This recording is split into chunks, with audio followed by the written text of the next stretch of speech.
Let us read this problem.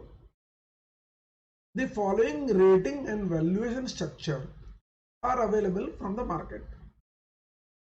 Instruments, rating and benchmark rate are given, and there are three ratings given: AAA, AA and A.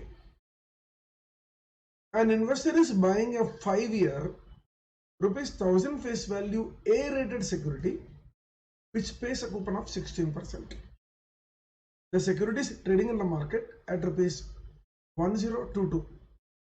Calculate the yield to maturity and comment on the valuation of the security. Very popular problem, already asked in the exam. It has got coverage of how to calculate the bond price, how to calculate YTM, how to know whether a bond is undervalued or overvalued. Therefore, it is a very important problem from the exam point of view. Let us see how we solve this problem.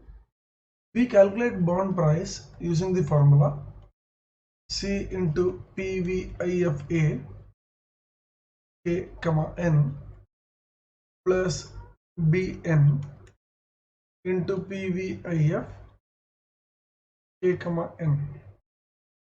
Now this is same as C upon 1 plus K, C upon 1 plus K the whole square, C plus Bn upon 1 plus K raised to N.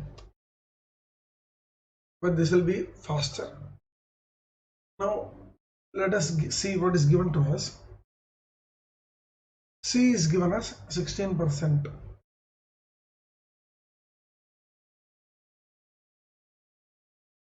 Bn is a face value,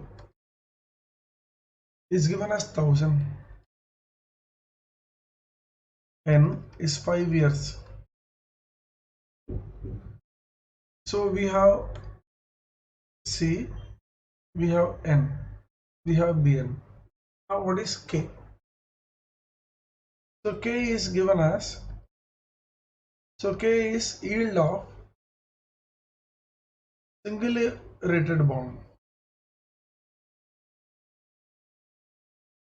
But singly rated bond is given as AA plus 3.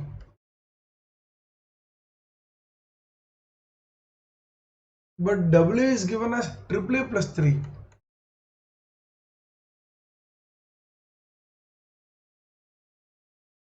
And AAA is given as T-bill plus 3.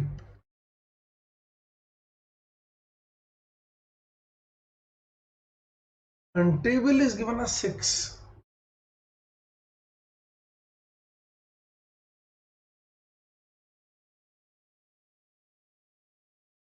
So we got K as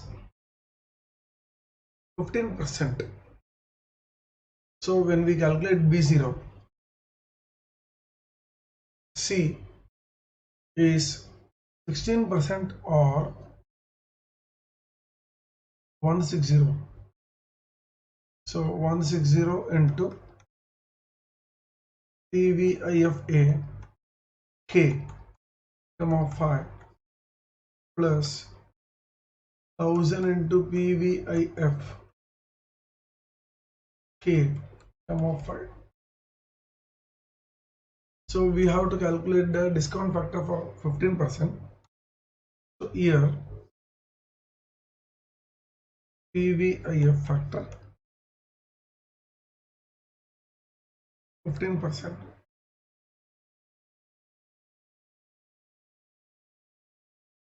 And total also we need. So we round off to 3 decimals. 1 divided by 1.15, 0.870.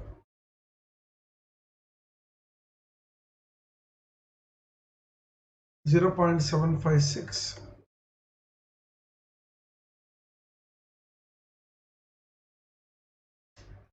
0.658,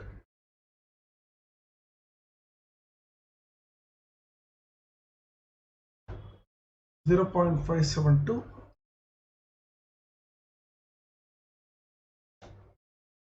0.497. 3.353.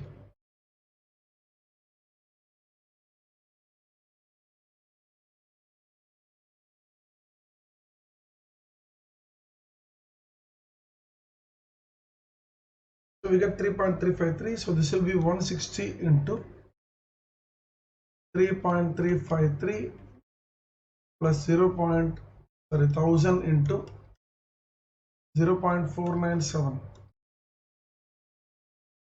160 into 3.353 and 497. 1033.48. So at this stage, you must verify this. C is 16%, A is 15%. So C is in numerator, which is higher. A is in denominator, which is lower. So the answer has to be greater than 1000.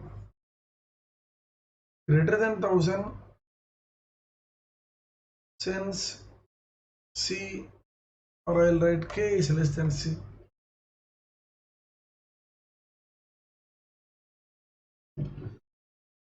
Now we have calculated theoretical price 1033.48. The market price is 1022. So clearly the security is cheaper in the market. Therefore we can say security is undervalued in the market. Therefore security's price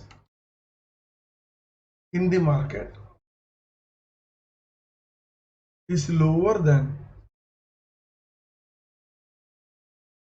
theoretical price of 1033.48. Therefore it is undervalued.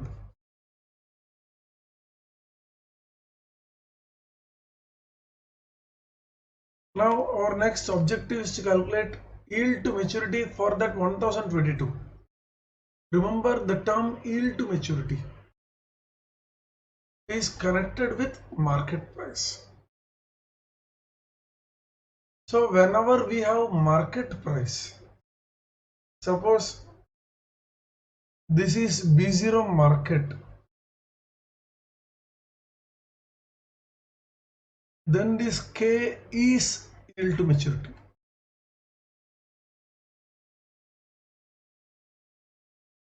So they are asking yield to maturity, means they are telling you to substitute 1022 here and asking you how much is this.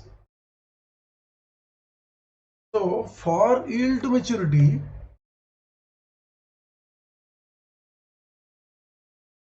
we have to match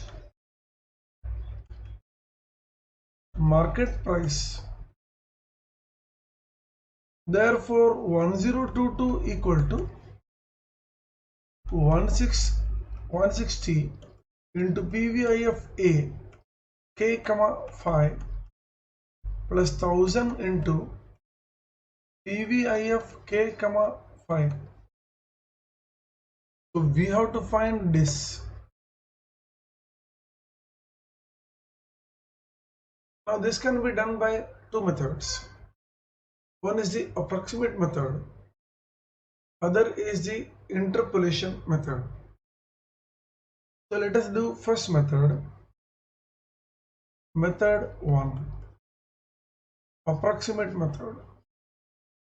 This is similar to the formula which I learned in IPCC on cost of, how to calculate cost of redeemable debenture.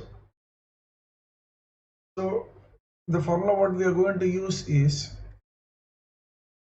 YTM equal to K equal to coupon plus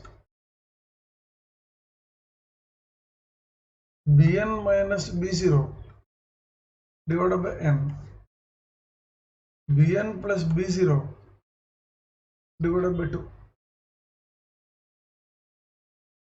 So this is 160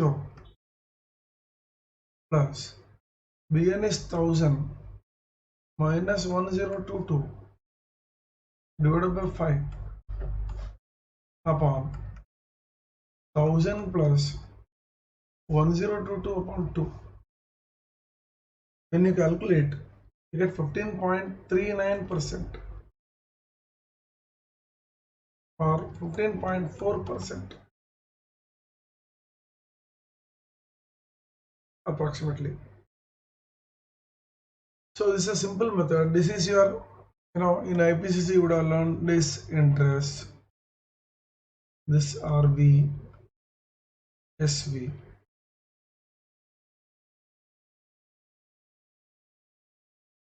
So similar formula, and this method you can do in the exam. But I'm going to tell you another method, that is interpolation method.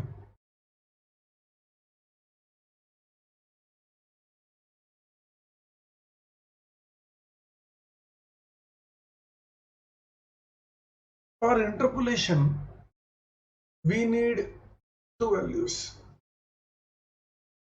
And in bond market chapter, we will take one value as coupon rate. Because when yield equal to coupon, B0 will be same as Bn equal to 1000. So this you need not calculate at all. So one value can be coupon rate. Now this is 1000.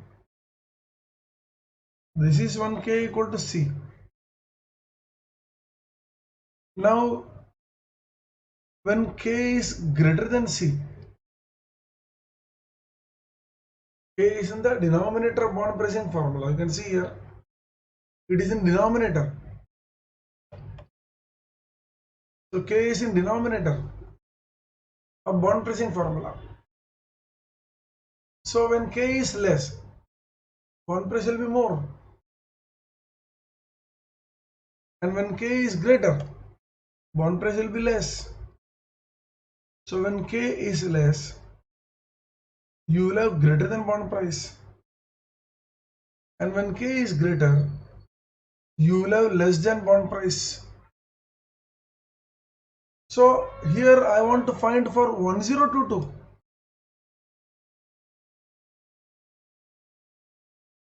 So we can see we have to go in this direction. So one rate I will take k equal to C. The other rate I will take k less than C. So two values I will take. One k equal to C, another k less than C.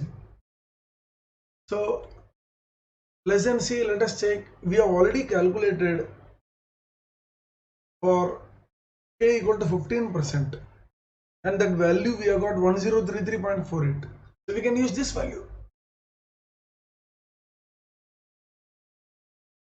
Since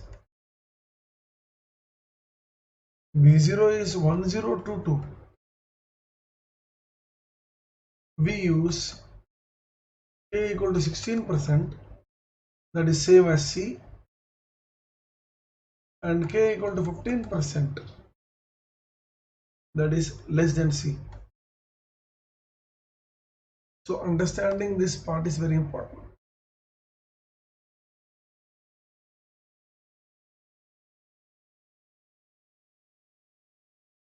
So this will decide which two values you should take. So now we write the lower value, 15%, higher value 16%. Now unknown, I don't know rate. Now when it is at 15%, what is the price? 1033.48. I write 2 times. For what price you want to calculate? I want to calculate for 1022. I put a dash in the second column. This is a method, actually you can do by other methods also. Then here I put a dash and write 1000. Because when k equal to 16, you get 1000. So when you subtract, 11.48, 33.48. Therefore, this rate K equal to YTM equal to lower value plus delta 1 first column. Delta means difference of column 1 upon difference of column 2 into H minus L. L is 15%. This is delta 1 11.48. This is delta 2 33.48 into 16 minus 15. So when you calculate,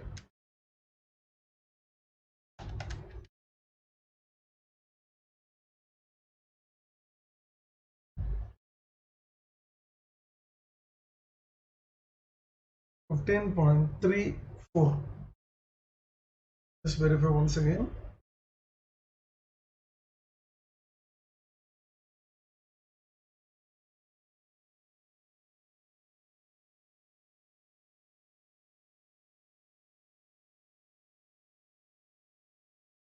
$11.48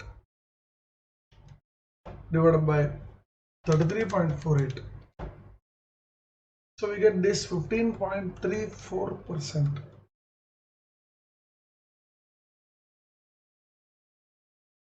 And approximate method we got 15.39%. So the difference will be there. Interpolation is a more approximate answer or more correct, you can say.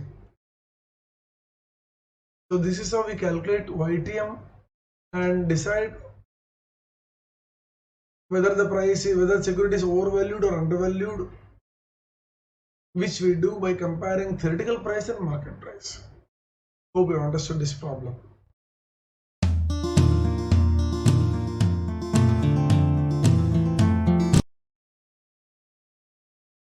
Let us read this problem. Calculate the duration of a 4-year semi-annual ₹1,000 face value bond whose market price is ₹925. It is quoting at a yield of 14.5% in the market and pays 12% per annum. Calculate the theoretical price and duration. Use 3 decimal for P factors and work answer in 2 decimals. Now, couple of things. First of all, it is a semi-annual bond. So one must know the concept of semi-annual bond. Second, one must know how to calculate duration and how one has to adjust the final answer by dividing by 2. And one must always give importance to the additional remarks in a question, like use 3 decimal P factor, work answer in 2 decimal. You should not be violating that. So let us see how we solve this problem.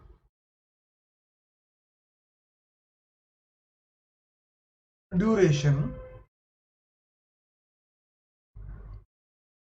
by the table method. So we write period,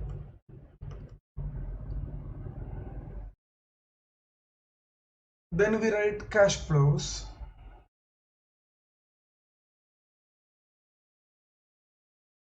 then we write PV factor,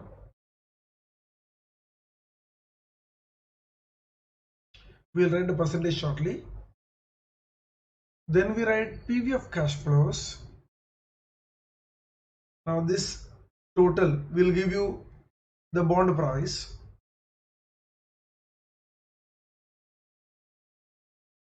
Then we will do, now let us call this as W.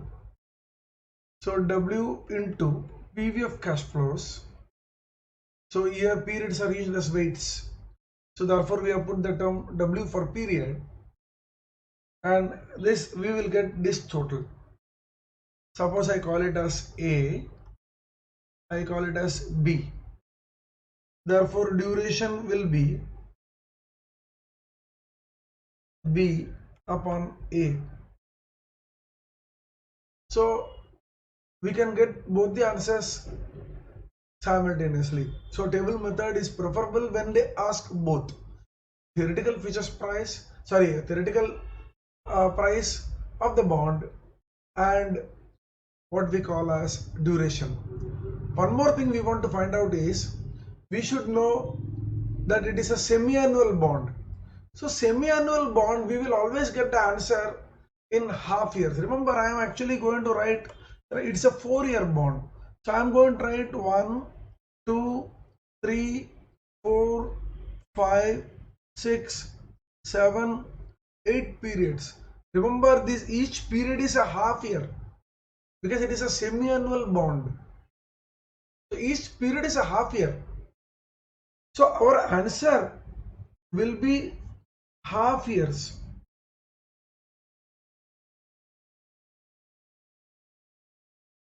And if I want to convert duration to years, then I must divide the answer by 2. So we can first calculate, let us put the information in the table and arrive at the required answer. Now let us take step by step all the information provided to us. It is 1,000 face value bond and coupon is 12%. So BN is rupees 1,000. Therefore, C in rupee terms is 12% into 1,000 divided by 2. Why divided by 2? Because it is a semi-annual bond. Annual bond will give 12% into 1,000, 120 rupees. Semi-annual will give 120 divided by 2, 60 rupees. So each cash flow will be 60 except the last period when we will get our face value back. Now PV factor. Now yield is given as 14.5%. But we want semi-annual yield. This is very important. Now semi-annual yield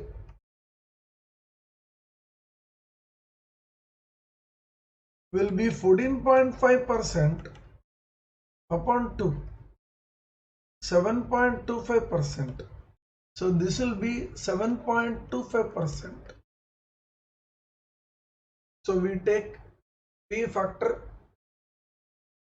of the yield, that is 7.25%. They have given that use 3 decimals. So what we are going to do, we are going to take 3 decimal P factors. Now this table method is also beneficial because if you do by formula method, then you have to write the P factor separately on the right hand side of the page or show it as a working. Here P factor is a part of calculation. So 1 divided by 1.0725 raised to 1. So when we do it, we will get the following P factors: 0.932, 0.869,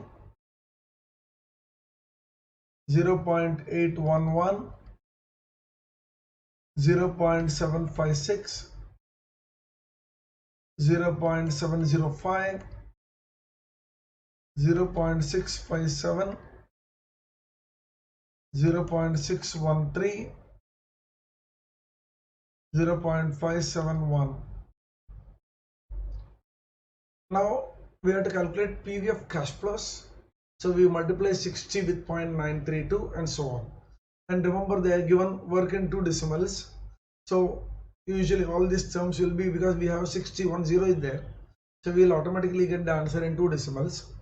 So 60 into 0.932, 55.92. Then next 52.14, 48.66, 45.36, 42.30, 39.42, 36.78, 605.26. When you press memory recall, we get 925.84. So this is the bond price, theoretical price of the bond. Remember, they have given market price of bond. Now market price is rupees 925, very close. Now you should be wondering which price I must use to calculate duration. Now here is a very important thing you must know, that this B what we are getting, we can take it from here, but this A, I should be taking this as A. Now this is A market, this is A theoretical. So whenever market price is given, we should take A market. Answer is almost same, no change at all. Why? Instead of dividing by 925.84, you'll divide by 925. Doesn't make big difference. But that concept will, you'll get or lose 1 mark for that. Okay. Now market price should be used in the duration calculation, but they are asking theoretical price, therefore we have calculated this. Now last column, weight into PV of cash flow. So 1 into 55.92. So again you do 1 into 55.92 M plus, then 2 into 52.14 M plus, 3 into 48.66 M plus, 4 into 45.36, again store in memory M plus, 5 into 42.3, again do M plus, 6 into 39.42, again you do M plus, 7 into 36.78,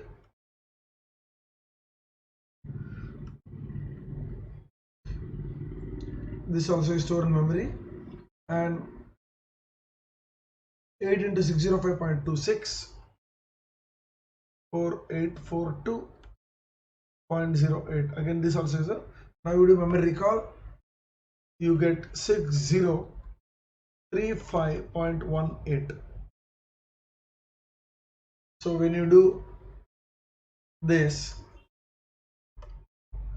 6035.18 divided by 925,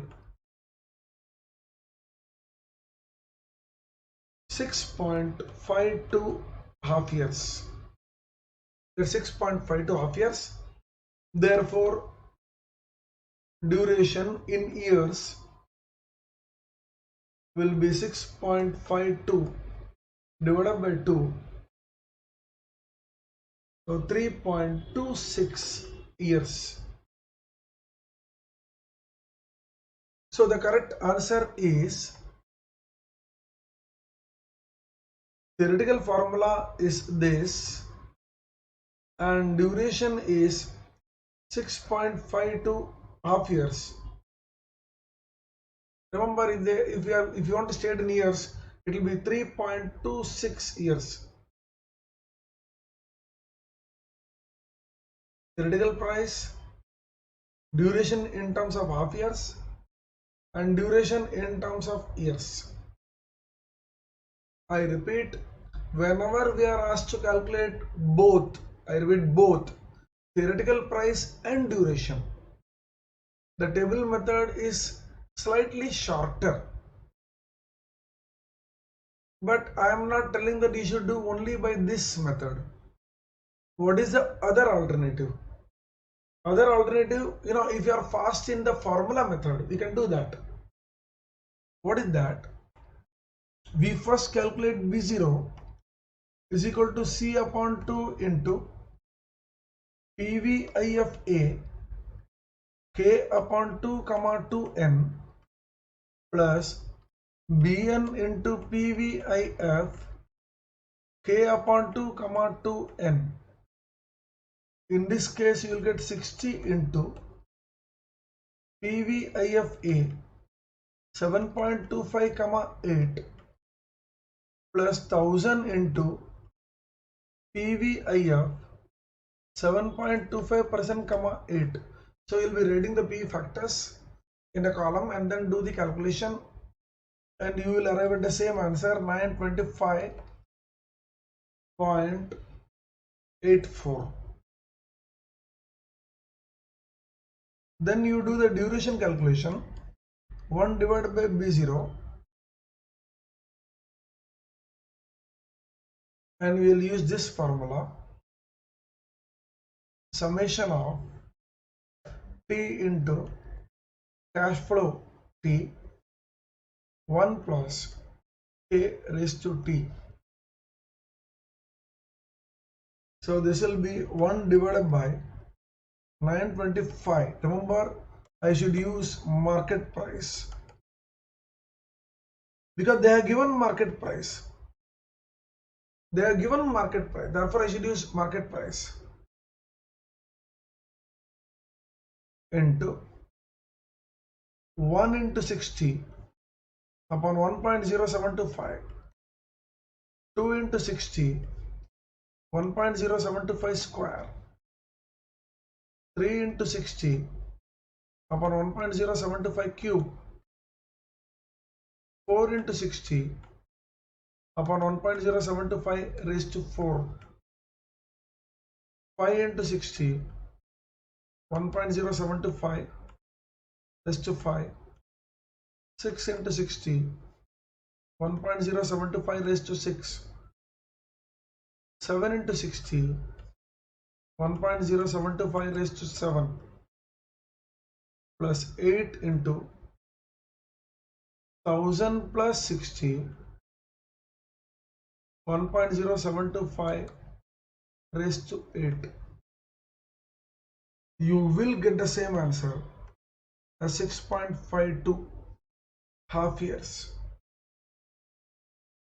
for 3.26 years. You will get this answer and then you can write this. So here in this method, duration calculation is extremely fast. Suppose they ask only duration, then you prefer formula method. But when they are asking theoretical bond price and duration, so then you need to be smart. Table method, that is in this method what we have done, will be faster. Hope you have understood this.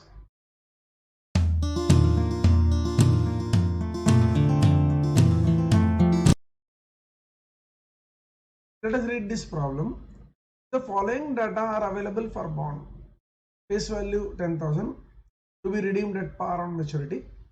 Coupon rate 8.5% per annum. Years of maturity 5. Yield to maturity 10%. Calculate duration, modified duration, volatility, convexity of the bond. If there is a decrease in the YTM by 200 basis points, what will be price change? Okay. This problem was asked in November 2020.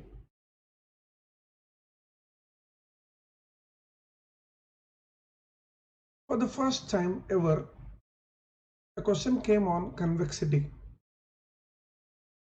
When it was there in 2008, since 2008, now 12 years have passed. Not a single time question came on convexity. As if all the problems which have not asked before, and all the lengthy problems, they were all loaded in November 2020 exam. According to me, it was one of the toughest paper ever in CA final. And according to me, those who would have gone with high hopes with less preparation, they would have definitely opted out or succumbed actually. This problem also, this is third A problem and only for 7 marks. It was combined with another lengthy problem from mutual funds for 10 marks. All in all, whoever would have attempted the third question, 3 ABC, 7 plus 10, 17 plus 3 marks theory, they would have consumed a lot of time. Let us solve this problem. Except for the question on convexity, others were fairly simple. Still, some of the other things were also, students would not have learned or not known. They would lose marks, as only 7 marks for this. Let us solve the problem. First question is on bond price. So we know the bond price formula. B0 is equal to C into PVIFA A comma N plus Bn into PVIF A comma N. C is a coupon, K is yield to maturity or expected rate of return, N is maturity, Bn is a face value. So let us substitute. It is a 8.5% bond, so 850 into K is 10%, so PVIFA.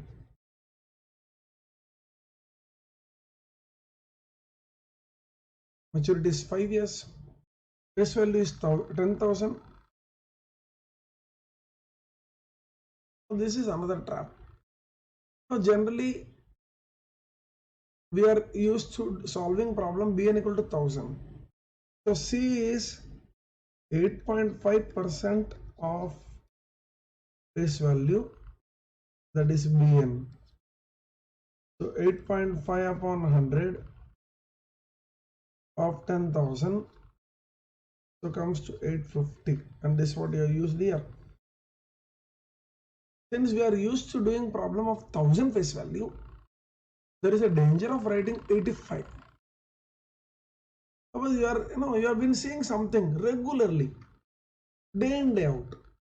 Suddenly something different comes, so you think, this I know, every day I am seeing. So this is the trap. So this trap was there in this problem.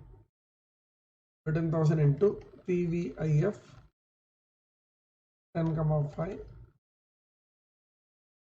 So the P factors are given to us.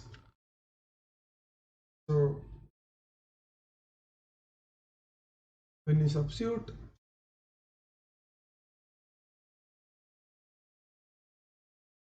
we get 9431.50. So this is the first question. There is 1 mark because 7 mark problem, 7 questions are there. B. They are asking what is duration. So duration is 1 upon B0 summation of T plus 1 plus K raised to T. Sorry, I'll just put not T plus 1.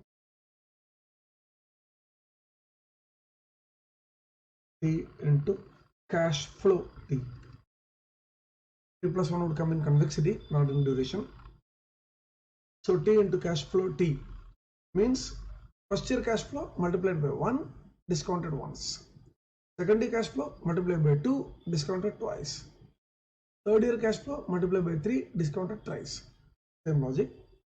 So 1 upon 9431.50 into 1 into first year cash flow is coupon and K is given as 10%. So 2 into 850, 3 into 850, 4 into 850, 5 into 850, and plus 5 into 10,000. Because you have to multiply the 5th year cash flow. So face value and coupon both you are getting.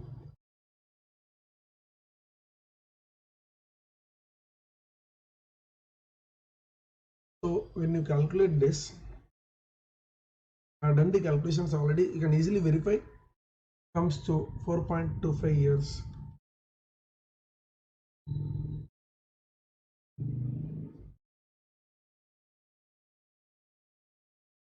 So you can see the formula, application of formula. If you know duration, if you know phase value, everything you can do. You can see the trap of 10,000. That's a trap. So here 1 upon B0. Now I'll tell you, B0 usually we are used to writing phase value because K equal to C. B0 will be par value. Suppose you are in the habit of writing that, then you would have written straight with 10,000. In fact, it is 943150. Okay. So this carried 1 mark. And they use the word Macaulay's duration. I've already said in the class that Macaulay, on his name only we have got this measure, Macaulay's duration. So this D, the name of the duration. So one must not be wondering what is this new duration. It is same as D what we calculate. Next they have asked volatility. This we have done.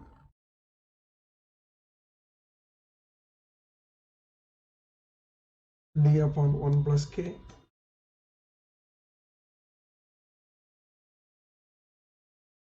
So when you do 3.86. Remember, do not erase the value in the calculator because usually it will be used for the next calculation in most of the times. Okay. So you should be unnecessarily, it saves some time for you. D. So this again you get 1 mark. Now comes convexity. Convexity formula is similar to, is actually second derivative of bond price equation. First derivative of bond price equation is duration. Second, suppose you take differentiate again once more with respect to B0, you get convexity. So convexity formula is 1 upon B0 into 1 plus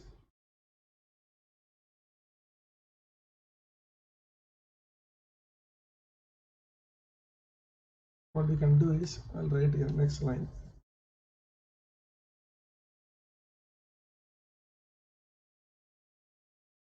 Okay, now I will write the bracket first and I'll tell you how to remember the formula.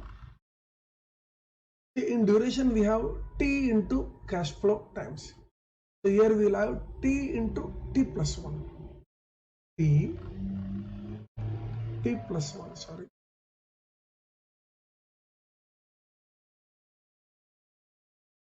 Into cash flow. So we have got T into T plus 1. In duration we discount once, a discount respectively. So here also we discount.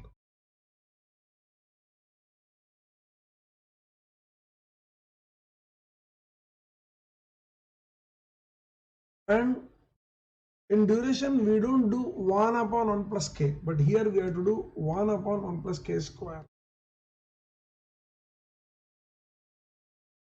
In duration we divide by B0, here also we divide by B0.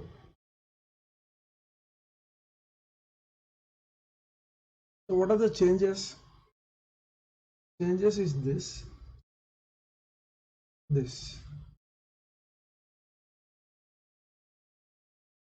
So duration convexity problem changes. So we have T plus 1 in the numerator and 1 plus K the whole square in the denominator. So if you do this,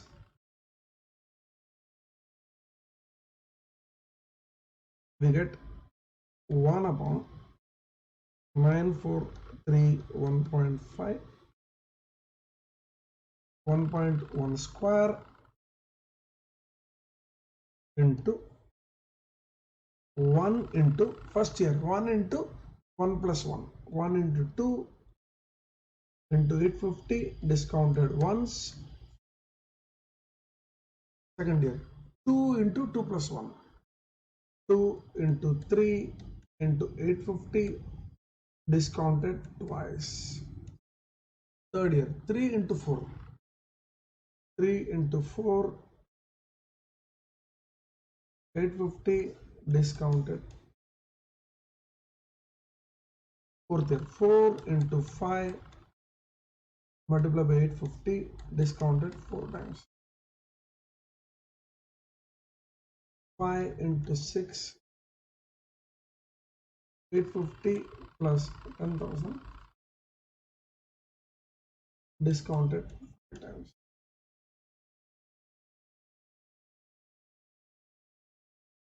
So when you solve this, I calculated already 19.91. So you have to remember this. Now that they have started asking convexity, you can get in the exam. Unfortunately, they gave only 1 mark for this also. So this is a fastest method. Table method will be very lengthy, and therefore this method can be preferred.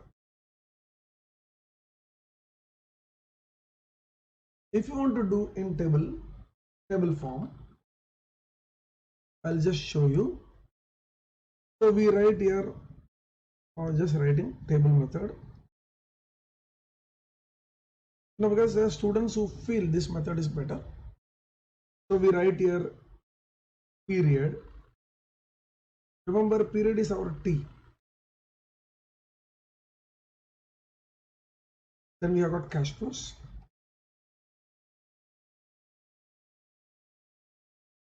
Then we will have PV factor.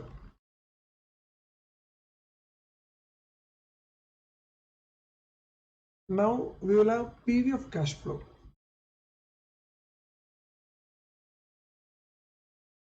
Then we will have T plus 1. Or we can write here, for duration, let us split up T into PV of cash flows. Then T into T plus 1 into PV of cash flows.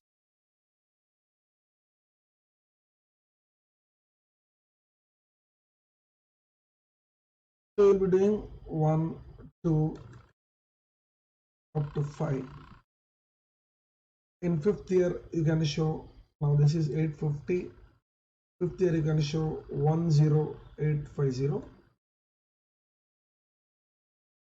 And then you will be taking a total here.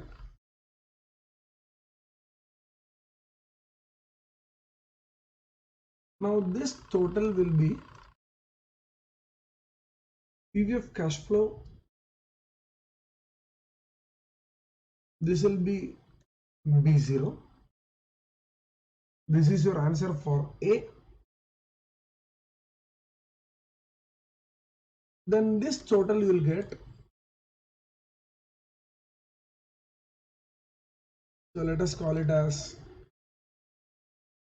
X. Let us call it as Y. Then Y upon X will be your duration. This will be answer for B. And if you take the total of this, let us call it as Z. Then you should do Z upon X into 1.1 square. This will be your convexity. This will be C. Answer for not C, answer for D. So if you want to do by table method, then you will get like this. You may say, sir, I am saving time. And according to me, in table you have to be very alert. Suppose one wrong calculation, all three will be wrong. That is one danger. Second is, you must know how to divide what by what to get the duration, what by what to get convexity. If you do T into T plus 1 into PVCF, the summation sign is taken care of. Then you should divide by X, and you should also divide by 1.1 square. So table method, I would not do, but if you are finding it convenient, please do it. But be confident, prepare well, and then implement the exam. Okay. Anyway, coming to the next one. Next question they've asked is, what will be the change in the bond price? They've asked by two methods. Now, using duration. Using duration, how we calculate delta B0 percentage is equal to minus D into delta K upon 1 plus K. So minus 4.25 into, now rates are going down by 2%. So minus 2% upon 1.1. So minus into minus is plus. So we get 8.5 upon 1.1. That is 2 into 4.25 is 8.5 upon 1.1. So that will give me 7.73%. We'll check once again. 8.5 divided by 1.1, like 7.727, 7.3%. So prices, therefore prices rise. Plus 7.73. This was using duration, straight away we calculated. Remember, this is percentage, this also percentage. So this you should remember, this is percentage, this also percentage. Don't convert into decimal. If you convert in decimal, then left hand side answer will come in decimal. Then you have to make it percentage. Very, very important. So delta K percent. So I wrote here 2.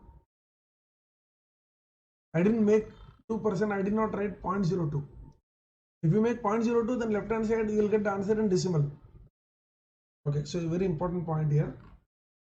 If I use bond price, if I use direct calculation,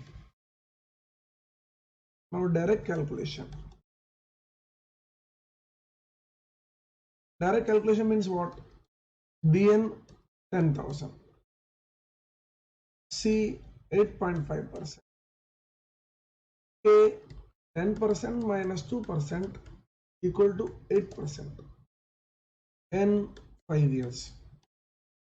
Therefore, B0 equal to C into PVIFA KN plus BN into PVIF KN equal to 850 into PVIFA 8,5. Instead of 10, we should take 8. Why? The interest rate has fallen now. Plus 10,000 into PVIF 8,5. This will give 850. The given the P factors. Okay. And this, if we substitute this, we'll get the answer directly. 10204.15.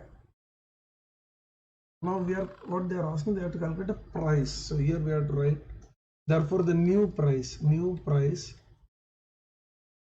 be 9,431.50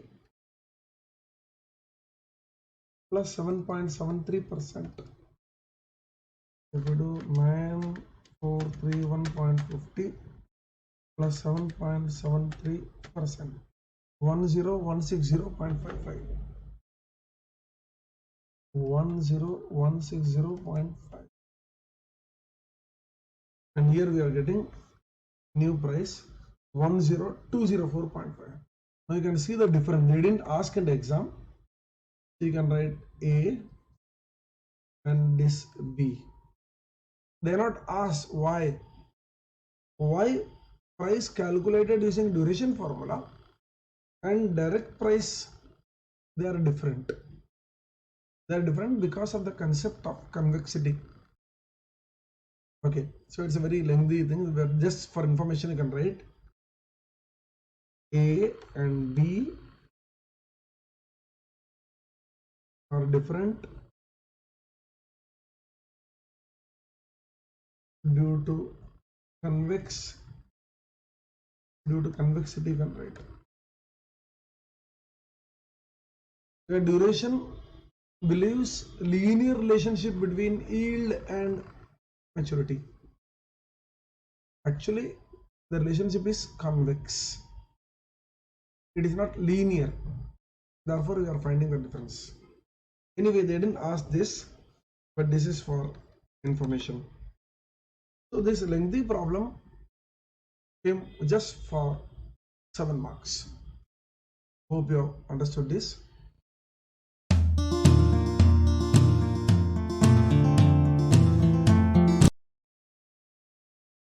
Let us read this problem. An investor is desirous of earning the prevailing market rate of 10% and needs rupees 10 lakhs after 7 years. There are two bonds available in the market. A 5-year 1000 face value 10% coupon bond quoting at par with duration of 4.17 years and 10-year rupees 1000 face value 8.275% coupon bond quoting at the same yield as 5-year bond. For immunization, to what extent the investor should invest in the 10-year bond? It's a very classic problem of how the money should be divided between two bonds, where we calculate the duration of the liability and duration of the asset, that is our bonds, and match it. Very important problem, and already the similar problem has been asked twice in the past exams. Let us see how we solve this problem. Now for investor, there are two parts: his money and his investment, which is going to make. His money is, we can consider this as liability, and his investment as an asset. In such kind of problems, we have to match duration of liability with duration of asset.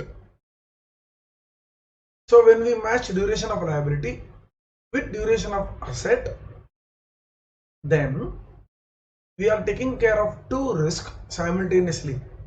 They are price risk and reinvestment risk. Now, in this problem, it is given that investor needs 10 lakhs at the end of 7 years.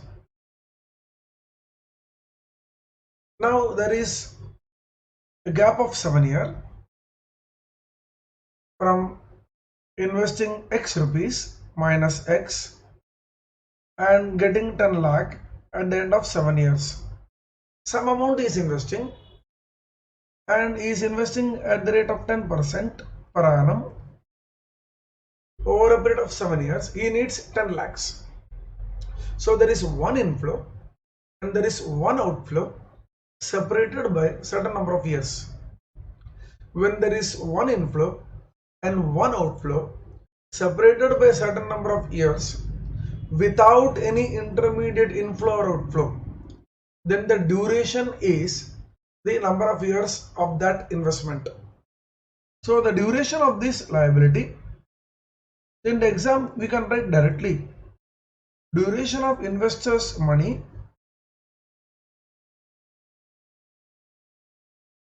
within bracket liability.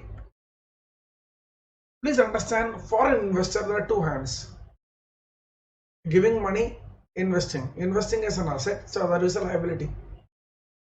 So duration of investors' money liability is equal to 7 years. In bracket you can write, since inflow of 10 lakh at the end of 7 years and outflow today is separated by 7 years.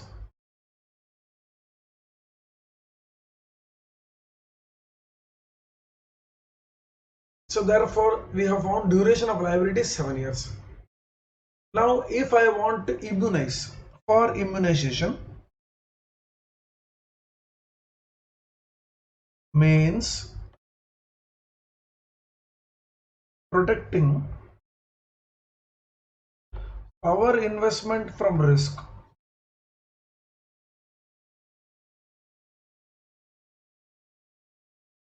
We have to match duration of liability with duration of asset. Now duration of liability is 7 years. So therefore duration of asset should be 7 years. So this is an important thing. So I have to match duration of asset is 7 years. Now asset, I am going to invest in bond. How many bonds they are given? They are given 2 bonds. So duration of my investment in 2 bonds should be 7 years.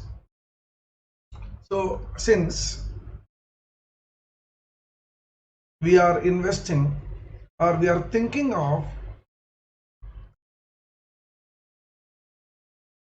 investing in 2 bonds,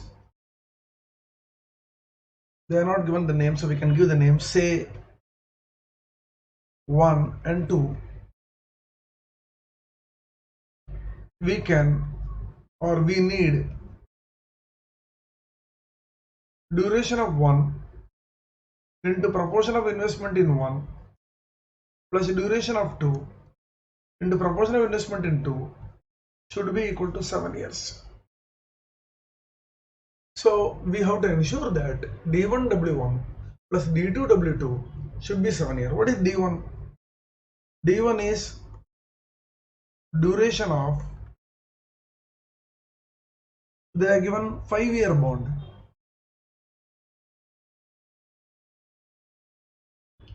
This they are given directly 4.17 years. What is D2?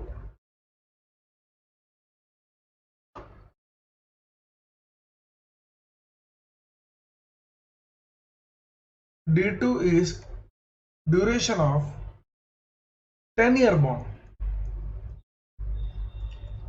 This we don't know, so we can call it as D2 itself as of now. We can say working note 1. So we will calculate this below. Now what is W1? And W1 is proportion of investment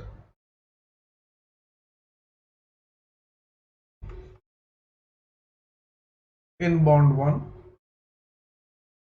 and W2 is proportion of investment in bond 2.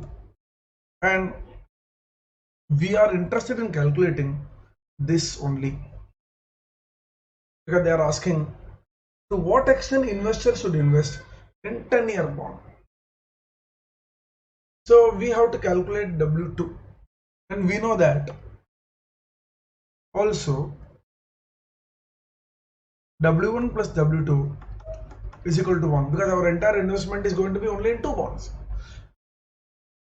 Therefore W2 is equal to 1 minus W1. Now let us see this. D1 we know, D2 we can calculate, so we can mark it as we know that. Right hand side is 7, and we know W2 is equal to 1 minus W1. So you can call it as equation number 1. Therefore we can write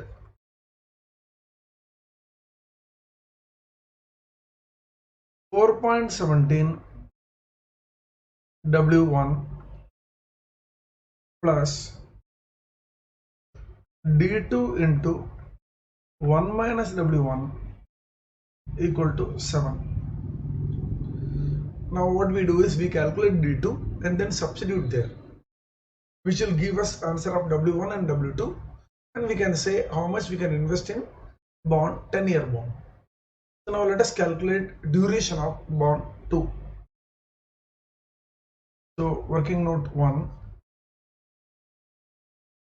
duration of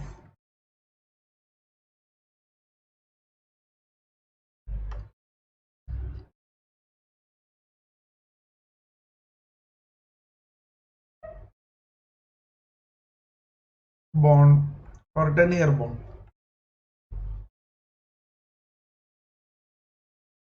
Now in this case, we don't know the price.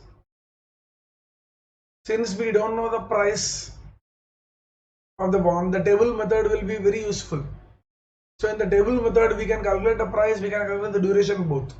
If price is known, then the formula method will be faster.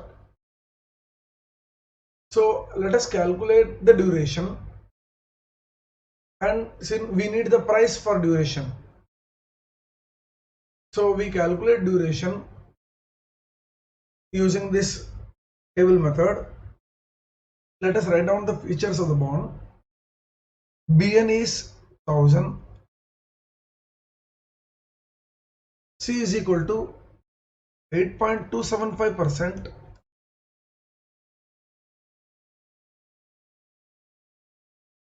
N equal to 10 years, and K is equal to, it is given that this bond is quoting at the same yield as 5-year bond. Now let us see what they have given about 5-year bond. A 5-year 1000 face value, 10% coupon bond is quoting at par.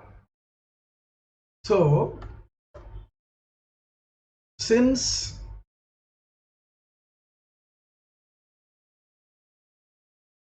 five-year bond with C equal to 10%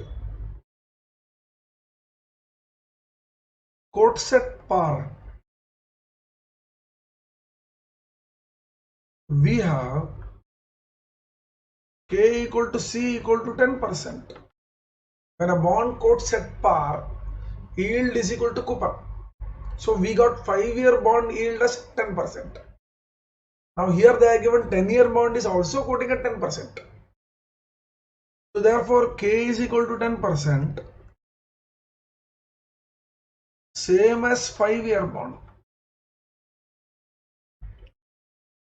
So we have got all the requirement to calculate duration. Bn, C, N and K. B0 can be found out when we draw the table. So we do this calculation now. We have year, cash flow, PV at K, that is 10%, then PV of cash flow, then weight into PV of cash flow. So we write 3, 4, 5, 6, 7, 8, 9 and 10. Now 8.275% on 1000, 8275.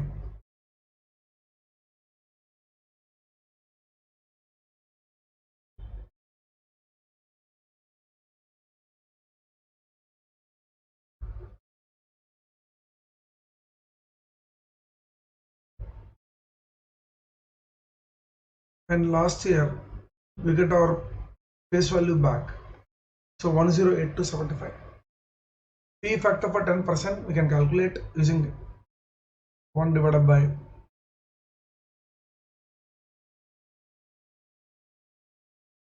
1.1 equal to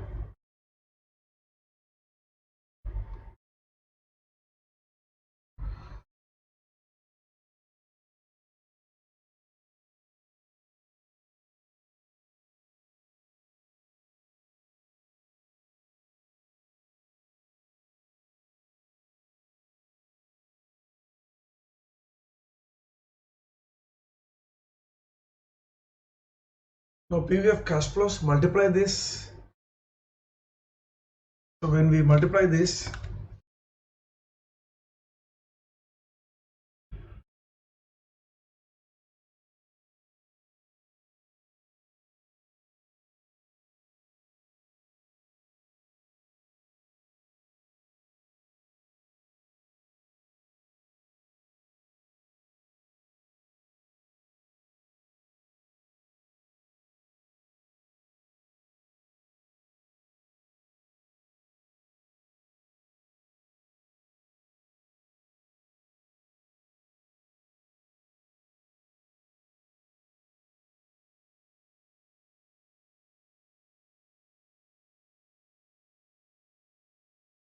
and when you multiply, you should be putting an M plus, so that when you get a memory recall, you get the total, and that will be the bond price. So this B0, when you press memory recall, you will get 894.42. Now again you should do weight into PVF cash flow and memory plus, and keep on doing memory plus, and memory recall will give you the total of the final column. So this will be 75.22 into 1, 68.35 into 2,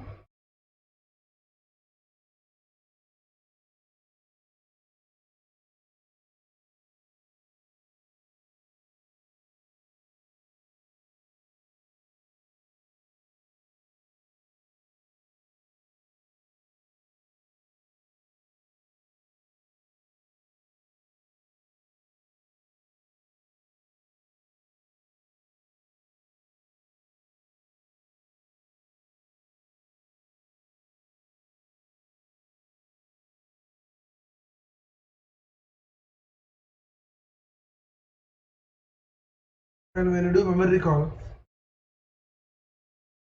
you get a total 6262.9.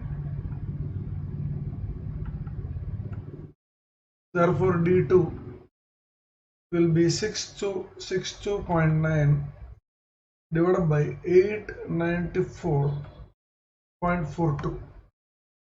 6262.9 divided by 894.42. It's 7, equal to 7 years. I'm getting 7.00 something. So now we don't write more than 2 decimals. So 7 years we are getting. So we are getting D2 is equal to 7. We substitute it in the above formula. We get 4.17 W1 plus 7 into 1 minus W1 is equal to 7. So 4.17 W1 plus 7 minus 7 W1 equal to 7. 7 cancels. So we get 2.83 W1 equal to 0, or W1 is equal to 0. Therefore W2 is equal to 1 minus W1 equal to 1. Therefore invest entirely in bond 2, that is 10-year bond. So we are getting the required answer that one must invest entirely in 10-year bond. No, it is not at all magic, it is simply evident. Once you got the answer 7 years, we have to immediately think what is the duration of our liability. Duration of our liability is 7 years. Duration of asset has to be 7 years. And one single bond is available. Why to go in search of 2 bonds? Invest entirely in that single bond whose duration is also 7 years. This kind of investment of investing in a single bond for the purpose of immunization is called bullet immunization. So bullet immunization aims at investing in a single bond where duration of asset automatically matches with duration of liability. So this immunization problem, where we thought that we should be investing in 2 bonds, has been converted to investment in a single bond, since that single bond has the duration same as that of liability. So this is a classic case of bullet immunization. You need to see this particular video where I have spoken about so many concepts 2 or 3 times, and then it would be quite easy for you to run through the concepts. Hope you understood this.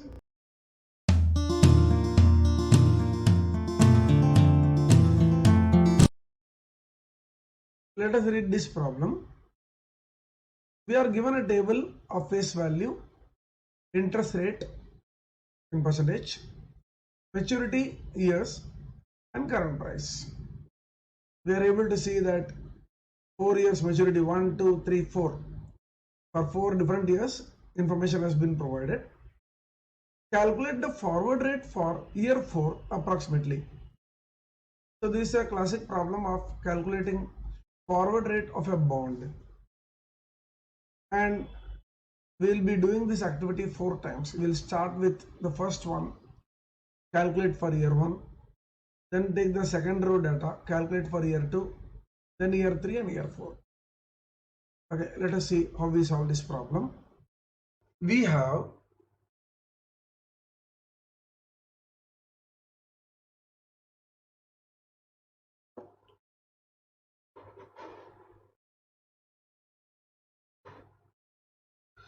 B0 is equal to C upon 1 plus K plus C upon 1 plus K square plus C upon 1 plus KQ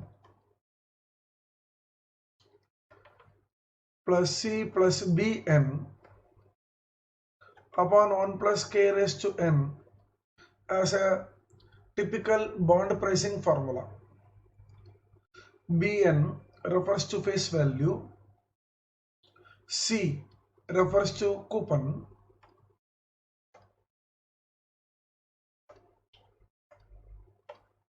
C refers to coupon, K refers to yield to maturity, and N refers to term to maturity, and B0 is the price of the bond. So there are totally 5 parameters in bond pricing formula. But here we don't want yield to maturity. They are asking us forward rates. So we have learned the concept of forward rates, and the formula is slightly modified.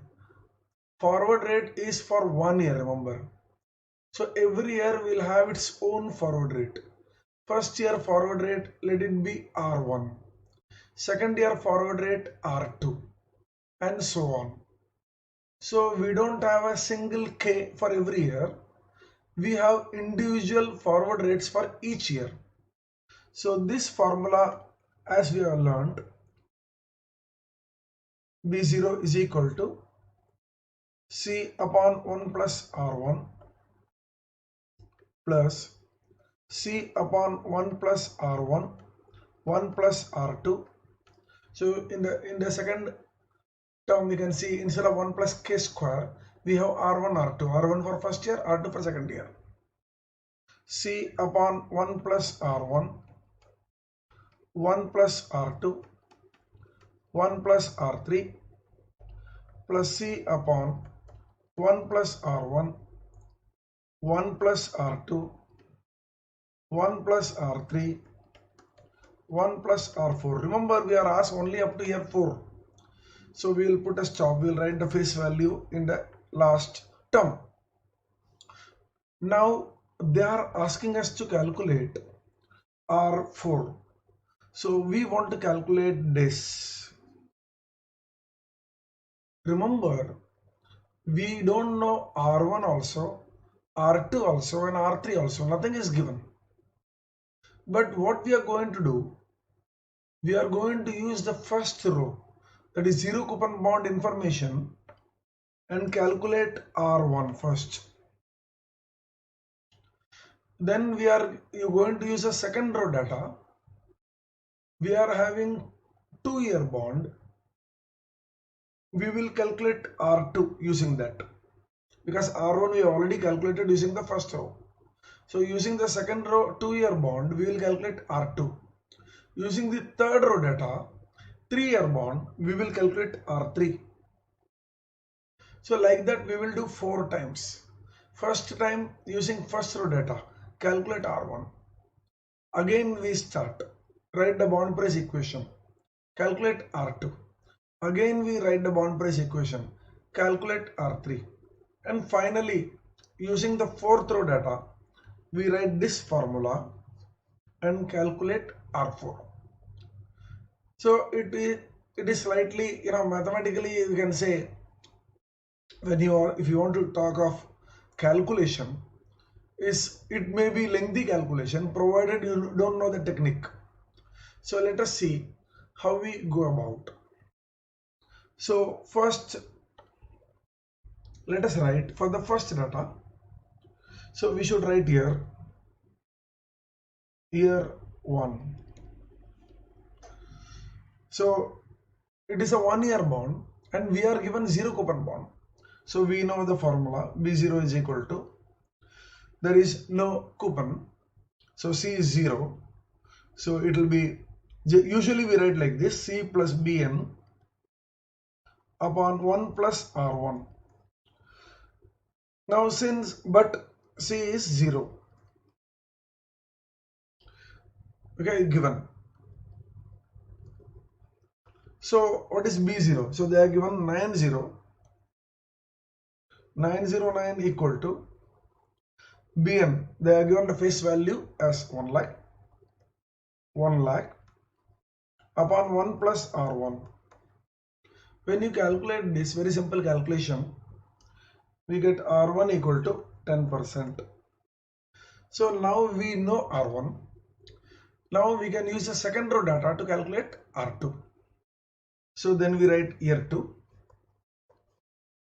We write B0 is equal to C upon 1 plus R1, C plus Bn, remember it is a second year, 1 plus R1 into 1 plus R2.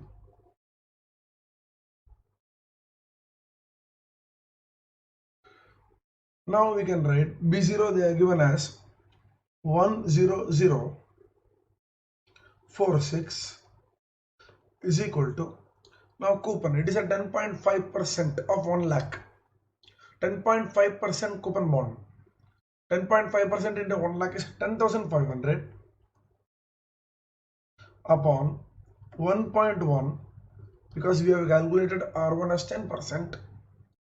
Then 10,500 plus 1 lakh upon 1.1 into 1 plus R2.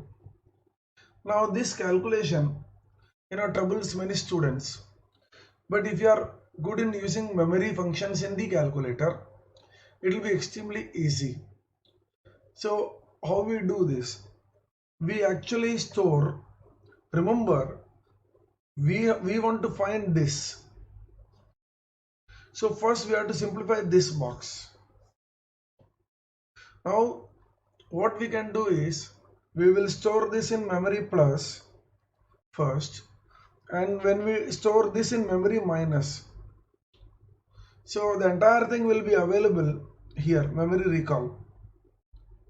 So you store this in memory plus and memory minus will be memory recall. So this will become, this we need not write in the exam.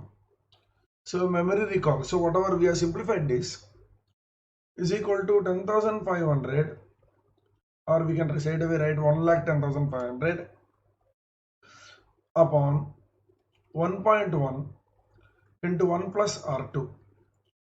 Therefore 1 plus R2 is equal to this upon 1.1 into whatever we have got in memory recall.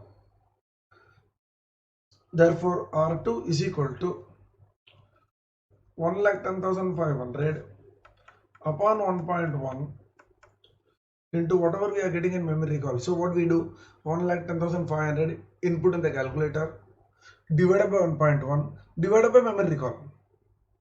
minus 1, and this will give us the answer, and you will get the answer as 11%, or you will be getting 0.11 approx, so that will be 11%. So this will give us R2 from the second year data.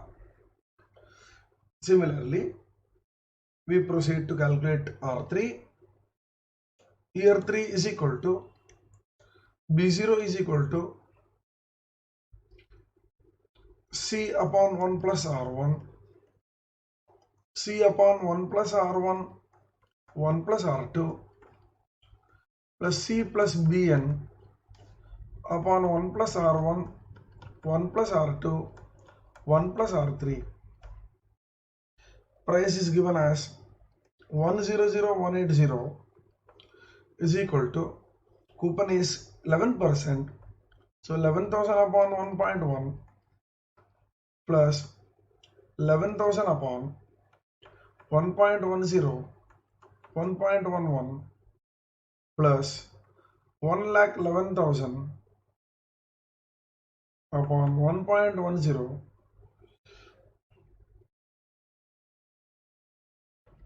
1.11, 1 plus R3.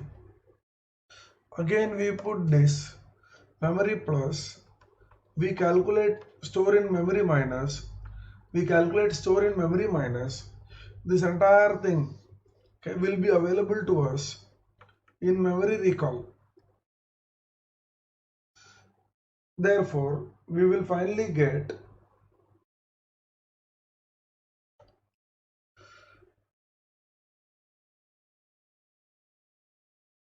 memory recall, whatever we have, entire thing will be 1,11,000 upon 1.1, 1.11, 1 plus R3, or this will simplify to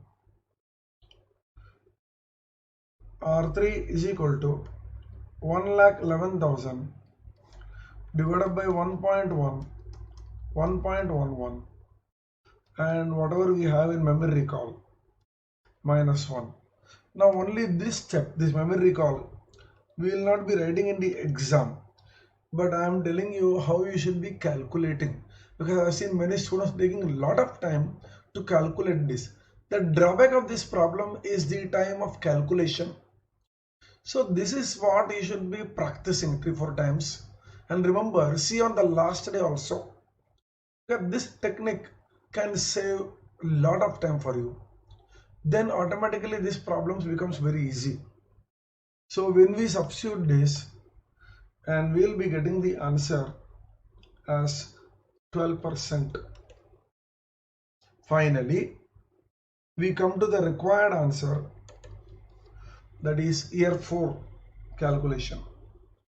So we will be writing B0 is equal to C upon 1 plus R1, C upon 1 plus R1, 1 plus R2, plus C upon 1 plus R1, 1 plus R2, 1 plus R3, plus C plus Bn upon 1 plus R1, 1 plus R2, 1 plus R3, and 1 plus R4.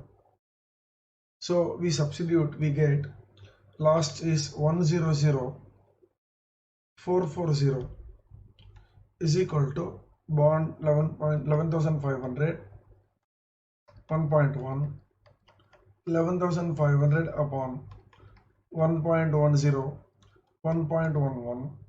Now you can see when I am writing the second term, though I have written 1.1 here,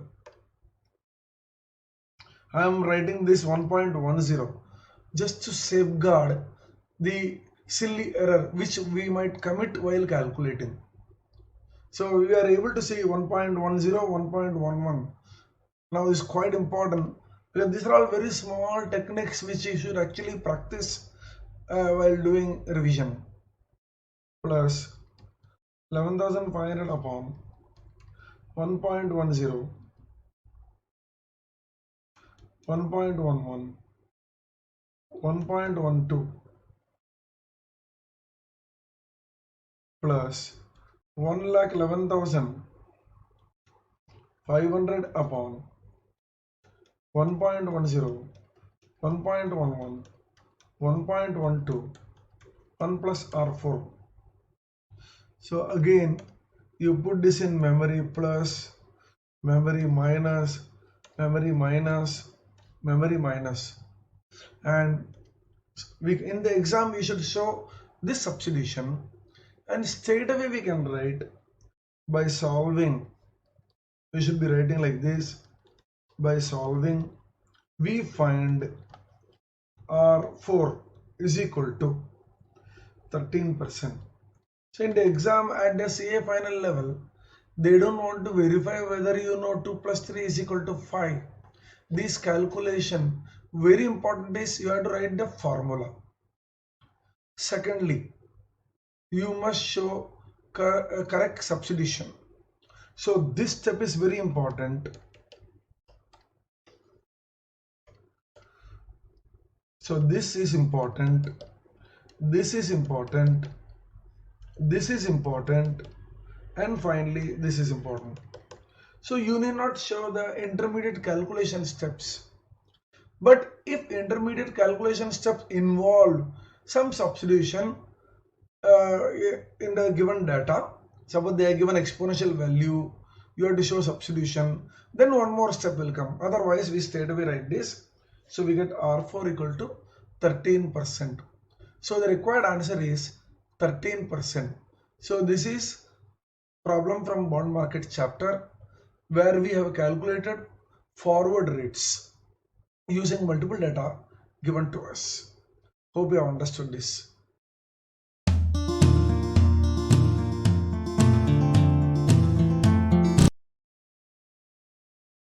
Let us read this problem. ABC 8% rupees 1000 face value convertible debentures quote at a conversion premium of rupees 2.50 in the market. The convertible offers 40 shares per debenture surrendered for conversion. Dividend of rupees 1.50 per share is payable to shareholders. Calculate the premium payback period. Now this has a presence in your material, study material, but yet to be asked in the exam if I am right. Though there are so many things about convertible debenture, this is a very important aspect or very important part of convertible debenture. So this problem will help you understand the concept of calculation of premium payback period. Let us see how we solve this problem. Before we do all this, we must know certain basics of convertible debenture formulas. First one is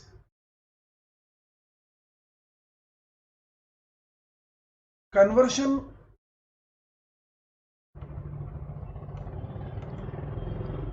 premium. It is given as rupees 2.50. Now conversion premium is the excess an investor would pay over and above the value it deserves. So when an investor is buying a convertible and it is stated that rupees 2.50 is paid, now why you are paying extra 2 rupee 50 paisa? You expect that by the time conversion offer materializes, or when you actually convert, you will be able to recover this 2.50. Means you surrender the convertible, you get the shares, and when you sell the shares, per share you will be easily able to recover this 2.50. So therefore, based on that bet, you are paying rupees 2.50 today. But conversion is some years away. Till then what happens? Suppose you are buying a convertible today and conversion is say 6 years away. Now you have to recover this premium paid. Now are you going to get any money? Let us see what are the considerations you must make. First of all, you have a bond. It is actually 8% coupon bond.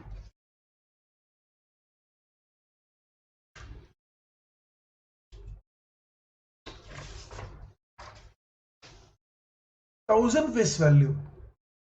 8% 1000 face value bond. So till the conversion happens, bond is going to give you coupons. So you are going to get income from coupon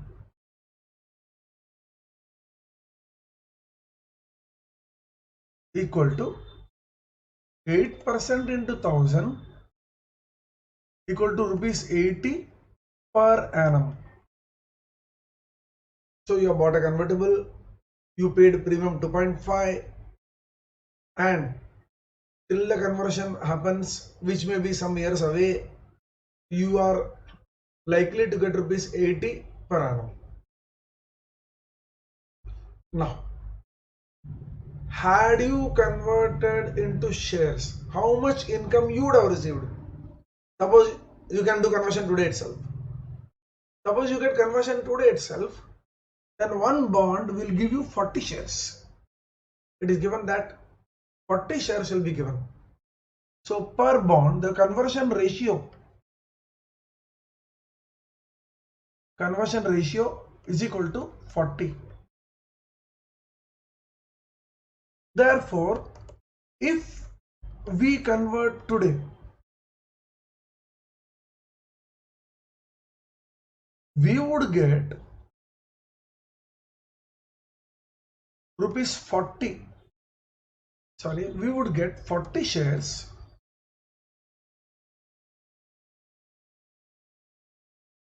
Now, if you are having shares, are we going to receive any income from the company? Yes, it is given that dividend of 1.50 is payable. Then we receive dividend equal to rupees 1.50 per share.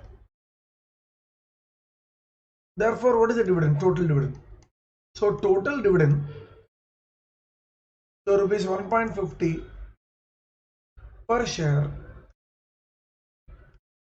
into 40 shares equal to rupees 60. Without conversion, you are going to get 80 per annum. With conversion, you are going to get 60 per annum.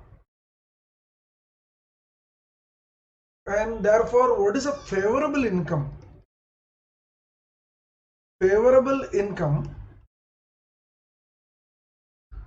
per share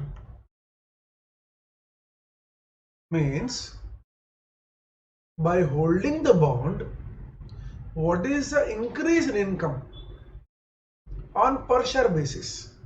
Suppose you hold the bond, you are going to get rupees 80. And if you hold the shares, you are going to get rupees 60.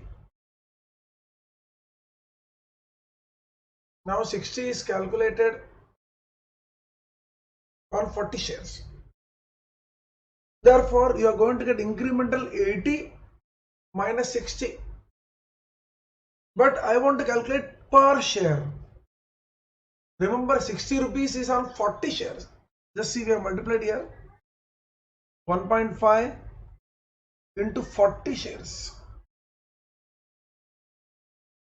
So per bond you will get 80 as coupon. Per bond converted to 40 shares you will get 60 as dividend. Increment is 80 minus 60, 20 rupees, and divided by number of shares will give you incremental income, which is popularly called as favorable income per share. So this will be rupees 20 upon 40. This is per annum, or I will write here per year. Per year. So this will be equal to rupees 0.5 per year. So by you have bought a convertible, you paid 2.5 as a premium and you are holding the bond. So if you want to calculate incremental income of holding the bond, you are going to earn rupees 0.5 per annum. So like that, how many years you have to hold? Then you will recover your premium paid. So 0.5, 0.5, 0.5, 0.5 and 0.5. Total 5 years you have to hold. If you hold for 5 years, every year you will get 0.5. So 5 into 0.5 is 2.5. At that stage, you would have recovered the premium which you have bought, which you have paid while buying the convertible. So therefore, payback period, remember payback period is in years, will be equal to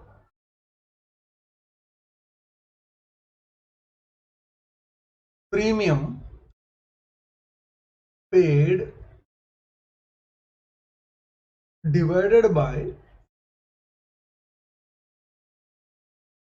favorable income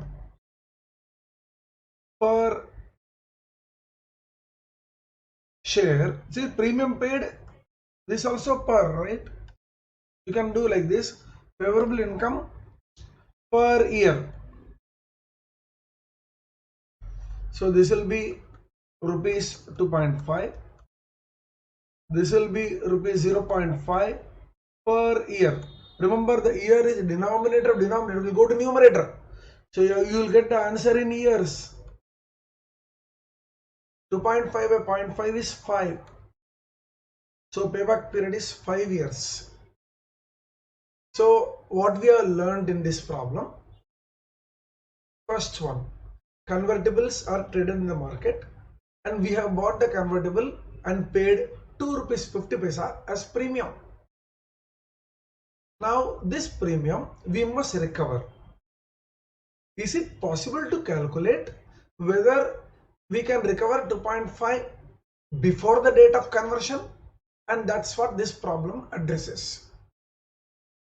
Though I have paid 2.5, though I expect that by the time conversion happens, share price will be extremely high, but I am verifying whether I am able to recover before conversion date. How we go about? First, we find conversion ratio. It is given directly in the problem, 40 shares. Then I consider, if I hold the bond, what I will get? If I hold the bond, I will get coupon. How much coupon? 8% on 1000, 80 rupees. 80 rupees I will get every year. Okay. Had I not held the bond, had I bought the shares, converted into shares, how many shares I would have got? 40 shares. How much dividend I would have got? 60 rupees. 40 into 1.5, 60 rupees. Therefore, what is the incremental income by holding the bond? So I am getting 20 rupees per share upon 40 shares equal to 0.5. So how much premium I paid? 2.5. What is my recovery rate every year? 0.5. So how many years it will take? It will take 5 years. So very important problem. Usually comes for 5 marks. And this concept, favorable income per share has been asked, but premium payback period is yet to be asked. It's a very important problem. I hope you understood this.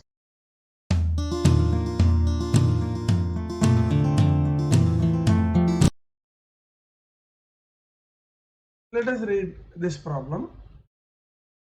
Sunil Limited is considering offering a new rupees 50 million bond issue to replace an outstanding rupees 50 million bond issue. The firm is in the 40% tax bracket. The outstanding bonds have a rupees 1000 par value and a 12% coupon interest rate. They were issued 10 years ago with a 25-year maturity. They were initially sold at a rupees 20 per bond discount and a rupees 2 lakh flotation cost was incurred. They are callable at rupees 1100. The new bonds would have a 15-year maturity, a par value of 1000 and a 10% coupon interest rate. It is expected that these bonds can be sold at par. For a flotation cost of rupees 5 lakhs, the firm expects a 2-month period of overlapping interest while it retires the old bonds.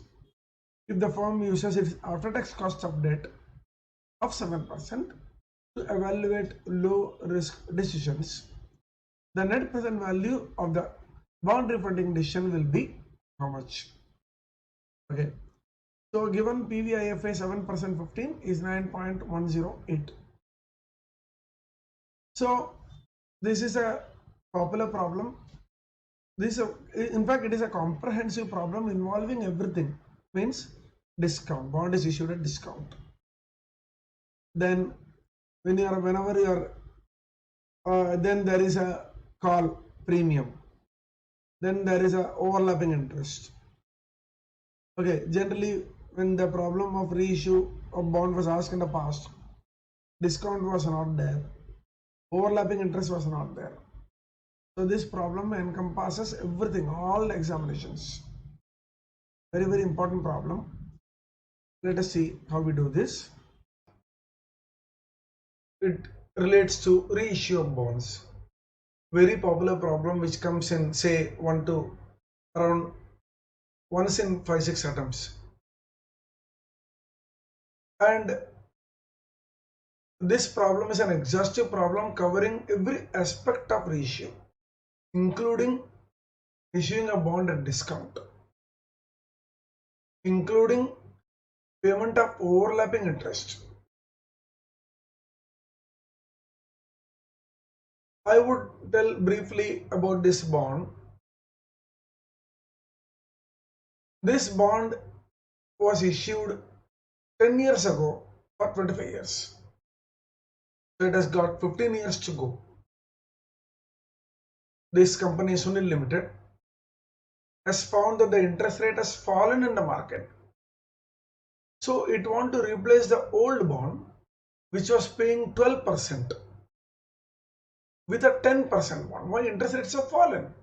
So why I should give my bondholders 12%? So I want to reissue bond at 10%. Now, when you want to reissue bond at a lower rate, you have to compensate the old bondholders because you are throwing them away. You are telling that, I am going to give the bonds, I am going to give your face value back. So you have to pay them premium. So whenever you are calling back the bond before scheduled maturity, you have to pay premium to the bondholders. Now, when Sunil Limited issued bond 25 years ago, it attracted funds by giving 20 rupee discount per bond. Now this discount is a cost incurred, so it can be amortized. Similarly, flotation cost can be amortized. Now in the process of making a decision whether to go for reissue or not, Sunil Limited will have to write down all the benefits. It has to write down all the costs. And when the benefits exceed cost, the bond can be reissued. So let us see all the considerations which Sunil Limited has to make. So I have broadly written down the features, whatever I said just now. It is a 50 million bond issue. The face value is 1000. Therefore, number of bonds is 50 million upon 1000. That will be 50,000. Number of bonds are required for two purposes here. They are given call premium per bond and they are given discount per bond. So I need number of bonds. Now call premium is callable at 1100. So therefore, I have to pay a premium of 100 rupees per bond. Old coupon is 12%, new coupon is 10%. So you are replacing high interest 12% bond with low interest 10% bond. Bond issues happen when interest rates fall. Therefore, investors who are investing in a higher coupon bond should watch the market carefully. When interest rates start falling, you will suddenly get a letter from the company that give the bond back, take your money, because companies reissue bonds with low coupons when interest rates fall. Now, when the old bond was given, 25 years were there. So you are at this stage when you are planning to replace the old bond with this new bond. The new bond is going to carry 10% coupon. So 15 years, usually the new bond tenure will match the leftover tenure of the old bond. It never, then only you will be able to make proper comparison. Old bond incurred a flotation cost of 2 lakhs, new bond 5 lakh. Discount of 20 was offered to old bond holders. Now, what are the considerations Sunil Limited has to make? Sunil Limited has to write down all the benefits and it has to write down all the costs.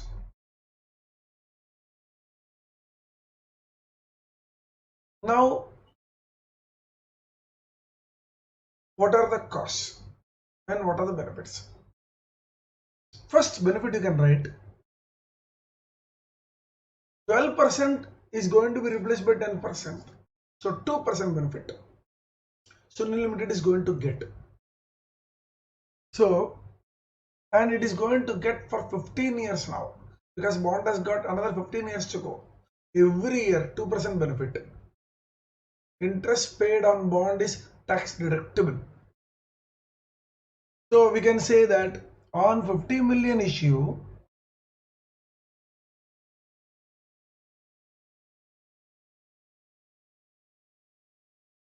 you are going to get 2% benefit.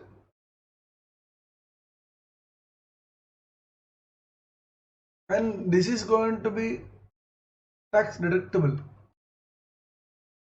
And this is going to be available every year for next 15 years. But I have to, since I am making decision today about reissue, I want present value of all those benefits. Therefore, into PVIFA, after tax cost of debt is 7%, 15 years. So this is present value of interest savings.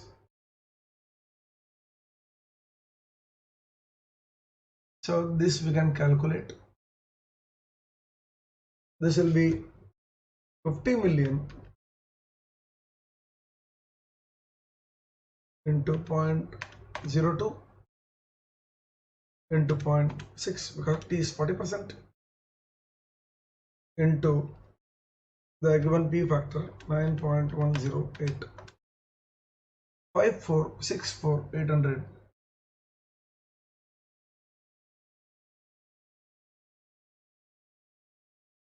This is the first big benefit or the main benefit for which the company is going for issue.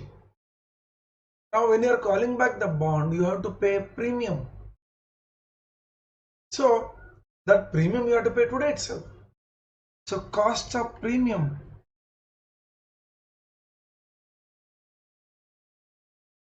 post tax equal to 50,000 number of bonds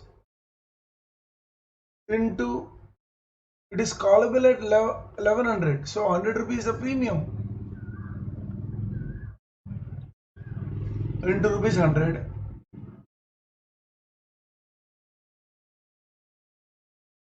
into,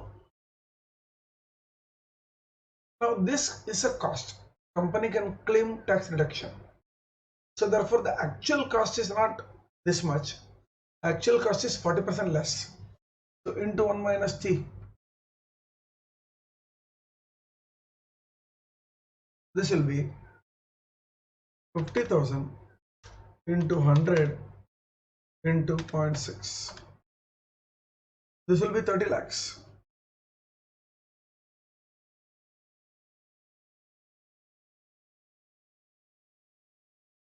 So premium cost is a big amount actually. Now this discourages many companies from going for reissue.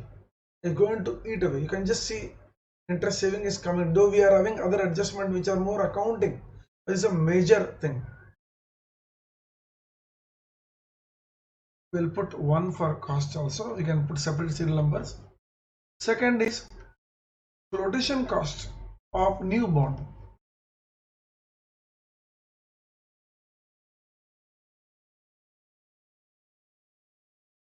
It is given as 5 lakhs.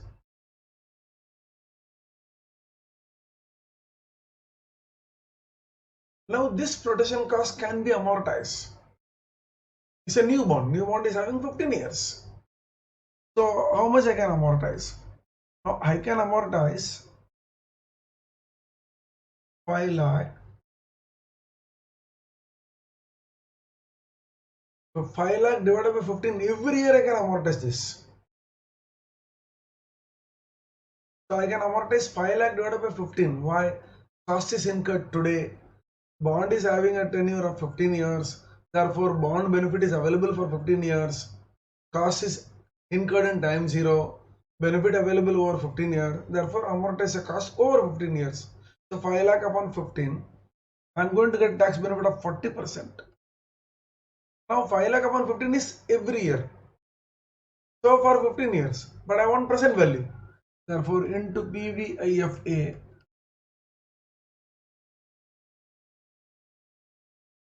7%, 15.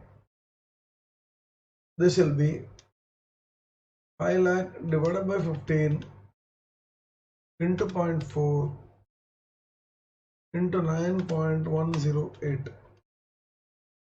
121440 rupees 121440. 1,25,440.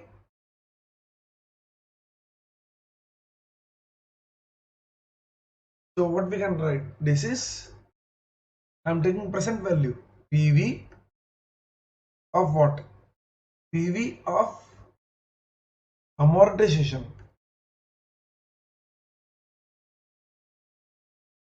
of what? Of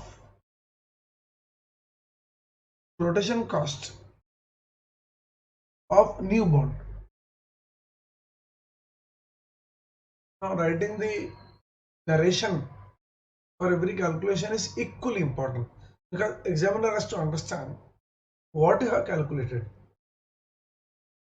So the flotation cost of new bond I have amortized. I have taken PV.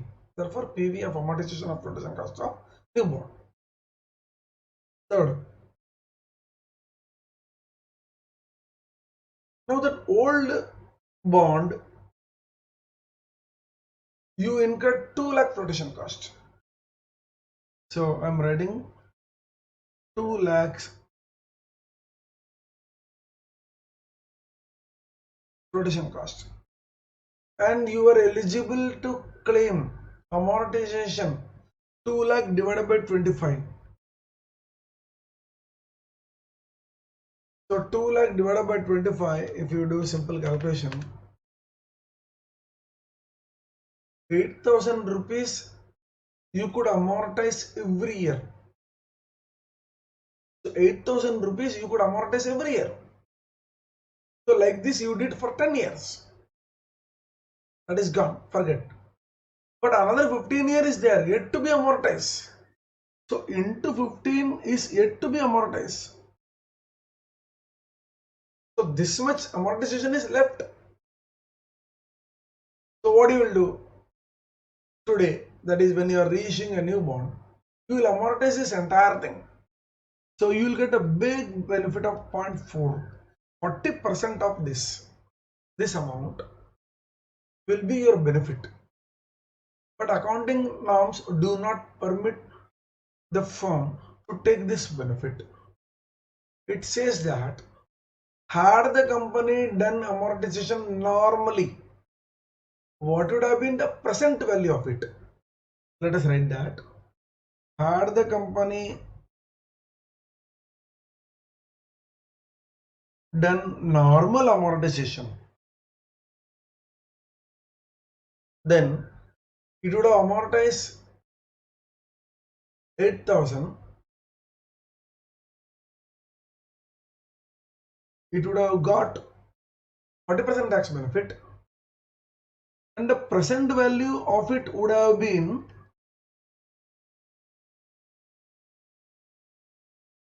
this much. So this is the present value of amortization of flotation cost of old bond. Had it gone through the normal course, this would have been the benefit.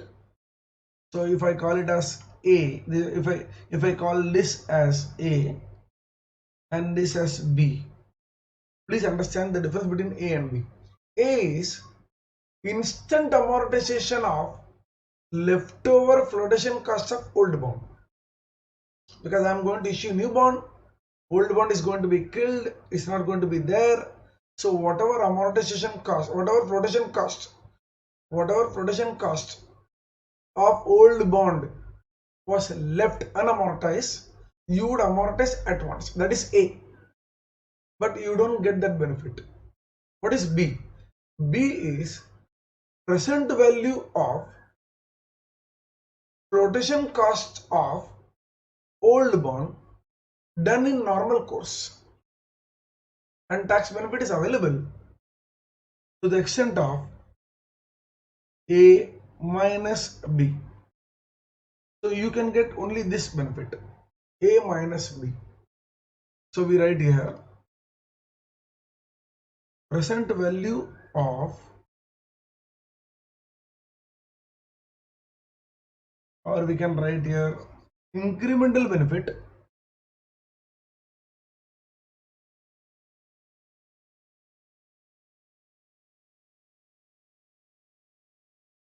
from amortization of flotation cost of old bond. So when you do this calculation,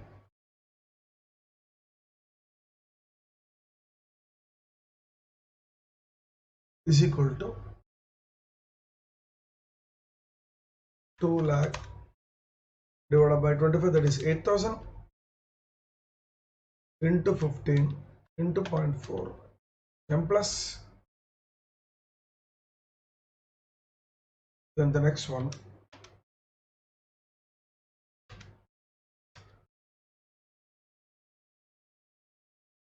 we are getting 18,854.40 rupees, 18,854.40.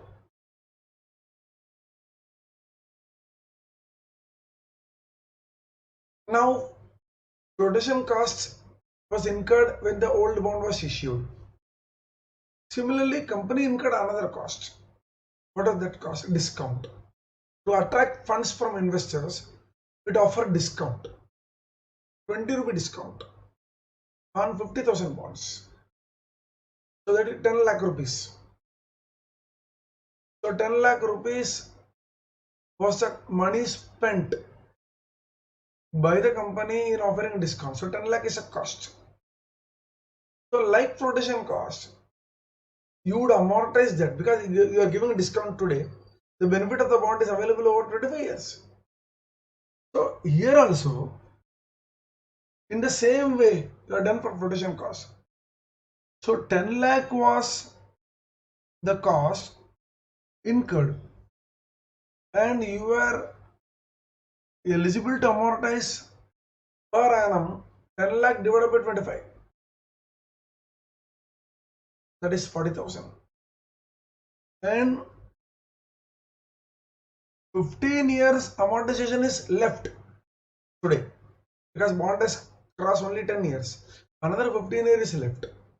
So 10 lakh upon 25, that is 40,000 rupees into 15 is still left, and tax benefit on this today would have been this, but you are not permitted to take this. Had you done normally, how much benefit you would have got in present value terms?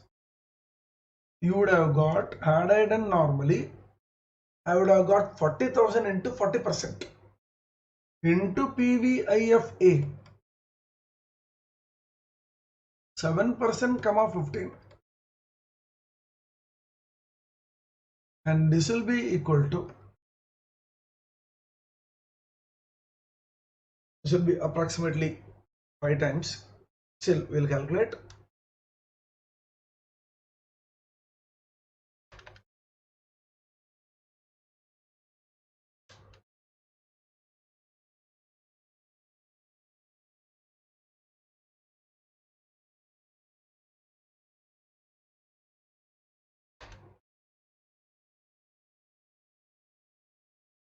Nine four two seven two.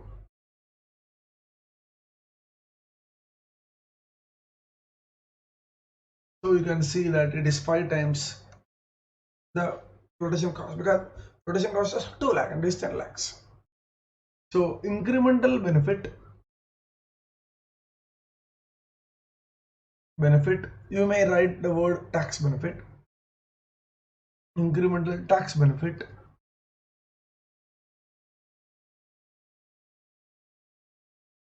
from amortization of discount of old bonds.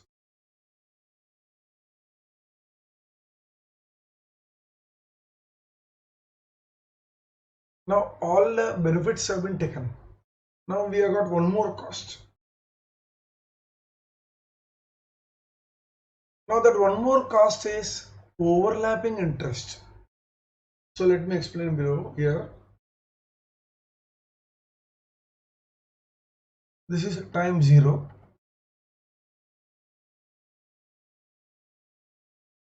Ten years,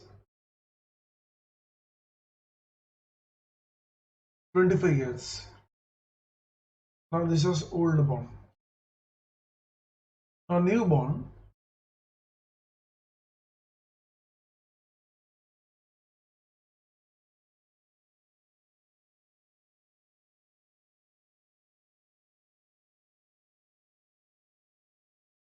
now when the interest rate is falling, you are writing letters to every old bond holder.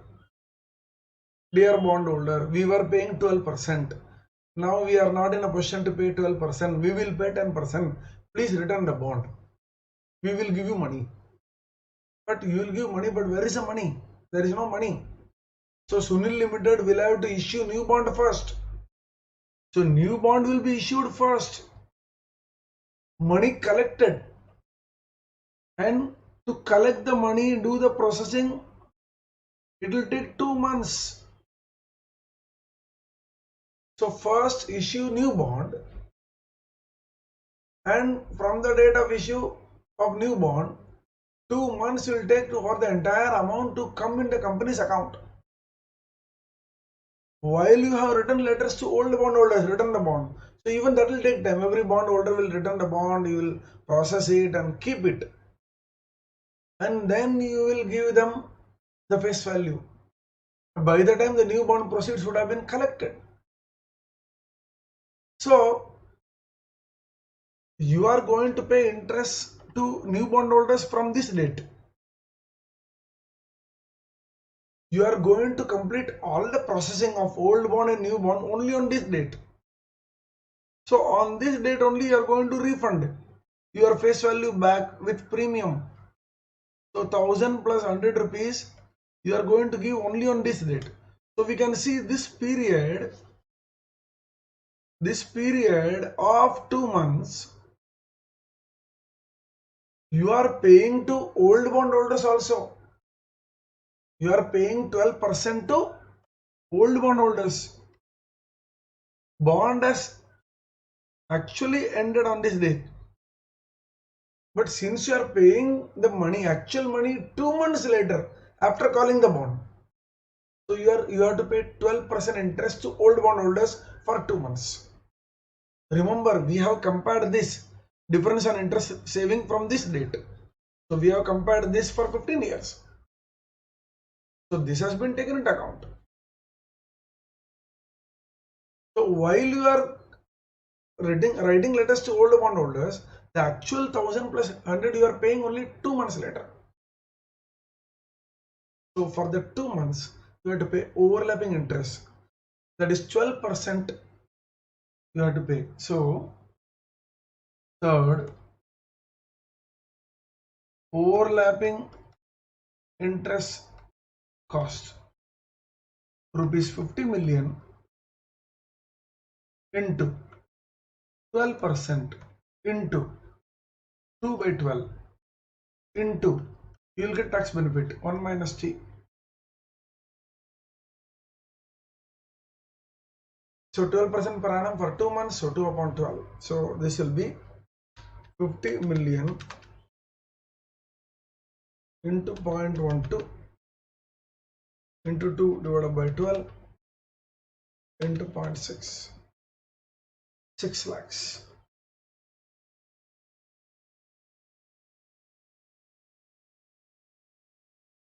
So you have calculated benefits 1, 2, 3, 4 and cost. Let us do the cost benefit analysis. So total cost,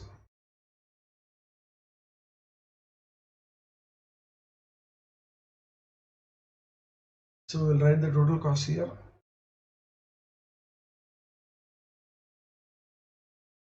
So this total benefit,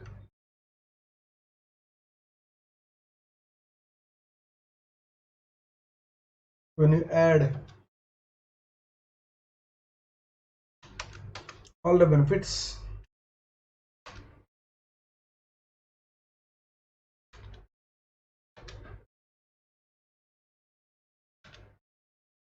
five six nine nine 366 5,699 366.40 and total cost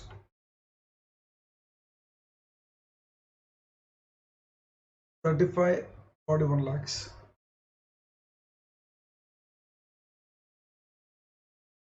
So net benefit we have. So net benefit is equal to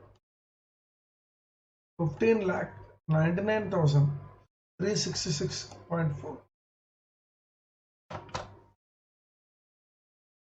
So since we have net benefit, the company should go for reissue. It's not a difficult problem, but it's better that you practice 3-4 times, because you can do it very quickly in the exam if you have practiced well enough. Hope you understood this.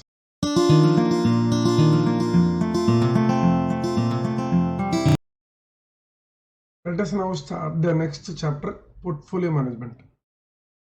One of the most important chapters. It comes under section 2 of CFNL, and though it consists of lots of formulae, fairly easy as compared to many chapters. A student can expect anywhere between 8 to 16 marks in the exam. Section 2 has a quota of approximately 28 marks, of which you can expect 16 marks from this chapter max. Sometimes it can exceed, but you can expect at least 8 to 16 marks. Now what kind of problems we can see in this chapter? Let us see that first.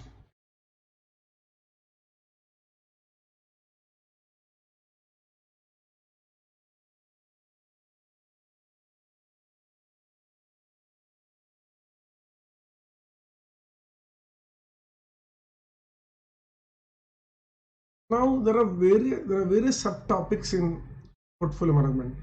So we have basics of risk and return. So we can say you can expect problems from basics of risk and return.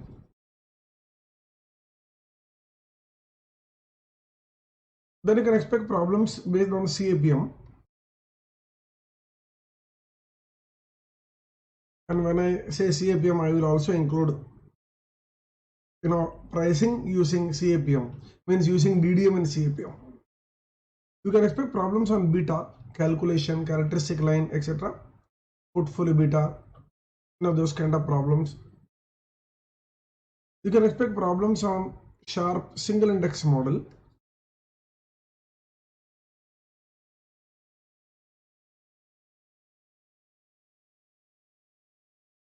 You can expect problems on asset beta, project beta, etc.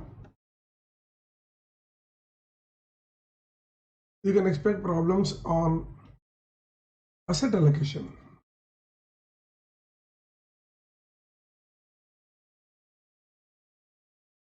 And others. Now, when I say others, we have exponential moving average, we have Sharpe's portfolio optimization model,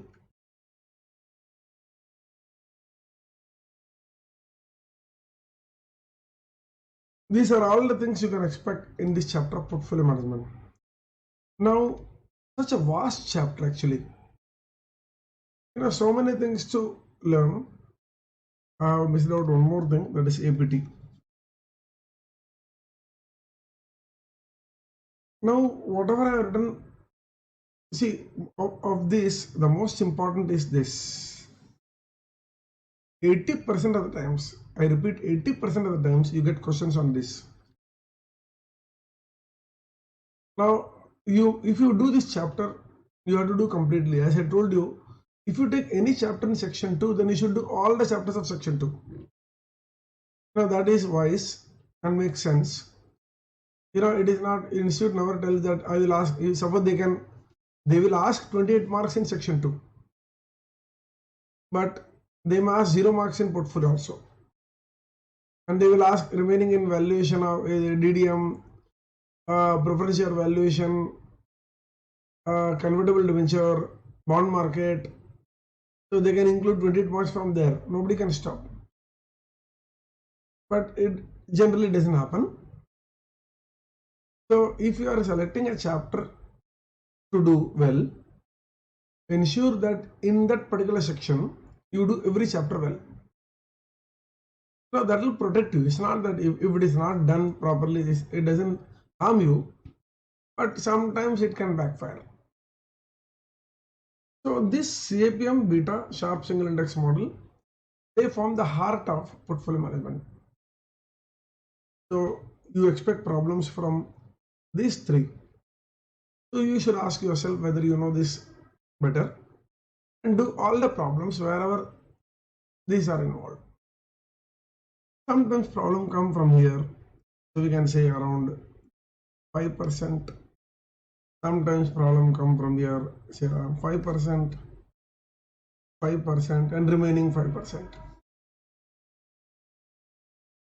So you can say that other problems do come, but I told you it is left to institute.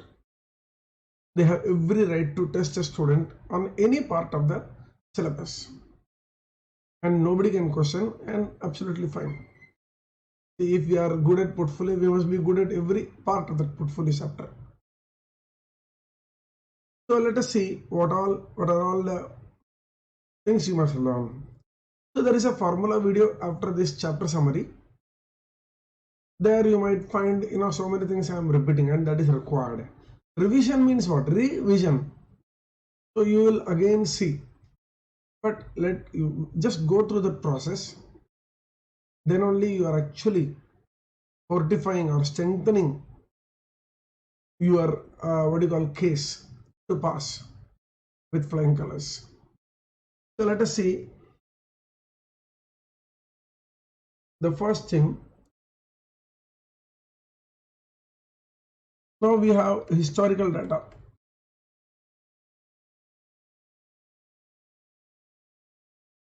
Whenever we are given historical data, they can give prices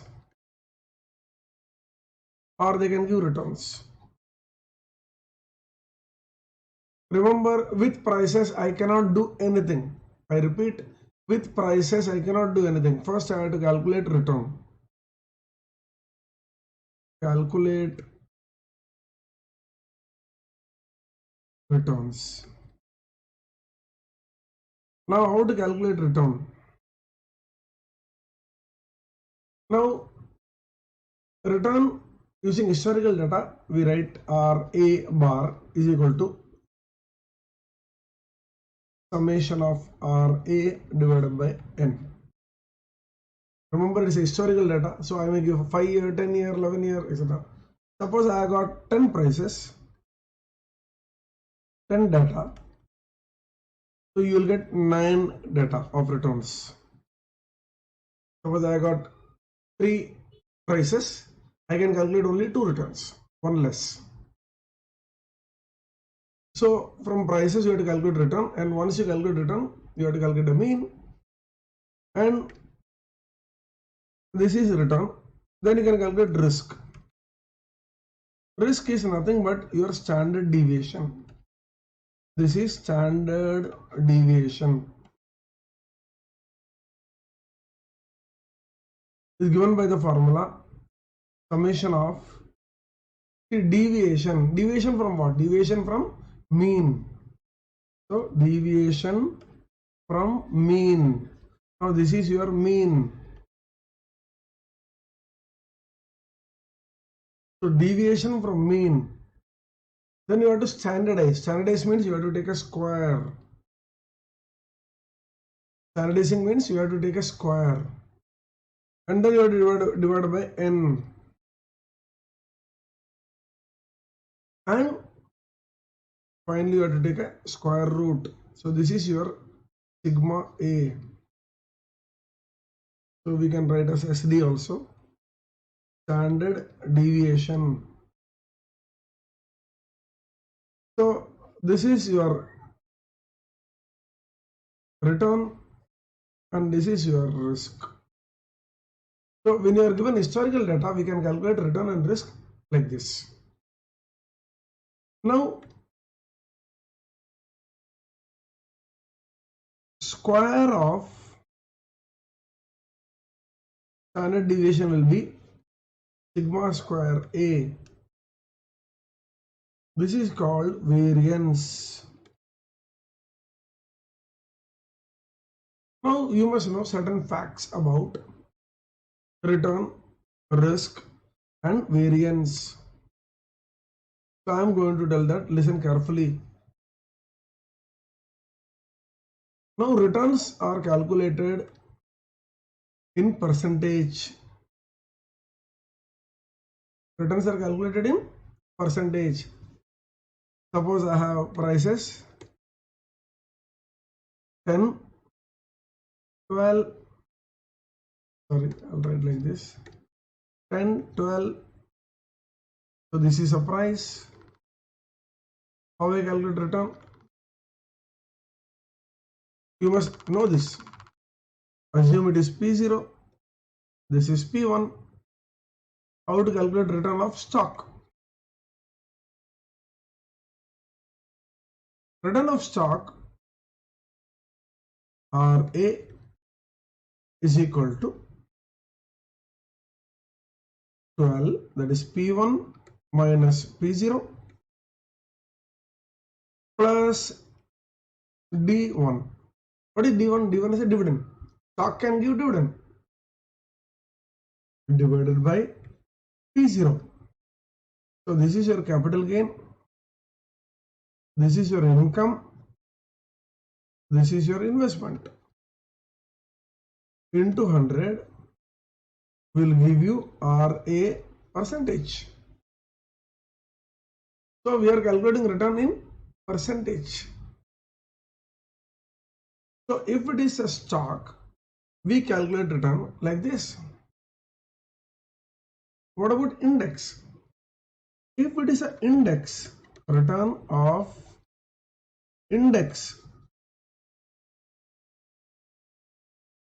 So again I am using the same word RA equal to, so I can write I1 minus I0 divided by I0 into 100, because index does not distribute dividend, but index dividend yield can be given. So plus dividend percentage. So in the case of index, we use the change in index levels. So this will be in percentage plus D percentage. See the difference in the formula. So again RA, we are getting RA percentage. So we can see that this is percentage. Remember, whatever is the unit of return, the unit of risk will be same.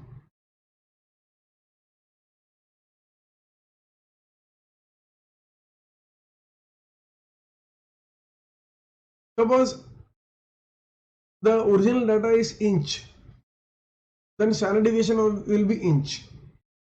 Original data is rainfall in millimeter. Standard deviation of that data will be millimeter, like that. Same unit. But when it comes to square, it is percentage square, is it not? But we don't write percentage square. Let me explain. Suppose I got, if sigma A equal to 3%, sigma square A will be 3% into 3% equal to 3 upon 100 into 3 upon 100 equal to 9 upon 10,000. No, 9 upon 10,000 is not 9%. Percent means per 100. What is the meaning of the word percent? Percent means per 100. Cent stands for century.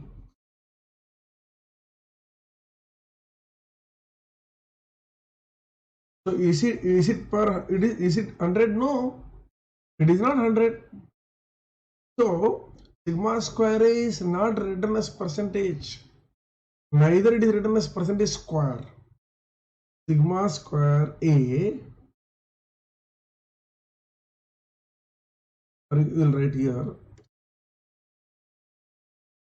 sigma variance is written as number or decimal. So here it will be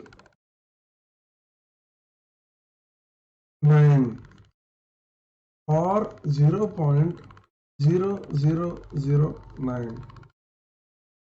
So this you have to remember.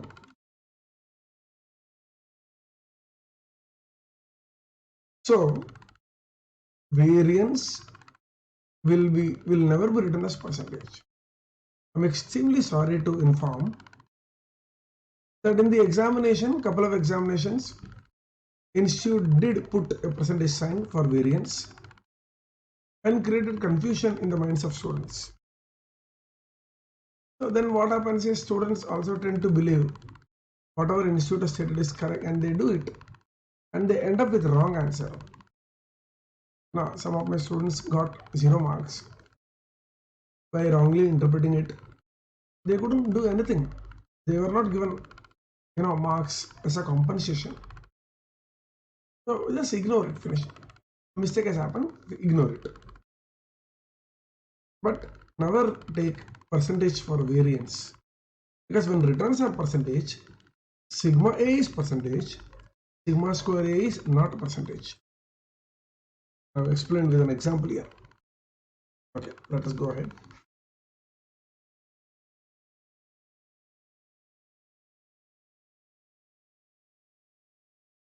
Now, if the data is not, so if the data is not historical but predicted future with probabilities,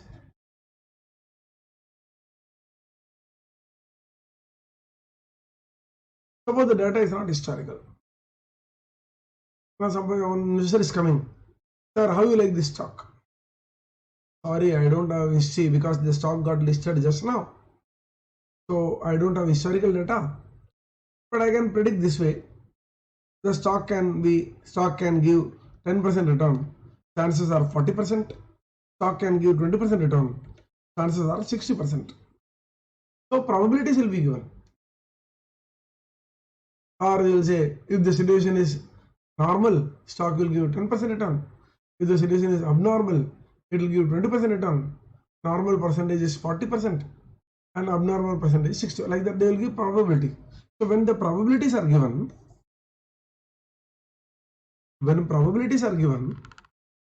then return.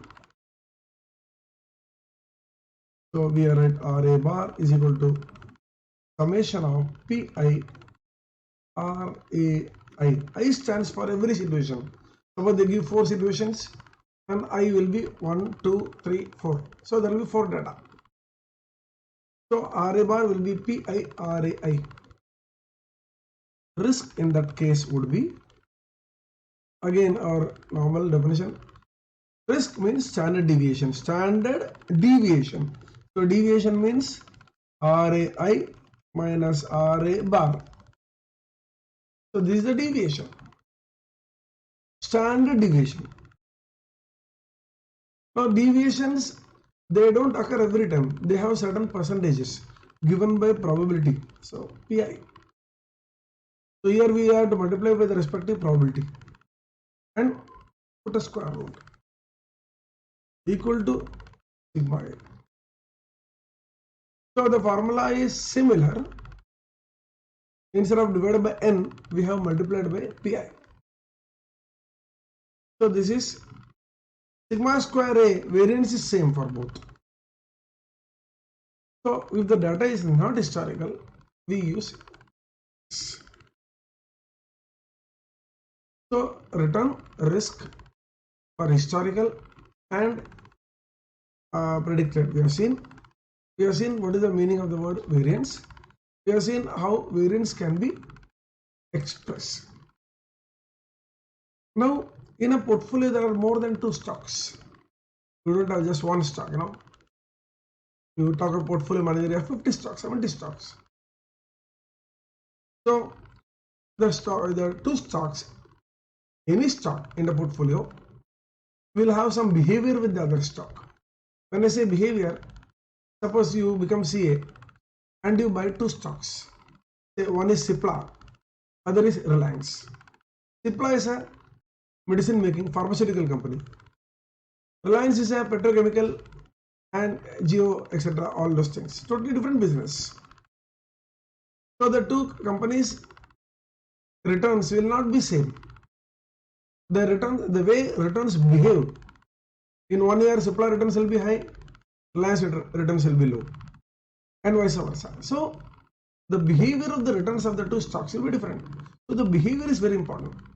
So having passed CA, you bought these 2 stocks. It is not necessary that both the stock will continuously go up. There will be sometimes it will go down, etc. So how to measure the behavior of returns? So that is given by covariance and correlation coefficient. Covariance is written as sigma, but I write A, B. Remember, it is behavior between 2. Co means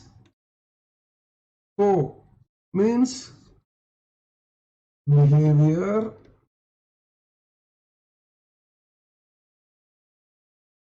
between 2. So therefore I am having 1, 2. Similarly here also, correlation coefficient is given by rho AB. Now this is your sigma, Greek letter. This is rho, Greek letter. So again you have here 2. That is correlation. Co means between 2. So sigma AB and rho AB. These 2 are behavioral terms. They are behavioral terms. Very useful in portfolio. Ultimately, having bought two stocks of totally different type of companies, you must know no, how they will behave. Otherwise, what will happen is one will continuously go up, other will continuously go down. You will not make any money. So you should know their behavior. So therefore, these two indicators are these two measures are used. So how we define this? Sigma AB we can also write as AB, covariance, product of deviations. What is that? Product of. But remember these punch lines actually. Product of deviations. So there are two stocks. Deviation 1 RA minus RA bar. Deviation 2 RB minus RB bar. So product means multiply divided by n summation. Very simple formula. So when you remember, if you start by-hearting the formula without any sense, then this chapter is not your friend. But if you understand the formula like this and remember product of deviation is covariance, then this chapter is the best chapter to score. So RA minus RA bar into RB minus RB bar upon n is your, remember I am writing for historical data. If it is a predicted data, if it is historical, what we did, we divided by n. Predicted definition doesn't change. The RAI minus RA bar, RBI minus RB bar. Instead of divided by n, I multiply by PI. That's all. So for historical, we generally take a product divided by n because there will be different data. In predicted also we will have different data, but each will have its own probability. So multiply by the respective probability. And rho is given by, I hope you are writing and building the notebook because that is very important. Last day you will go through all this. Understand, I am writing everything and I am writing in such a short manner so that you are able to easily complete after your FR paper, entire book. Easily complete. So this will be sigma AB upon sigma A into sigma B. Covariance upon product of deviations. Now certain important things about covariance. Covariance. Number 1 can have values from minus infinity to plus infinity. Means you can get any answer. Minus 1 lakh, minus 20, plus 44, 0, anything. Number 2, expressed as a number like variance. See, variance is what? Sigma square, sigma into sigma, is it not? What is covariance? Product of deviation. Again, it is a sigma square type. So, covariance and variance always expressed as a number. Remember this, do not forget.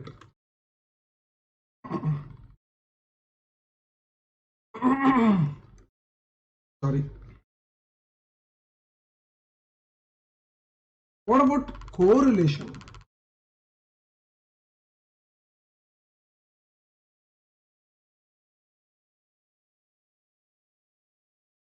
can range from -1 to +1 only.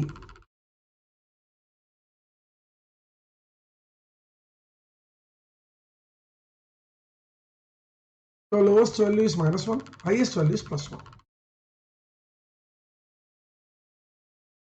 So you can say here minus is there, here also minus is there, plus is there, here also plus is there. But this is infinity.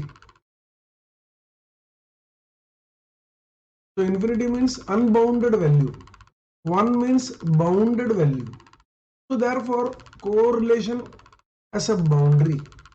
1 this -1 this side, minus +1 this side. And covariance has no boundary. So therefore it is better to have correlation information. We will have some proper understanding. Okay, if correlation is -1, I can say the stocks are behaving exactly oppositely. So we write that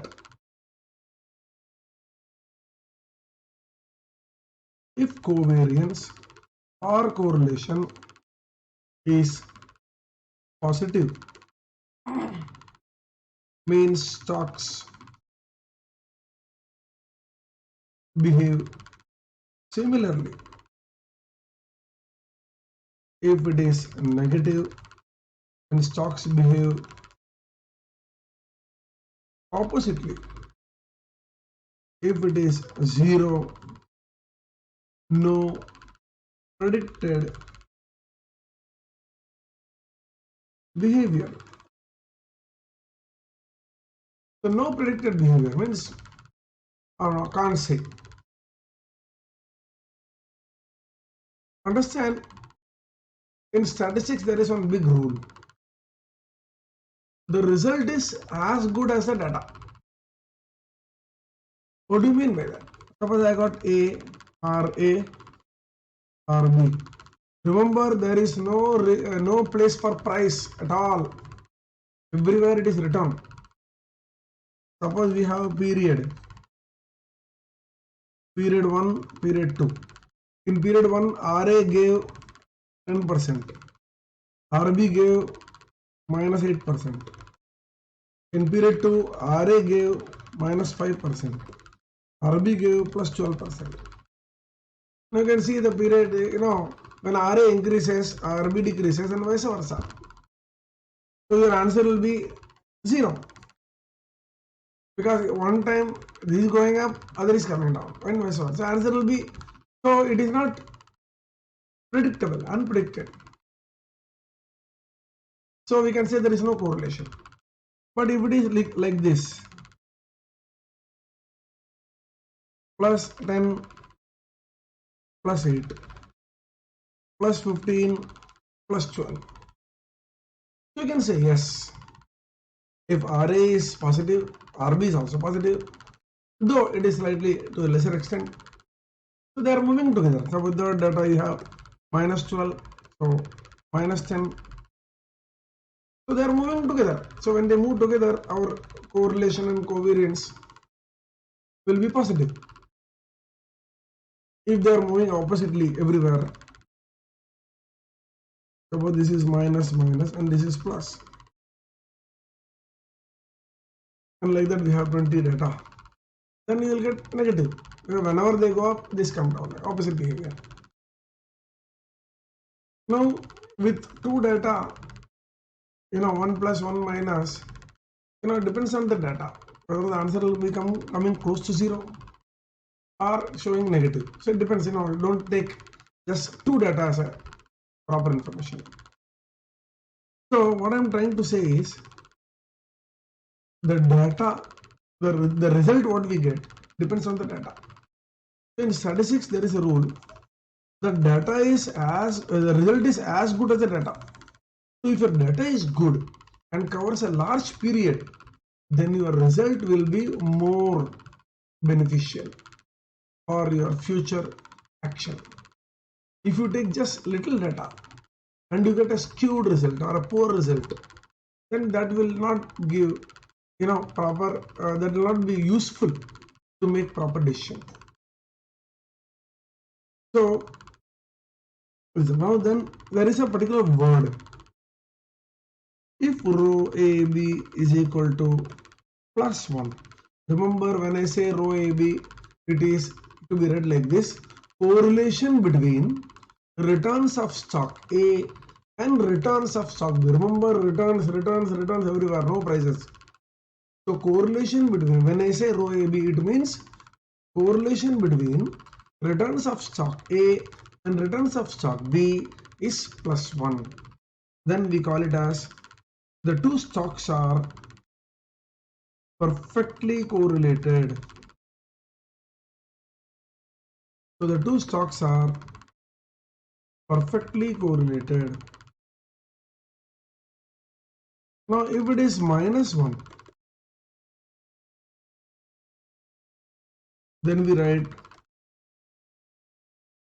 perfectly negatively correlated. So we write it as perfectly negatively correlated. So they may give an example. The two stocks were perfectly correlated. So indirectly they are given rho is plus 1. Now one particular aspect which they tested in the recent exam is coefficient of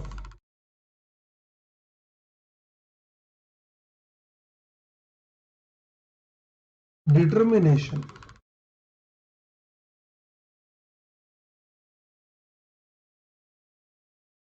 Now as a fund manager, when I was working, we used to report to SEBI something called R square. Now rho AB square, it is called R square. It is coefficient of determination. So always positive. Being a square, it is always positive. So instead of giving the value of rho AB, they wrote coefficient of determination is so and so. So when they give determination, then you should take square root. So we'll write here. Therefore, rho AB equal to is very important.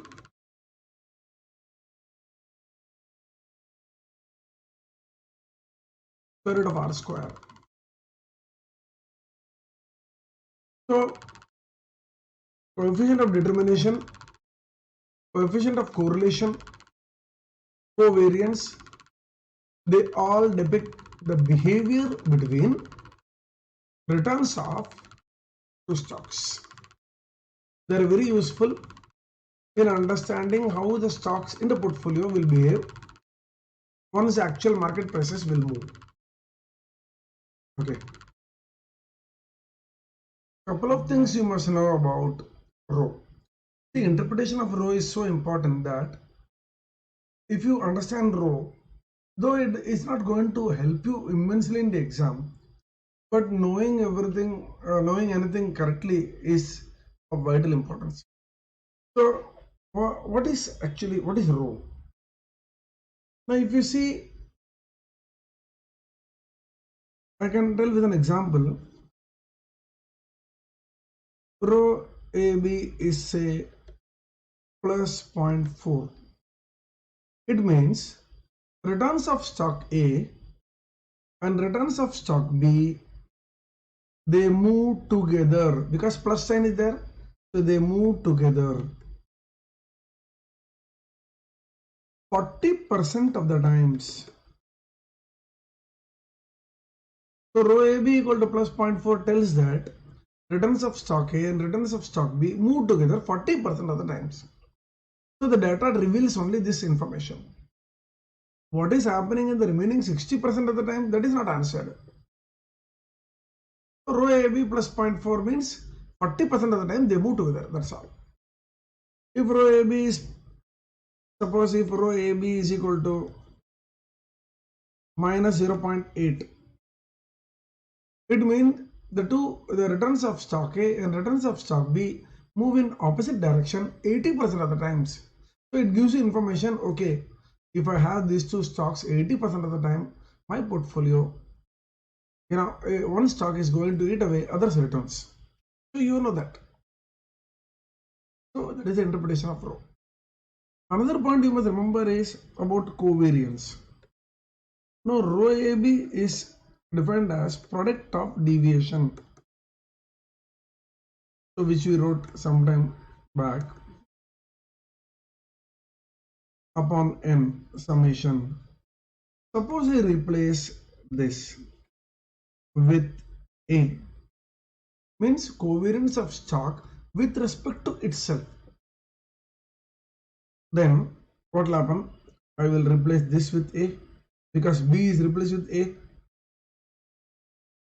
So this will become equal to summation of RA minus RA bar the whole square upon n, because both will be RA minus RA bar. This is nothing but your variance, because variance is sigma square. In sigma we have a square root. Remember, sigma we have a square root. So variance there is no square root. So we can say that covariance of stock with itself. Now we write covariance. Actually, we should be telling in detail covariance of returns of stock with returns of itself, like that. But we generally, in normal language, we use this. So covariance of stock with itself is equal to variance.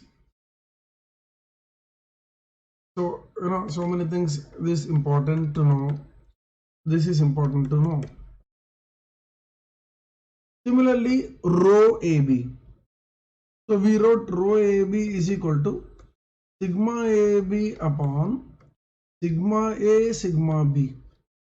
Therefore, what is rho AA? Now instead of B, let me replace. So this will be sigma AA upon sigma A into sigma A. Now sigma A just now we wrote.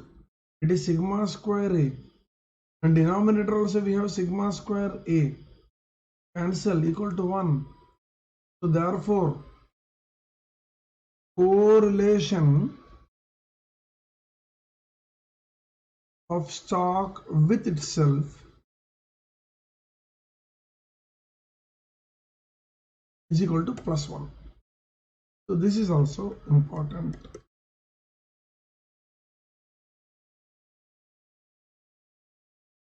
So rho AA 1, rho BB 1, rho CC 1, like that. Okay. Another last important thing what you must know before we go to the next CAPM and beta. Now we write the risk of the portfolio and then go to CAPM beta. Now before we do that, we must know one more fact. Sigma A, what is the formula? RA minus RA bar the whole square upon n. Now this one is a square, so they're always positive.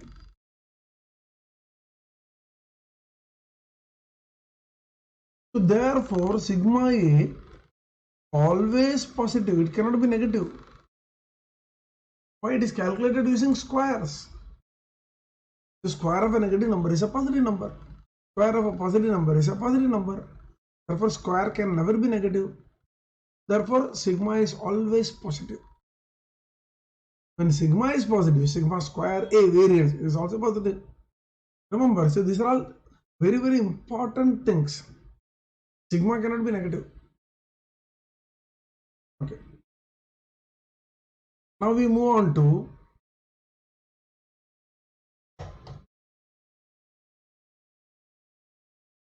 return and risk of portfolio.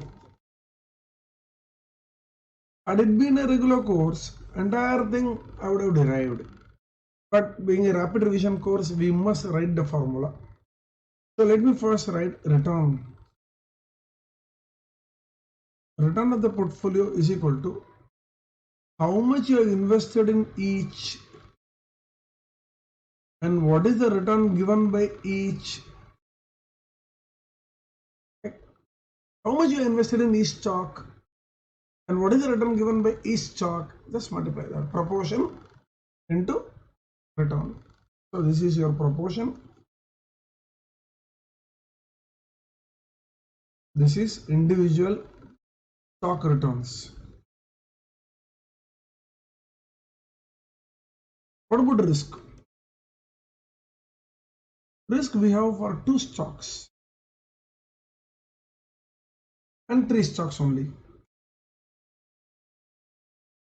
2 stock portfolio risk. Remember, if I invest in 2 stocks, so I will be having WA, proportion invested in stock A, WB, or let us say W1, proportion of money invested in stock 1, W2, proportion of money invested in stock 2, sigma 1, risk of stock 1, sigma 2, risk of stock 2, rho 1, 2, correlation between stock 1 and 2. So if we know all this, we can calculate sigma p, risk of 2 stocks portfolio, is equal to W1 square sigma 1 square, W2 square sigma 2 square, plus 2 W1 W2 sigma 1 sigma 2 rho 1 2.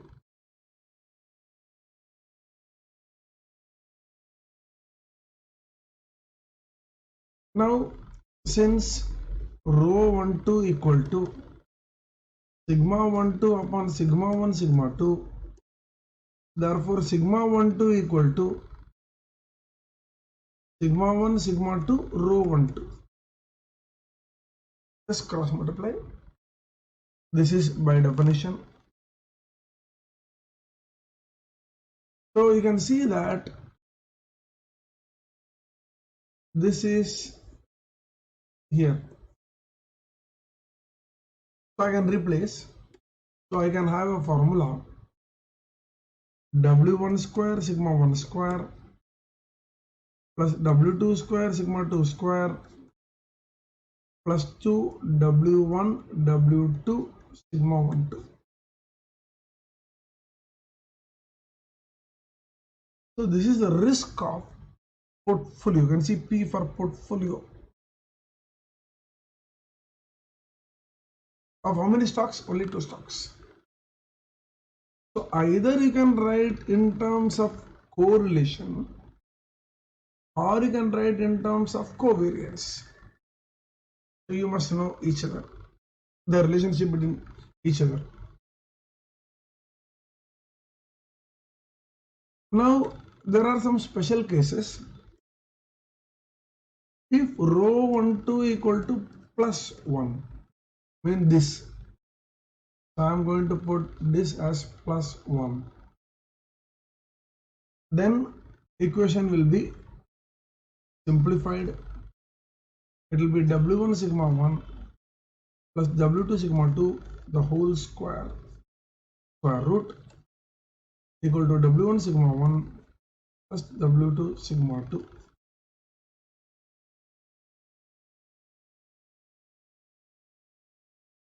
So it will become A plus B the whole square type. So if rho is if rho 1 2 is plus 1, directly use this. So no need to put the lengthy formula and take a square root. Calculate directly this. Similarly, if rho 1 2 equal to minus 1, we use sigma p equal to W1 sigma 1 minus W2 sigma 2.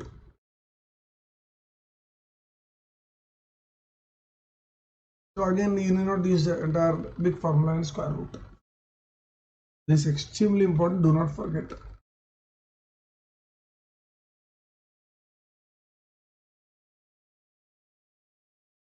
Couple of times it has come in the exam, so you must know that you should be smart to use this formula directly.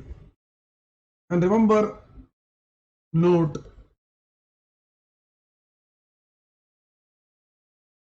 so I will call it as equation A.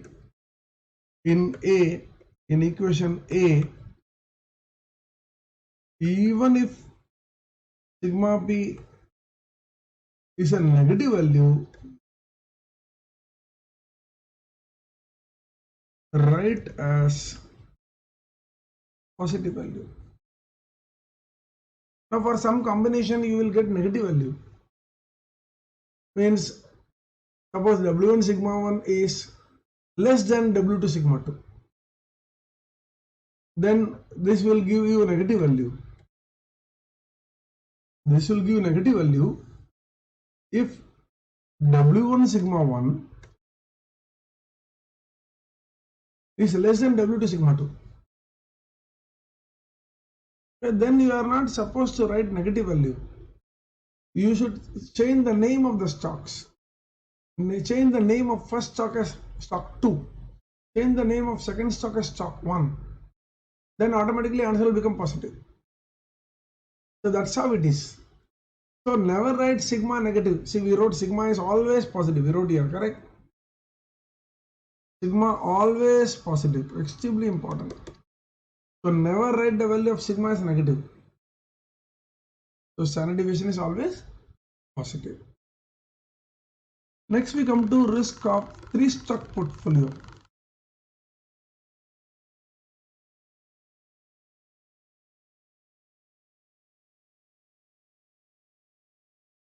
It is same format, W1 square sigma 1 square, W2 square sigma 2 square, W3 square sigma 3 square plus all the 5 elements will be there.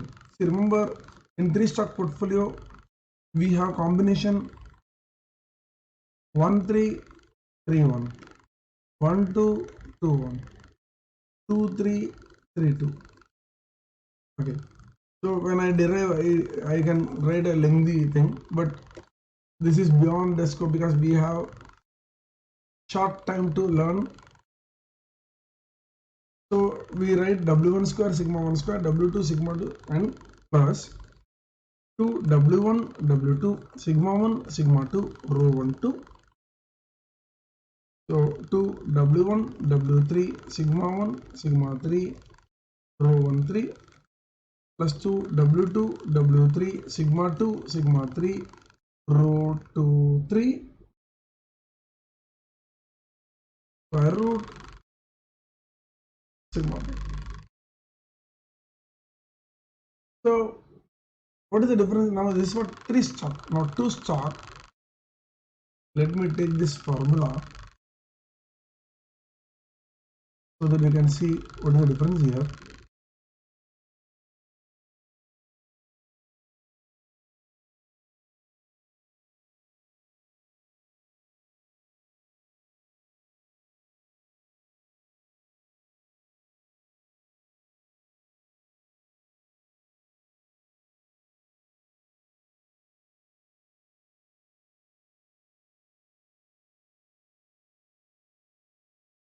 Now why I am telling all these things? Because these are the things which will flash in the exam. See, if it is a 2 stock, you can see I am having this. This is a variance term.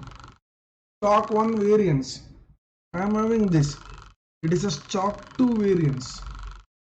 Then I am having 5 parameters. Weight 1, weight 2, risk 1, risk 2, correlation 1, 2. So here also you have sigma 1 square, sigma 2 square, sigma 3 square. There are 3 stocks. So we have 3 variances. Now here we have just one combination, 1, 2. See, 1, 2. Here we have 1, 2 combination, 1, 3 combination, and 2, 3 combination.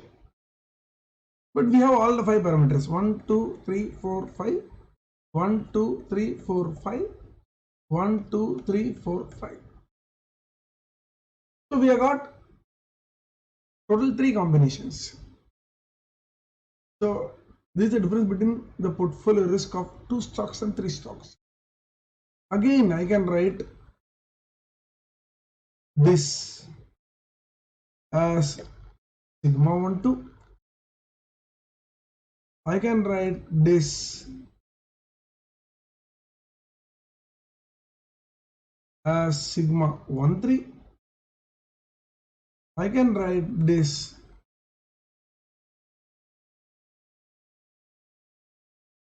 as sigma 2, 3. So that is possible. Okay. Sometimes they will express these terms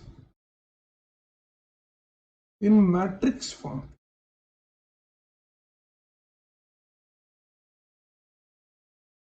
One, two, three. 1, 2, 3. This is called covariance matrix.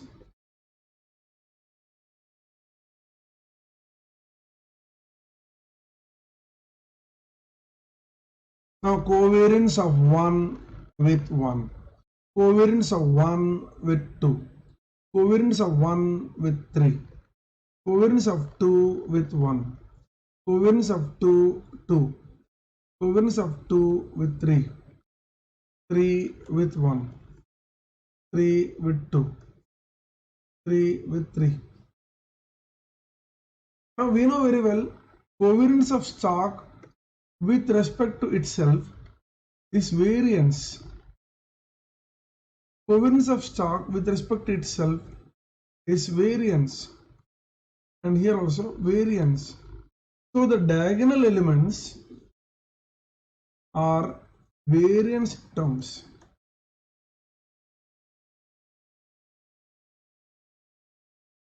Secondly, this will be same.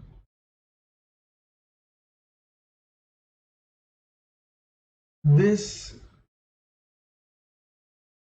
will be same. This will be same. So they will give you in matrix form and tell you please calculate the risk of a portfolio. So we should pick. See, variance. Just see, I can get variance. So this I can get, this I can get, this I can get, this I can get, this I can get, this I can get. So with W1, W2, W3 and variance matrix, covariance matrix, I can calculate everything. So variance, this also you have to remember.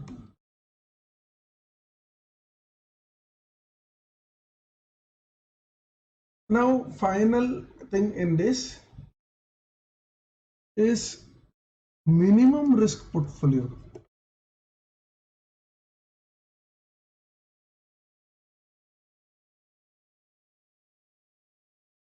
Suppose I know 2 stocks, 1, 2, and I know sigma 1, sigma 2 and rho 1, 2 or sigma 1, 2. Then least risk portfolio will have weights W1 equal to sigma 2 square minus sigma 1 2 upon sigma 1 square plus sigma 2 square minus sigma 1 2 W2 equal to 1 minus W1.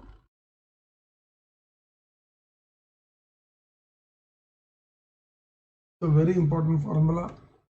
And one thing I want to tell you, they are having it in practice manual material everywhere, not a single time asked. Very, very important.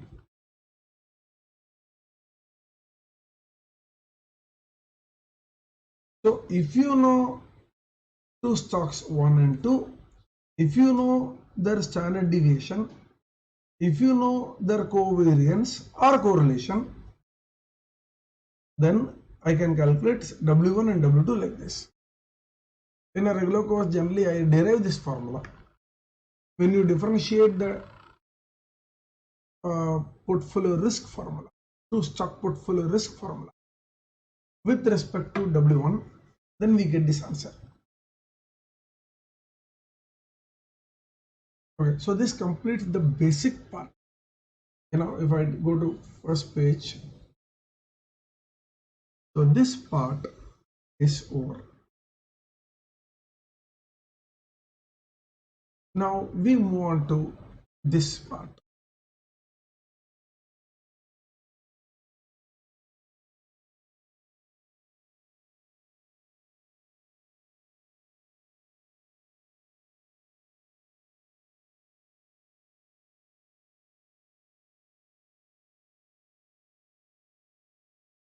What is the equation for CAPM?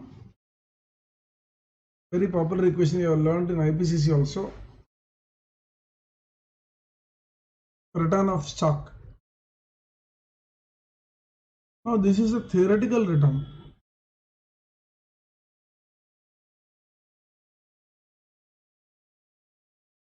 As per theory, also called fair return, also called equilibrium return.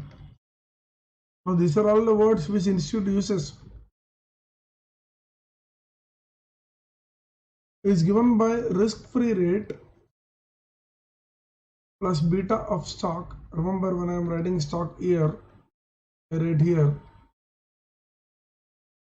into RM minus RF.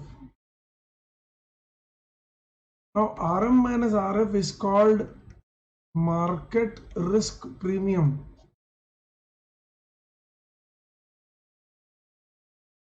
RS minus RF is called stock risk premium.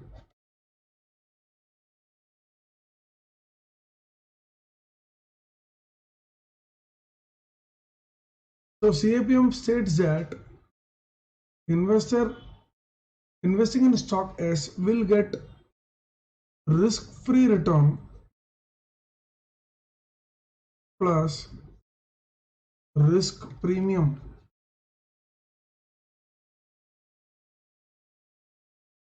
Now RM minus RF is called market risk premium. So beta into RM minus RF will be total premium which you will get.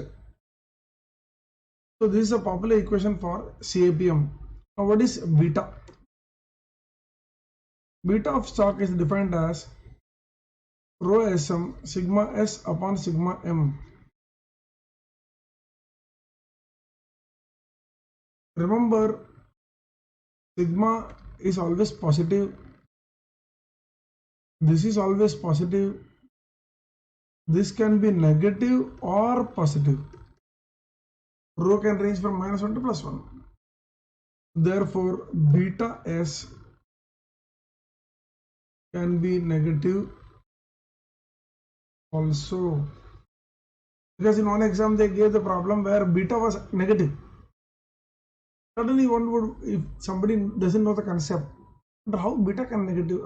Because I have done 1000 problems, all problems beta was positive. Now this doubt should not come. See the concept. So beta can be negative. Okay. Now if I write this, so beta S equal to sigma SM upon sigma S sigma M into sigma S upon sigma M. This cancels, will give you sigma sm upon sigma square m. Another formula for beta. Very commonly asked, this both the formulas, this and this.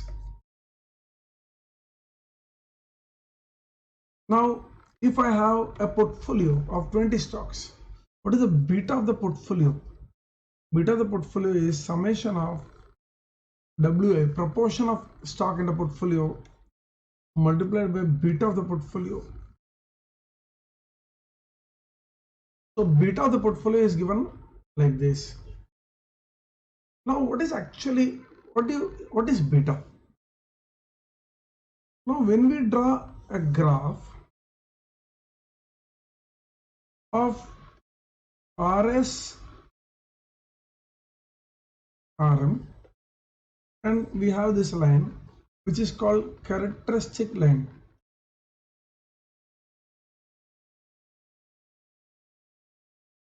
Now the slope. So in 11th standard or 10th standard we would have studied slope of a line is y2 minus y1 upon x2 minus x1. Means y in the numerator, x in denominator. Change in y numerator. What is slope? Slope is change in y upon change in x. Now what is y? Y is your stock return. What is x? X is your market return. So this will be equal to, I will write delta S percentage upon delta M percentage. That is rate of change of stock with respect to rate of change of market. This is nothing but beta. So we got another formula for beta. So we wrote three formula here, right? You can see here. Formula number 1. Formula number 2.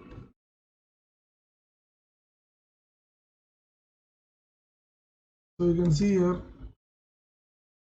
1, 2, 3.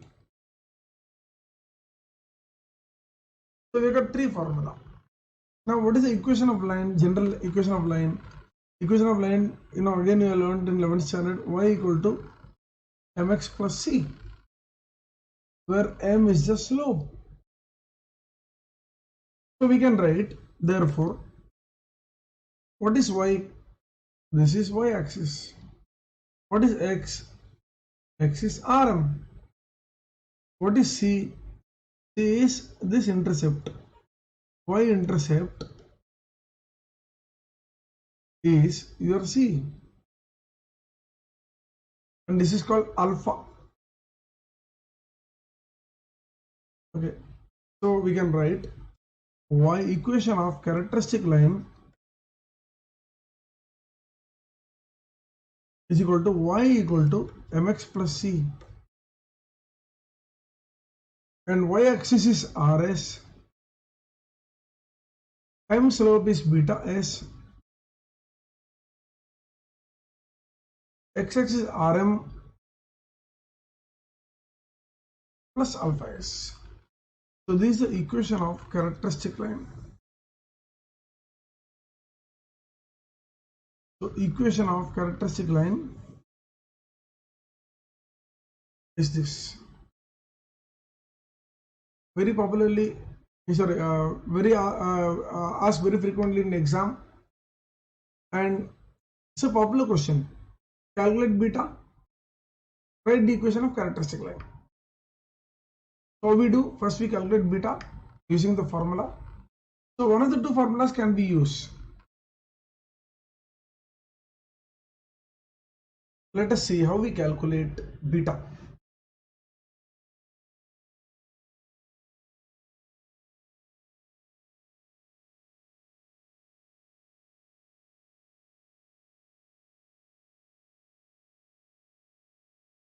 Now, method 1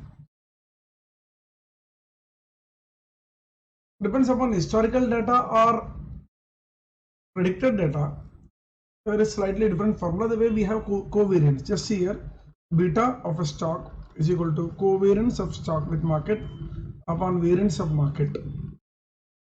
If it is a historical data,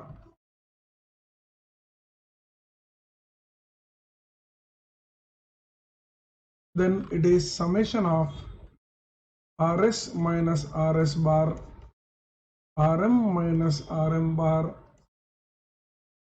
upon N divided by summation of Rm minus Rm bar the whole square upon N. But if it is predicted data, summation of Pi into Rsi minus Rs bar, Rmi minus Rm bar divided by summation of Pi into Rmi minus Rm bar the whole square. So the difference between the probability and this method 1. Method 2, regression.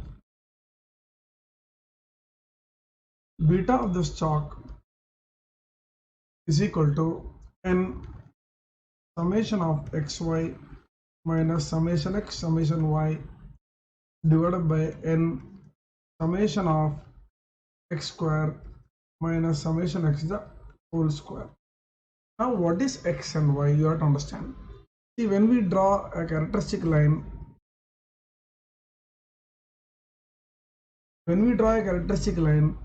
our x-axis is Rm, our y-axis is Rs. You are drawn here, you can see this. X-axis is Rm, y-axis is Rs. So we have the same thing, so we have to keep in mind.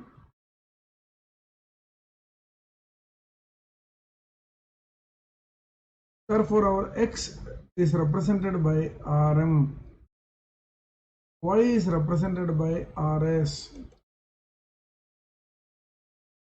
So if it is regression, then I will make this x column, y column, xy column, x square column. Then I take the summation. Now you can see this summation of x. So this will go here. Summation of y, summation of x will go here also. Summation of y will go here. Summation of xy will go here.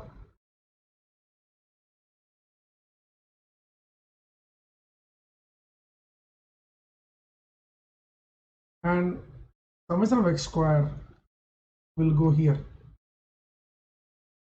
So you can see that regression is extremely fast.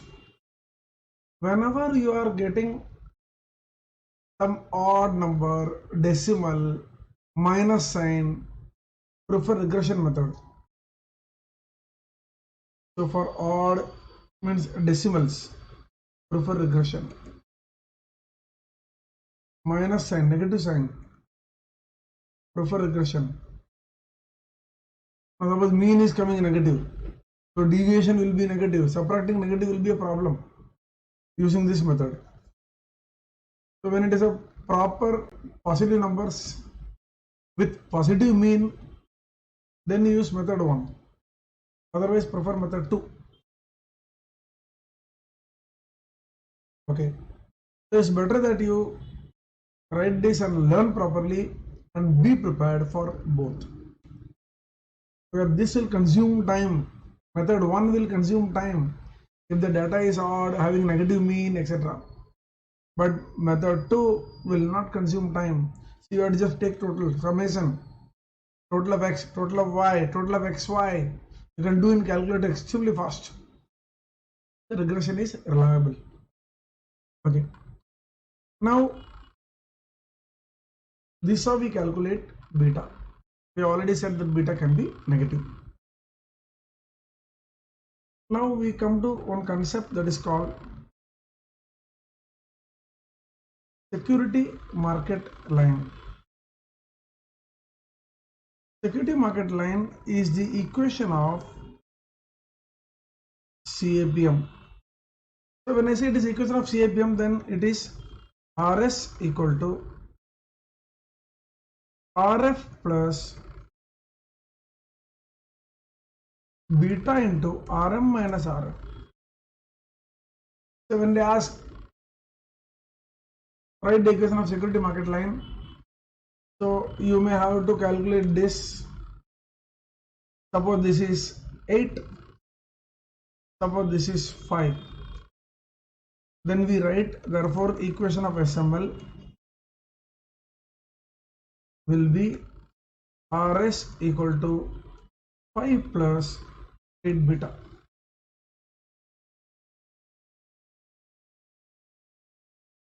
So this is what we do when we actually draw. These things will not be asked, but I'm just giving an idea. This is beta. This is your R. Okay, beta equal to 0. This will be RF. So the graph will be like this. So this is security market line. You can see 5. So therefore we have this RF. So any return is RF plus something. RF plus this. Okay, had it been a normal course, we could have talked at length, right? So security market line, just remember it's a equation of the, you have to remember this. It's nothing but the equation of CAPM. And we write in this format. So we have to find market risk premium, with whatever information given, we have to substitute risk free rate and then write in this format. Okay, next. So have we written the formula for beta of the portfolio? Beta P is equal to summation of Wi beta I. This is beta of the portfolio. I think I have written, nevertheless, no problem. Writing again is not a sin. Okay. Now, a concept. Let us check Nifty. What is Nifty? Nifty is an index. This Nifty has got 50 stocks. 50 stocks are from diverse sectors of the economy. Steel sector, banking sector, pharma sector, IT sector. Now all the sectors are contributing to Nifty. So there are 50 stocks. So all the sectors form the entire market. Because in the market, which are all the sectors are there? Who is the leader of those sectors? They only will be Nifty. If Infosys is leader of IT, TCS is leader of IT, they are in Nifty. If Sun Pharma is leader of pharma or DVC is leader of pharma, they are in Nifty. So every sector leader is in Nifty. So can we say that Nifty encompasses all the leaders of various sectors? So we can indirectly say that Nifty encompasses the entire market. Therefore, Nifty is used as a proxy for market.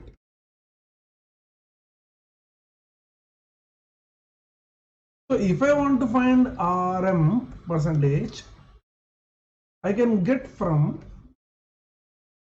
Nifty. I can get from Nifty. Therefore, Nifty is proxy for market because it has got all the leaders of all the sectors contributing to the GDP of the economy. Now, before we proceed more about Nifty, let us understand beta formula. Beta S equal to sigma SM upon sigma square. Suppose I replace this with market, means I want to find what is beta of market. I want to find what is beta of market. So S I replace with M. So here also I will replace with M. Then what happens? It is covariance of market with market. That is nothing but variance. We have learned covariance of stock with respect to itself is variance divided by sigma square M. Cancel equal to 1. So beta of market is 1. Since beta of market is 1 and Nifty being a proxy of market, beta of Nifty is also 1. So this they have tested many times in the examination. They said, they gave information on Nifty and asked students about market. They give information about Nifty and they will ask questions on market. So Nifty is market.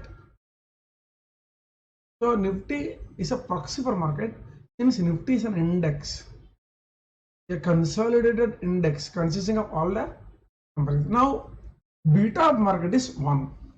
So we have to write a punchline. Beta of market is equal to 1. Nifty being proxy for market as beta equal to 1. Very, very important.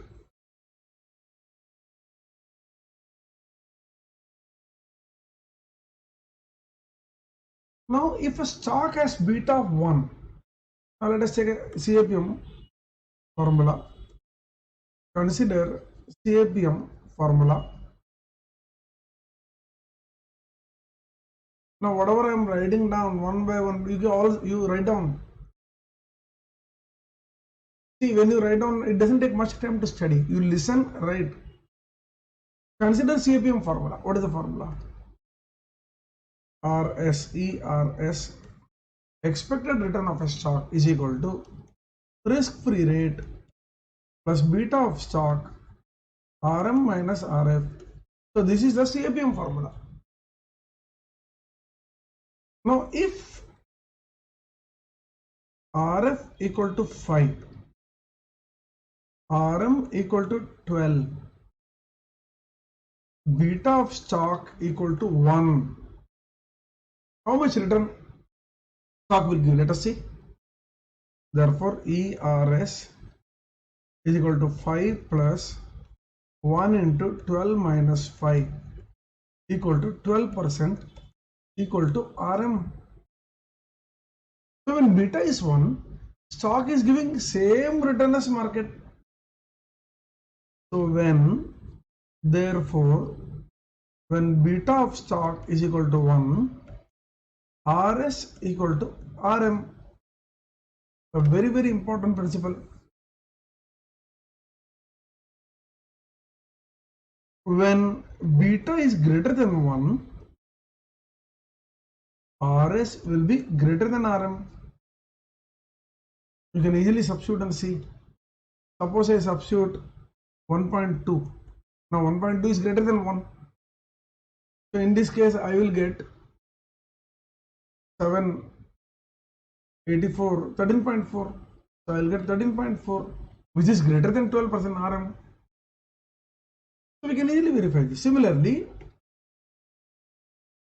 when beta is less than 1, RS less than RM. So beta is a very important criteria that will decide as whether you are going to earn return more than market or less than market. If you are invested in a stock whose beta is 1.5, then you are going to earn more than market. If you are invested in a stock whose beta is 0.8, then you are going to earn less than market.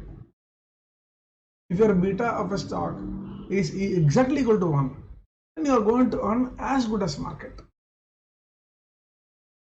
No, beta, what is, in some of the questions, I have seen, questions that come like this. Calculate risk with respect to market.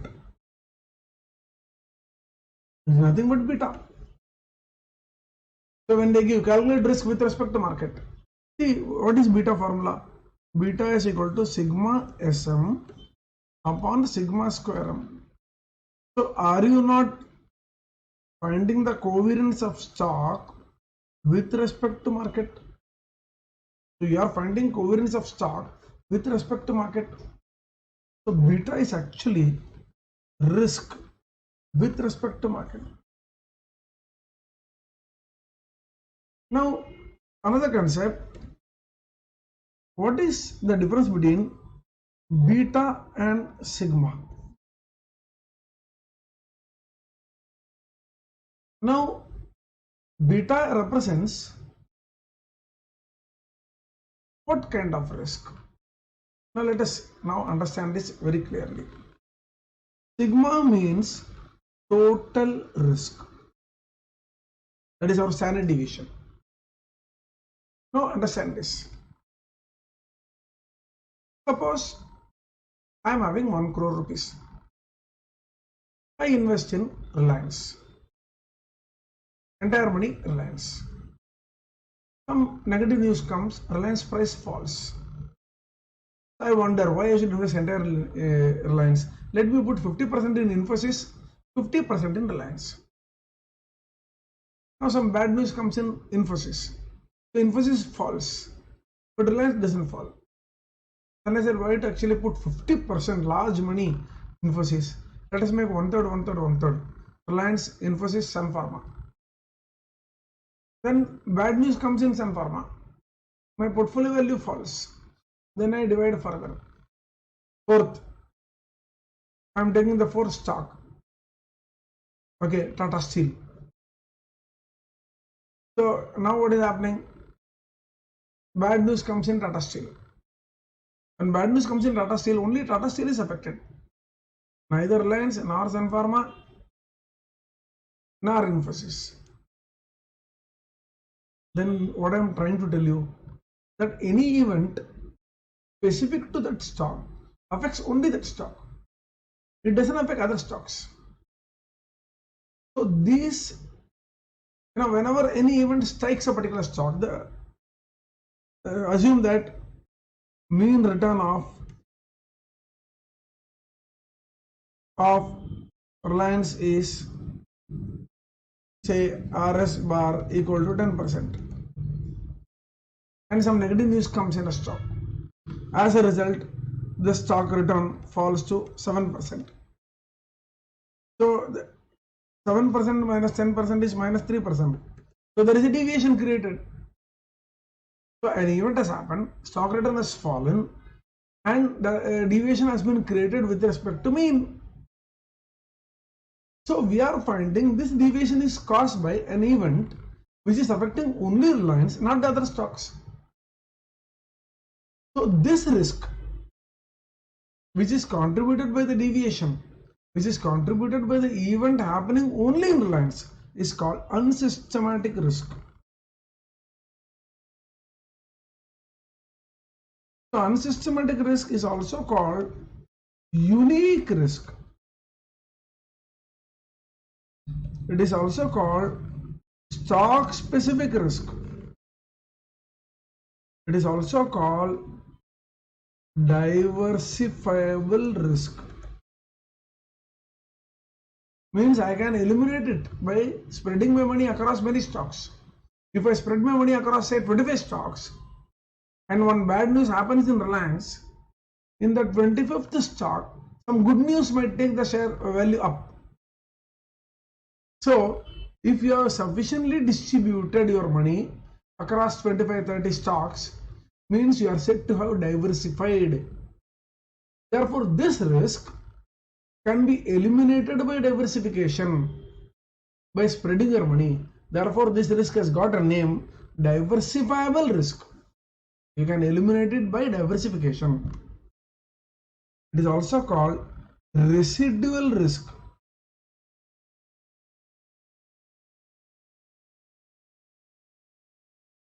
In one of the exam institute ask, calculate residual risk.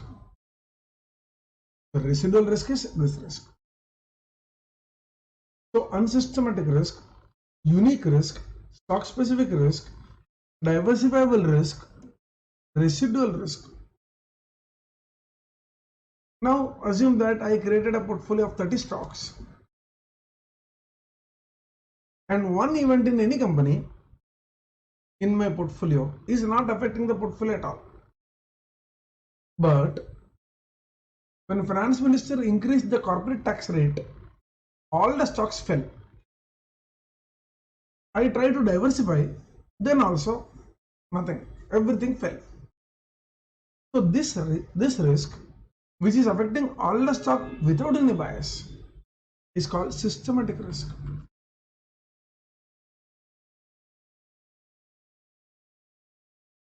And in CAPM,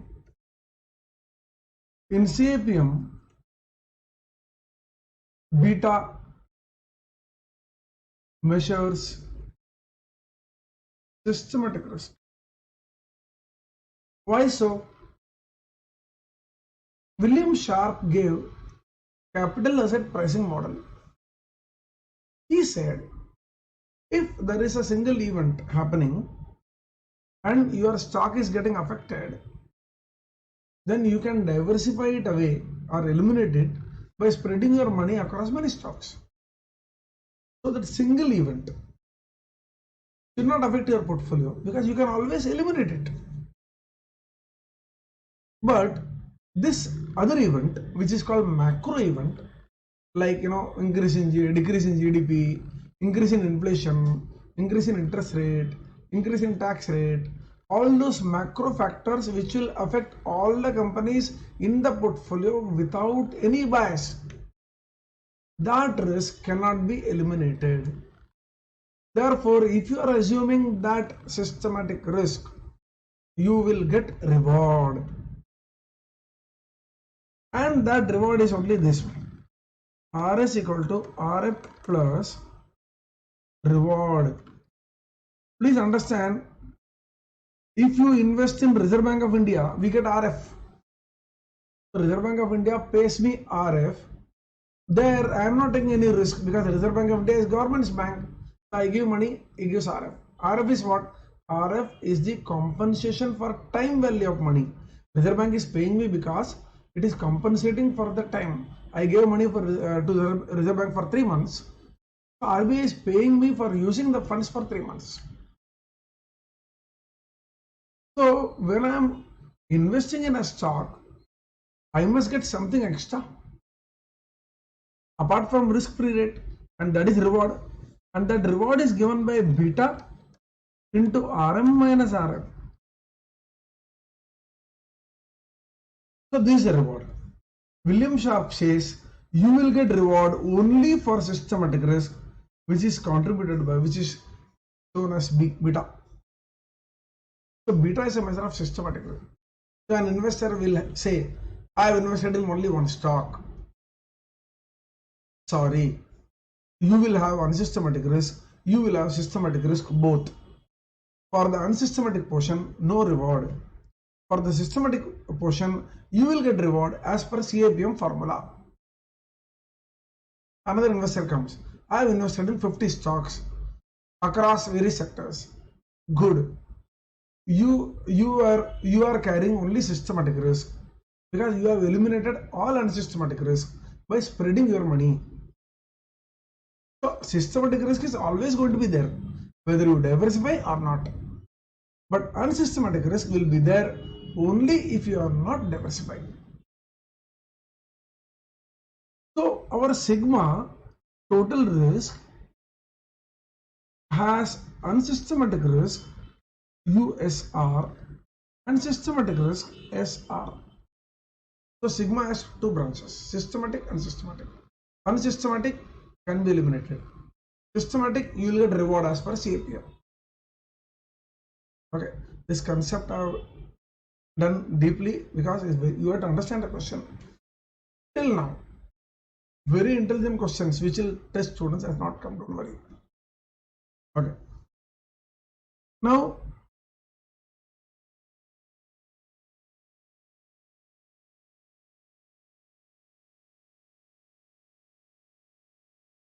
alpha of a stock or portfolio.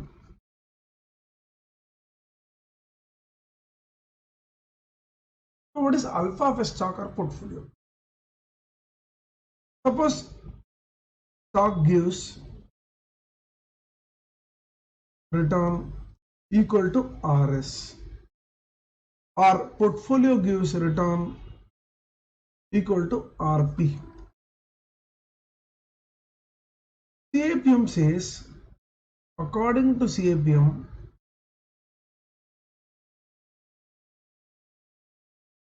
stock should give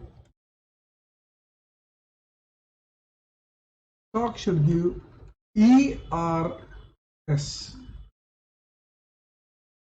According to CAPM, portfolio should give ERP. So according to CAPM, according to its beta, we know how to calculate beta. Suppose you calculate beta using stock returns and market returns, because in beta we have this formula sigma s m upon sigma square m. So you can see stock returns and market returns. So suppose you calculate beta and you calculate ERS and to compare with RS. If RS greater than ERS means what? The actual return of the stock is greater than the theoretical return required by CAPM. Then alpha equal to RS minus ERS greater than 0. So alpha is actual return minus CAPM return. Okay.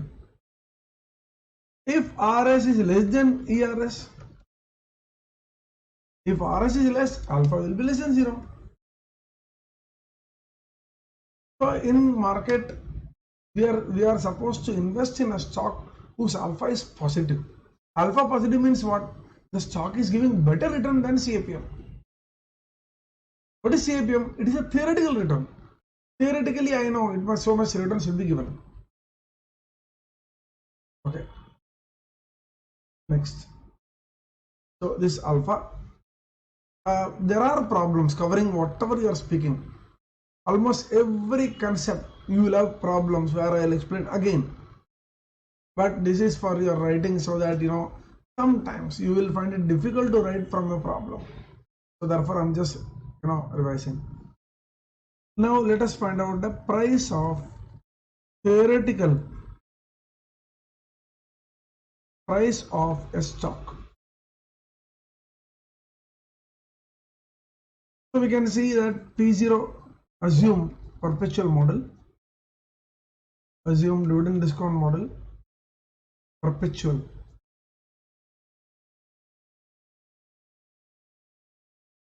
So what is the formula? P0 equal to D1 upon K minus G.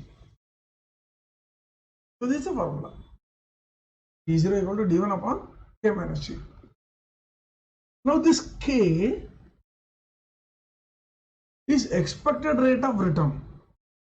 So this is given by CAPM. K equal to expected rate of return is equal to risk-free rate plus beta S into RM minus RM.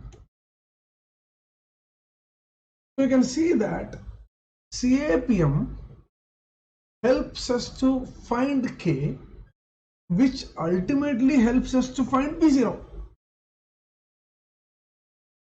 So whenever they ask price of a stock and they have written perpetual model, then we have to find K first if it is not given. How to find K? K you can find using CAPM formula, as you can see in red written. And once you find K, substitute in dividend discount model formula and get the fair value or theoretical value of a share, right?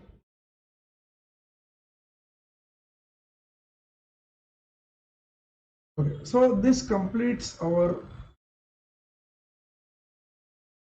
second part,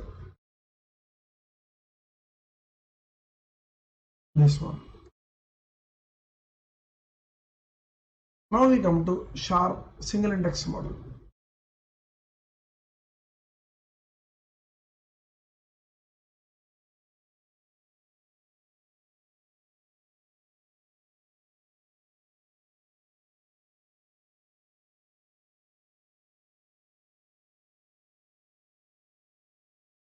Remember, there are only three formulae to be learned. Only three formula.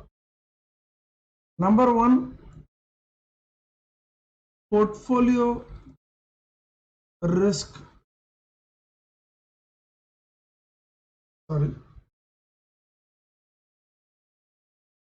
Risk of a stock. Number two, covariance between two stocks. Number three, risk of a portfolio. Only three formula.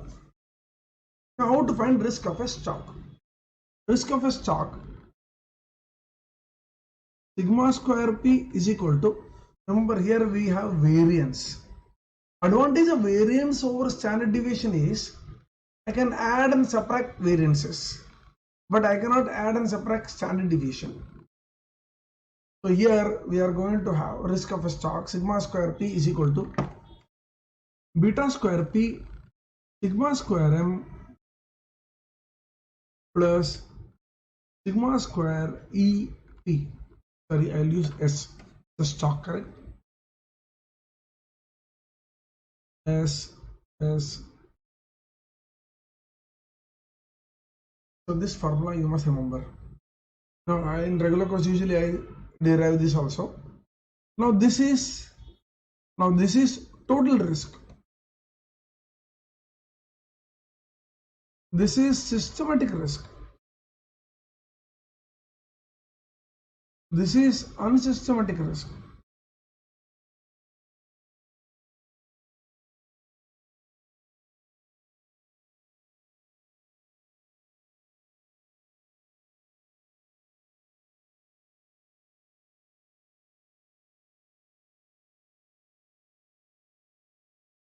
So sigma square S equal to beta square S sigma square M, that is your systematic risk component, plus sigma square ES, that will be unsystematic component.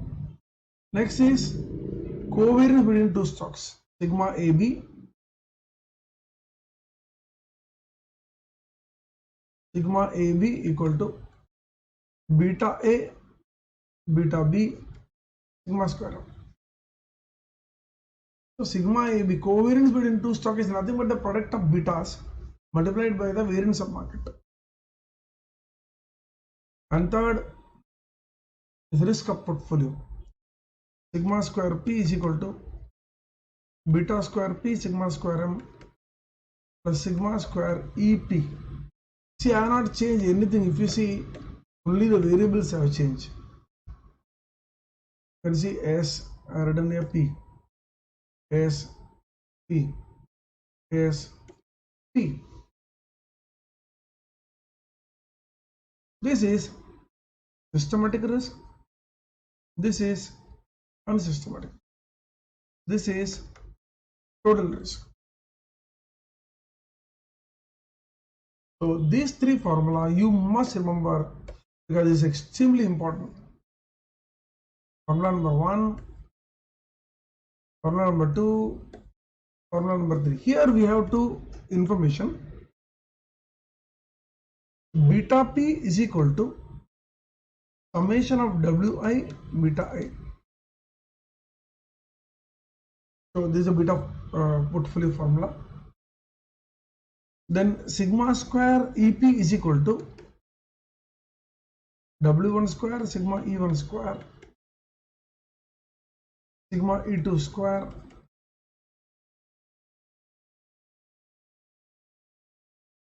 so this also you should remember. Okay. Hope you are getting it now. Next we come to arbitrage pricing theory.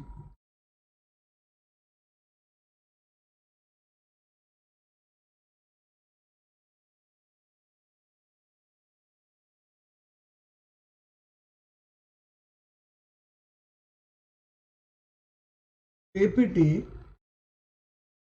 is a very important problem. Earlier they never used to ask, but now institute has started asking regularly. It's fairly simple, but a complex problem can also be created very easily. If you don't understand the concept, then the entire problem looks very, very difficult to solve. Now suppose I write like this: CAPM formula ERS is equal to RF plus beta S into RM minus RF. Now we can see that we have only one factor, market. Now if I want to bifurcate into many factors, then it becomes what is called as a multi-factor model.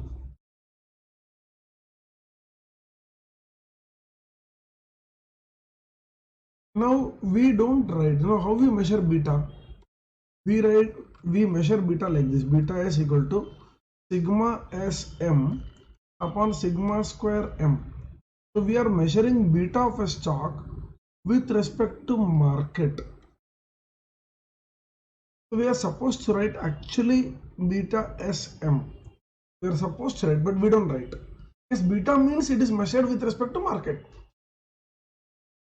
So beta, it is obvious that the second we are measuring the beta of stock, that is covariance of stock with respect to market. So it is done, means it is obvious that it is measured with respect to market. So therefore we don't write this. But if I bifurcate this factor market, now in market, let us talk about macro factors. Suppose we talk about macro factors.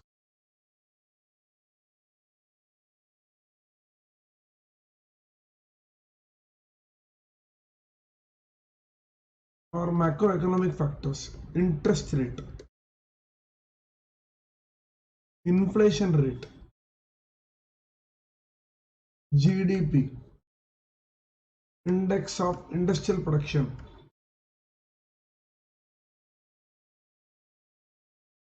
So whenever I have created a diversified portfolio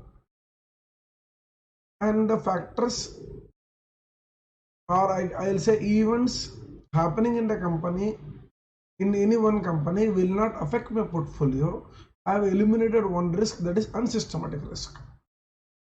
But when something happens in the market, we can take even the tax rate, like change in the tax rate, change in the interest rate, change in inflation rate, change in GDP, change in index of industrial production. Suppose any of these changes happen, it affects all the stocks in the market. It affects every stock. Then how to identify which particular factor is causing what change? The entire market. We measure entire market, that's all. We measure, with respect to market. But in this market, which factor has created change? We don't know. We don't know the bifurcation. APT provides that bifurcation, or it uses multi-factor model. So what we are going to do in APT, we write the formula like this: ERS is equal to RF plus. Now, there is, generally if you see textbooks, they use another Greek letter lambda. It's written like this. And I am just using the same beta so that you can understand it. And I write, so we write beta 1. Let me write down this.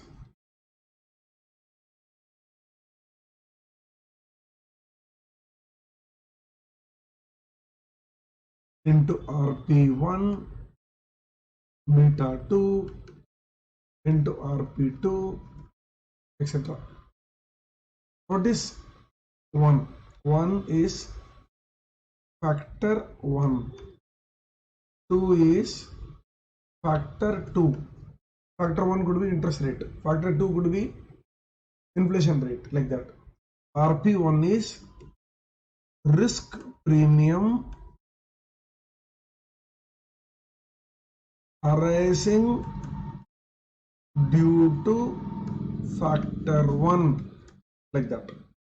RP2 is risk premium arising due to factor 2. So here what was this in CAPM? It was risk premium of market. We used to call market risk premium. So here it is risk premium of factor 1, factor 2, like that. Now I am measuring the return of a stock. So I'll write here S. So whatever comes here will come here. So now you can see beta has got two things. One is factor, other is stock.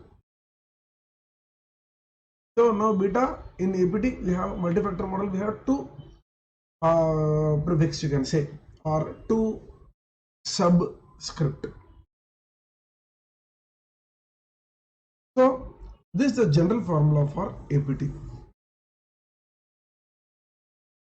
Now whenever we calculate beta of a portfolio, we write like this: W1 beta 1, W2 beta 2, W3 beta 3. But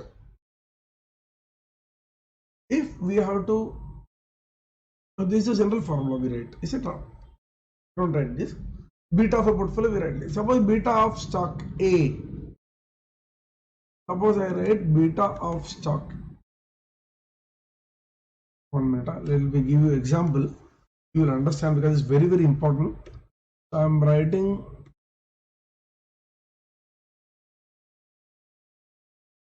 consider, and please mark this, extremely important. So what we are going to write is this. This is also very important. And this one you can refer one problem solved. Refer problem solved. So you'll understand this totally clearly. Now this one what I'm going to write is very important. Just see. Suppose I have portfolio A, B, C portfolio. Consider portfolio with stocks A, B, C and D. How we write beta of the portfolio? Beta of portfolio will be WA beta A, WB beta B, WC beta C, WD beta D. This is how we write the beta of the portfolio. Now, if we have two factors, remember we are talking about multi-factor model. In APT we have two factors. Factor number 1 interest rate. Factor number 2 inflation rate. Suppose I have two factors. Then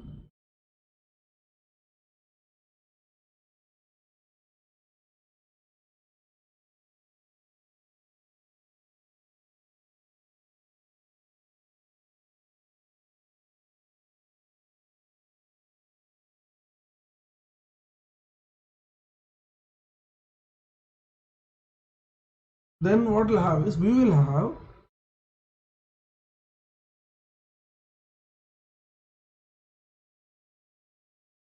two beta of the portfolio equations. One for factor 1,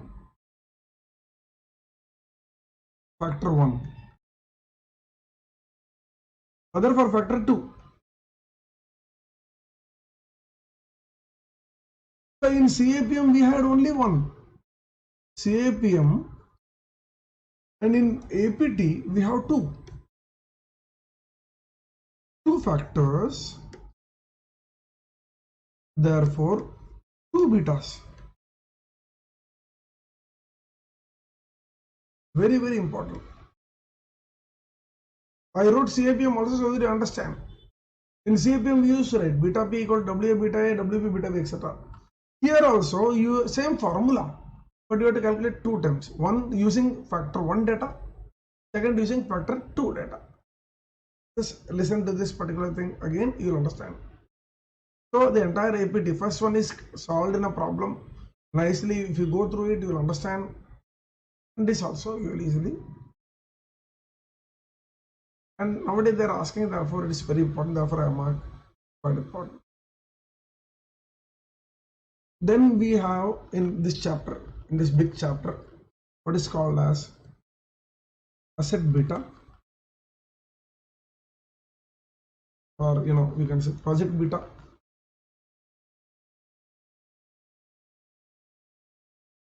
So beta of asset. Now if you take a balance sheet, so these are assets, these are liabilities. In liabilities we have equity, we have debt, and this is entire thing is asset. So beta of A will be equal to the how much equity you have upon total into beta of equity plus how much debt you have on total into beta of debt. Very clear. Okay. So asset, what proportion of equity is out of total? That is this. What proportion of debt is out of total? That is this. The proportion of equity. So this also you will see one problem solved, which was asked in the old syllabus, and this will help you know what kind of problems come in the exam. Usually this also mark important. Usually beta of debt is equal to 0. That is, we can assume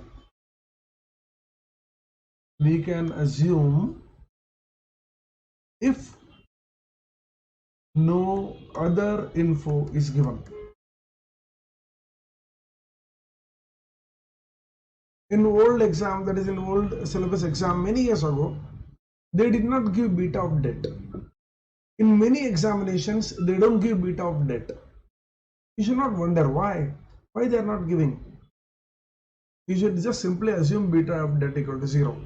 Why beta of debt is equal to 0? Beta means covariance of change in debt value with respect to total value. Now debt, when you borrow certain amount, there is an obligation that you have to pay this much.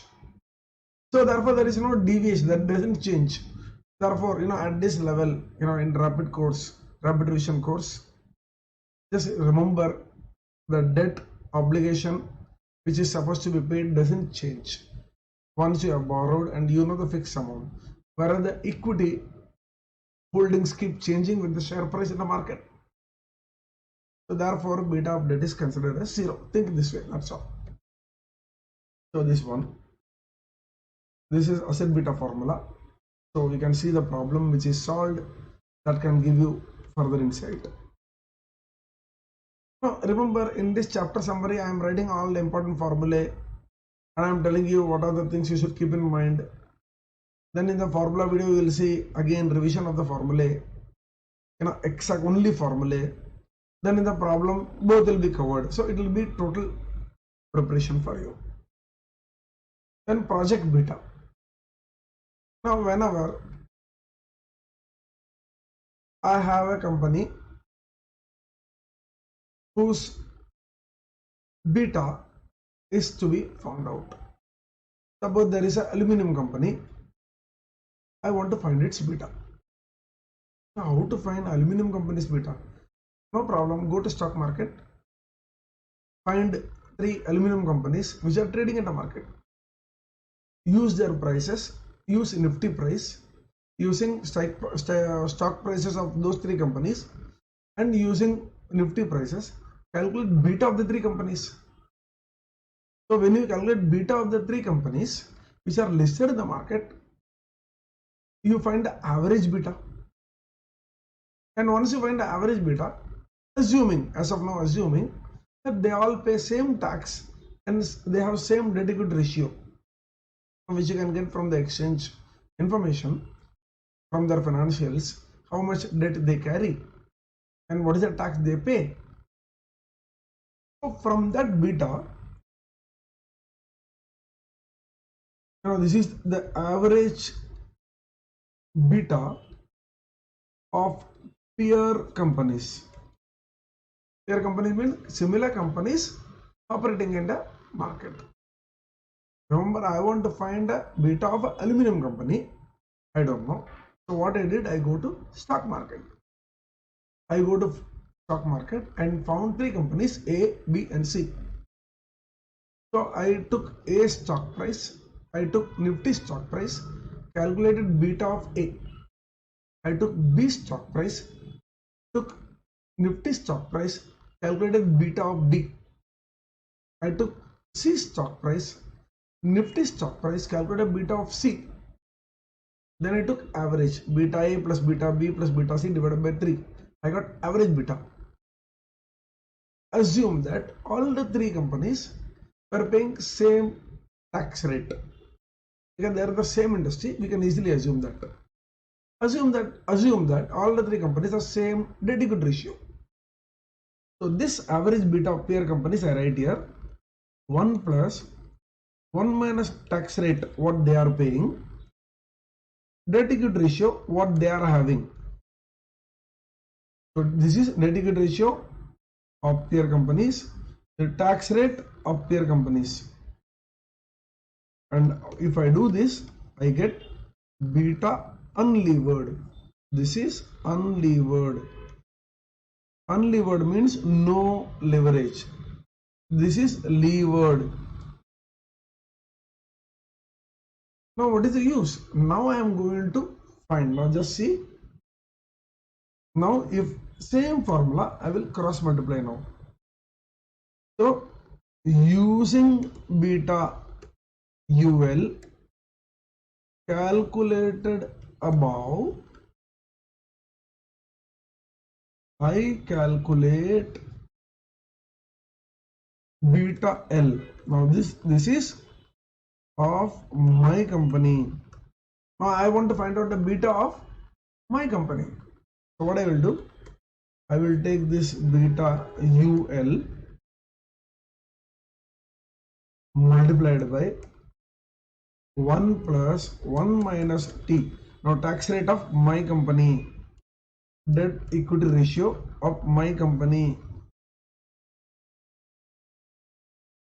Now you can see this. What I did, went to stock market, picked 3 companies, removed debt equity of them, removed tax of them. I got pure beta. Therefore this approach is called pure beta approach or pure play approach. So got pure beta. On pure beta I applied my tax rate. I applied my tax rate. I applied my debt equity ratio. On this pure beta I got levered beta. Levered beta of my company. Have they asked this? They have never asked, say in the last 20 years. But still, I'm just very simple. Just see how simple it is. So what they will give? They will give peer company. They will give peer companies debt equity ratio. They will give peer companies tax rate. So use and first find this. Then apply. Using this, you apply your tax, your debt equity ratio, and find this. This is what they will ask you. That's all.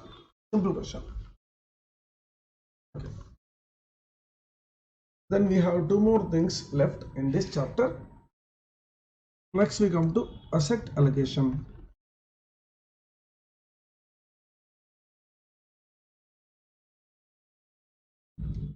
So we got three approaches. Now asset allocation means how I am going to allocate my equity and debt which I am managing.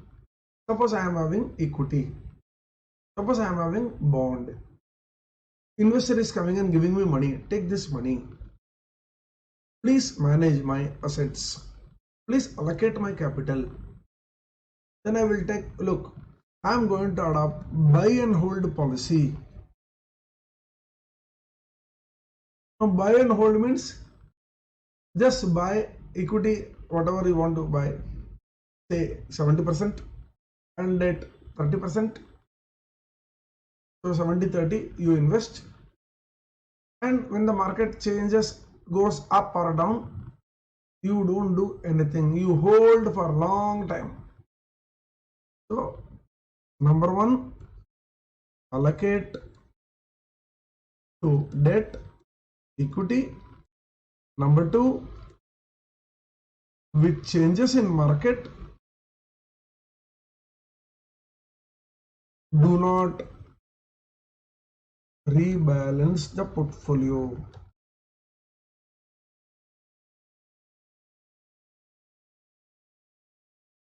Buy and hold. How they will give an exam? They may give this person is doing this, so you will actually allocate. They will give Nifty changes up, Nifty goes down. Don't do anything. Just apply the value for equity and debt and calculate. No rebalancing. Do not rebalance. Next is constant mix. So sometimes they write proportion. Constant mix. So here allocate as per mix of debt and equity. Rebalance after every 3 months. For example, 3 months or whatever value they will give. So I invest 1000 rupees, 700 in equity, 300 in debt. 3 months pass. Debt will not change. They generally will not give debt as change. So 300 will remain 300. But equity has increased by 100 rupees. So now it has become 800. 700 to 800. Now 800 is to 300. That is not 70-30 mix. 70-30 means 70% equity, 30% debt. Now after 3 months, it has become, initially I did 1000 I divided into 700 and 300. So it is 70-30. After 3 months, equity has risen from 700 to 800. Debt has remained there only. So 800 plus 300, 1100. Now 800 by 1100 is not 70%. So you have to rebalance. You have to sell some equity. When you sell some equity, you will invest in debt. So rebalancing has taken place. You can see a problem which is solved. That will help you to understand this. So rebalancing means restoring the original mix of 70-30. Because as market change, equity will keep on changing. You have to rebalance. Last is constant proportion portfolio insurance.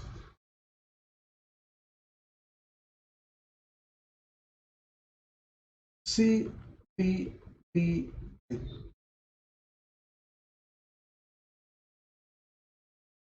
So here a floor is set below which portfolio value should not fall. So first, total value minus floor is first found out.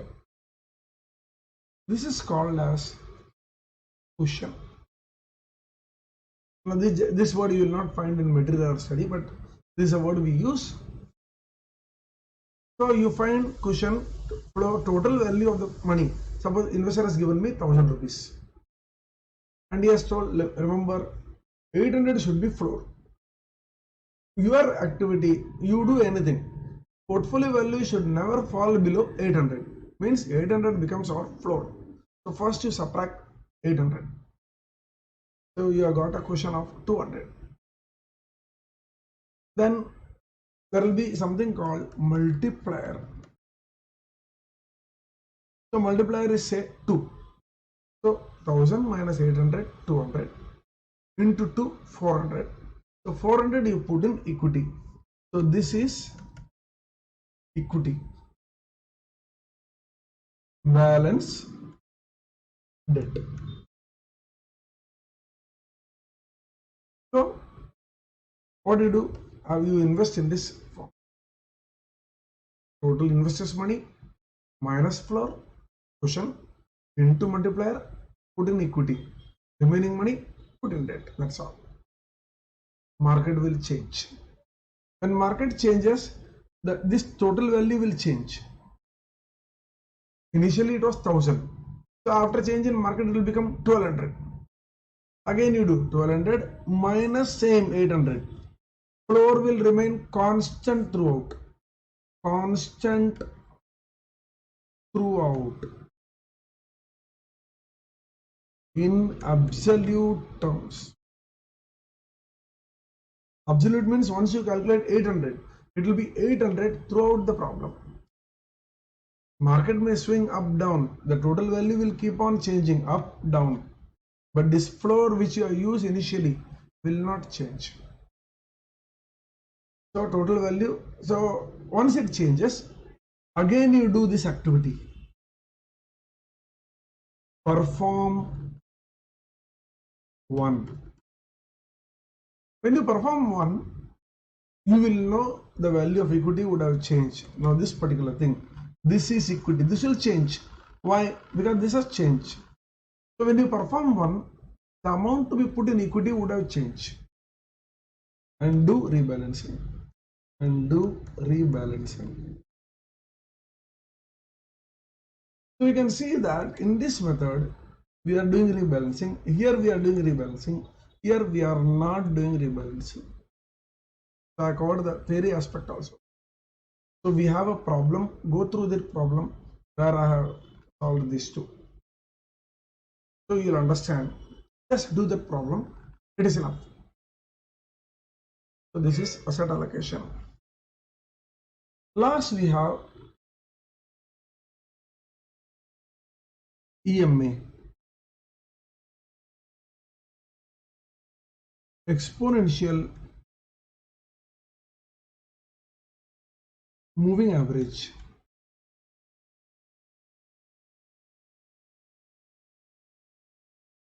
Now what is moving average? Moving average, suppose I have a 5-day average, 10-day average, 20-day average. Okay. So if I find 20-day average and I plot a graph like this is days, this is price. Suppose there is let us take a stock like Tata Steel. So Tata Steel stock price of 20 days I take. So 20 days stock prices average. Suppose it plots here. Okay, this is one particular day. Go to next day. When you go to next day, remove the first data and take a new data. So therefore, now we can see I have removed the, but I take 20 days anytime. 20 days average I have to take. But when I go as day passes, I remove the first data and insert a last data. So I keep on taking 20-day average price. So therefore the average keeps on moving. So when the average keeps on moving, so we get a line like this. This is called moving average line. Now the stock the actual stock price will maybe like this. So you can see that this is a price line. Now you can see this point. This point is a point where the price line cuts the moving average line from above. And see, it is cutting from above. So this is a sell signal.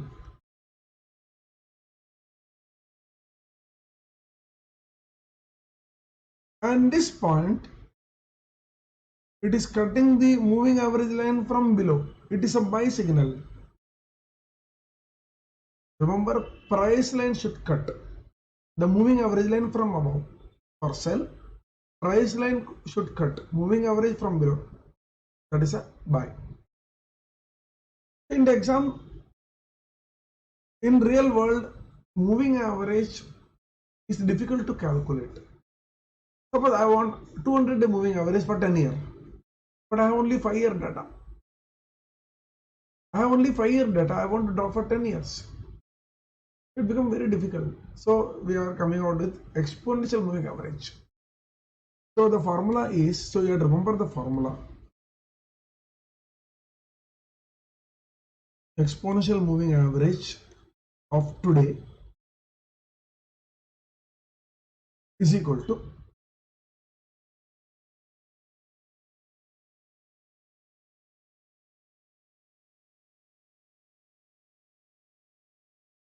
today's price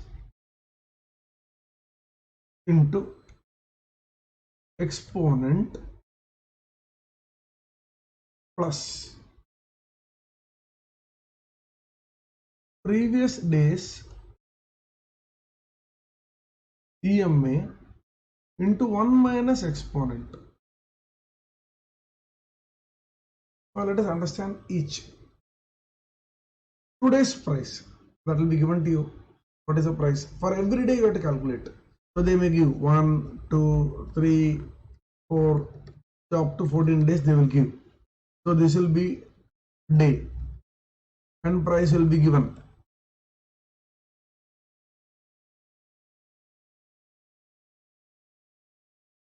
Now here these are holidays. When I am writing dash, it is a holiday. It is Saturday. It is Sunday. So there will be no price for holiday, Saturday, Sunday. So for those days there will be no EMA calculations. But for this day there will be EMA calculation. So EMA, now we will calculate EMA. So for this day EMA will be calculated like this. So EMA today will be equal to today's price. So I will take this today's price into exponent. Now what is exponent? 30-day EMA means exponent equal to 2 upon 30 plus 1. 50-day EMA means exponent equal to 2 upon 50 plus 1. But you need not worry, this will be given in the exam. Suppose they don't give, I have given a formula. So 20-day exponent means 2 upon 20 plus 1. So they will give. He is using a 50-day EMA, 30-day EMA like that. So exponent is given. Previous day's EMA. Now I will be calculating every day. Now for first data, simple moving average will be given. So this is the first data, is it not? The first day. For this data, simple moving average will be given. Okay. I'll just write without trespassing this into 1 minus exponent. It's a very, very important formula. And you have to simply calculate. So you will have a price data. You will have a EMI data. Remember. So you have to see this particular thing what I said. You have to see where the price data is overtaking EMI. If it is overtaking, it is a buy signal. If it is going below, it is a sell signal. So extremely important. It has come 3-4 times. Now, a very, very simple thing. I'm just revising once again. You will be provided with day, you will be provided with price, you will be provided with for the first data, simple moving average. You will have to simply use this formula and calculate EMI.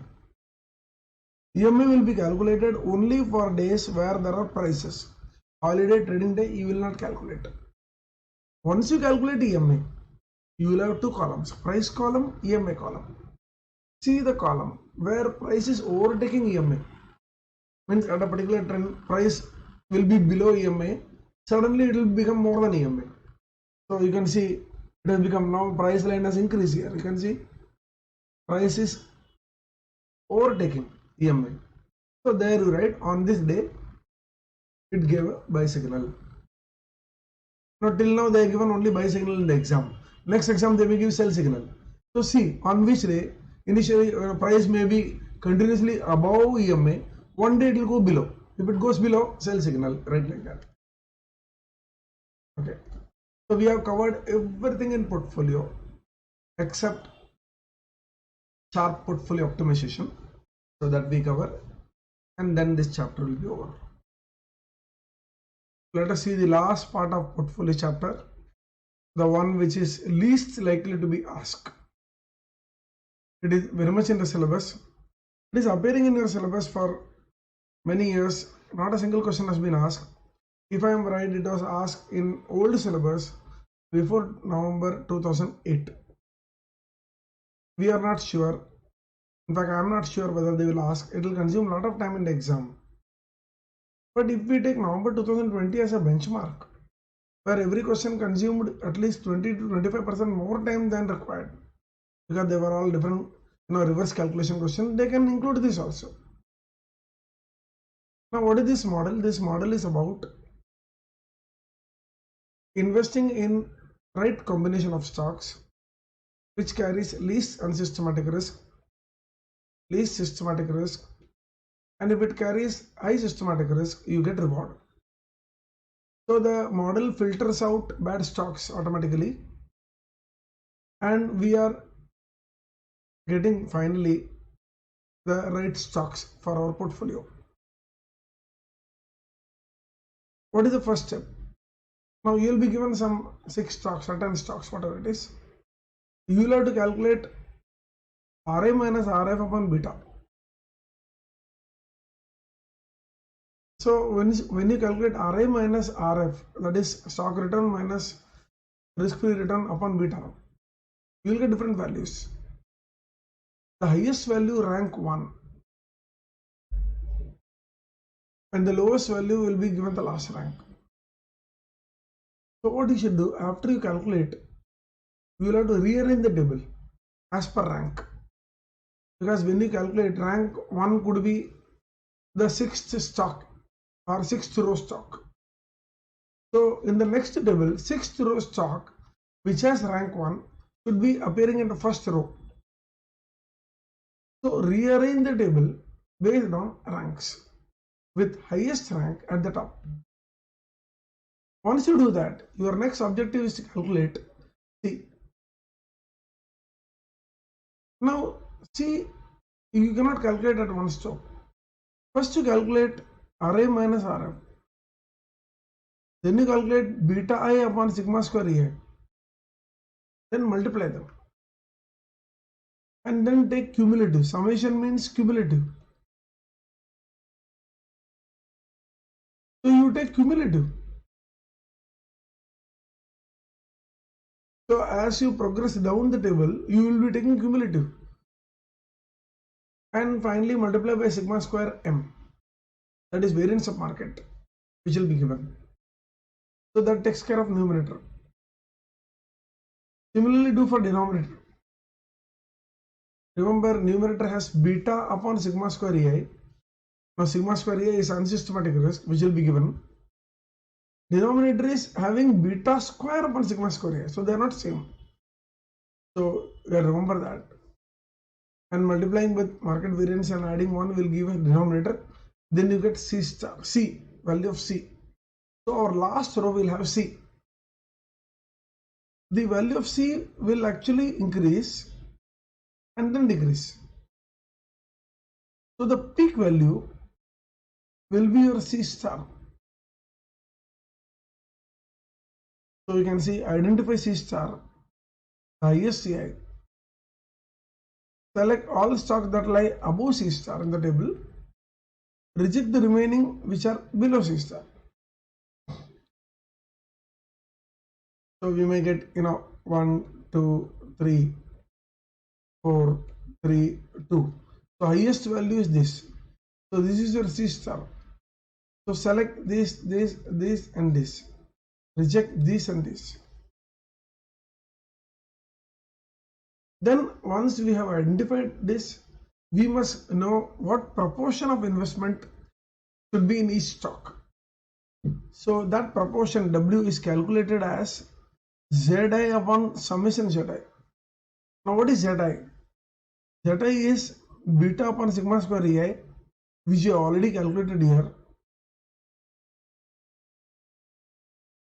Then RA minus RF beta upon beta, which you have calculated here, and C star. Everything is there. So ZI is there. Then you calculate proportion. There is ZI upon WZI. There is summation ZI. So that will get you what proportion you must invest in each stock.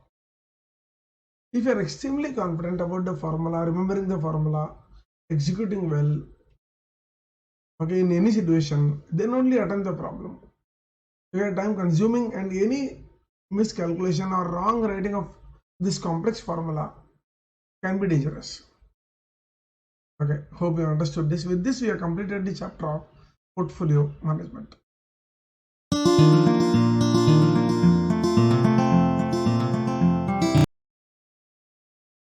Let us now see all the formulae in this chapter of portfolio management. This is one chapter where the number of formulas are very large in number. Students generally by heart the formulae. That is a wrong approach to solving problems in portfolio management. We have to understand the concept. So as I run through the formula, I will try to touch upon the concept wherever required. The most important thing is you must know whether the given data is historical data or not. Now this will decide which formula you will use. One, we have historical data, means data available from the past. Other is forecasted data or expected return of future. So that is data predicted to happen in future. So both are different. One is past, other is future, and we are calculating in the present. So if we have to find mean, we simply divide the total number of returns upon n. Here you have to be very careful that we are going to talk about only returns, not prices. So whenever prices are given, you have to first calculate return. You should not be taking mean of prices. Remember, I repeat, in this entire chapter of portfolio management, returns are significant. So we study standard deviation of returns, correlation of returns, covariance of returns. We take beta of returns. All returns only, no prices. If prices are given, convert to returns and then calculate mean, etc. Now risk of a stock, other name is standard deviation. We find the deviation of returns, we find the mean of returns, then we find the deviation, then we square, divide by n and take a square root. So this is standard deviation. So by taking square, we are actually standardizing we are making negative values and positive values look alike. I repeat, we have returns. We first take mean. After we take mean, we subtract this mean from each of the returns. So that is RA minus RA bar. So we get RA minus RA bar. That is this part. So this is the deviation. And now we are squaring, is it not? But squaring is standardizing. So I am squaring the returns. But when I square, the negative deviation will become positive. And positive will always be positive. So we have standardized everything to positive. And then we divide by the number of returns and we take a square root, we get standard deviation. Now standard deviation cannot be added or subtracted. Therefore we have variance. Now when you square the standard deviation, we get variance. Now variance can be added or subtracted. Next we come to covariance. Now the word co means between two. So we'll have only two at a time. So deviation of one stock, deviation of another stock. So product of deviation is covariance. So we write in symbol form sigma 1 2. And we have to take the product of co means 2. So variance between two deviations like that. So we can see deviation of stock 1, division of stock 2 divided by n. Now covariance doesn't have a limit. It can extend from minus infinity to plus infinity. But if I want to have a very clear idea to what extent the stocks are behaving, then I need a boundary. Now that boundary is given by correlation coefficient. So this is your correlation coefficient.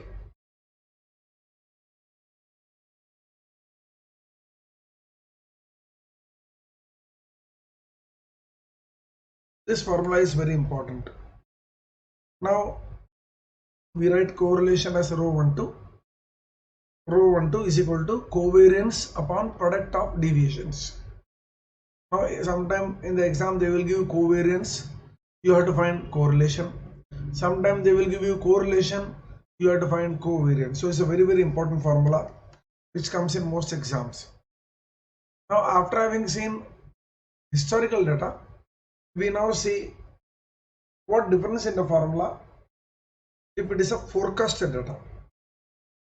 Now if it is a forecasted data, what are the differences we have? Now expected return. So you can see that in historical we divided the total returns by m. Here we multiply by the probability and the respective returns.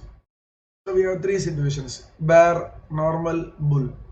So in bear, stock will give so and so percentage, but it has some probability. In normal, it will give some return, but it will have some other probability. So multiply the probability with the respective returns. So this is your RA bar. So we can say this is similar to our RA bar, and that is what we put here. So we have RA minus RA bar and multiply by the respective probability, and we take the total of it and then take the square root. We get standard deviation. Now covariance is defined as product of returns. You can see product of this deviation. Sorry, I repeat. Covariance is defined as product of deviations. So deviation of stock 1 return and deviation of stock 2 returns. So when you multiply, we get covariance. But every data will have its own probability. So therefore we multiply with the respective probability. So we have this formula. Correlation is defined in the same way. There is no change. So covariance by definition is correlation is defined by the same way. Correlation by definition is covariance upon product of deviations. Now these are the basic formula or formulae we can say relating to return, risk, covariance and correlation between two stocks of historical data and forecasted data. In historical data, they will not give you probabilities, etc. because it is past, already it has happened. So it is certain, already done. So we have no probability. But forecasted data, it is going to happen. So therefore, there is a requirement to give what are the chances it will happen. So there is a requirement to give probability. Okay. Now, if at all you want to form a two-stock portfolio,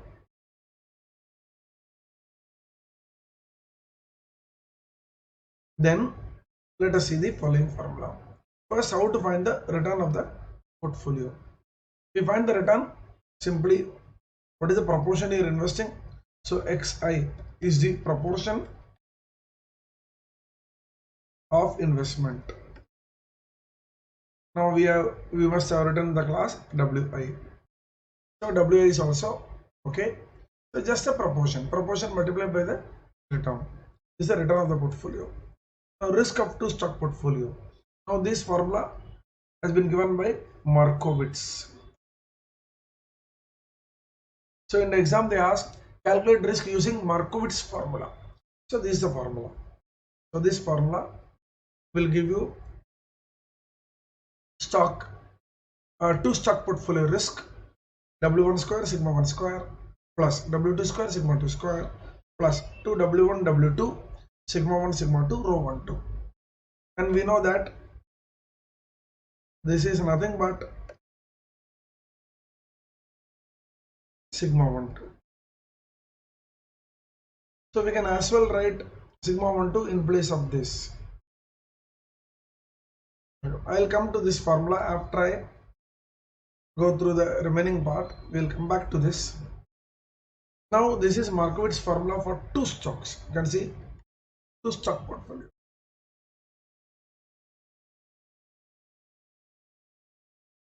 Now if it is a three stock portfolio, so we have three stock portfolio, so there will be three variance terms. So W1 square sigma 1 square plus W2 square sigma 2 square, W3 square sigma 3 square. Then combination of 1 2, 1 3, 2 3. And see 1 2, W1 W2 sigma 1 sigma 2 rho 1 2. Then 1 3, W1 W3 sigma 1 sigma 3 rho 1 3. Then 2 3, W2 W3 sigma 2 sigma 3 rho 2 3. So this is also Markowitz formula only, and this has been asked many times. Now if the stocks are perfectly correlated, remember it is two stocks. So in the two stock portfolio, if it is perfectly correlated, so this will be 1. If this is 1, then this entire thing will become a plus b the whole square, and when you take a square root, it will be of the form a plus b. So we have sigma p is equal to W1 sigma 1 plus W2 sigma 2, and if they are perfectly negatively correlated, then we have this. There is no need to write that big formula substitute. You have a license to use this formula straight away. So whenever they are giving perfectly correlated, you can write, we know that sigma p is given by this. Now when two stock portfolio is created and I want to find that portion, I want to find that proportion of W1 and W2 which will carry least risk. When this will happen, suppose you are deciding that you want to invest in two stock portfolio, so you go to a broker is giving you two stocks, and from that you are able to calculate sigma of both the stocks, and you are able to calculate covariance or correlation. So when the broker is recommending you two stocks, so you will have their prices. From prices you will calculate returns, and from returns you will calculate sigma, and you will also calculate sigma 1 2 covariance. Then using this formula, you can calculate W1 and W2. And this portfolio will carry the least risk. You cannot create a low risk portfolio than this combination. This has never been asked in the exam, but regularly it is appearing in the material. So you should be aware about this formula.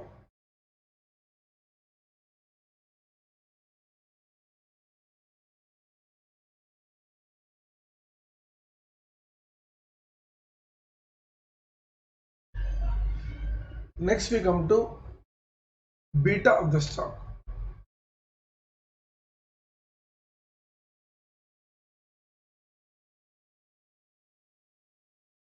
Now beta is defined as covariance of stock with respect to market upon variance of market.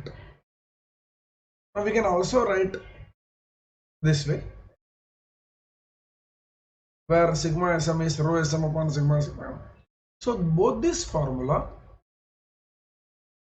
are very important.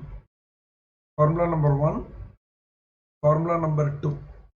You must know and remember that beta can be calculated either by using this or by using this.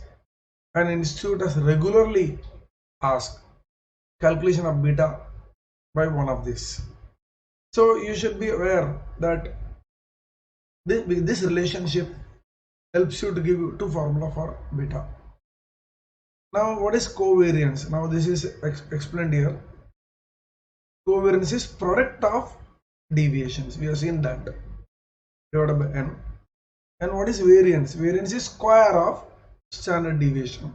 You have taken square. There is no square root. Now we can calculate beta by regression. And this is a formula. Remember, when we plot a graph, we plot stock returns on y-axis and market returns on x-axis. So x will be Rm and y will be Rs. So this y refers to Rs and x refers to Rm. Whenever they give you returns in decimal or even negative numbers, prefer to use this formula. Do not use this formula. Why? Negatives and decimals are dangerous. In the examination, you are likely to do some silly mistakes. But in regression, the task becomes very easy. Suppose you are given return 2.2, 2.3 and all. So here when you take mean, so you will have decimal and then deviation becomes a horrible task. So prefer regression method when returns are in decimals and negative numbers also. Now portfolio beta, just proportion multiplied by the respective beta. The famous CAPM formula is given by expected return of a stock is equal to risk-free rate plus beta into Rm minus Rm. Now alpha is something which institute has asked a couple of times. So alpha, what is alpha? Now suppose I have created a portfolio and that portfolio is giving me a return of say 18%. So this is the portfolio return 18%. When I find the beta of the portfolio and substitute in CAPM formula, CAPM tells that for that beta it should give 17%. So the beta of the portfolio tells that the portfolio is expected to give or required to give 17% as per CAPM. But actually I have earned how much? 18%. So therefore alpha is actual return minus required return as per CAPM, that equal to 1%. And remember, alpha is positive, means it is very good. The fund is good. Why? CAPM is demanding only 17%, but the fund manager using his skills has earned 18%. So alpha is actual return minus CAPM return. Very, very important. You must remember this. concept of SML is a simple, suppose you draw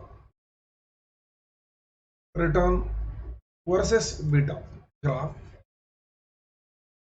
and the line what you get is called security market line, and that's what is written here. Suppose there is a point A here, A, and there is a point B here, there is a point M here, M represents market.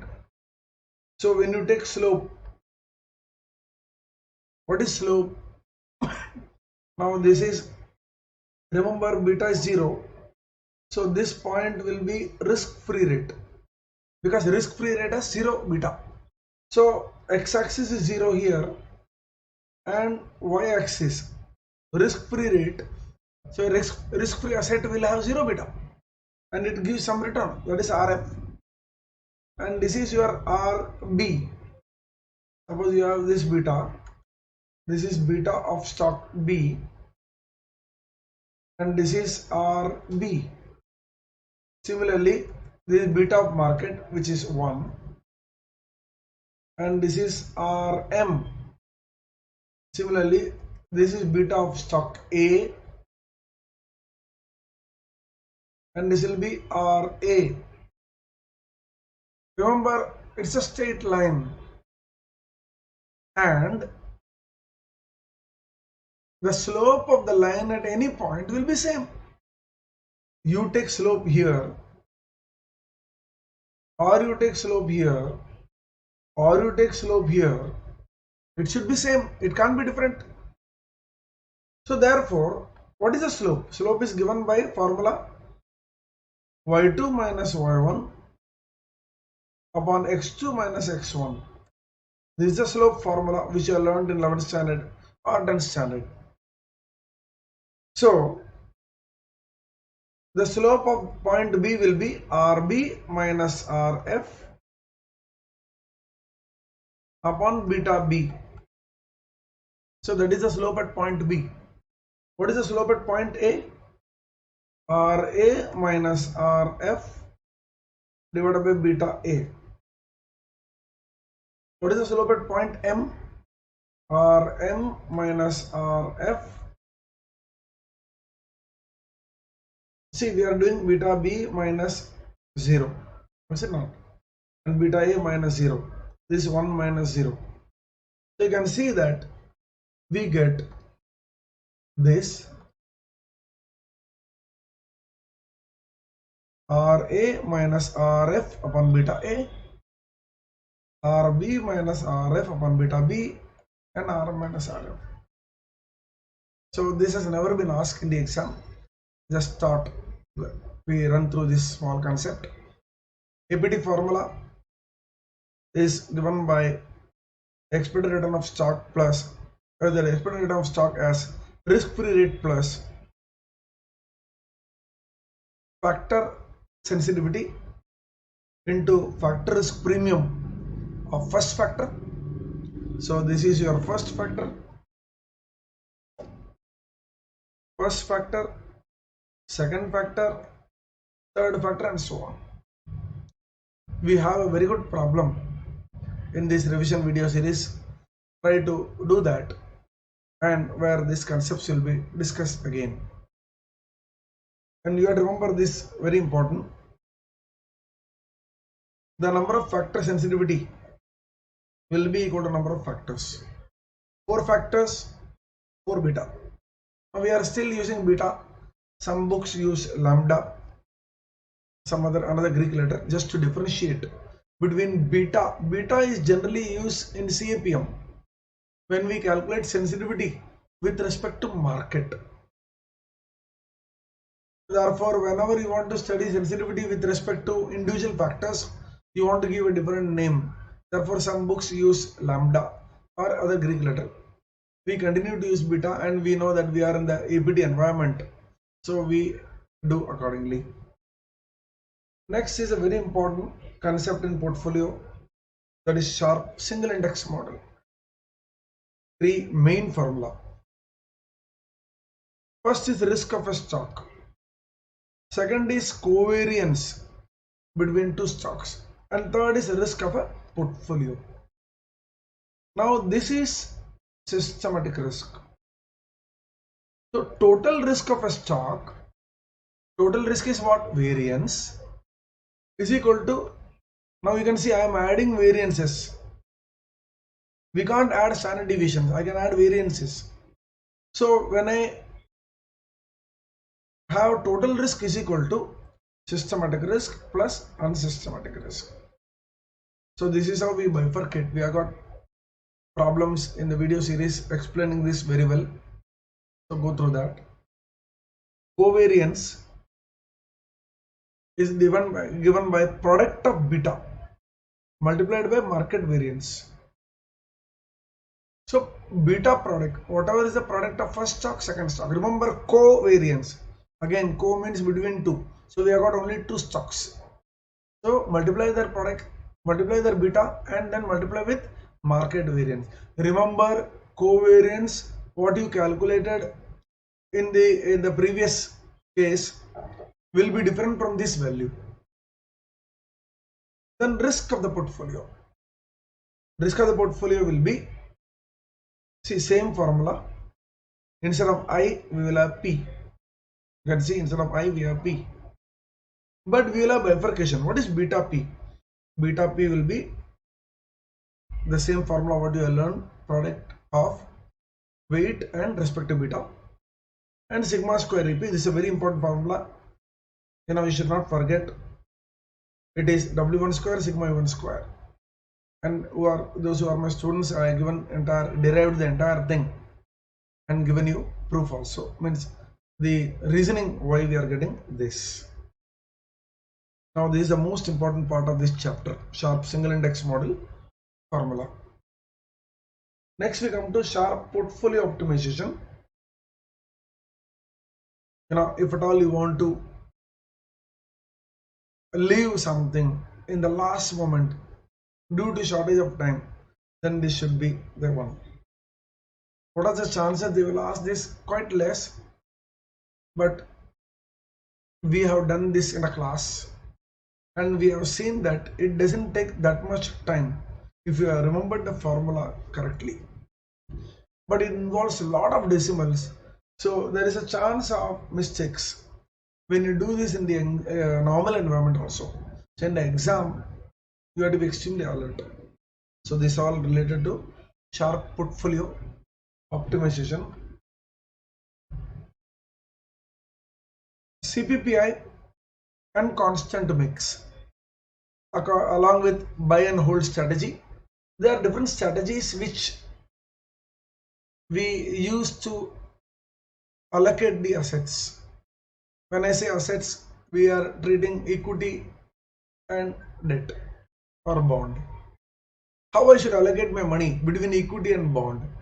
Then there are three strategies: buy and hold, then constant mix, then CPPI. So CPPI, total money whatever you are handling less floor. Floor is a particular level below which the portfolio value cannot fall. So total money minus floor into multiplier, which is directly connected with the risk of the investor, will give you equity portion.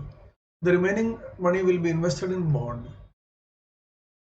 In constant mix, a proportion of say 70-30 will be decided in the beginning and money will be invested in that manner. Though the market will change, fund manager will do the rebalancing. We have a very good problem in this video series where these concepts are tested. You have to do that. Next come to asset beta. We have a very good problem on asset beta in the video series which uses this formula. Levered and unlevered beta has never been asked in the exam, and if at all I recollect, it should be almost 20 years back they had asked. And I don't think, and that also I'm not very sure, they didn't ask this, sorry, they didn't ask these two. So this we have written down in the class and solved problems also, and you can just go through it. It's not that important, but so since they are not asked for 20 years, I don't think they will ask, but this is part of the syllabus, so we have covered it. So this completes all the problems in the chapter of portfolio management. You have seen a lot of formulae, but at every stage I explained you the concept which we are using to remember the formulae. Best way is take the problems and solve. Hope you have understood all this.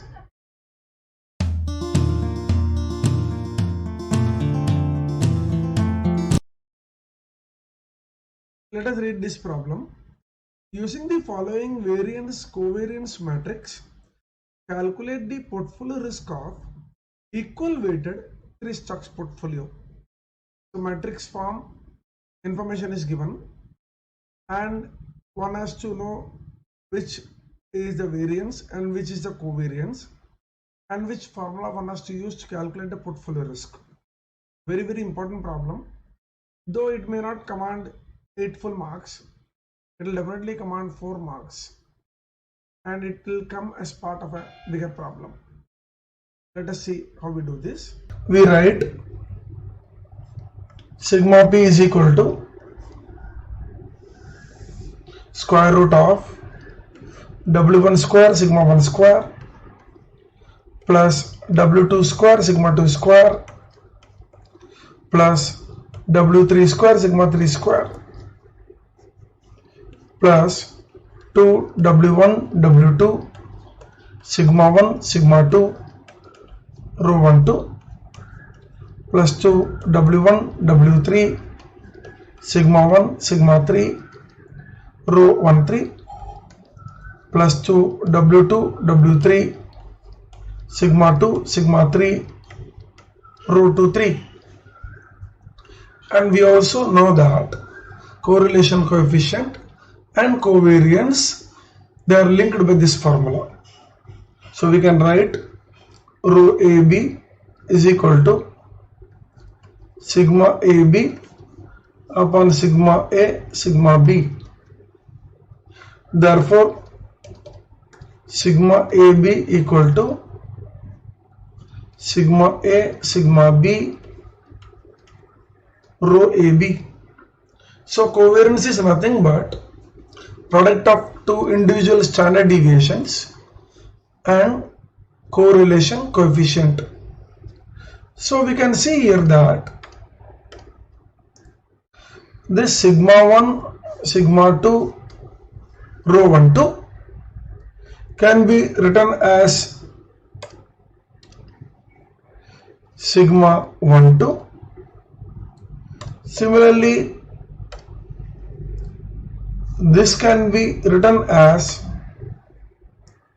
sigma 1 3, and finally this can be written as sigma 2 3. So our formula will simplify to sigma p is equal to square root of w1 square sigma 1 square w2 square sigma 2 square plus w3 square sigma 3 square plus 2 w1 w2 sigma 1 2 plus 2 w1 w3 sigma 1 3 plus 2 w2 w3 sigma 2 3. Now we are directly provided with this information in the matrix form. Now it's a variance covariance matrix.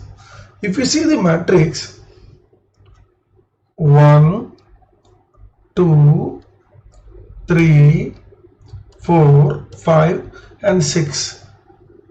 Now this 6 data is provided in the matrix form. Now what is sigma 1 square? Now sigma 1 square is given as A and A. You can see it is given as 630. So this is 630. What is sigma 2 square? B and B. What is common? B and B, where it meets 810. So this is 810. Sigma 3 square. C and C. 990. What is sigma 1 2? See the intersection of A and B. It is 540. Sigma 1 3. See the intersection of A and C. It is 450. And finally, sigma 2 3. See the intersection of second and the third. That is B and C. B and C will intersect at minus 630. So this data is provided in the matrix form. So there is no requirement of correlation coefficient at all because we have this ready formula. Second point. Second point is it is equally weighted. Means there are 3 stocks equal weighted. Now if you want to divide one part into 3 equal, then you cannot use 0.33 because when you add 0.33 3 times, we don't get the total weight as 1. Therefore, we must do 1 upon 3. Now 1 upon 3 plus 1 upon 3 plus 1 upon 3 is equal to 1. So therefore, you have to remember this. In case you are not aware, you must mark this in your notebook. That whenever 3 stocks equal weighted portfolios are given, you have to take each weight as 1 upon 3. So therefore, W1 equal to W2 equal to W3 equal to 1 upon 3. Fractions are friends actually, provided we use them properly. Fractions simplify our task. Decimals are not. Decimals are dangerous because when you calculate, you have to struggle sometimes. So when we use fractions, it becomes so easy. Just see, I am substituting now. Sigma p is equal to 1 upon 3 the whole square into 630, 1 upon 3 the whole square into 810, 1 upon 3 the whole square into 990, 2 into W1 W2 both are 1 upon 3. So 1 upon 3 the whole square into 540, 2 into again 1 upon 3 the whole square into 450 plus 2 into 1 upon 3 the whole square into, now here you have to be careful because 630 is negative. So we always write in bracket so that this bracket will remind us this is a negative thing, and then we should not forget to put the square root. Now you can see that this 1 upon 3 square is common.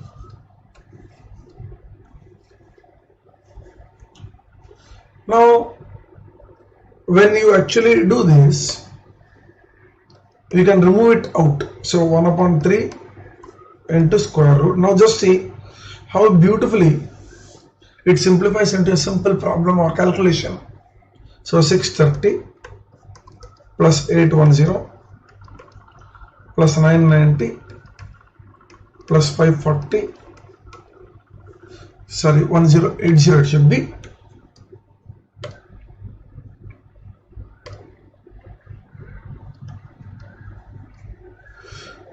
plus 900 and minus 1260.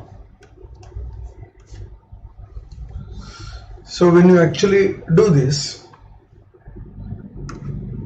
in the calculation, You can see 630 plus 810 plus 990 plus 1080 plus 900 minus 1260 3150. So this is 1/3 into 3150. So when you take a square root, we get 18.71% as an answer. We have to take a square root and then divide by 3. Ultimately, we will get 18.71% as the answer. Now, these fractions, just see how it has simplified our task, provided we use it properly. Otherwise, you will be dividing every time 1 upon 9, 630 upon 9. Luckily, it goes in table of 9. So that way also you can make it simpler, but sometimes the numbers are not divisible. It becomes quite complex. So better to take the squares out of the square root and then do the simple addition, subtraction, whatever it is, and then complete the solution. Now this problem usually comes in the exam as part of a bigger problem. If it comes in the compulsory section, it can come alone for 5 marks. Else it can be part of a bigger problem of 8 marks, where this required to be calculated. Hope you have understood this.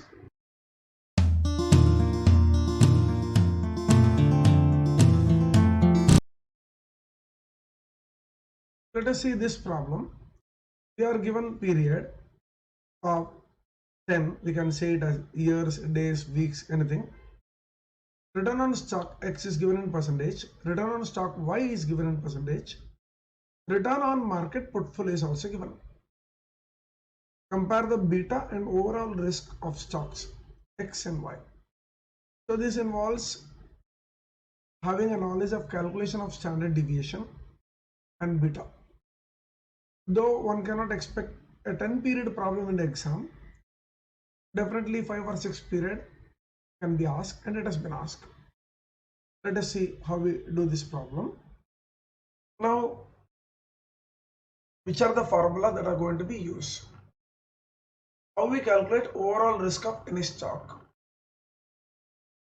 For that, you must know whether we have historical data or forecasted data. Here we are having historical data where 10 different periods are given. So if the historical data is given, the total risk or overall risk is sigma. So we can calculate sigma using this formula, summation of RA minus RA bar whole square upon n. And we have to calculate. So in case we want to write X and Y, we can write, but I generally tell my students that you can continue to use A and B if you want, but write on top A is stock X, B is stock Y. Otherwise, I can write like this also. Similarly, I can do sigma Y, summation of RY minus RY bar, the whole square upon n.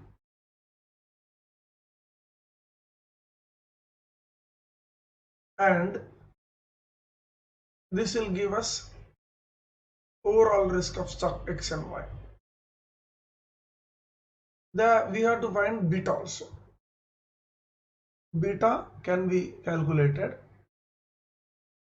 using the formula covariance of X with respect to market upon variance of market.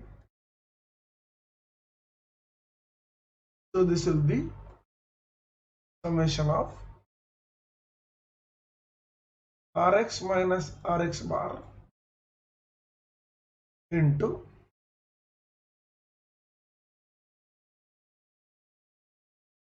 Rm minus Rm bar divided by, now here we can,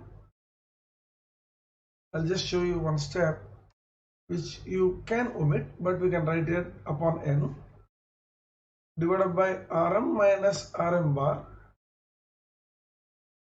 whole square upon n. See, n gets cancelled. So you may omit that step also because it will be understood. But still, this is more clear. So this will give us beta x. Similarly, beta y.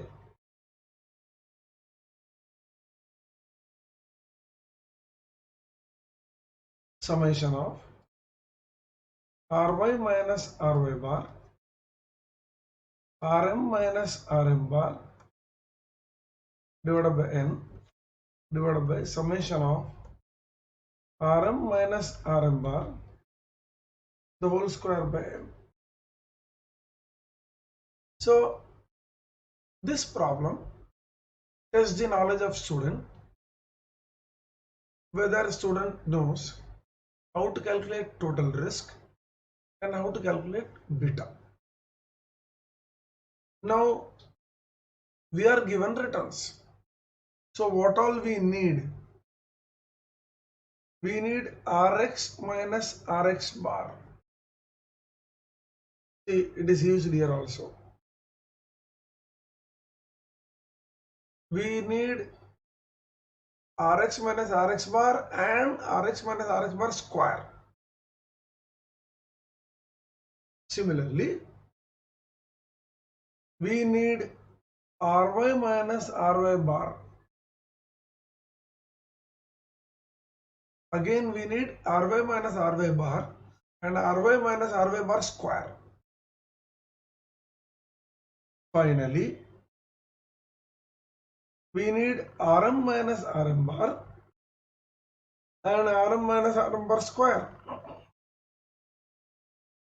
So every deviation is required and square of every deviation is required. So Rx minus Rx bar, Rx minus Rx bar square, Ry minus Ry bar, Ry minus Ry bar square, Rm minus Rm bar, Rm minus Rm bar square. So 6. Now, if you want to write so many columns in the narrow sheet, it looks very cramped. You will be short of space to write the value itself. So what we can do is, we need not have a column for Rx minus Rx bar square. We need not have a column for Ry minus Ry bar square. And we can modify it in the table. I'll show you now. So how many columns? Some of this is very important. I told you that to present in the previous one problem we did there, I said before you draw the columns in a paper, plan which are the columns you are going to make. It should not so happen that you introduce a column later on and everything gets cramped. And for short of space, you do so many things which makes the answer presentation look very dirty. So we write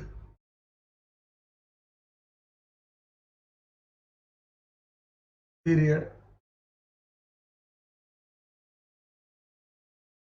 Rx percentage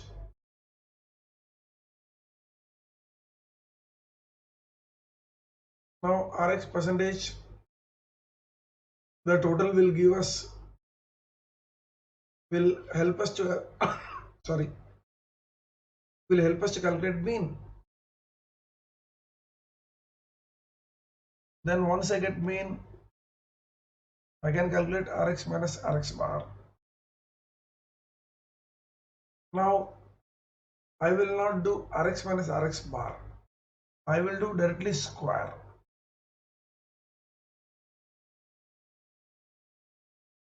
I'll explain how we write this.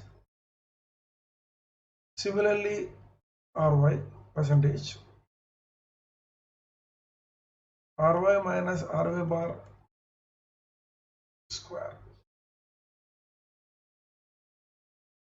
RM percentage RM minus RM bar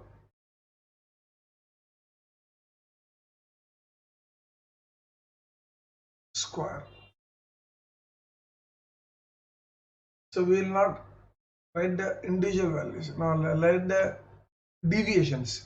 I won't write the deviation of this. I won't write the deviation of this. So these columns I won't make. I'll remove the cross here. So I will not be making columns for only deviations. I will make it for deviation square. But when I write, we will be able to track the deviation. Let us see how. And finally, we need Rx minus Rx bar, Rm minus Rm bar,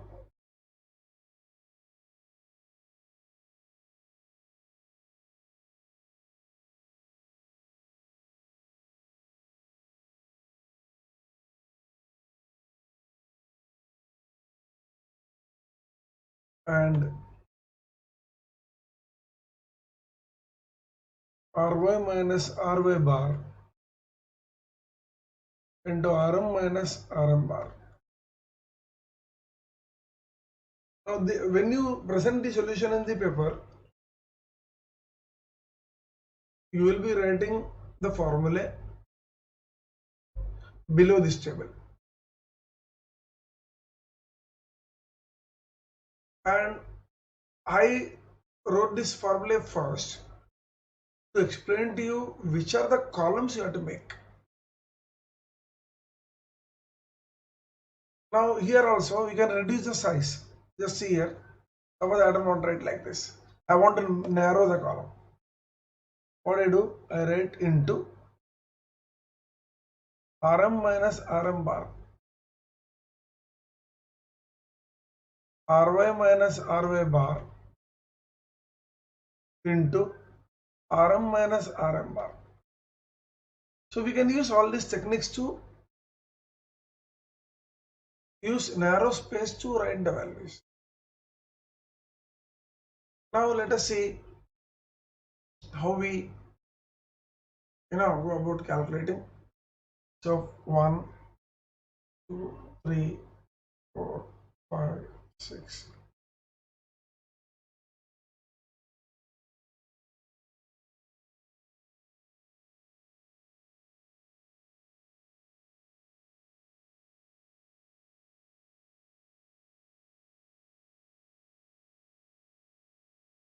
What are the values? Let us write down the values of x.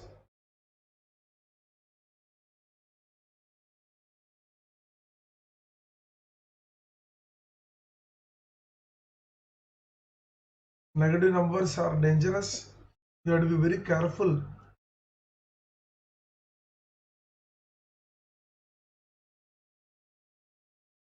And y.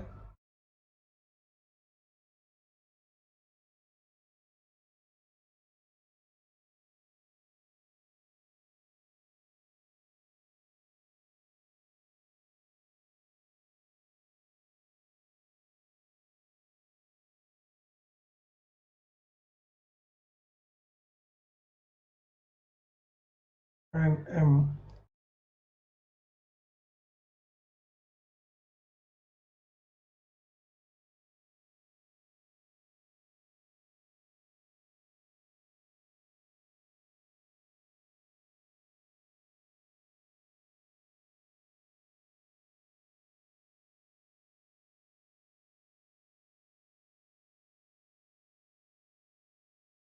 Now these are the values that are given.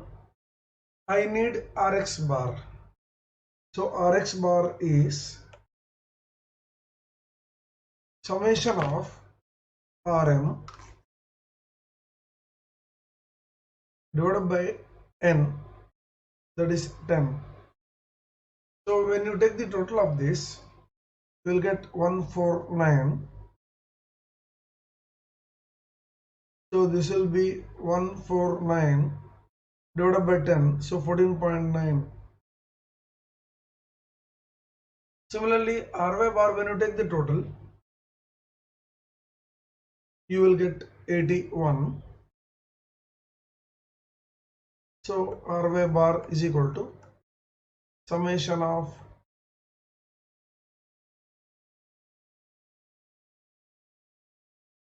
RY upon N is equal to 8.1. Similarly, I need RM bar. So the total is 120. So RM bar is equal to summation of RM upon N equal to 12. Now Rx minus Rx bar square.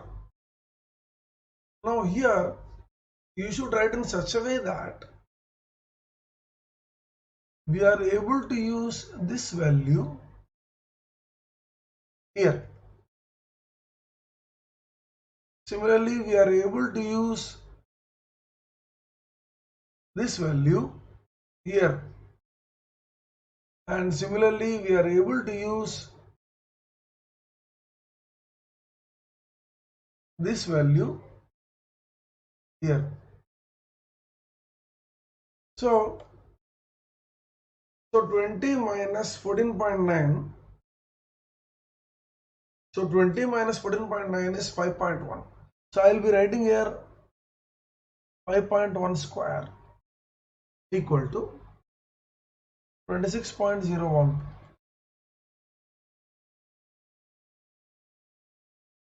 Similarly, RY minus RY bar square, 10 minus 8.1, that is 1.9 square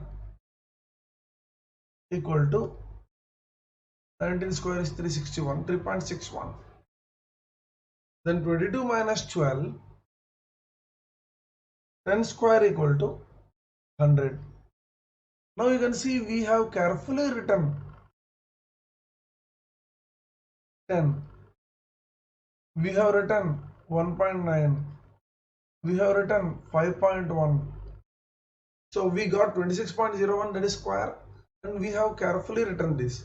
So now I can use it here. So this will be 5.1 into 10,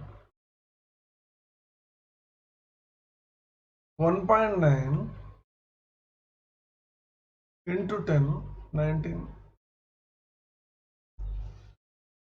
So like that you will be filling up all the table, entire table, and what we require. So I have to calculate sigma A, summation, sigma X, summation Rx minus Rx bar square upon N. So I need the total of Rx minus Rx bar. So this total I require. Then I will calculate sigma Y, summation Ry minus Ry bar square upon N. So I need total of this.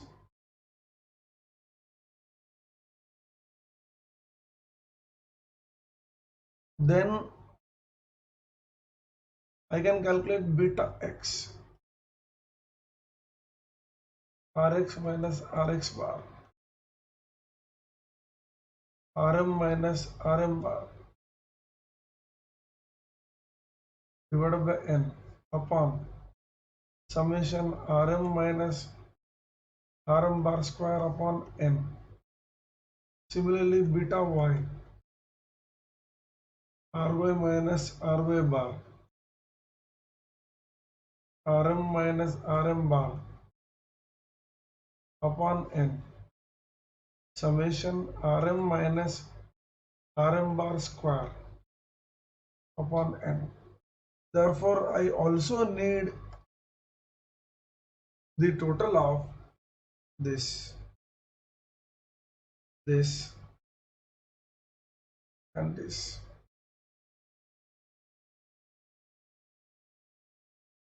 So when we fill the table the way we are done for the first one, So next is 22 minus 14.9, that is 7.1 square. So I'll just fill up the values what you will be getting.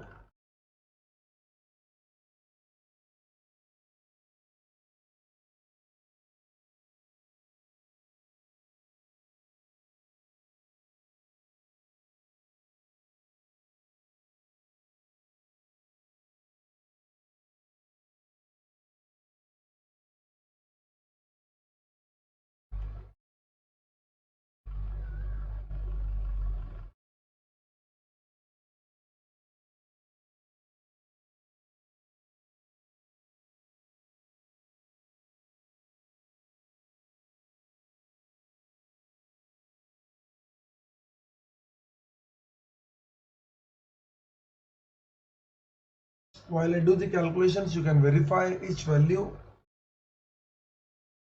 or you can pause and then do the calculation.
$79.6 minus 37.8.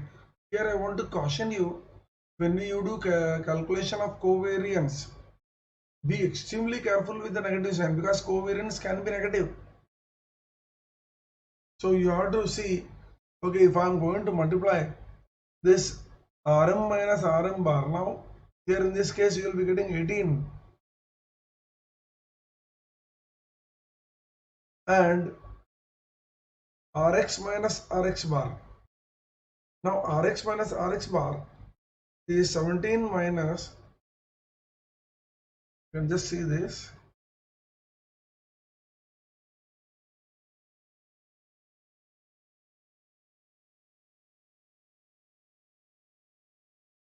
minus 18, just see here, minus 18 square, and here 17 minus 14.1 is 2.1. See, this is positive, whereas this is negative. So we are getting minus 18 square. So we have to be very careful here. So when you do covariance calculation, I request you to reduce the speed slightly.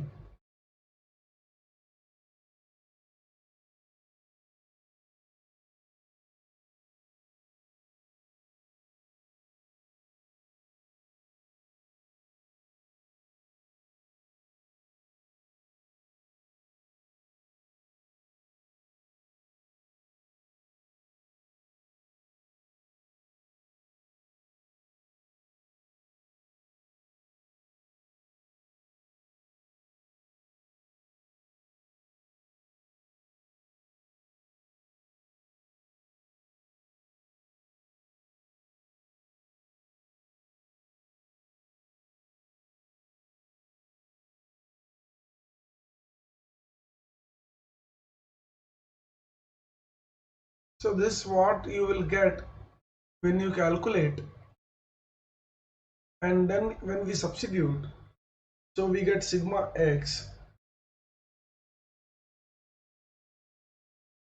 is equal to square root of 514.9 upon 10 that is 7 point, no sorry, this is 1142.9 upon 10 and square root. So that will give us the answer 10.69%.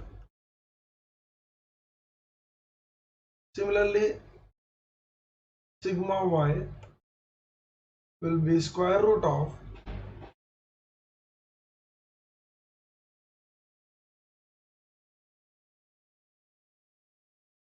y14.9 upon 10 is equal to 7.18%. Beta x is covariance upon variance 349 upon 10 divided by 706 upon 10.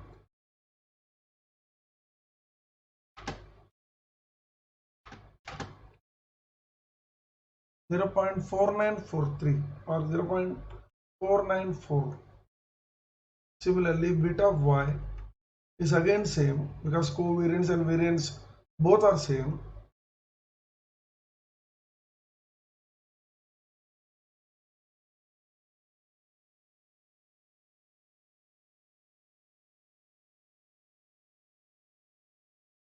So we can find that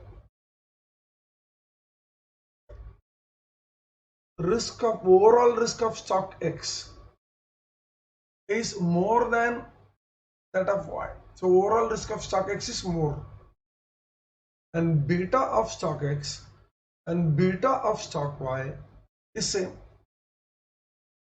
and that is the required answer.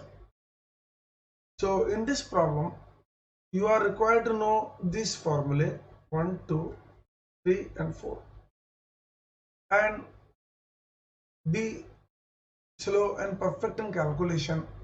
Then only you are likely to get the most probable 8 marks. This question usually carries 8 marks and you are likely to get that. So you have to be very careful, especially I have to remember one thing in covariance, that negative sign is quite dangerous. You have to be very careful there. That is a common mistake. Otherwise, you should get this right. Hope you have understood this.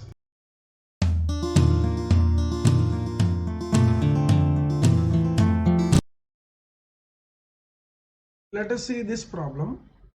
We are provided with following data for stocks A and B: state of economy, probability of occurrence, RA, RB, RM. Knowing that RF equal to 5, should we invest in stocks A and B? Assume CAPM to be true. Very, very important problem. This will give you an insight into calculation of beta using probability, calculation of standard deviation when probabilities are given, and finally comparing the information, that is the expected return and CAPM return. So it involves use of CAPM also. Very, very important problem. Slightly time consuming, but you must master this. Let us see how we do this problem. See, they have given forecasted returns of A and B. So we can find forecasted return of A, that is RA bar, is equal to summation of PI RAI. Similarly, I can find RB bar is equal to summation of PI RBI. You multiply the probability with the respective returns, you get RA bar and RB bar. This is the expected or forecasted return. Now what does CAPM says? How much return stock should give? It depends on beta. So as per CAPM, so we can write here expected return. And now we can write here required return. As per CAPM, expected return, or I'll use the word required return as per CAPM will be risk-free rate plus beta A RM minus RF, and required return for stock B will be risk-free rate plus beta of B RM minus RF. So what we are supposed to do is we are supposed to compare RA bar with ERA. Now stock A will give or is expected to give RA bar, but CAPM says it should give ERA. So if the stock is giving what CAPM is demanding, or it is giving more, then it is worth investing. But if the stock is not giving what CAPM is demanding, then it is not worth investing. So we will write, we will invest if expected return is greater than required return as per CAPM.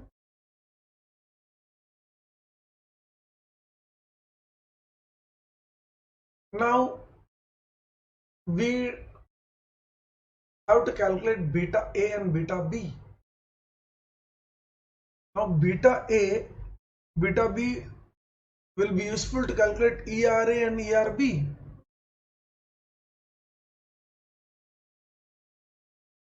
So therefore beta A formula we should know,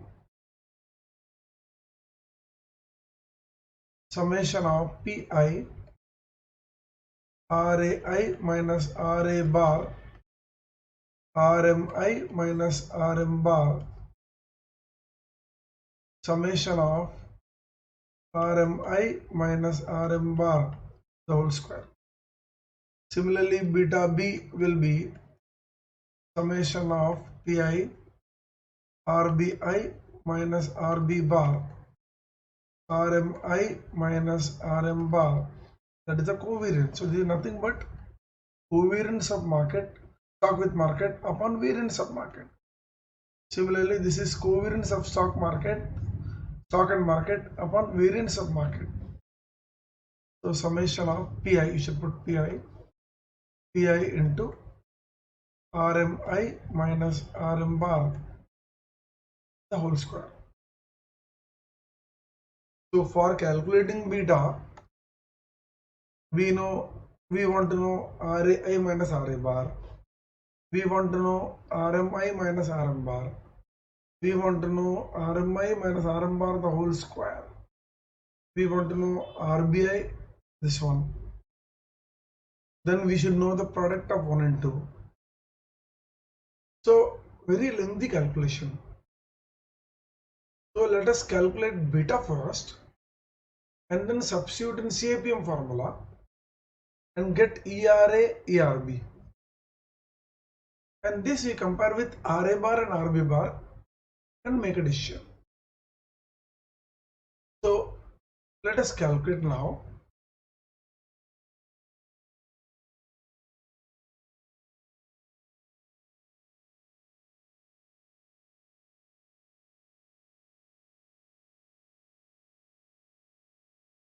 To make it legible, I have got this pasted so that we can fill it up and calculate. First we calculate for stock A. Now 4.5 into 0.2, that is 9.9, 2.1, 6. So this will be 9. RA minus RA bar will be 4.5 minus 9. This minus 2. This is 3. Similarly, let us calculate for RB. So minus 5 into 0.2. So this will be minus 1. 0.3 into 10, that is 3. 26 into 0.5, that is half, that is 13. This will be 15. RB minus RB bar, minus 5 minus 15, 10 minus 15, 26 minus 15. So first we calculated RA minus RA bar, RB minus RB bar. Why? That is required later on. Then we go to calculate for RM. Now this expected 2 into 0.2, 2.7 and 15.8, half of 16 is 8, so 7.9.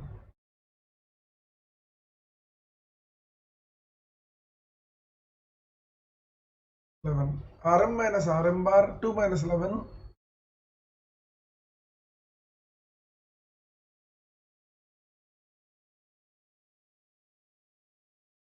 square, 81, 4, 4.8 square, 23.04.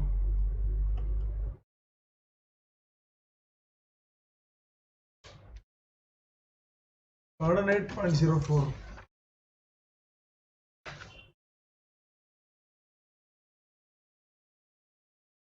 But this total is not required for us. We want PI into this. So PI into 81 into 0.2 M plus 16.2,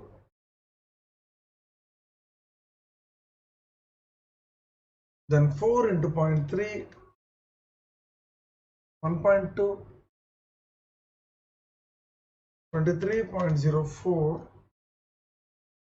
into 0.5, 11.52.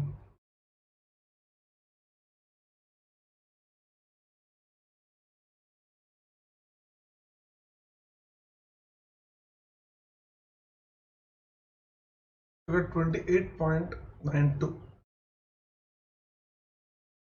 Now let us calculate. Now this takes care of the denominator. You can see PI RM minus RM bar square. We have calculated this now. PI RM minus RM bar square. Now this is over. Now we are going to concentrate on this and this.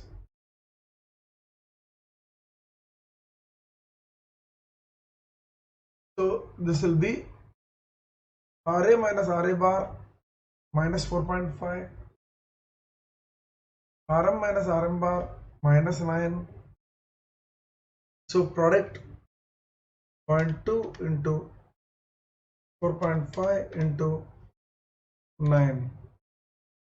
Positive sign 8.1.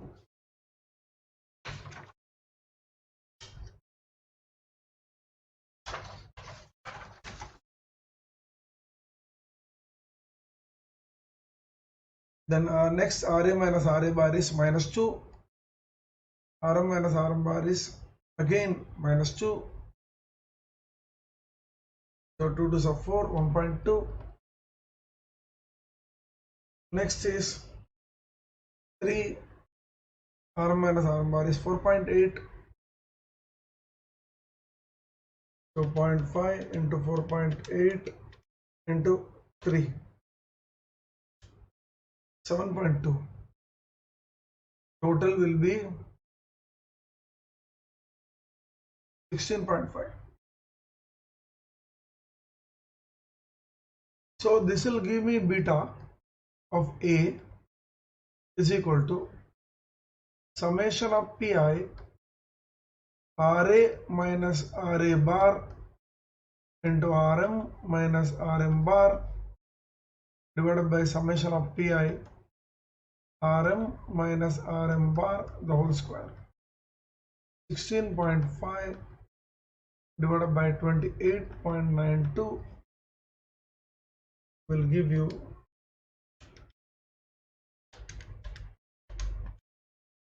0.57.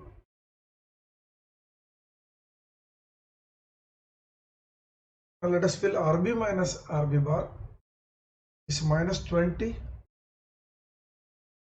minus 5, 11, and this will be minus 9 minus 2, 4.8. So 20 the 180 into 2, 36. 5 2s are 10. So 3, 11 into 4.8 into 0.5, 26.4.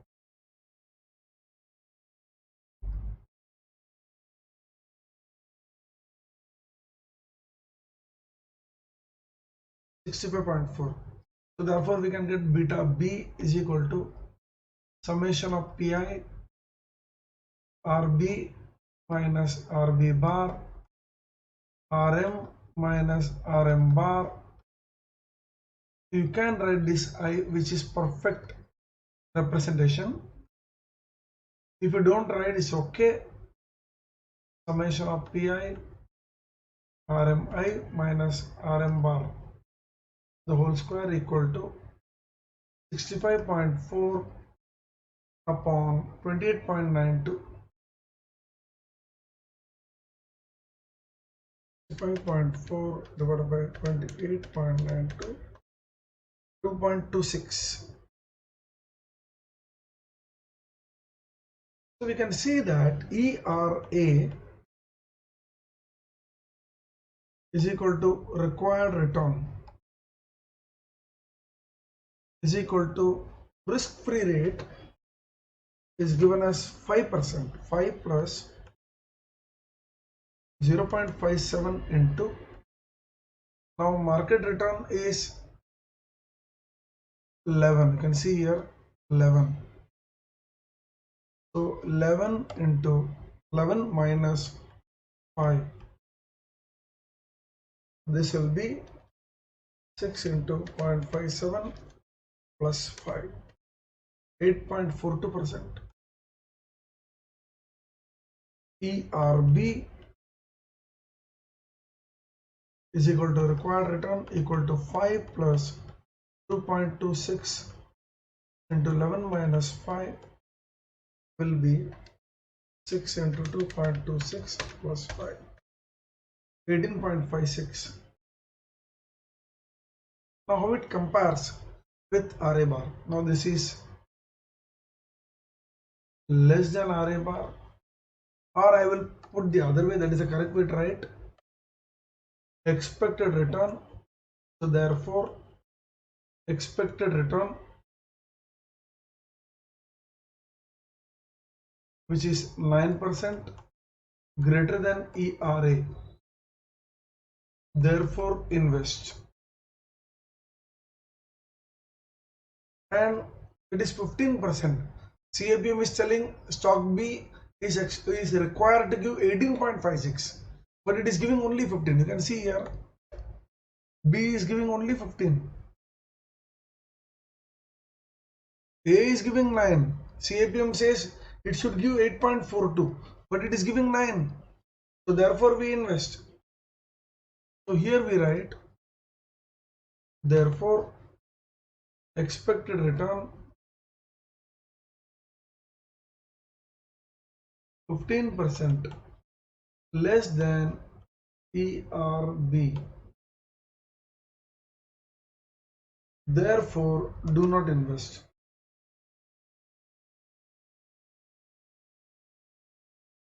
Do not invest.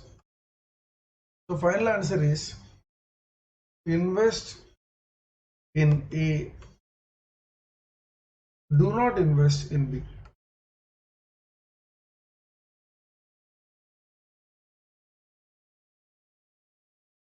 Now you can see it takes quite a long time. We have to draw these 4 tables. You have to draw these 4 tables, right? And you have to be systematic in writing. Even if you show a little bit of hurry, answer could be wrong. So mark this problem for time consumption. Select this problem with great care, seeing the time available at your disposal. Hope you understood this.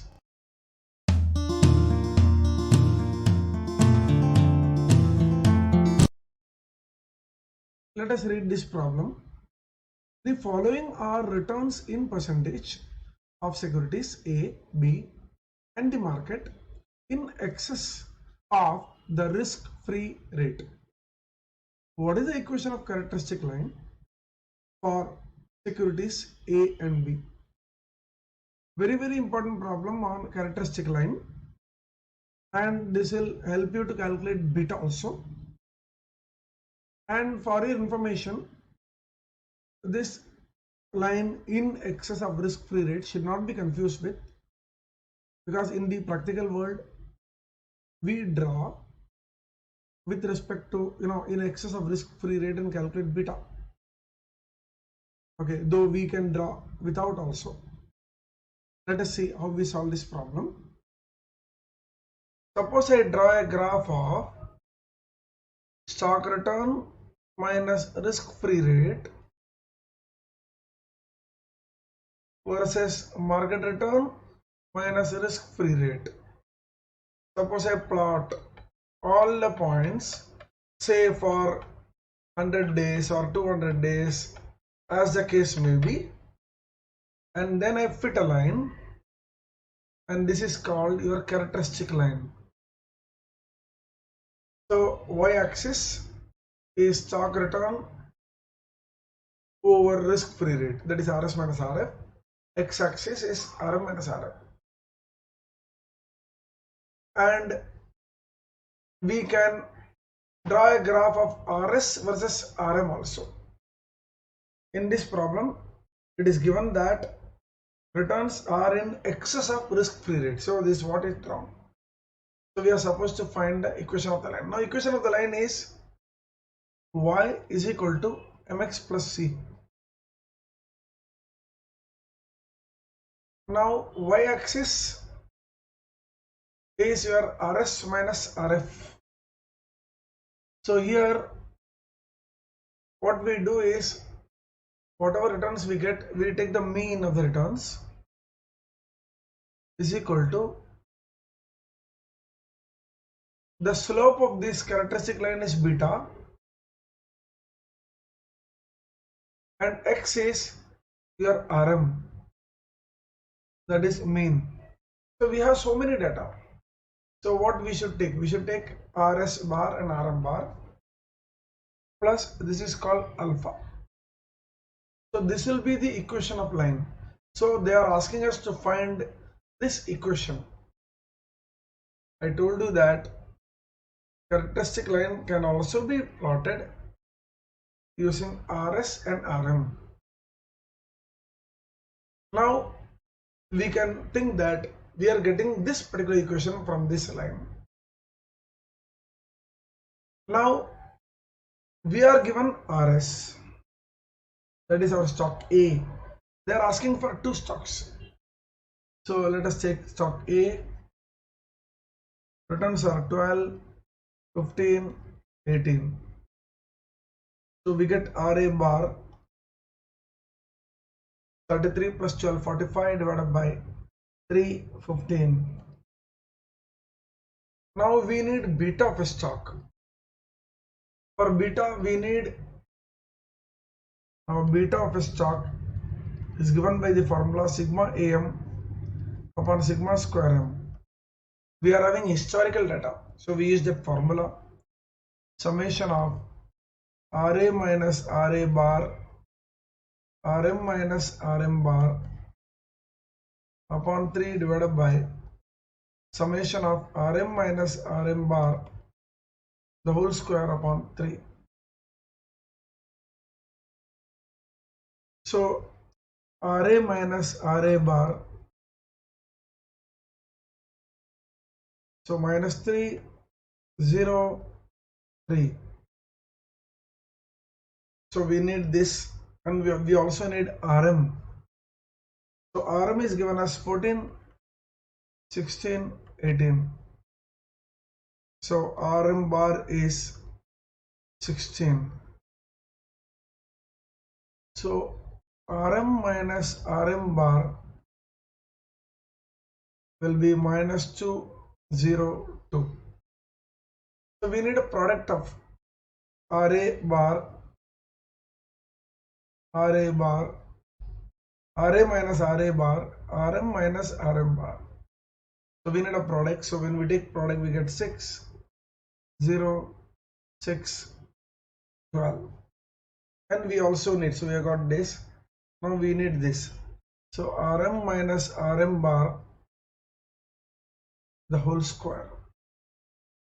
So that will be 14 minus 16. So we have got minus 2 the whole square, 4, 0, 4, 8.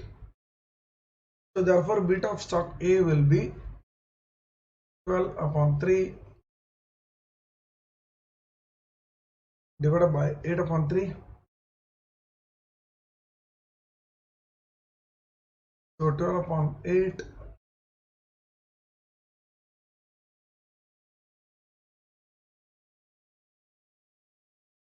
So we get beta of stock A as 1.5. Similarly, we find beta of stock B.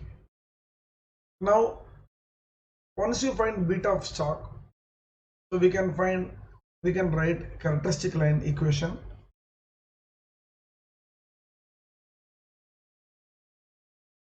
RA bar is equal to beta A RM bar plus alpha. RA bar is 15, beta A 1.5, RM bar is 16 plus alpha. Therefore, alpha will be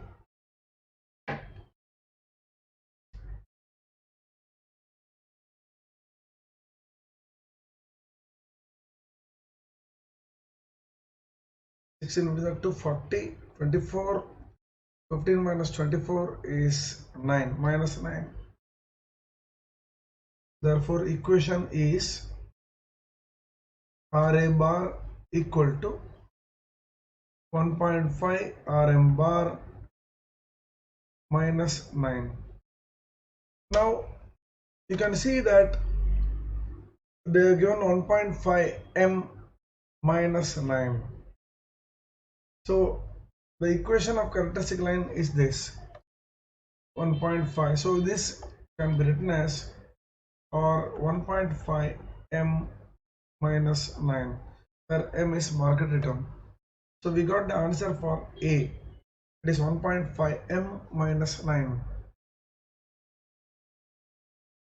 You see, it's written in this form.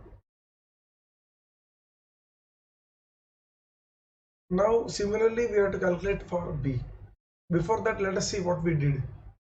We wrote stock returns, took the mean, we took deviations, then we wrote market returns, took the mean, we wrote deviations.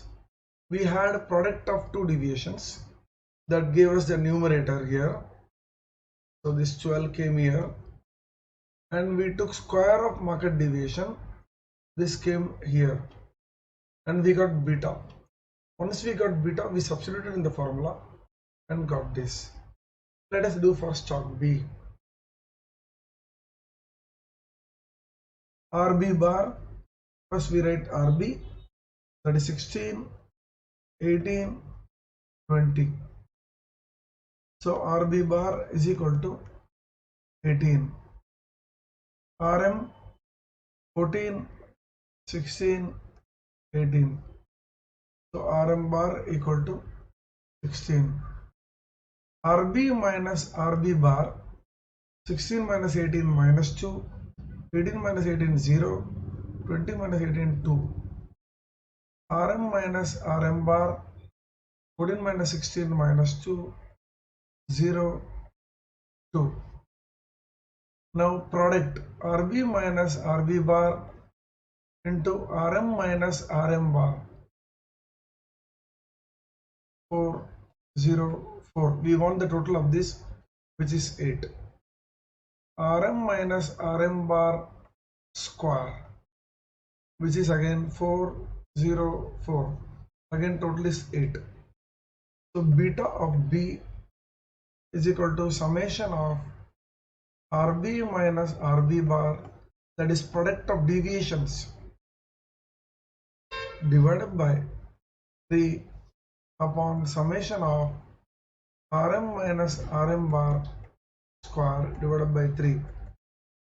8 upon 3, 8 upon 3, 1. So the characteristic line is given by, characteristic line is RB bar is equal to beta of B RM bar plus alpha of B. RB bar is given as 18 is equal to 1 into RM bar is 16 plus alpha B, or alpha B is equal to 2. So when we substitute, therefore equation is RB bar equal to 1 RM bar plus 2, or M plus 2. So we can see that we are getting the equation as M plus 2. And here we got 1.5M minus 9. So the correct characteristic line equation is 1.5M minus 9 and M plus 2. Fairly simple problem. Numbers can be directly, answers can be directly calculated without using the calculator. But we should be knowing the concept, and it's a good problem to know the concept of characteristic line. Hope you understood this.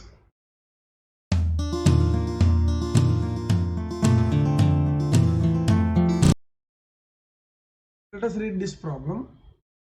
The following information has been compiled: stock, predicted return, standard deviation, that is our sigma, systematic risk, and diversifiable risk, that is our unsystematic risk. Now you can see carefully that systematic risk and diversifiable risk are given in decimals. They are not expressed in numbers. Rho AB, rho AC, rho BC, that is correlation coefficients, are given. Market variance is also given in decimal. If investor is deciding to invest in the above stocks in the ratio of 60:30:10, what will be the predicted return of the portfolio? What will be the portfolio risk as per Markowitz model and Sharpe single index model? So this is how we calculate portfolio risk. There are only two methods we have learned, and both the methods are covered in this problem, a very important problem. Let us see how we do this. Whenever I am going to use, let us written down, let us go through it. I am going to use return and standard deviation in percentage only. So if they are given in decimal, I will use it in percentage. I am going to state weight and probability in decimals. So here it is given 60:30. I am going to convert decimal. I am going to state covariance, variance, SR and USR in number. So if they give in decimals, I am going to number. Now how to convert decimal to number? You can see I have written down below. If SR, USR, covariance or variance are given in decimals, convert to number by multiplying by 10,000. Because variance is square of deviation, standard deviation. Standard deviation, say we write sigma A equal to 3%. So sigma square A will be 3% into 3% is equal to 3 upon 100 into 3 upon 100 equal to 9 upon 10,000. But we write simply as a number. So if I write in decimal, it will be 0.0009. But we are familiar with writing variance as a number. So we write sigma square A as 9. We don't write in decimal.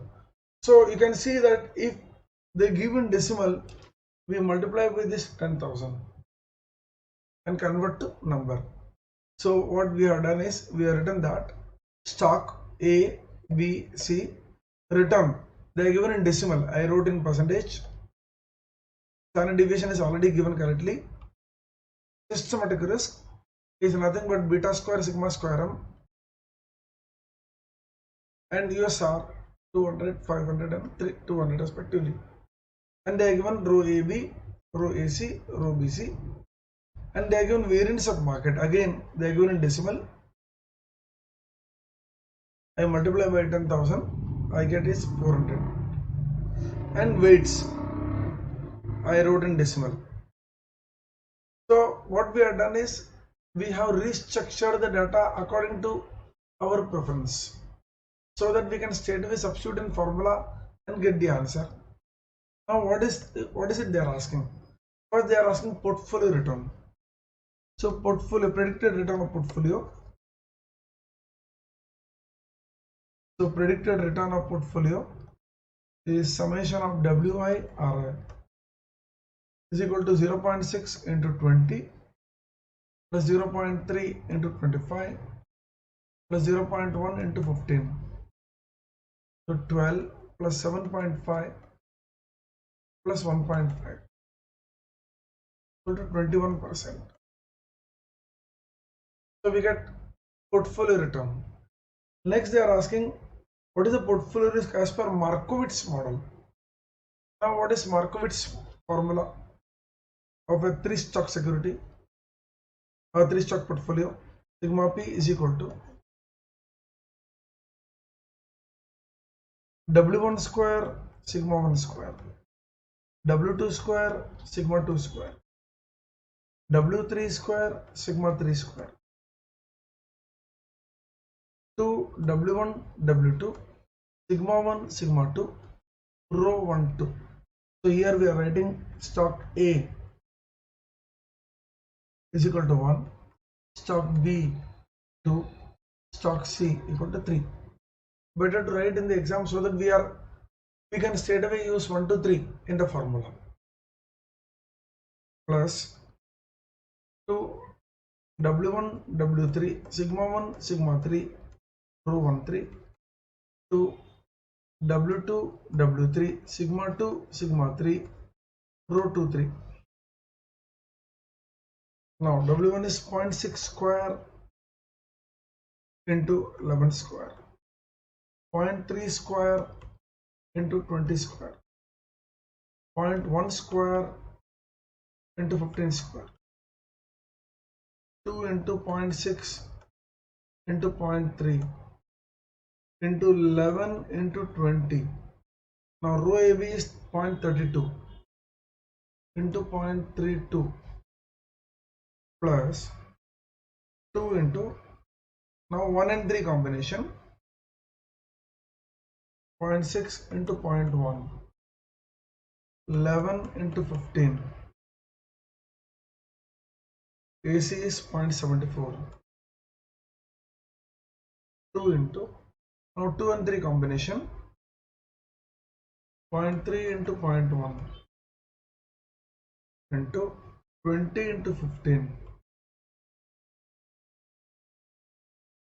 into 0.58. Luckily all are positive, otherwise correlations sometimes become negative, and there you have to be very careful. Preferably write the value in bracket before calculating. So when we actually do it, so 0.6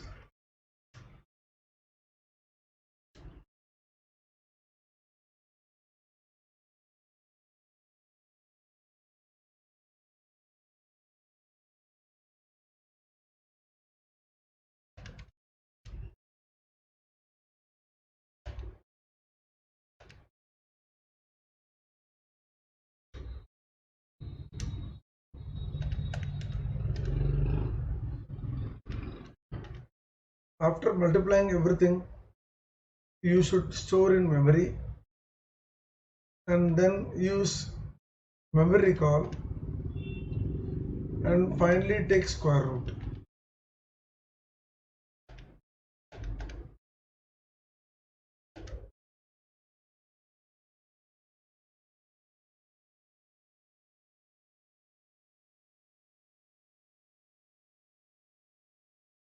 You get 11.4998 or 11.5%.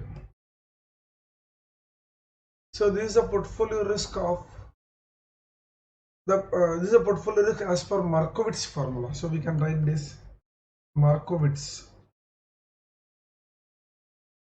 portfolio risk.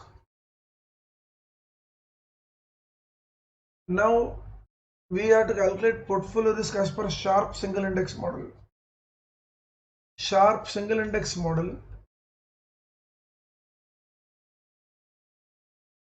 portfolio risk. What is the formula?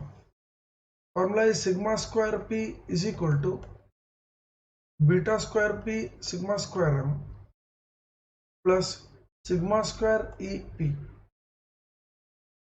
Now what is beta P?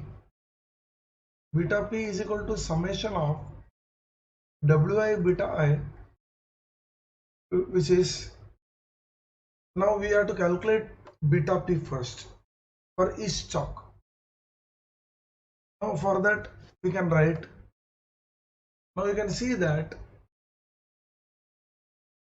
beta is given here. Now we know sigma square M. This is sigma square M. This is sigma square M. So we substitute the sigma square M with this value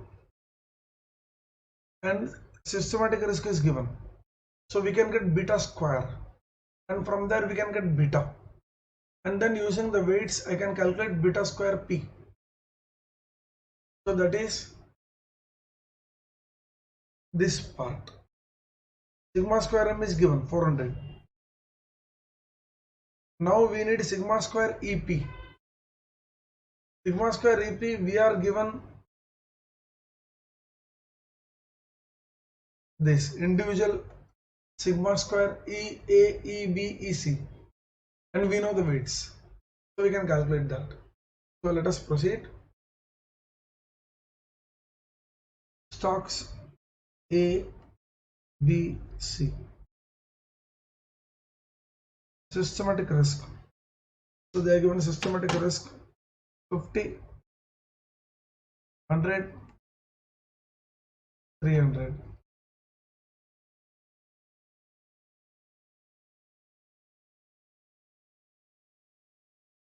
So we can calculate beta square is equal to systematic risk divided by sigma square M. Why? Because systematic risk is beta square sigma square M.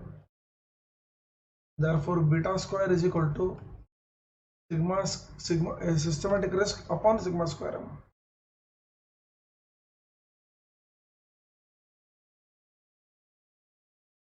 So if I remove this, we can directly get beta. So we can put an asterisk mark here. So I have to take, now what is sigma square M?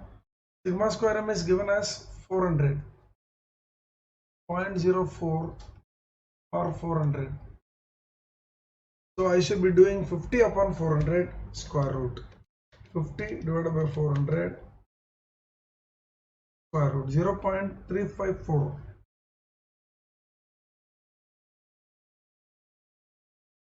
Then 100 divided by 400 square root 0.5. Then 300 divided by 400 square root 0.866.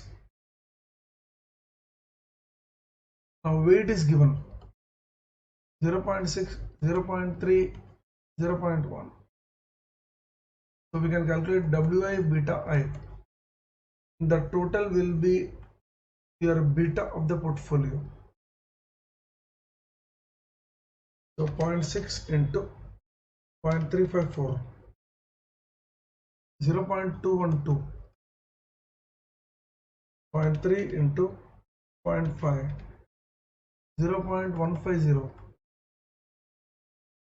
0.1 into 0.866. 0.087.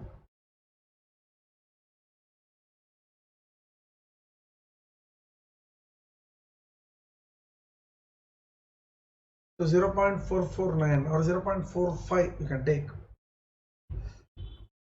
Okay, so 0.449 we got. So we can calculate this part now because this part is complete. Now we need this part. So the formula is sigma square EP is equal to W1 square sigma E1 square, W2 square sigma E2 square, W3 square sigma E3 square.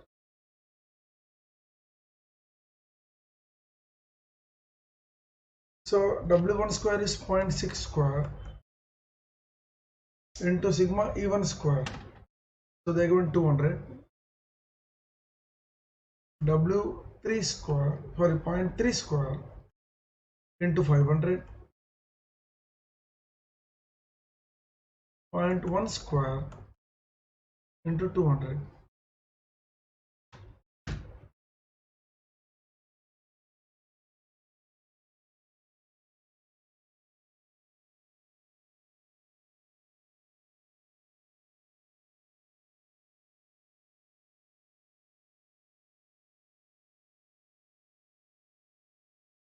One 119 we get.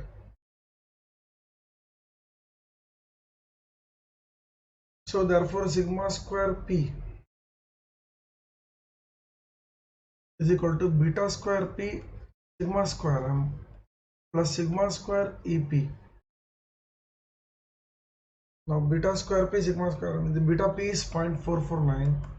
So 0.449 square into 400 plus 119. So 0.449 into 400, 80.64 plus 119, 199.64. Therefore sigma P is equal to square root of 199.64, that is 14.13%. Approx. So you may get 14.14, 14.13. I told you that when we are using decimal, had I used 0.45 square, possibly would have got 14.14. So this you should not worry about in the exam. They will not see the third and the second decimal point.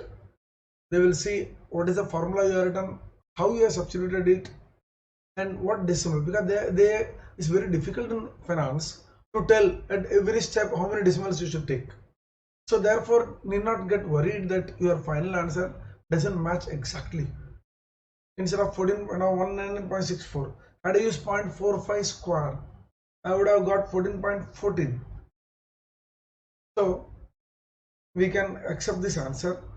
So the answers, required answers are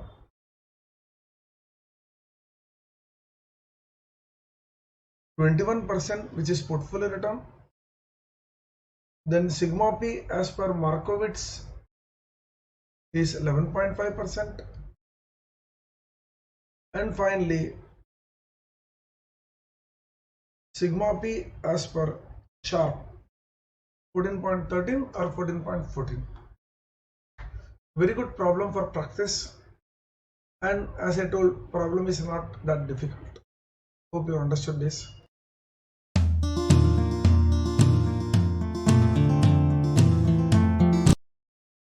Let us read this problem. The following particulars are furnished about three mutual fund schemes P, Q and R. So we have got dividend distributed, capital appreciation, opening and navy, and beta. Ascertain which scheme should not be invested based on alpha. If Government of India bonds carry an interest rate of 6.84% and Nifty has given a return of 12.13%.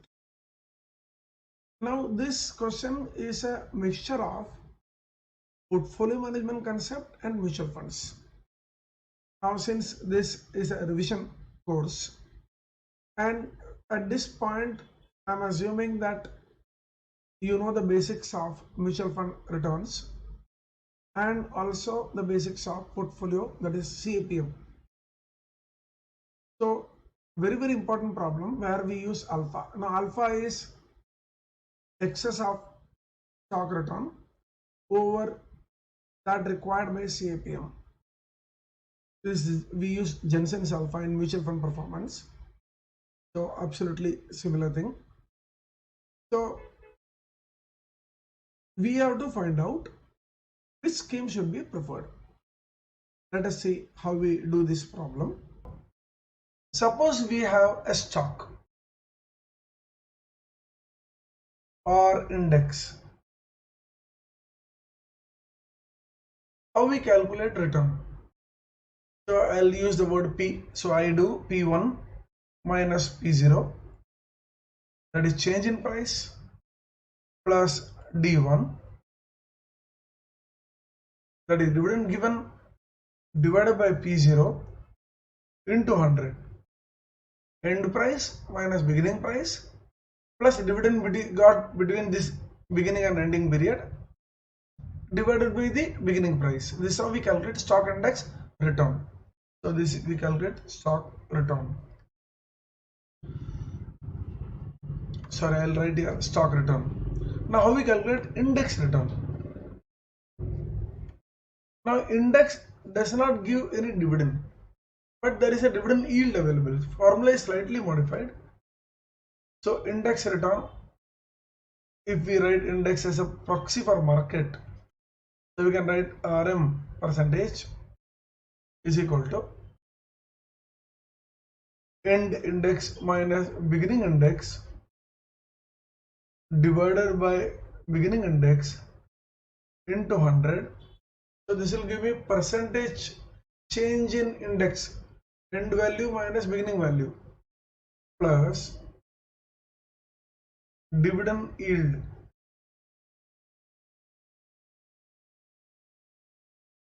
percentage. So you can see here, since dividend is known absolute form, we are adding here. Since in this case dividend is given in percentage annualized form, therefore we are first annualizing it, or we are first finding the return and then adding. This is extremely important to know. Now in this case we are given three schemes. Now let us write what is alpha.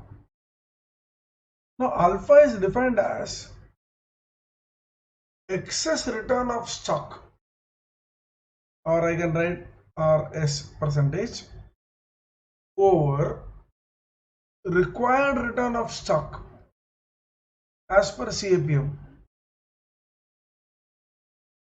Now if stock S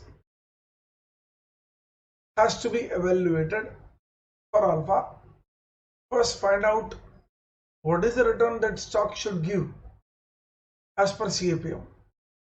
Then you find out what is the actual return given by that particular stock. So actual return minus required return will give you alpha. If alpha greater than 0,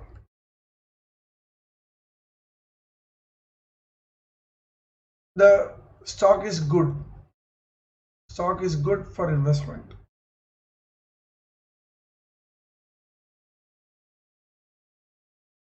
If alpha less than 0, stock is not good.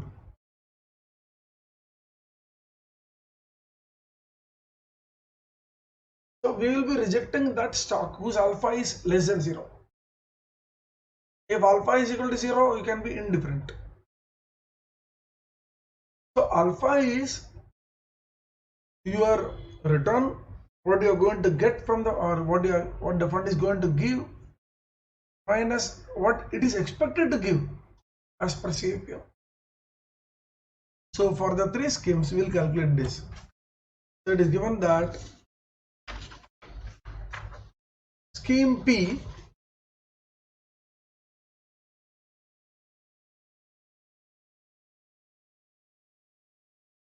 scheme Q, scheme R.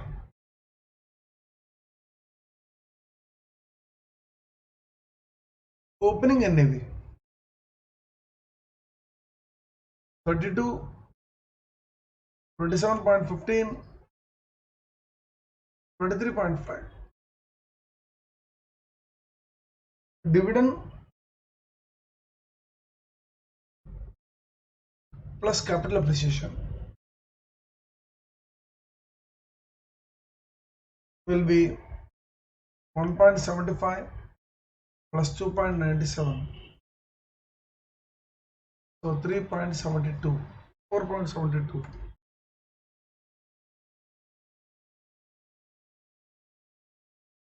So 1.75 plus 3, 4.75, and 3 less. Next is 3.53, and the next is 3.29, which is a sum of 1.99 plus 1.3. So 2 plus 1.3 is 3.3, 1 less 3.29. Now what is the return it gives? 4.72 upon 32 into 100. 3.53 upon 27.15 into 100. 3.29, 33.5 into 100.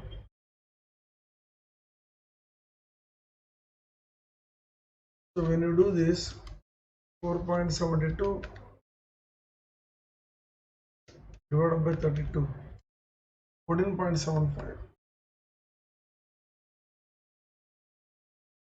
3.53 divided by 27.15. 13. 3.29 divided by 23.5.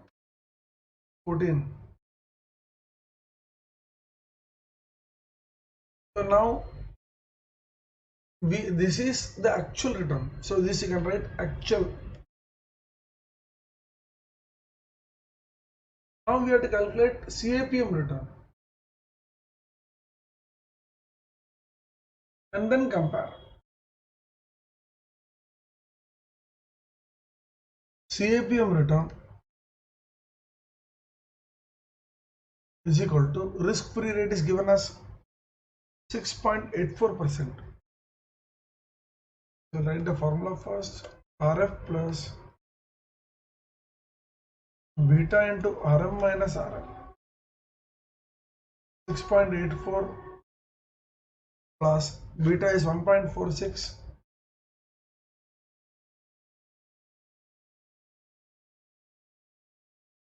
and RM is given as 12.13 minus 6.84. So 12.13 minus 6.84 into 1.46 plus 6.84, 14.56.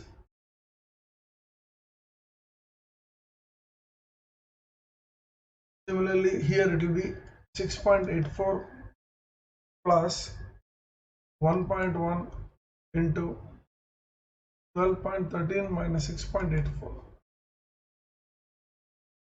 This will be 12.13 minus 6.84 into 1.1 plus 6.84, 12.66. And finally this will be 6.84 plus beta is 1.4, 12.13 minus 6.84.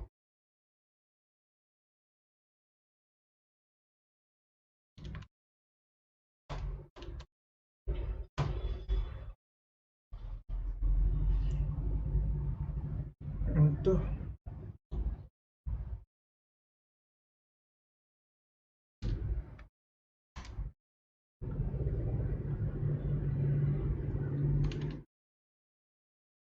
14.25.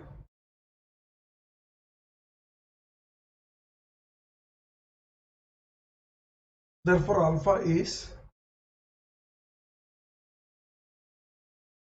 now you have to see this. This is actual return. So alpha is actual return. Alpha is equal to 14.75 minus 14.56.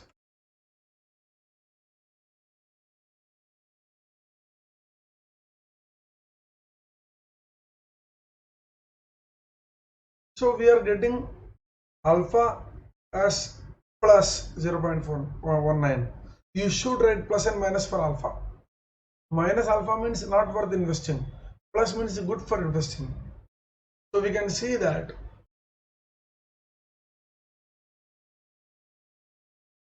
the green highlighted one is 14.56. That is the return the scheme should give as per CAPM. But how much it is giving? 14.75. So therefore it is good to invest. So this fund is good to invest.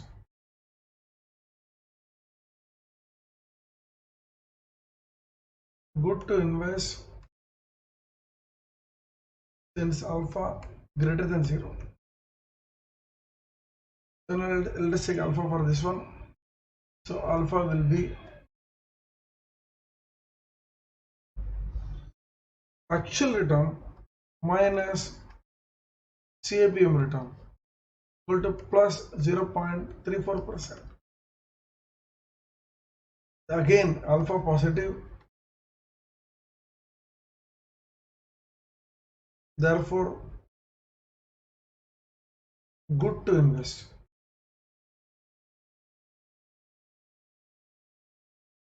Now coming to the last one. So we have got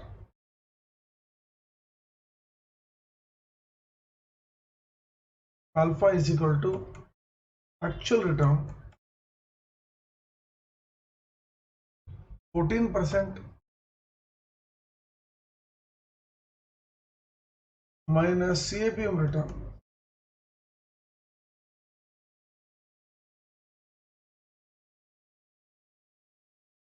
since alpha is negative,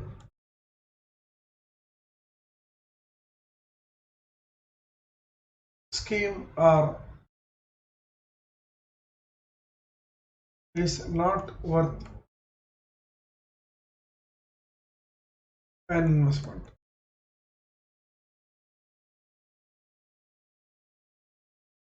So we can see that scheme R, we are getting alpha negative. Okay, actual return is only 14. CAPM is telling that it should give 14.25. For the remaining two schemes, P and Q, are giving returns more than CAPM return. But R is not. Therefore, R is a fund you should reject. Hope you understood this.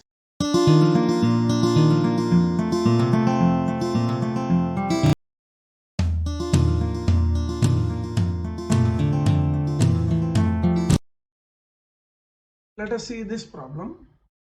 The company has just paid a dividend of ₹1. It will maintain this dividend for 2 more years. Then it will pay ₹2 and ₹3 subsequently for the next 2 years. After that, it will pay ₹3 forever without any increase. The company's equity beta is 1.5, whereas RF is 5% and market return is 15%.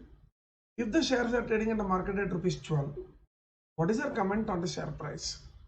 Use 3 decimals while using P factors. So here it is a combination of finding out the price using DDM. But for finding out the price using DDM, we need expected rate of return K, and that is provided by our CAPM. So we use CAPM, calculate K, substitute in DDM formula, calculate price, and then comment on the share price. Let us see how we do this problem. Expected return from a stock is equal to risk-free rate plus beta into RM minus RF. Now expected return from a stock. Now this is the rate which we use to discount dividend to find the value of equity share. Now Gordon has given dividend discount model which says that present value of an equity share, that is P0, is nothing but future dividends discounted. So future dividends discounted. Now I have to discount all future dividends. Remember, it is future dividend. So I will have to discount from the year 1. So D1, D2, D3, D4, etc. Now I have to discount. Now how we find the value of share? We find the value of share by discounting dividend. With what rate? With the rate at which we expect return from the share. How much return we expect from the share? We expect return based on CAPM formula, that is ER is equal to RF plus beta into RM minus RF, which we also write it as K. So I will have to discount using this rate.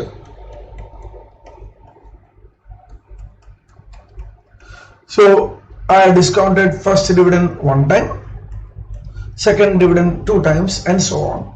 So like that we write. Now we have learned one more concept in dividend discount model, that if we are getting perpetual dividend, means dividend forever, that is constant dividend approach. So there, under constant dividend,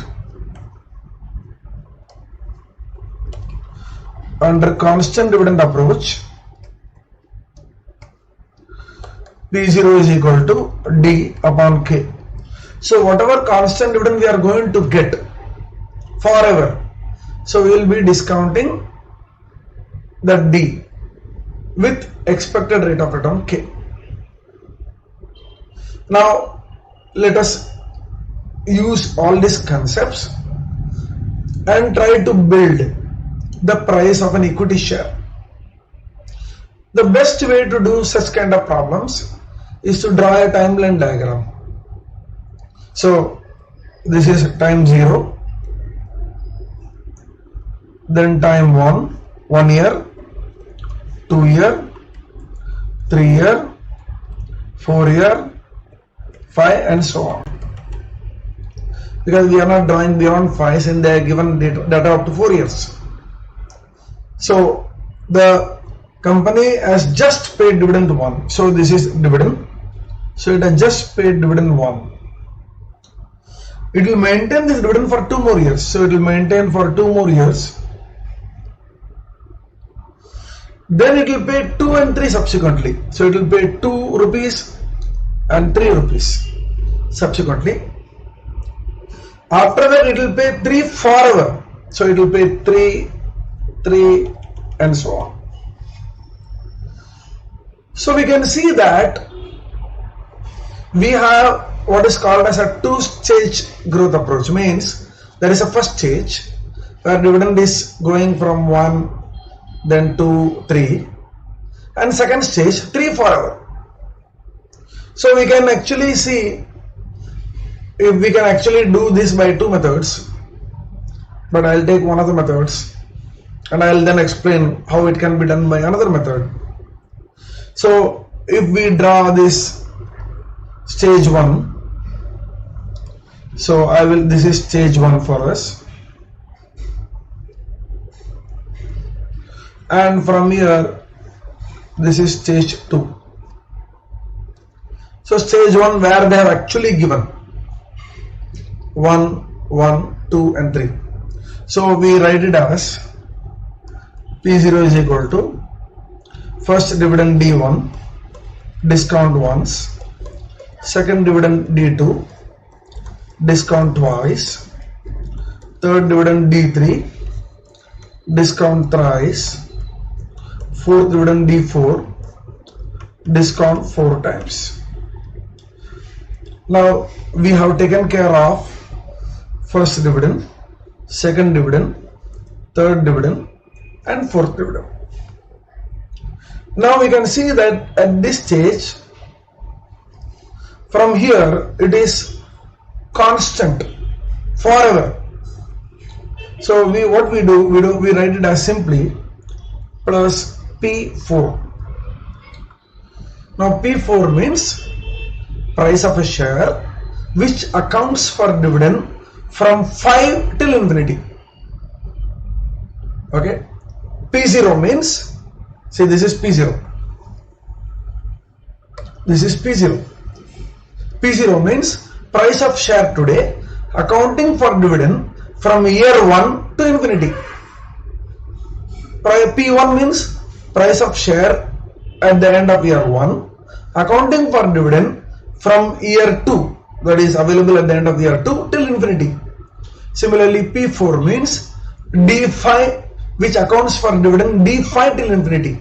So we have already taken D4 till D4. So this P4 will account for dividends D5 till infinity. But D5 till infinity is 3 rupees constant. So therefore we can say that P4 is nothing but D5 upon K. So whatever is going to be D5 is going to be same forever. So P4 is D5 upon K. But I am calculating P0 today. Therefore we have to do one more rectification.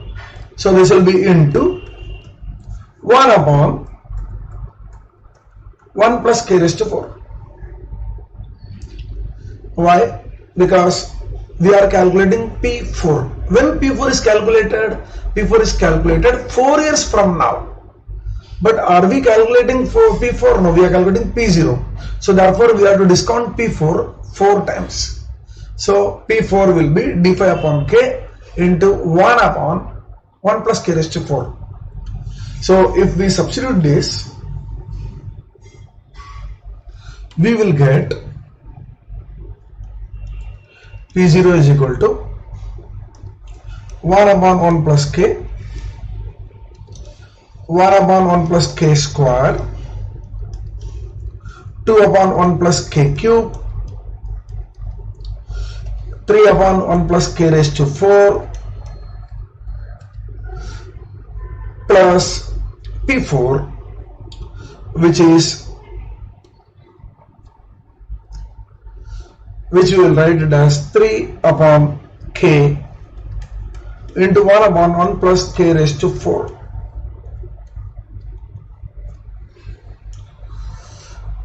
Now we have to find K, and we know that we have to use CAPM formula. Using CAPM,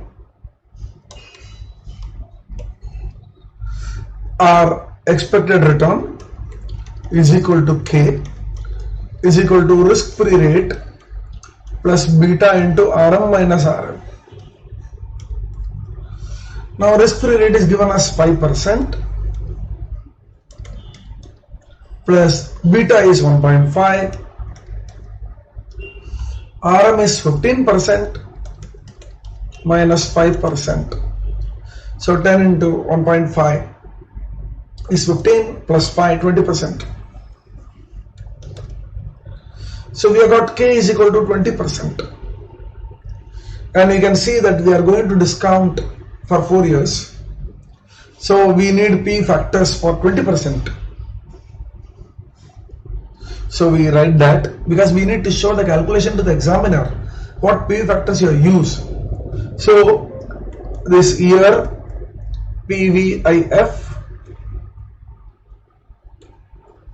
20 comma n, so 1, 2, 3, 4. So 1 upon 1.2. So we can calculate at 0.833. I am taking only 3 decimal because they are given in the problem. And then You can calculate 694, 0.579, 0.482. So 0.833 is nothing but 1 upon 1.2 raised to 1, 1 upon 1.2 raised to 2, and so on. So this is 1 upon 1.2 raised to 1, 1 upon 1.2 raised to 2. And we have to take only 3 decimals. So now what we do is, we write this P0 is equal to 1 upon 1.2, 1 upon 1.2 square, 2 upon 1.2 cube, 3 upon 1.2 raised to 4, plus 3 upon 0.2 into 1 upon 1.2 raised to 4. So this will give us 0.833 plus 0.694, 1.158, 1.446, 3 upon 0.2, 30 upon 2 is 15, 15 upon 15 into 0.482 will give you 7.23. This comes to, memory recall, 11.36. So this we are getting as 11.36. Now this is the theoretical price as per dividend discount model, and the market price is given as rupees 12. So theoretical price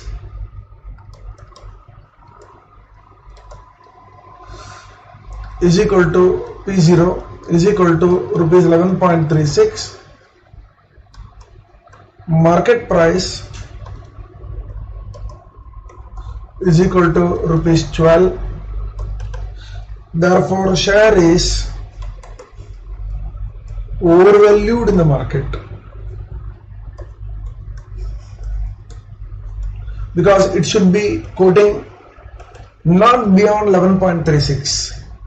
If theoretically we calculated, it is worth only 11.36, but in the market it is quoting at 12. That's what they are given.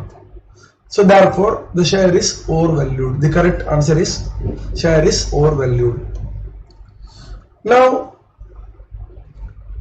this can be modified slightly. We can do in a slightly different way, this manner. So this complete the solution.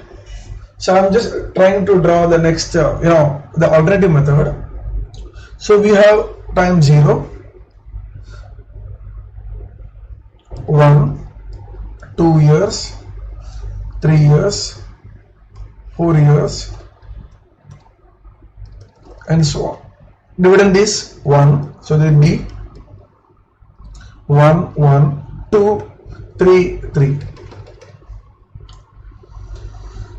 Now when you do this, so we are getting, we can actually divide into 2 parts. This is stage 1, this is stage 2. So we can see that stage 2 we can take it because it is constant from year 4 itself. So we need not have done from year 5 the way. It is alternative method, method 2.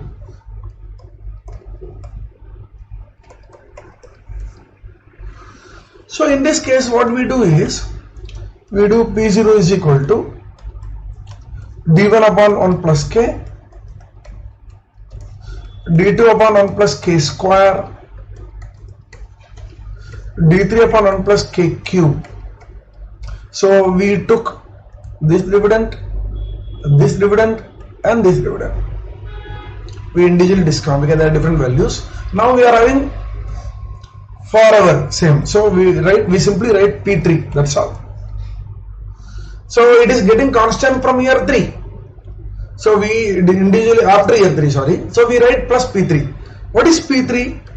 P3 is equal to D4 upon K is going to get, we are going to get 3 rupees forever. So D4 is same as D5 is same as D6 and so on. So or we can write, this is 3 upon K. But we have to discount. So we write that P3 is calculated at the end of year 3, right? At the end of year 3. P4 is calculated at the end of year 4, like that. So here I discount 3 times. 1 plus K cube. So we write the answer. So substitute the values. 1 upon 1.2 plus 1 upon 1.2 square plus 1 upon 1.2 cube. Sorry, 2 upon 1.2 cube plus, now dividend D4 is 3 upon 1.2, sorry, 0.2 into 1 upon 1.2 cube. So this will give you 0.833 plus 0. Second factor of 694 and 2 into 0.579 is 1.158 plus 15 into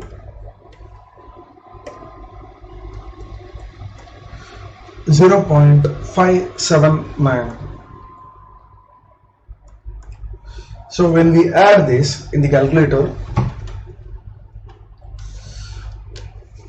0.833 plus 0.694 plus 1.158 plus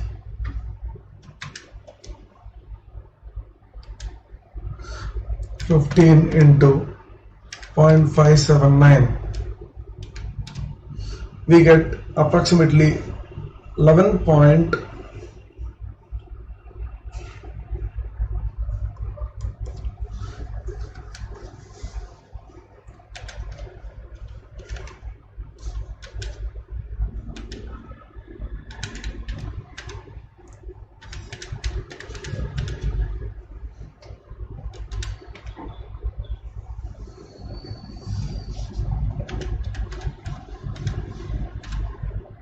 37.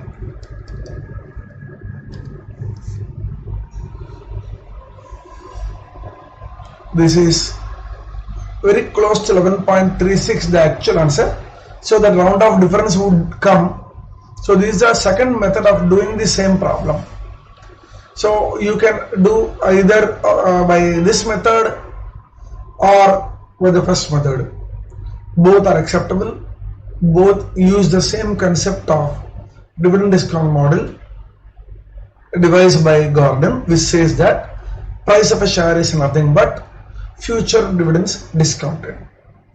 And what concept we have used from portfolio management chapter? We have used the concept of capital asset pricing model formula, that is this.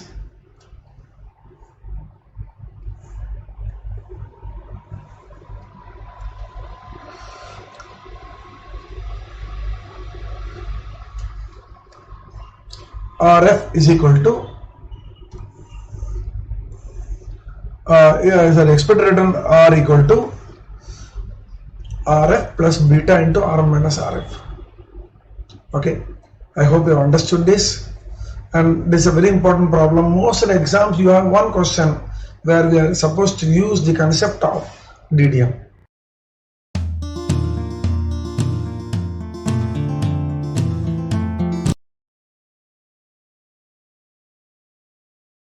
Let us read this problem. A stock has just paid a dividend of rupees 2.50.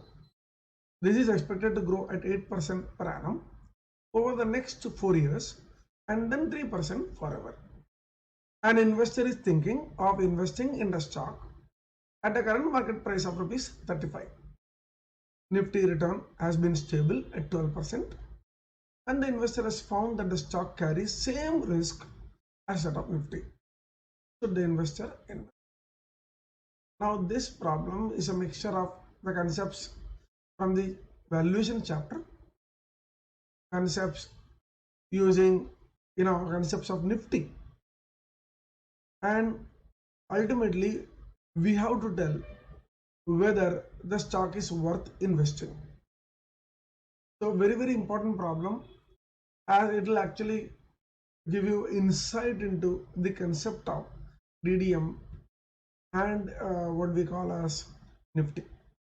Let us see how we solve this problem. Now Nifty is a proxy for market.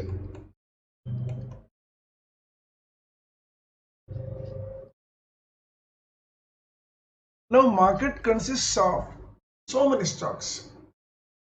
If you go to NSE, almost 2000 stocks are listed. Suppose I want to track the 2000 stocks daily with prices, and to find the return risk is quite cumbersome.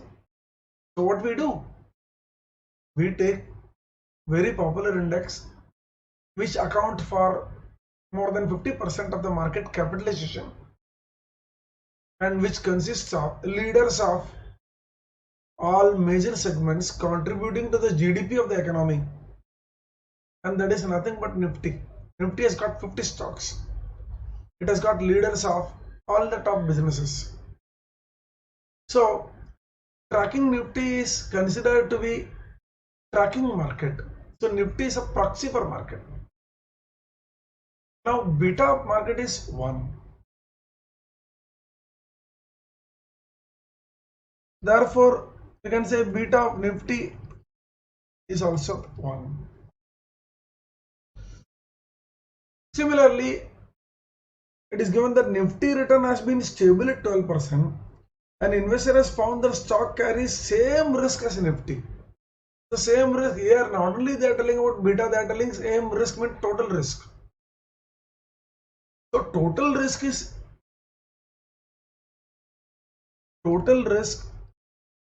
of stock is same as total risk of Nifty, that's given.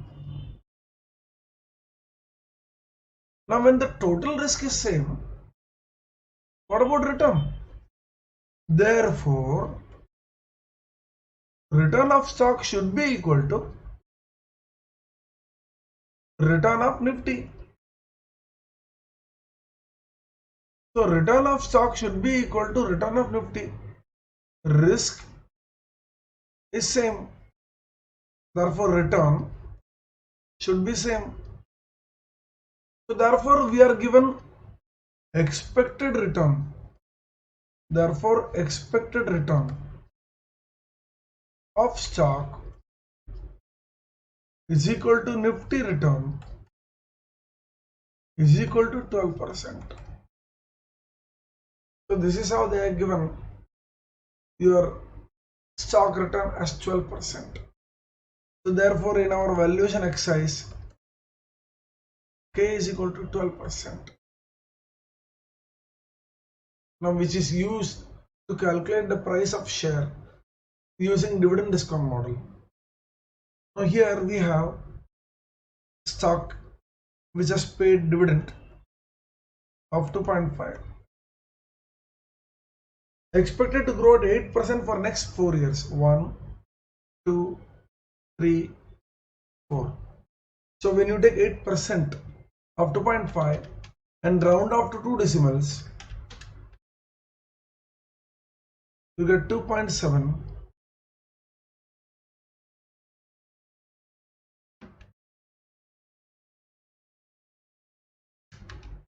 So what you should be doing is, you should put 1.08 first in the calculator and then into 2.5 equal to 2.7 equal to 2.92.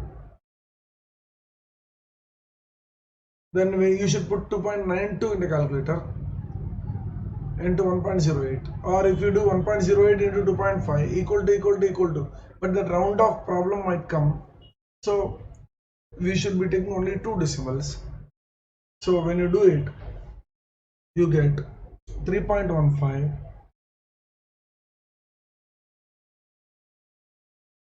3.40.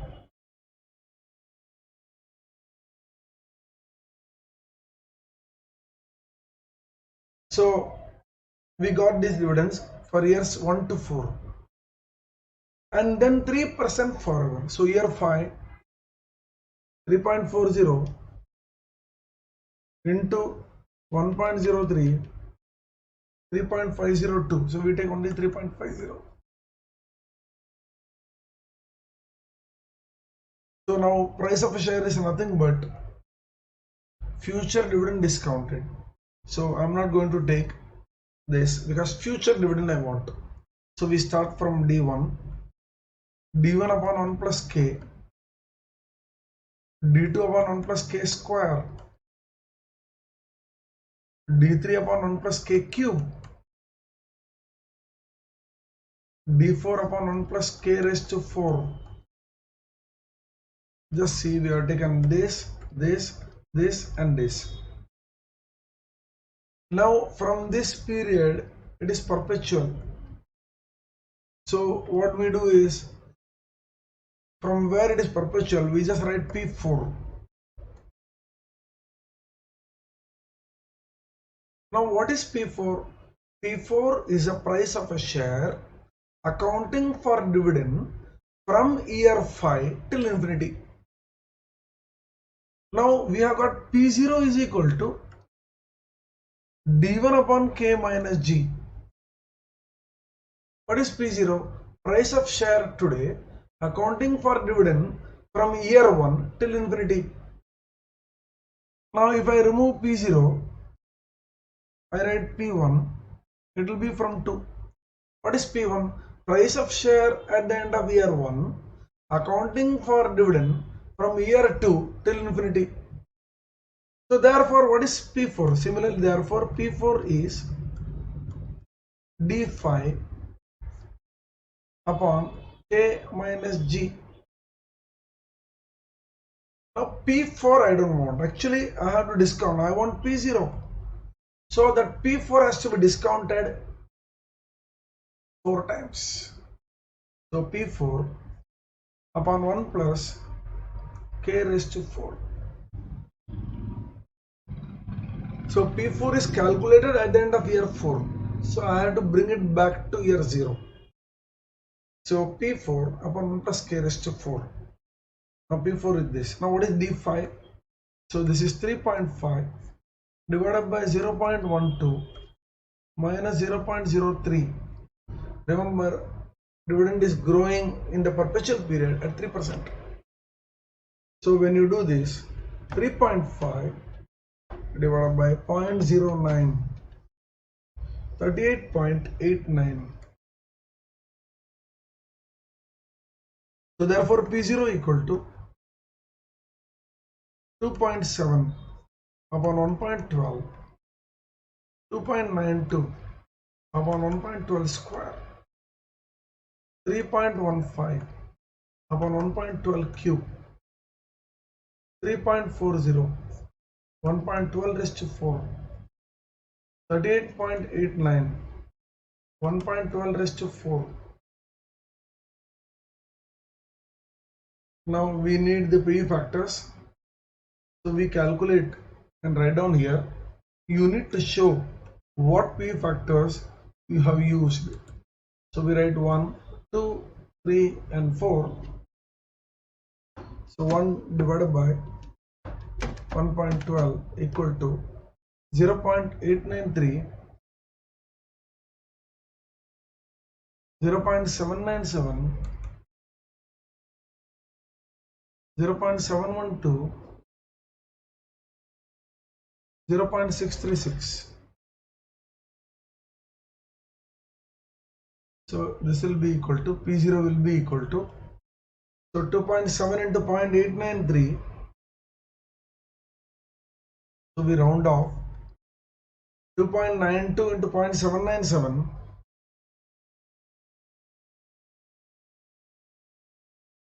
3.15 into 0.712, 3.40 into 0.636, 38.89, 38.89 into 0.636.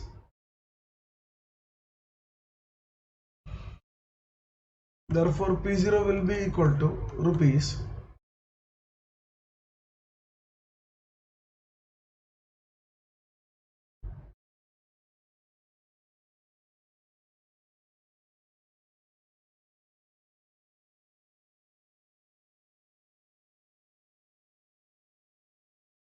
33.87.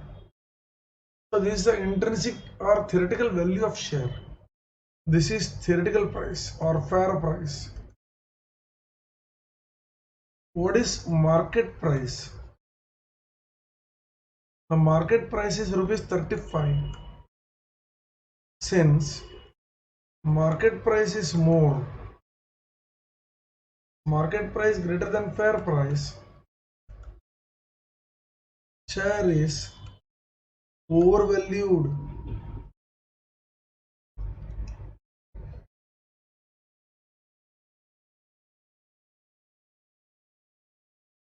Overvalued in the market. Therefore, do not invest.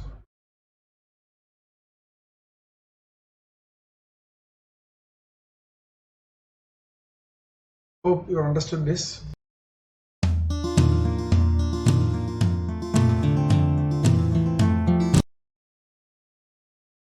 Let us see this problem.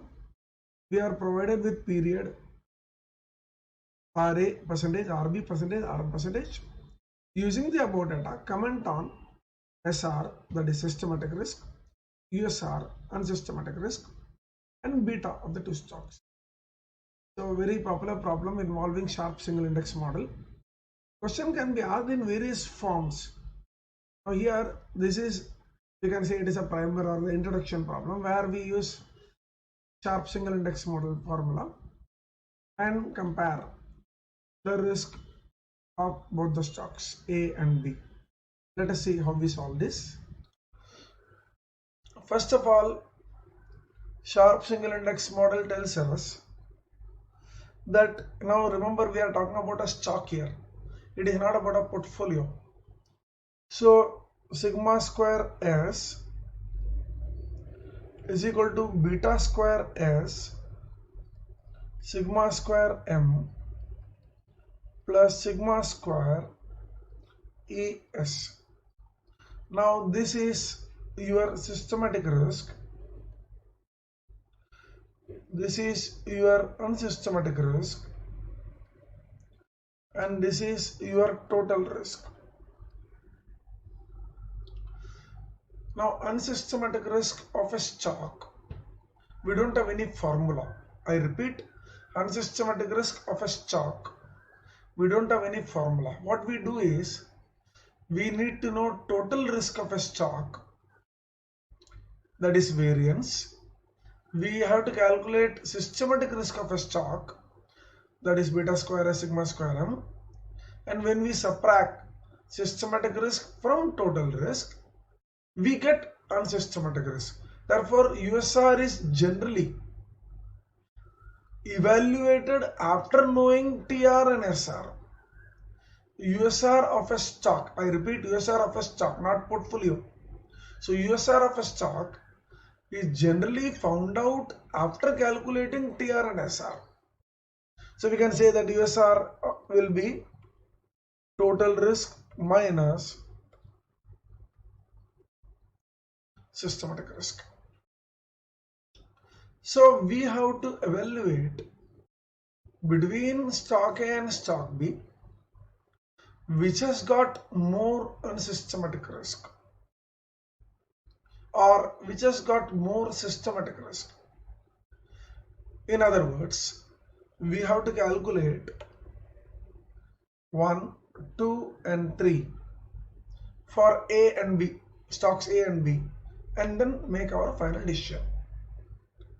Now, we are given returns. Using returns, what we can calculate? Using returns, we can calculate standard deviation. Then, if we are having two stocks, then we can calculate covariance. Now, we can calculate covariance. Now, here we want to know what is beta. So beta of stock, covariance of stock with respect to market upon variance of market. So we have to calculate beta of a stock. Now what is covariance? Covariance is given by product of deviation. Now here I am writing S. I will write here RS minus RS bar, RM minus RM bar upon N. Remember we are having historical data here divided by number of data, summation of RM minus RM bar square divided by N. Now this will help us calculate beta. We have to calculate for stock A and stock B separately. So we will be having beta. So beta square will be known. We can calculate variance of market using market return. So SR will be known. Then we can calculate standard deviation of stock. This will help us calculate total risk. So TR will be known, SR will be known. Then finally we calculate USR. Like this we have to do for both the stocks A and B. And that will give us the final answer, which is having more SR or USR. Okay. So let us start calculating.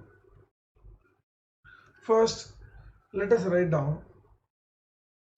Now we are going to do this for, first we will do for stock A. Remember, we need beta. For beta, we need covariance of stock with respect to market. We need variance of market. That is for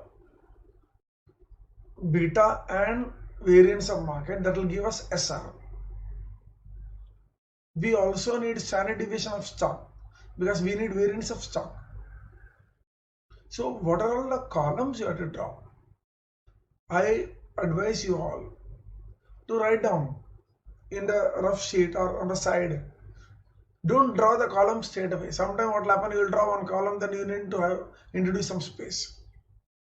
So you can actually write down. So first I need period, then stock return. The stock return column will give me stock mean, then deviation of stock, then variance of stock. So this will take care of total risk of stock. Then stock market return, then deviation of market return, then square of market return deviation, square of market deviation, that will give us market variance, then product of deviations, that will help us calculate beta. So we write period, they have given us stock returns,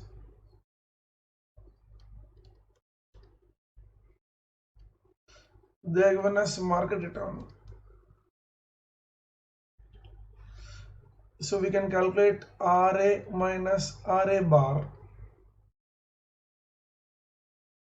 Then we need square of deviation. This will give us variance of stock. So this total will be useful to us. This total will be useful to us. This total will be useful to us. Then we are calculating RM minus RM bar. RM minus RM bar, the whole square. So this total. Now this will take care of market variance. And finally RA minus RA bar into RM minus RM bar. We need this total. So the last column total will take care of covariance. So we have got 1, 2, 3, 4. returns that are given are 6, 10, 24 and minus 4. Market returns are 8, 12, 9 and minus 1. So the total will be 34, 40, 36. So RA bar is equal to 36 upon 4 equal to 9%. And RM bar will be 20, 29, 28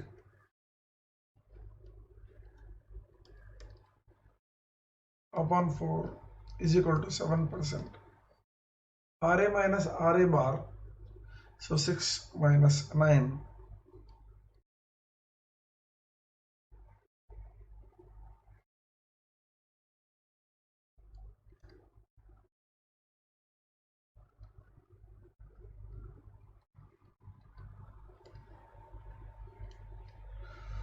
Total will be 404. RM minus RM bar, so 8 minus 7.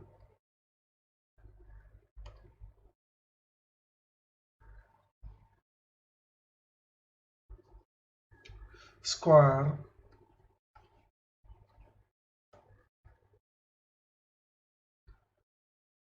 it will be 94.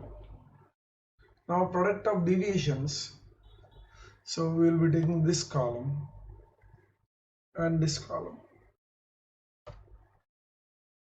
So minus 3, 5, 30, 104. You have to be very careful with the negative sign. So 136.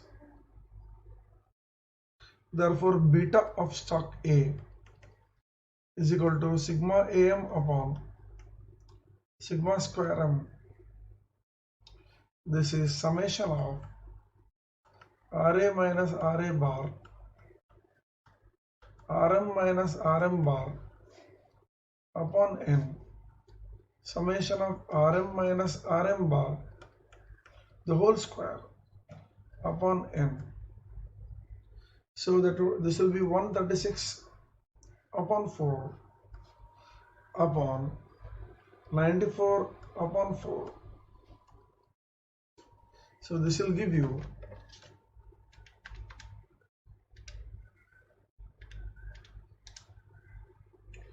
1.45.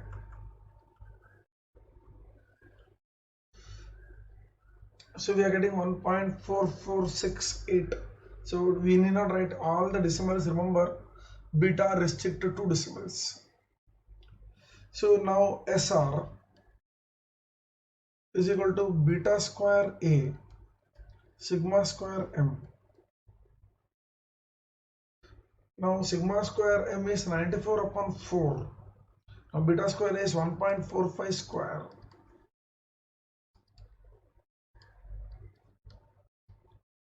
(94 upon 4). So when we do this,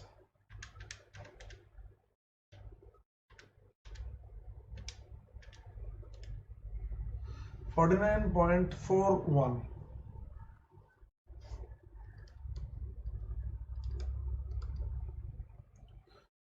Now when we calculate sigma square S, or in this case sorry A, this will be total risk. So which is given as 404 upon 4 is equal to 101. So this is your total risk.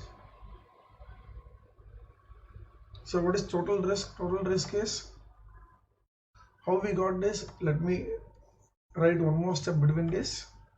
This will be summation of RA minus RA bar, the whole square upon N.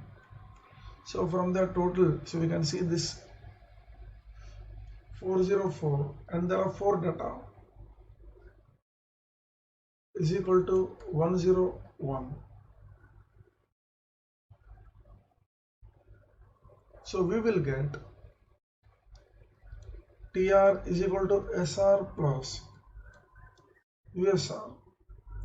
So 101 is equal to 49.41 plus USR. Therefore USR is equal to 101 minus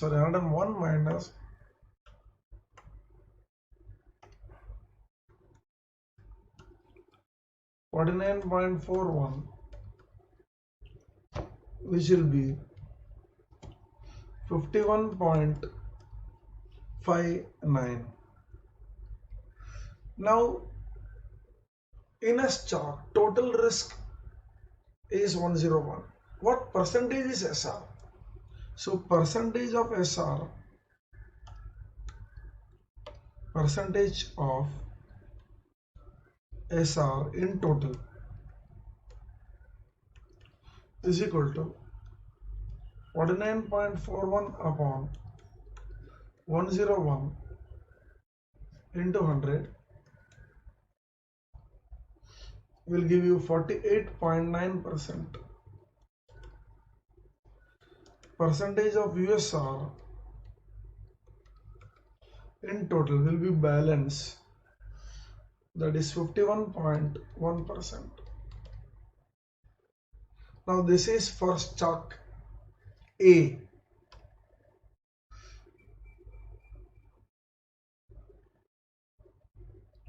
Now the same thing we have to do for stock B and then compare. So now we do for stock B.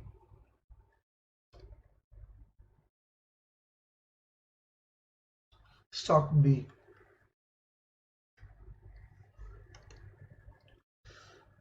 Let us write the data similarly. Period RB,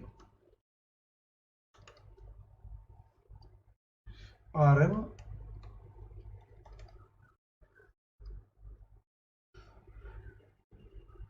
RB minus RB bar, then RB minus RB bar the whole square,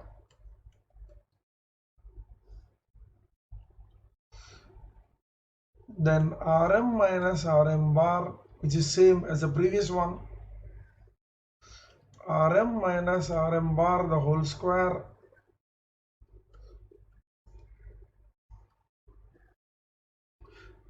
and RB minus RB bar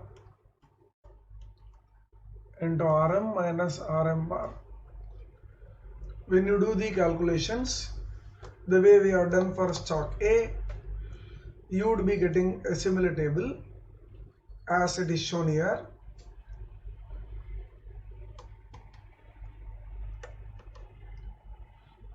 Now we find that beta of stock B is also same as that of stock A, and systematic risk of stock B is beta square B sigma square m. So 1.45 square into again same 94 upon 4.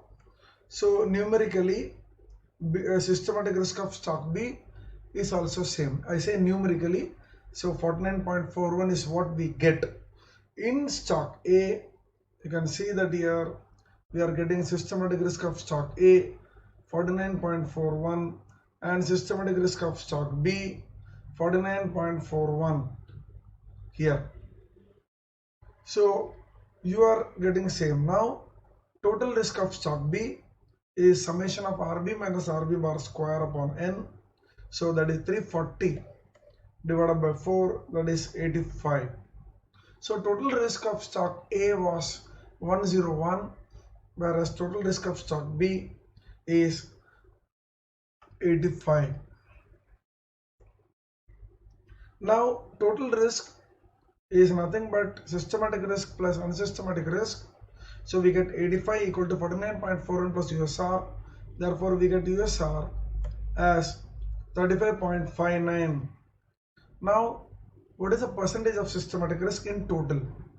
So total is 85, systematic risk is 49.41, so percentage is 58.13.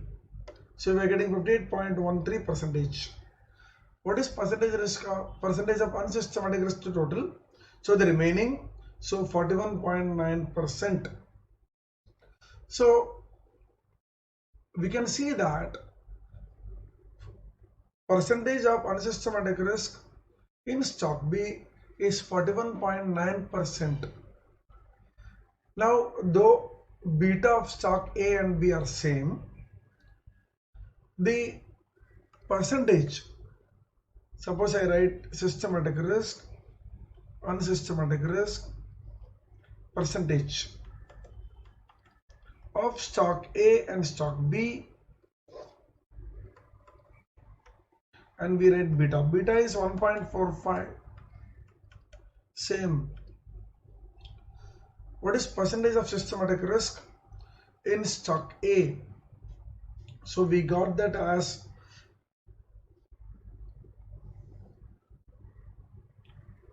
48.9.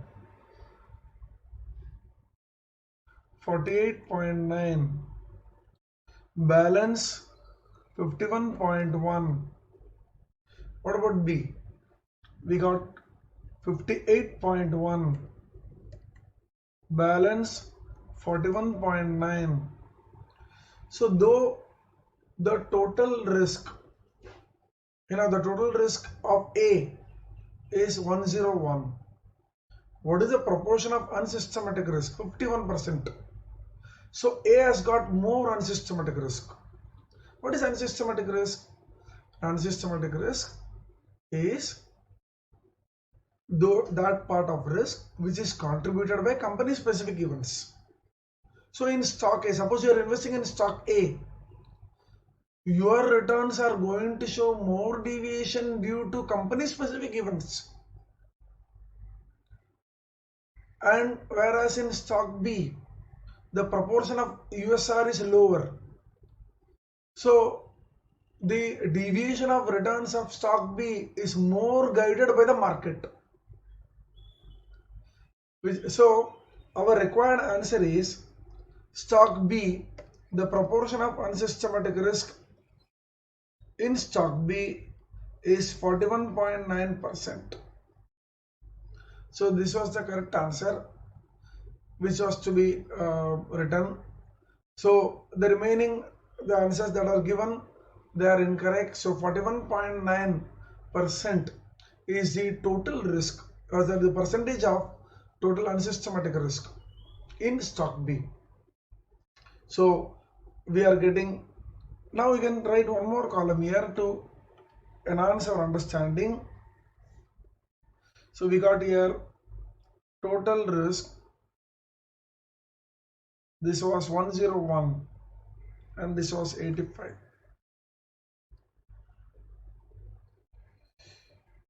Now systematic risk, we got 49.41. Here also 49.41.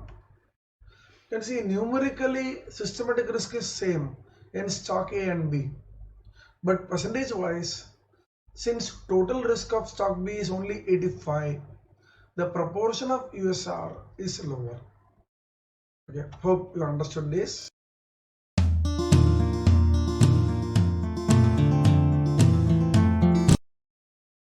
Let us read this problem. Two funds are selected for investment: total equity TE fund and half equity half debt HED fund. The particulars are given as follows. Return, standard deviation and correlation with market is given. Treasury bonds provide a return of 5%, Nifty 16%, market variance is 16. Comment on the covariance, systematic risk and return of TE and HED. So they are asking three parameters: covariance, systematic risk and return. Can we say that covariance with market of TE is less than covariance with market of HED? Can we say that systematic risk of HED is more than that of TE? Or can we say that TE provides lower return as per CAPM? So they have asked you to compare the three parameters and they have posed a question. So we must be clearly telling what we have to say after calculating. This involves use of sharp single index model and other information which we have learned in CAPM in the portfolio management chapter. So let us see how we solve this problem. Now first is covariance of a fund, say I call it as S, with market. How to calculate covariance? So we can use correlation coefficient, it is given. So correlation coefficient into sigma S, sigma M. Because we know that correlation is given by sigma SM, sigma S, sigma M. So from this we get this. So we can calculate covariance like this. Then how to calculate systematic risk? Now as per sharp single index model, systematic risk is beta square S sigma square M. Now beta is not given in the problem. We can use covariance to calculate beta, where beta S is equal to covariance upon variance of market, or I can also calculate as rho SM sigma S sigma M. Both the formulas can be used. So this is how we calculate covariance. So comparison can be done. This is how we calculate systematic risk. And finally, how to calculate CAPM return. Expected return of CAPM is equal to risk-free rate plus beta of the stock or fund RM minus RM. So we can calculate this as formula 1, formula 2, formula 3. And we have to find out these three for PE fund, HED fund. Now the three formulas what we have written you have to write, and then you have to show the calculation. So let us first write down now. Let us write these three which are given to us, 1, 2, 3, and then we can write this. So rho SM 0.7, 0.3, sigma S 10%, 5%, sigma M. Now they are given market variance equal to 16. So this is 4%, 4%. So therefore we calculate the next one, that is covariance as per formula 1. So we have to multiply all this. So we get 0.7 into 10 into 4, 40. 40 into 0.7, 28. 20 into 3, 6. So this is our first covariance. So we can see that covariance of total equity fund is much more than covariance of HED calculated with respect to market. Next we have to calculate systematic risk. For systematic risk what we want beta. So let us calculate beta first. So beta of stock, so here we write beta of stock covariance upon variance. So is equal to, covariance is 28, variance is 16. So 28 divided by 16, 1.75. Then 6 divided by 16, 0.375. Now what is systematic risk? So that is our next requirement.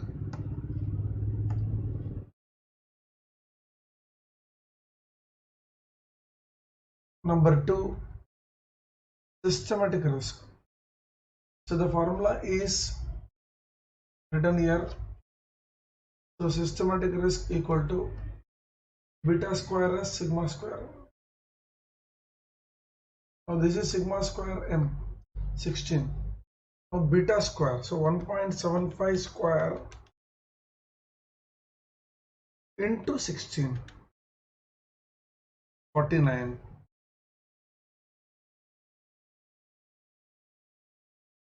Then 0.375 square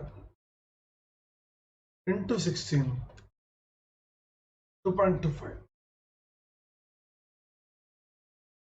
So this is the second one.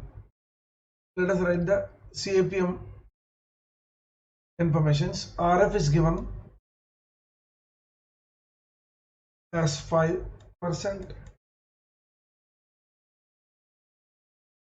Beta we have already calculated, and RM is given as 16%. So here we write RM is equal to Nifty return. So therefore we have the third one now.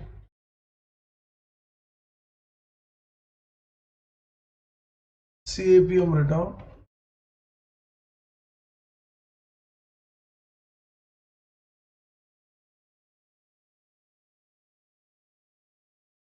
This will be equal to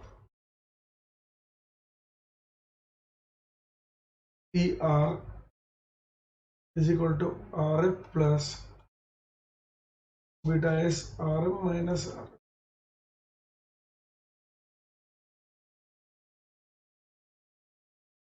So we write this is 5 plus 1.75 into 11.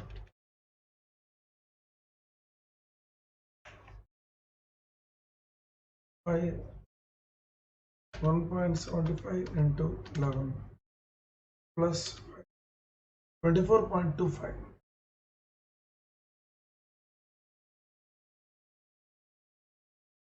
And the next one,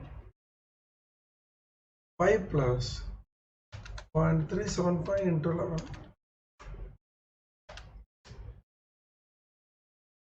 So we get 9.125.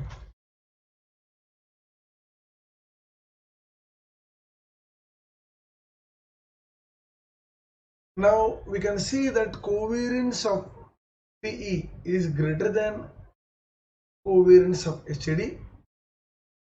Systematic risk of HAD is less than systematic risk of TE,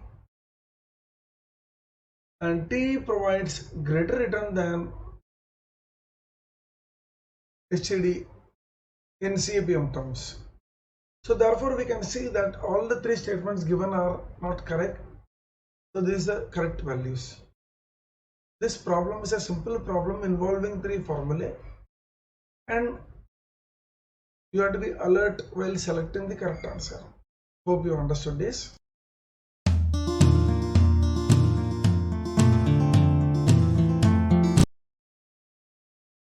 Let us read this problem. Mr. Sampson has categorized the stock market into 4 types: large cap growth, large cap value, mid cap growth, mid cap value. He has also estimated the weights of the above categories of stocks in the market index.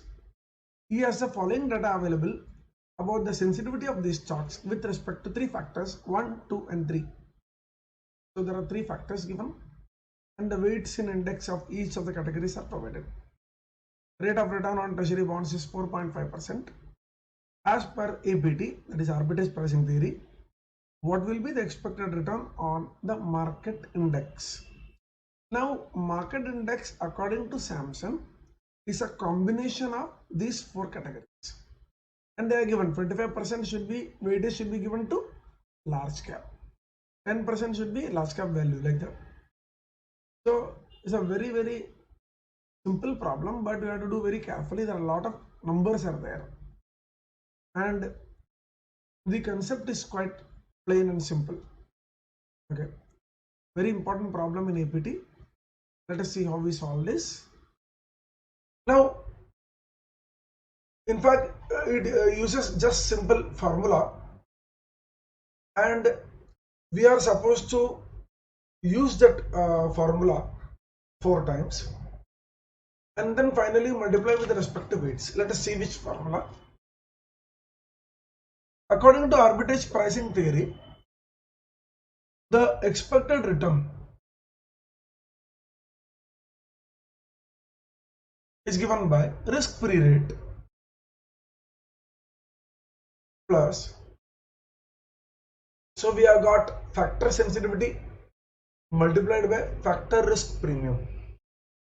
How many factor sensitivities are there? 3 are there. Factor 1, factor 2, factor 3. How many risk premiums are given? 3. So we will let factor sensitivity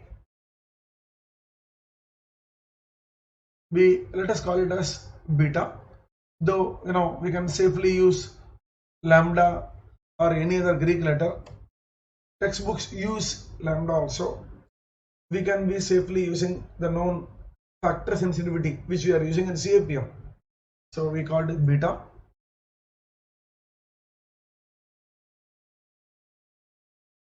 Beta factor sensitivity 1 multiplied by risk premium 1 plus beta, that is a factor sensitivity 2 multiplied by risk premium 2, factor sensitivity 3 multiplied by risk premium 3. So each factor sensitivity multiplied by risk premium. Now when you see this formula, just this part, you can understand that it is risk-free rate plus risk premium in CAPM. In CAPM, what we do? Expected return equal to RF plus beta into RM minus RF. So RM minus RF is market risk premium. But here there are 3 factors. In CAPM, we have just 1 factor market. Here we have 3 factors.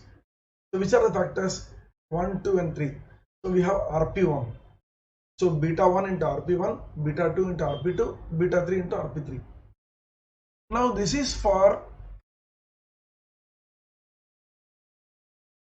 the general formula.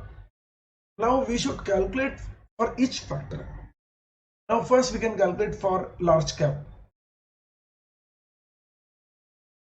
Large cap growth. Expected return will be risk-free rate 4.5 plus, now just see large cap row only, 0.8 into 6.85 plus 1.39 into minus 3.5 plus 1.35 into 0.65. Now this will give you return. Now we have to identify every return. So what we can give a prefix for this. Then write large cap growth, ERLG. So ERLG will be, let us calculate this.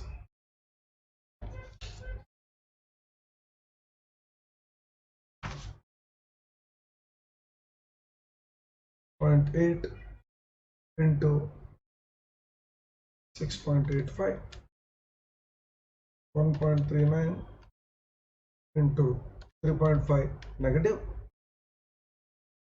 1.35 into 0.65,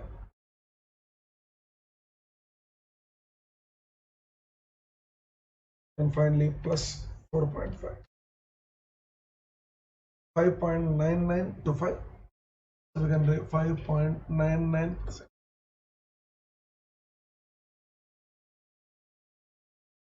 Similarly, we can calculate large cap value.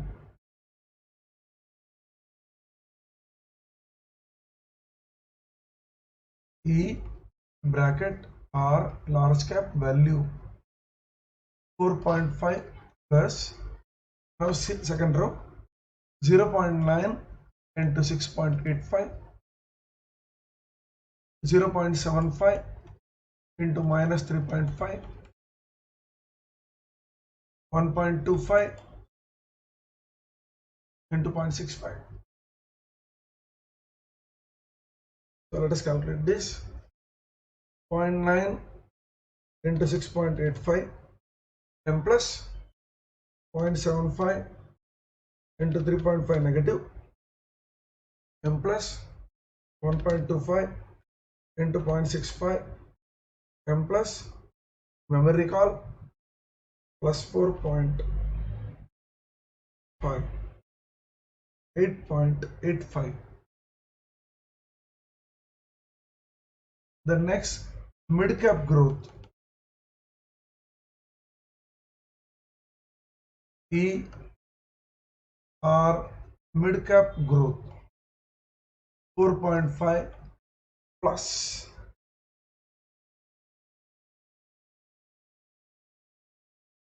1.165 into 6.85, 2.75 into negative 3.5, 8.65 into 0.65.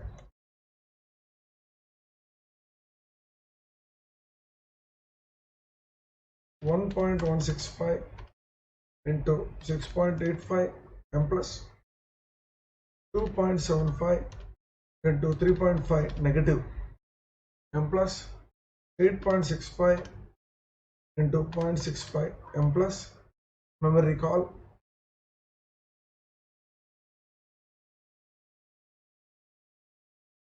and we have got this plus 4.5, 8.48.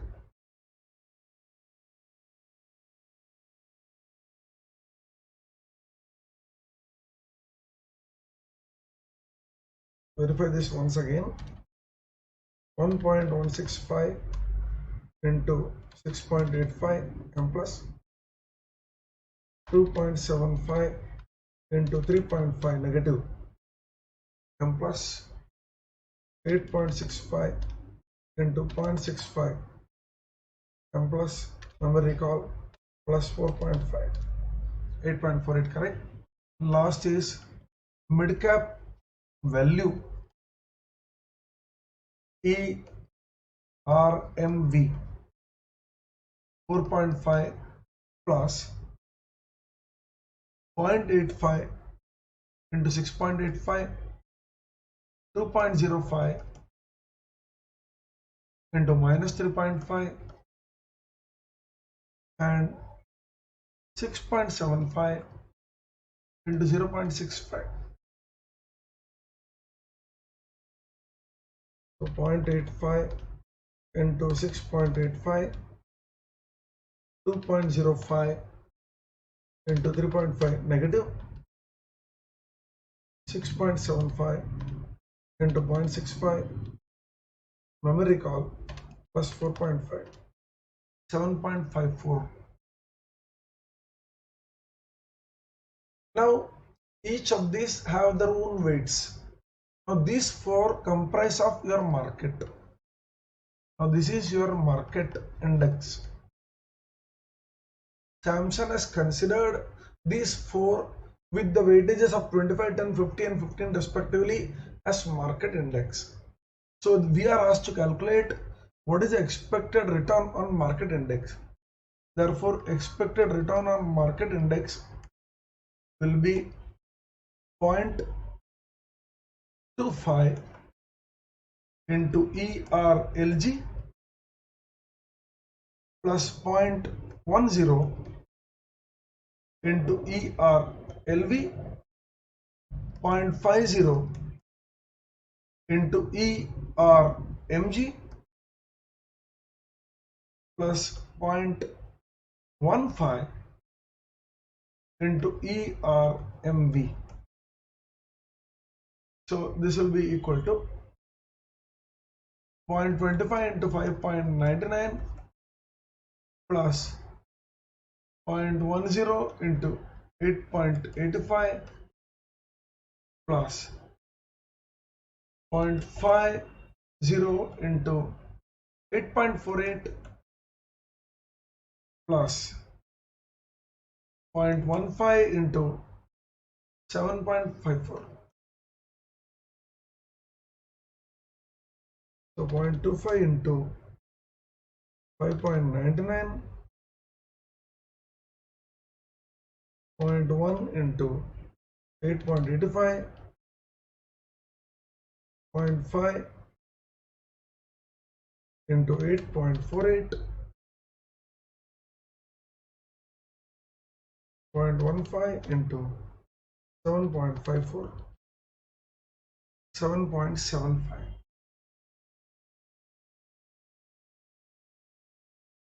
So this is the required answer. We have to use this formula, should be understood. This formula is expected return is equal to risk-free rate plus risk premium arising out of individual factor sensitivities. If you have three factors, so we have three: beta 1 RP1, beta 2 RP2, beta 3 RP3. We have four factors, we would have got plus beta 4 RP4 and so on. Hope you understood this.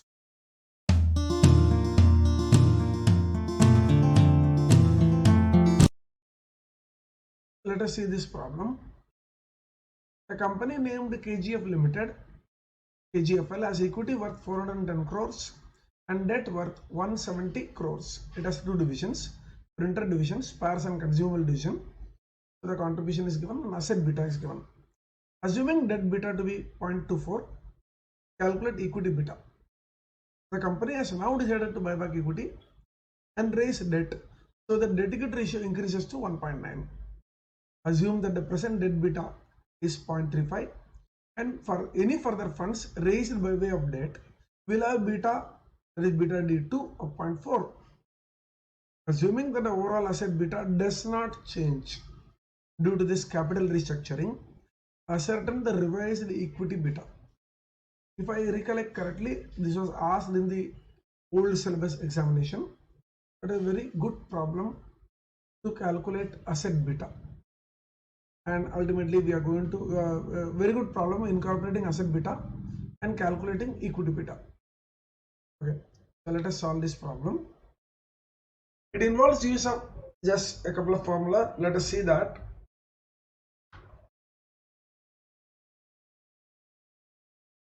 Now asset beta is given by, that is, what we are trying to say is, suppose we have a balance sheet and we have assets of the project funded with equity and debt. We have assets of the project funded with equity and debt. Then beta of this portion can be calculated as weight of equity, that is E divided by D plus E into beta of equity plus weight of debt D divided by D plus E into beta of debt. Now here E is the value of equity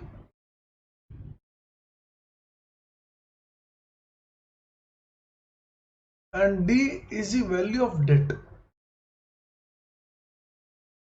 Now, equity value is given as 410 crores and debt value 170 crores. Beta of asset is given indirectly and beta of debt is given. Now, what is beta of asset? Now, this beta is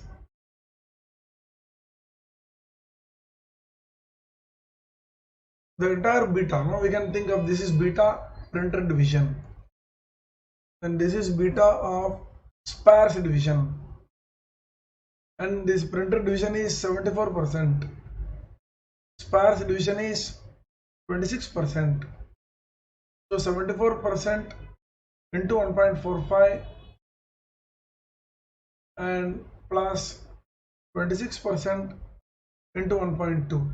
So this will give me total asset beta. So this is printer division 74%, spares and consumables division 26%.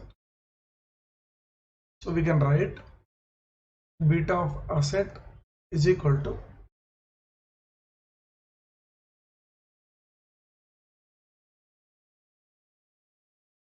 proportion, that is weight of printer division into beta of printer division, weight of spares division, beta of spares division is equal to 0.74 into 1.45 plus 0.26 into 1.20. So this will come to 0.74 into 1.45, 0.26 into 1.2, 1.385. So beta of asset, instead of giving for just one entity, full entity, they are given in the form of division. So we multiplied the percentage, that is the proportion the division is contributing with their asset beta. So 1.385, therefore 1.385 is equal to equity 410 upon 170 plus 410 into beta of equity plus 170 upon 170 plus 410 into beta of debt, and beta of debt is given as 0.24. Therefore, beta of equity will be equal to, so we can take it 170 divided by 580 into 0.24.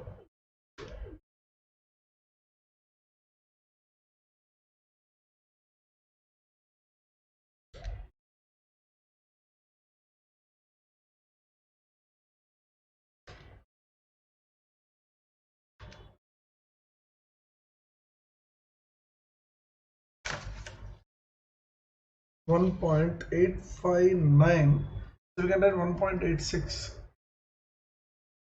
1.8597, so 1.86 we can write. So this is the first they have asked. First part what they have asked is what is the equity beta. Now what the company is going to do,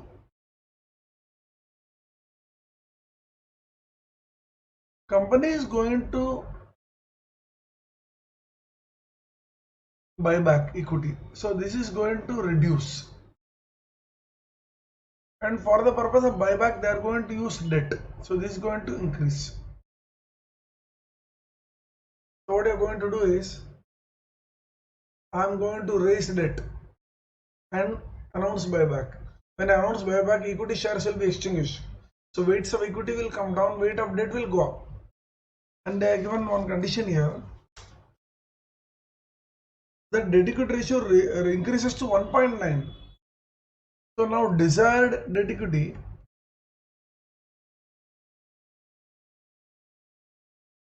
is equal to 1.9. So we can always write 1.9 upon, for every one equity it will be 1.9. So what is the total weight? So total weight is 2.9. Now what is the total asset value? Debt plus equity, current total asset value 170 plus 410 equal to 580. So 580, we should have 1.9 part of debt and 1 part of equity. This should be debt and this should be equity. So therefore value of debt equal to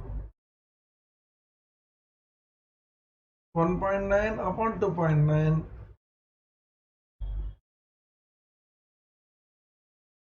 into 580, and value of equity equal to 1 upon 2.9 into 580. This will go 200, 380. It is cross.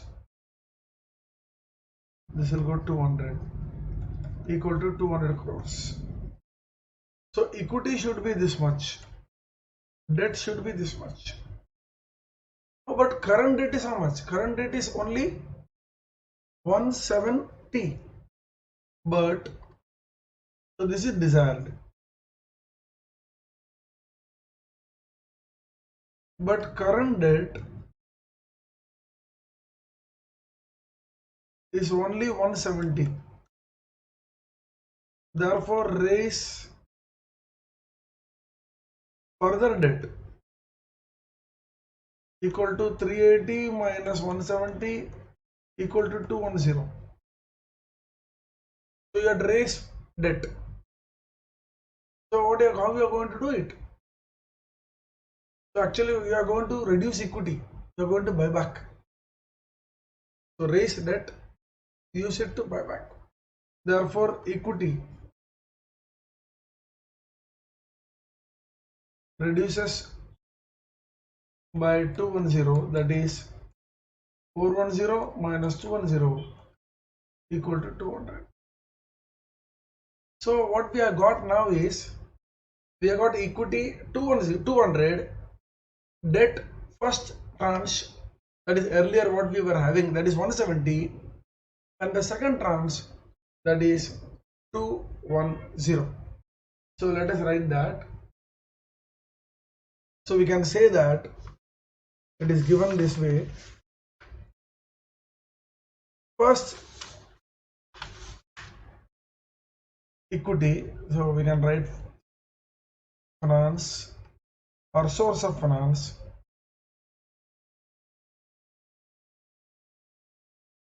investment,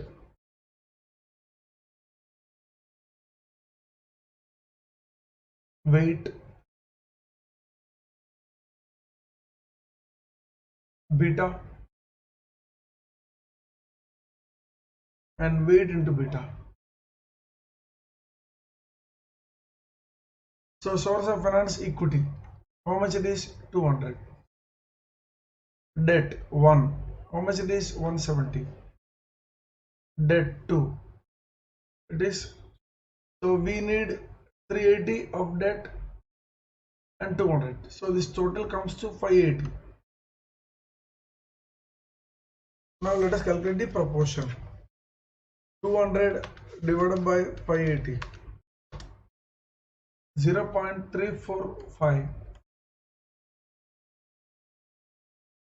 The next 170 divided by 580, 0.293. 210 divided by 580, 0.362.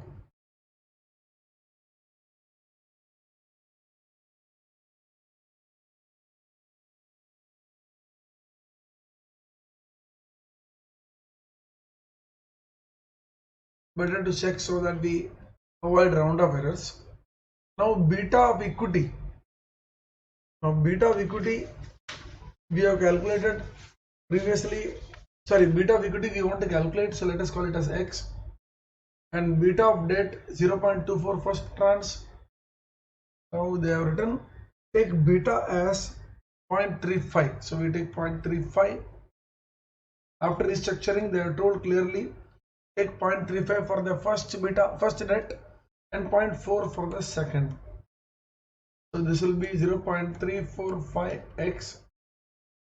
This will be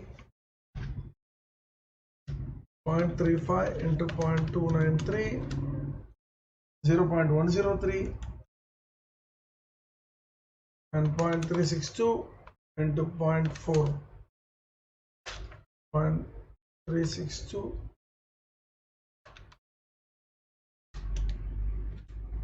0.145. So this will be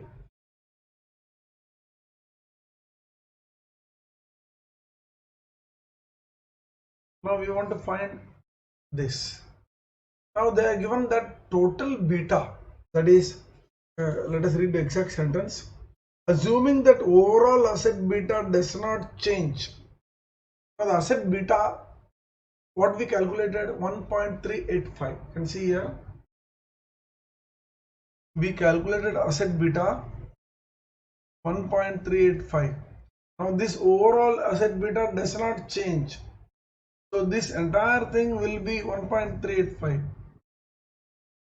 So since overall asset beta does not change, we can write 0.248 plus 0.345 x is equal to 1.385. X equal to 1.385 minus 0.248 equal to divided by 0.34, 3.296. This is the revised equity beta.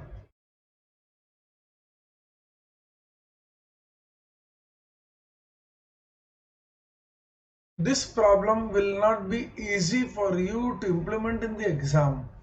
Better practice 2 or 3 times. Definitely have a look on the last day. In this problem, initially we calculated total asset beta using the asset beta of the individual divisions. Then using asset beta and debt beta, we calculated equity beta. Then we saw the revised condition that debt is to equity should be 1.9 is to 1. So 1.9 should be part of debt and 1 should be part of equity. So 1.9 plus 1 is 2.9. So therefore proportion of debt will be 1.9 upon 2.9. And that helped us. So that proportion helped us to calculate value of debt. 1.9 upon 2.9 into 580. And this will be 1.1 upon 2.9 into 580. So once we got value of debt and equity, then we drew the table, this one, and arrived at the required answer. Hope you understood this.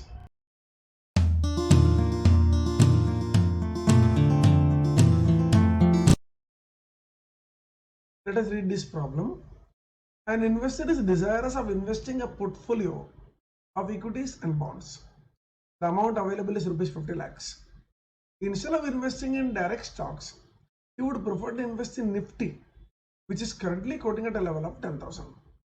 Bonds have zero beta with Nifty.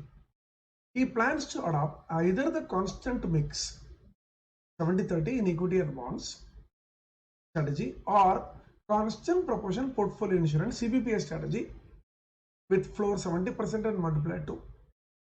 After 3 months, Nifty fell to 9,500. The current Nifty is 10,000. After 3 months, it is falling to 9,500. Evaluate which strategy is better for the investor. Now, if you are provided with the information that Nifty will fall to 9,500 after 3 months, which method, constant mix or CPPI, would have been beneficial for investors? It's a very important problem in asset allocation of portfolio chapter. So where the most important two methods, that is constant mix and CPPI, are compared. Let us see how we solve this. But let us first understand the problem by writing down some details.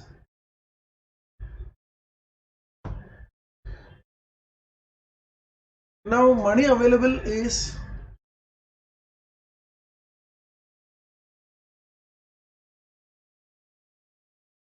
rupees 50 lakhs. Now this need to be invested in equity, that is it is given as Nifty. Nifty is a index comprising of 50 stocks maintained by National Stock Exchange. So when you are investing in Nifty, you are indirectly investing in 50 stocks. You are having a diversified portfolio. So this investor who is having 50 lakhs want to invest some in Nifty and some in bonds.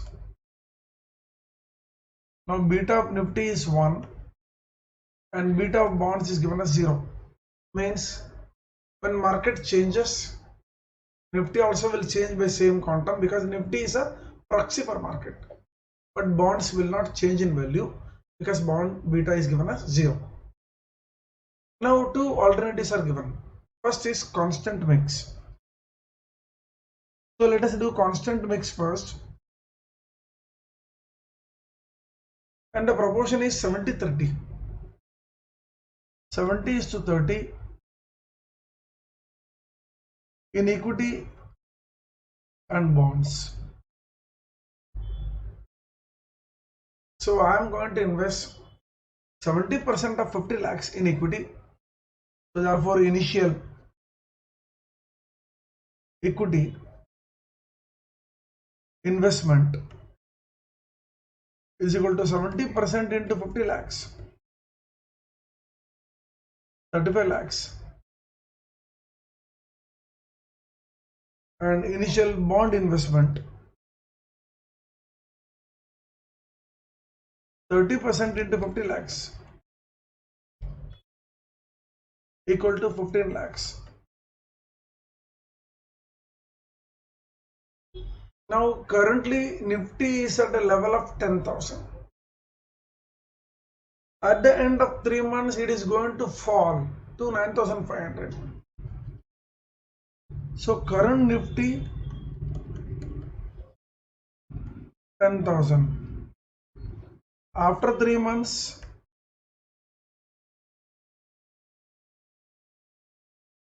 9,500. Therefore fall in Nifty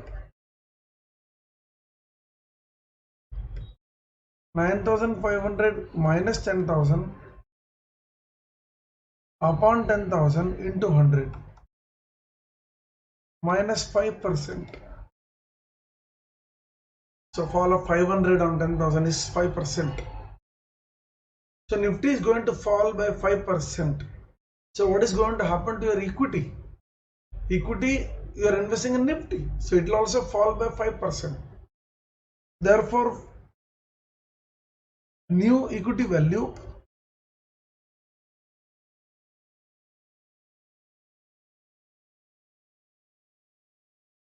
is equal to 35 lakhs into 1 minus 5%. This will be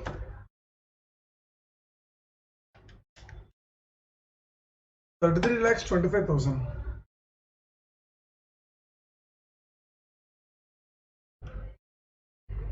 What about bond? New bond value, there will be no change because bond has 0 beta. So bond will remain same as 15 lakhs. Therefore total portfolio value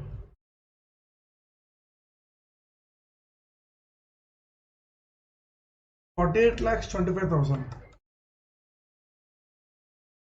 Now the total value has changed. The word constant mix means you have to constantly keep a mix of 70-30. But total value is now 48 lakh 25,000. Now when you take 70% of it, you are supposed to keep 33 lakh 77,500. So desired equity value,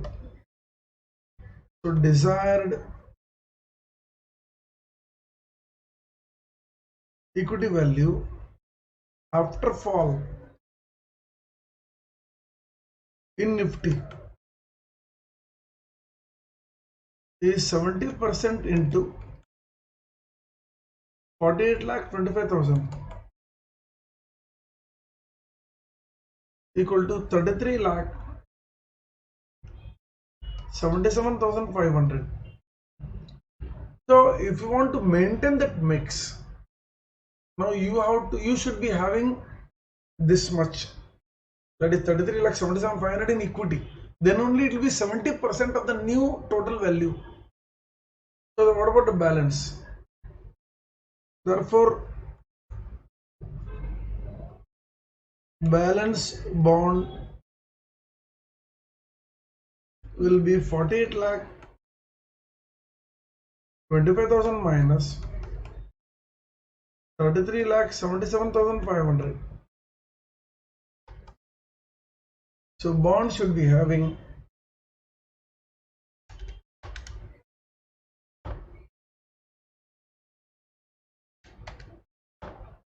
14 lakh 47,500.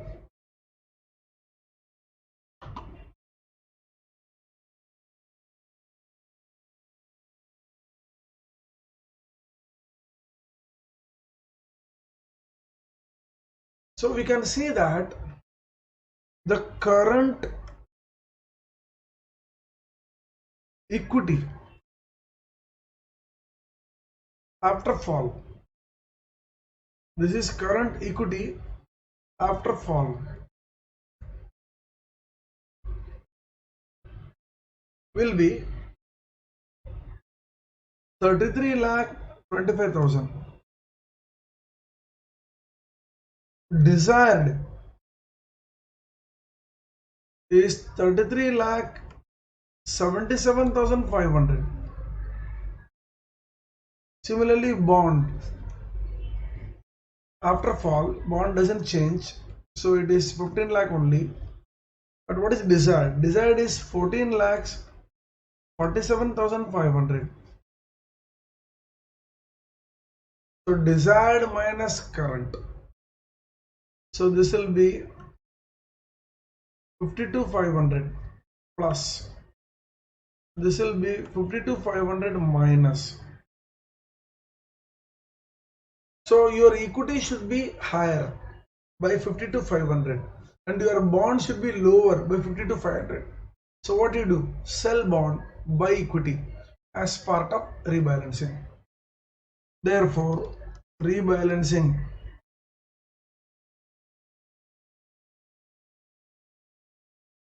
will involve selling bonds worth rupees 52,500 and buying equity of the same amount.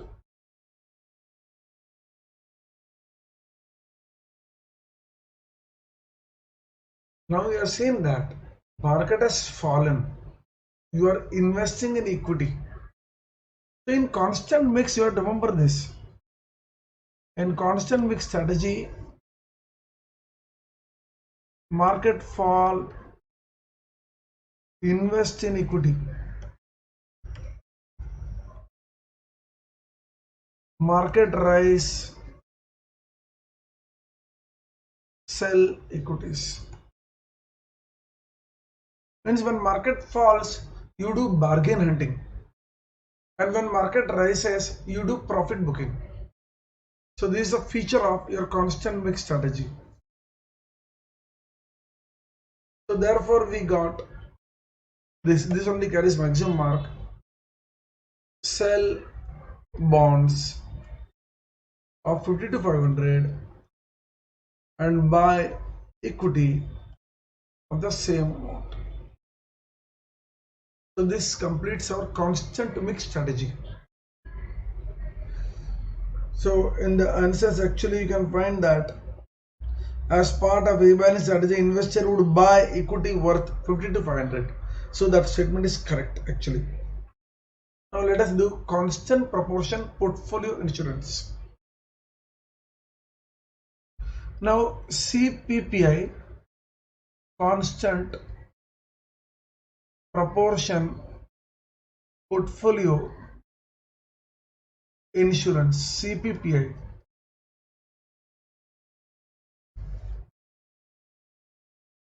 In this, a floor is decided first, and you straight away subtract the floor from the total amount to be invested. Now total amount to be invested is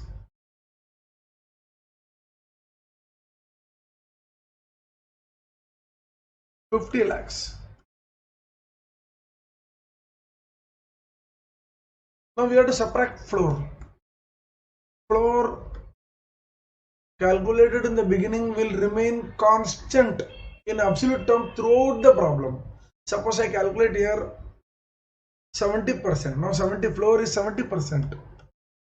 So 70% is 35 lakhs. Now these 35 lakhs will remain constant throughout. You will not calculate 70% of the new amount. No. 70% of the initial total amount to be invested will be the floor throughout the problem. So throughout the problem, our floor is 35 lakhs. So when you subtract this at 15 lakhs into multiplier, and multiplier they are given as 2. So this will be 30 lakhs. And this will be put in equity. Therefore, bonds equal to 50 lakhs minus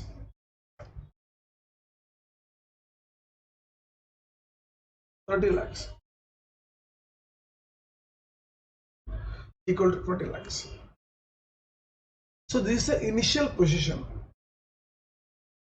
So initial position is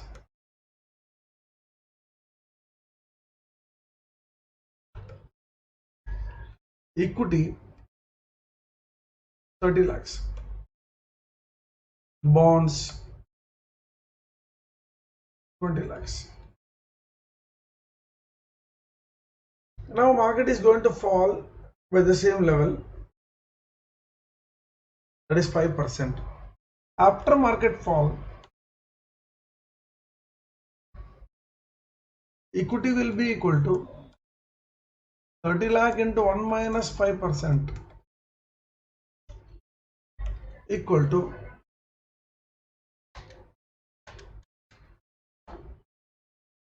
28.5 lakhs. And bond, there will be no change.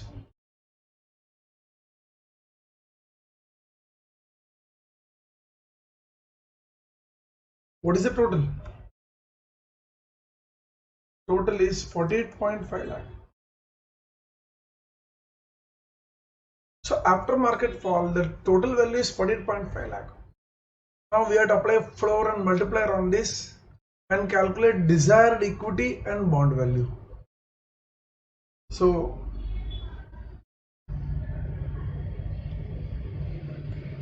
calculating desired equity slash bond.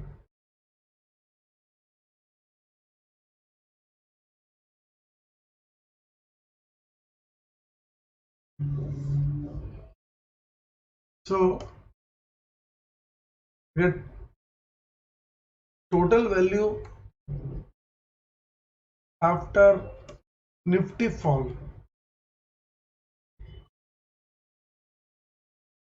48.5 lakhs. Less floor.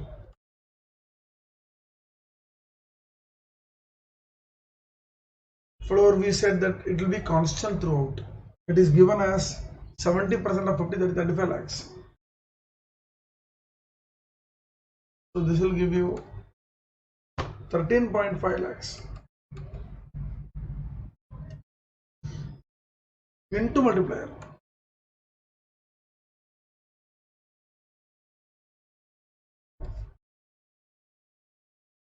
This will give 27.0 lakhs. Now this is the new floor, or this is the new equity value.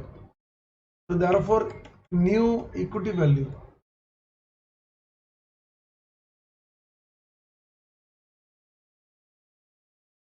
So what is the current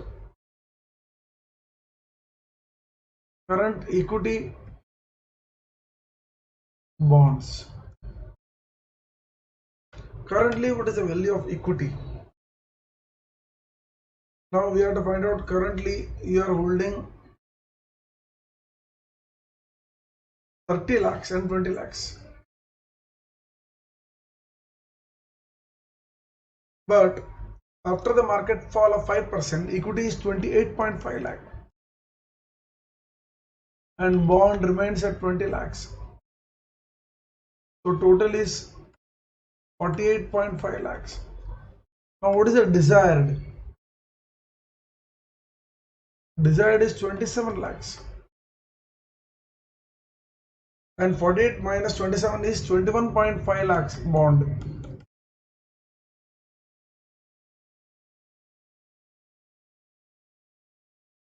So we can find that this will be negative 1.5 lakhs. This will be positive 1.5 lakhs. So we can say that in order to maintain CPPI, we have to sell equity worth 1.5 lakh and invest in bonds. Therefore, rebalancing will be selling equity worth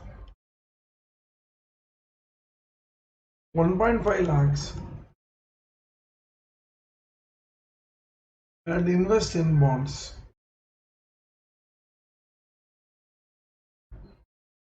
So here in CPPI, when market rises,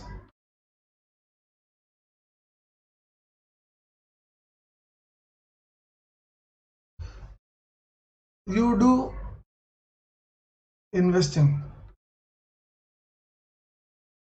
When market falls, you sell. So we can see that it is exactly opposite strategy of constant mix. In constant mix, just I am minimizing it.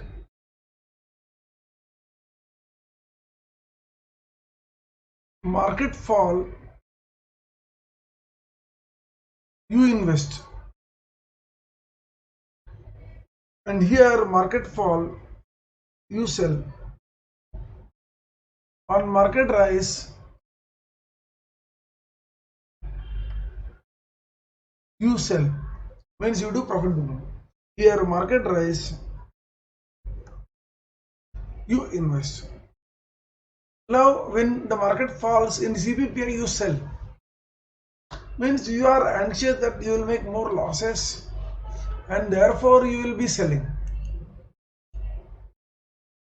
And CPPI will give you exact opposite strategy that of constant mix.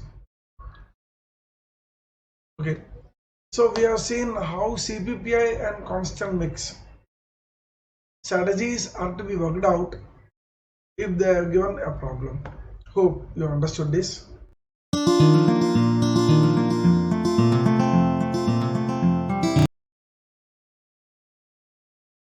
Let us go to the next chapter. Hedging of equity portfolios. It is part of derivatives, but After acquiring the knowledge of beta in portfolio management, then only you are supposed to do this chapter. Therefore, this part has been taken separately.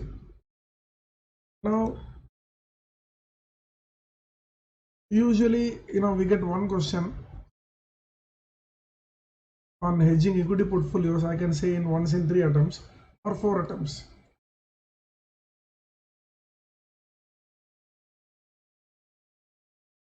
Now, first of all, before we begin this chapter, let us understand some of the financial jargons.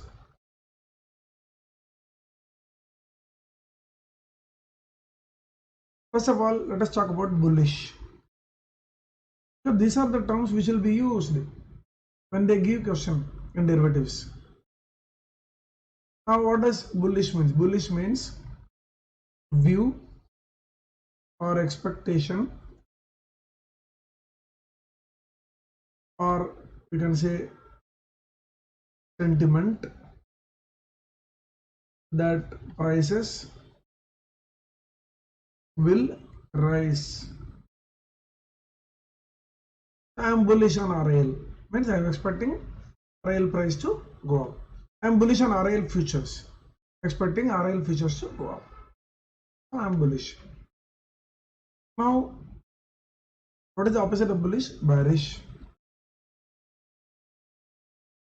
So view, expectation or sentiment that prices will fall. I am bearish on ACC. Expect the price of ACC to go down. I am bearish on L&T futures.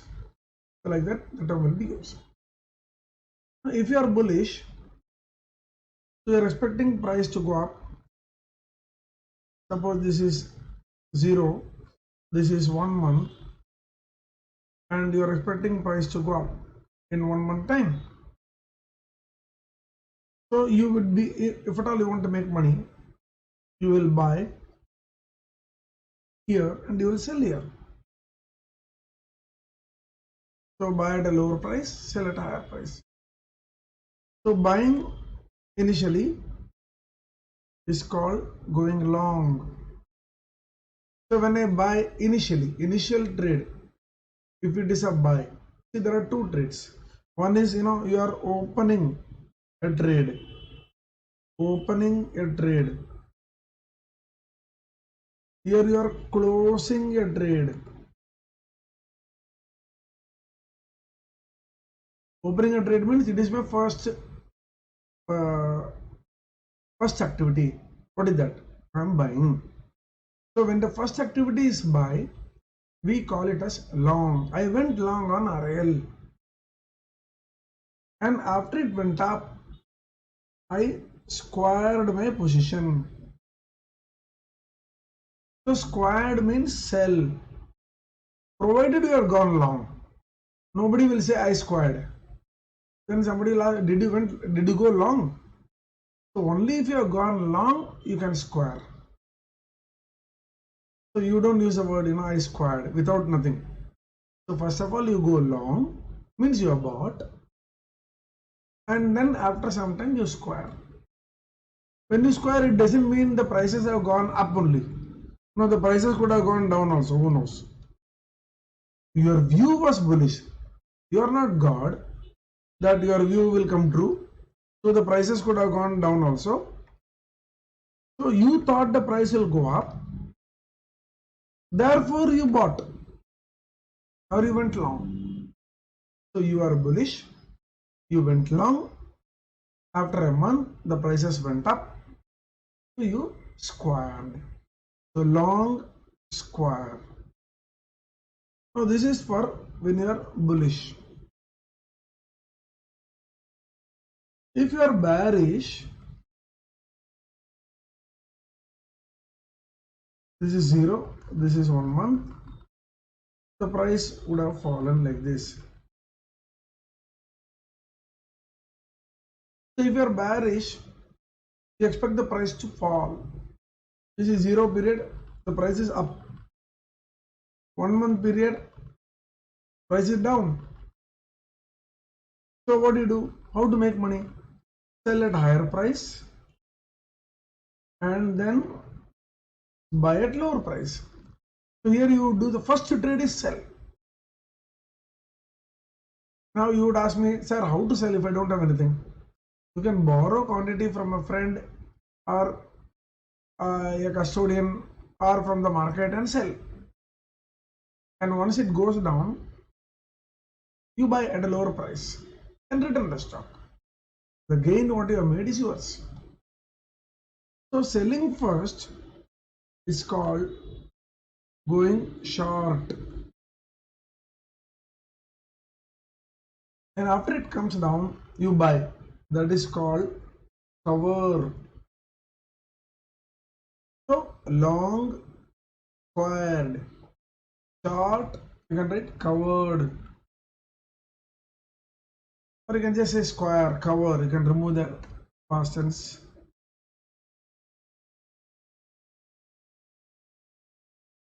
Square. Now initial sell trade is short. Initial buy trade is long. Initial, the first trade. You see, this is the first trade you are doing, which is short. This is the first trade. Now this is also sell. Just see. This is also sell. This is also sell. But what is this? This is not the initial trade. It is a second trade after going long. That is called a square. If it is an initial sell trade, it is called a short. I went short. And when it came down, I covered my position. So the statement will be like this. So this again you can say we'll write this is an opening trade. Opening trade is a sell. Closing trade is a buy. Here opening a trade is a buy. Closing a trade is a sell. So depending upon the view, your opening trade will be a buy or sell. So you will write a statement like this. I was bullish on RIL. I went long at 1925 and later I squared my position at 2050. So you can see I was bullish means expect price to go up. Therefore your first trade will be buy. Therefore you went long. And later opposite of long is square. I squared. Never use oppositely. Long, square. Short, cover.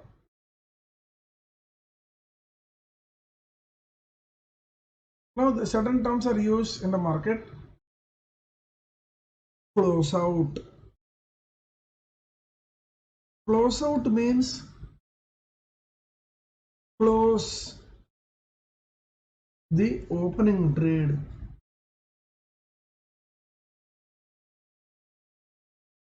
Now here opening trade was what? Here opening trade was buy. So close out here means it is a sell. Here opening trade was sell. Close out means buy. So close out could mean buy or sell depending upon what was the opening trade. So we can say close out means opposite of the opening trade. Close or opposite of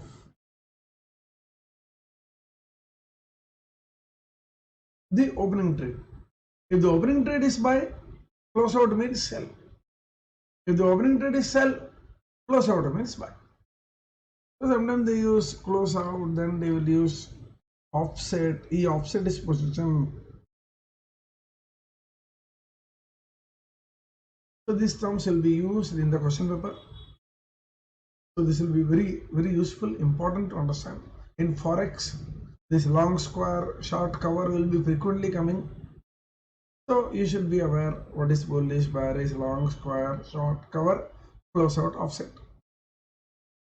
Sometimes they use a word, he reversed this position. Reversed. If the opening was buy, what is the reversal? Sell. Okay, so this is about jargons. So without the knowledge of jargons, very difficult to understand some of the questions. Now when we talk of hedging, we are going to talk about hedging equity using futures.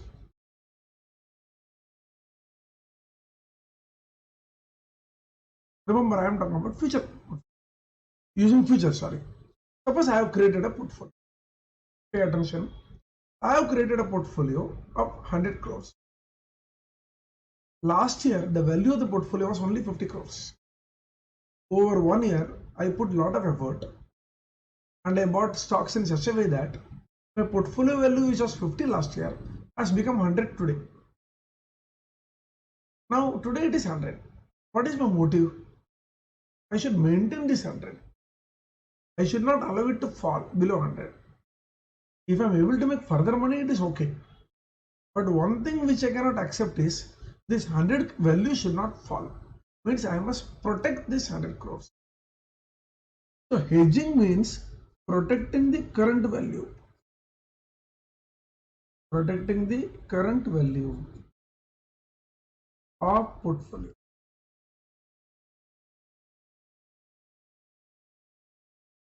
Suppose you have portfolio 100 crores. You expect 10% fall. That is minus 10 crores.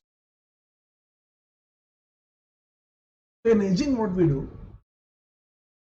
We use futures. Remember, portfolio, assume that it is diversified. Therefore, I will use diversified futures of Nifty because Nifty has got 50 stocks. So, which is fully diversified. It is spread across so many stocks. Means one particular bad news in Tata Steel will not crash Nifty. Because there are so many other sectors that will go up. So Nifty is a well diversified market portfolio. Nifty has a beta of 1. So Nifty is well diversified. So diversified portfolio will be hedged using diversified futures. Now, if I have a portfolio, what is the view? View is price will fall. Therefore, what we should do? Therefore, sell. Remember, fall. Sell. If it is fall, sell. Rise, buy. So, therefore, you will sell Nifty futures. You can see example 100 crore portfolio, beta equal to 1.2. Market falls by 10%. So what will be loss of portfolio? Loss of portfolio will be equal to beta into beta portfolio into loss of market into value of portfolio. So whatever is the loss, see, we have learned this. Beta of the portfolio is defined as delta portfolio percentage upon delta market percentage. Therefore, what is delta portfolio percentage? is equal to beta P into delta market percentage, and this is what we are using here, a very important formula. So what will be the loss? Loss will be 1.2 into 10%. You can put a minus if you want to have more clarity, into value of portfolio 100 crores minus 12 crores. So I am going to lose 12 crores in the portfolio. I am expecting market to fall by 10%. Now what is hedging? I want to avoid this loss of 12 crore. Means I want to gain 12 crores in Nifty futures. I want to gain 12 crores in Nifty futures. I am going to sell futures. So how to sell? Suppose if I sell 120 crores of Nifty futures, then when market falls, Nifty future will also fall. Is it not? Nifty has got a beta of 1. Nifty future has got a beta of 1. So when market falls, Nifty future will also fall. In that case, how much my loss will be? My loss will be beta into same delta M percentage into I am shorting, I am selling 120 crores. But remember, I am shorting, so there is a minus sign. So I am selling, is it not? So I am shorting means I am selling 120 crores. So what will happen is this will be equal to beta of Nifty is 1 into minus 10% into minus 120 crore equal to plus 12 crores. So you can see here minus 12 crore of portfolio is offset by 12 crore gain in Nifty futures. So have I lost any money? No. Did the market fall? Yes. Did your portfolio fall? Yes. Did your Nifty future fall? Yes. But since you shorted, you made money. Shorted means you sold at a higher price and you covered at a lower price. So how I found this, that I should sell only 120 crores to make it exact? For that we have a formula. How to find value of futures to be sold?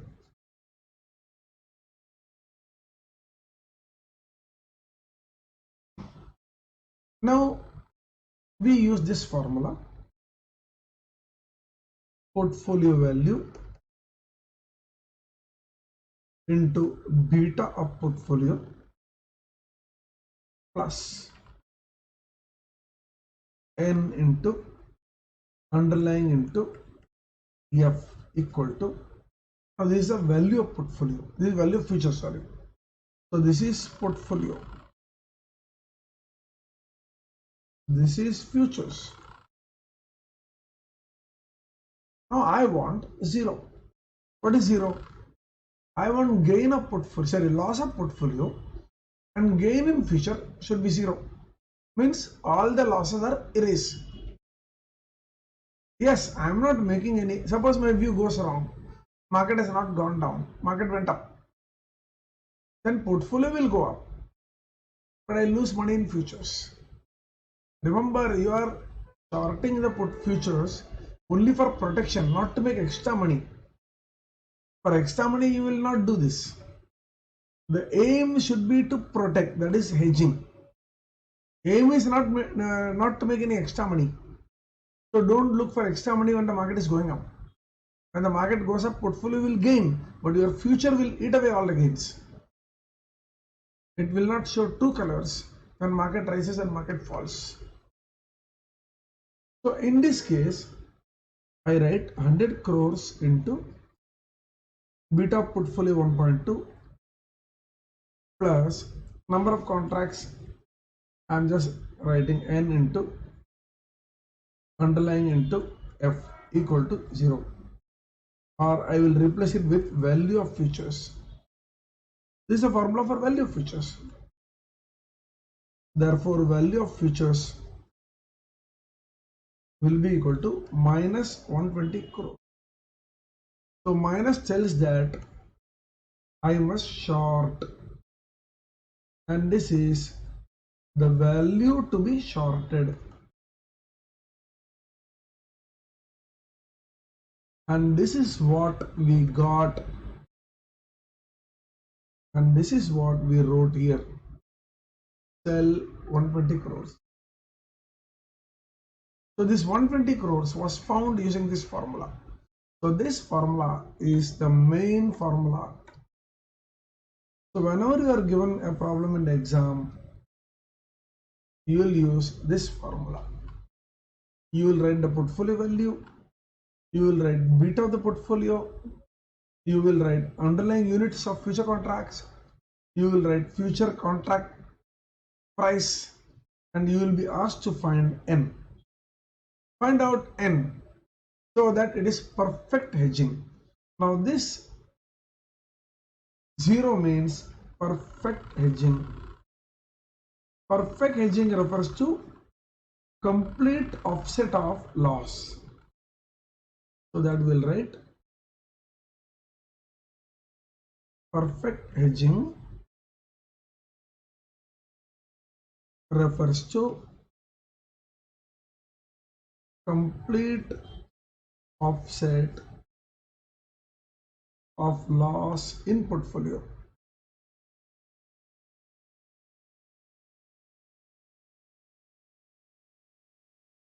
Then what is imperfect hedging? Imperfect or partial hedging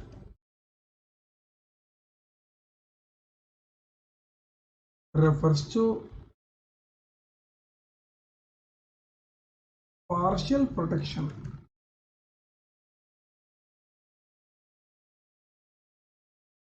of portfolio. So I want to hedge only 50%. I want to hedge only 40%. Like that. So that I'm going to write the formula. Just let me complete one more thing.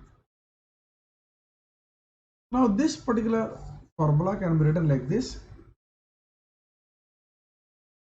If the target beta, which I can call it as beta star, is given, then the formula is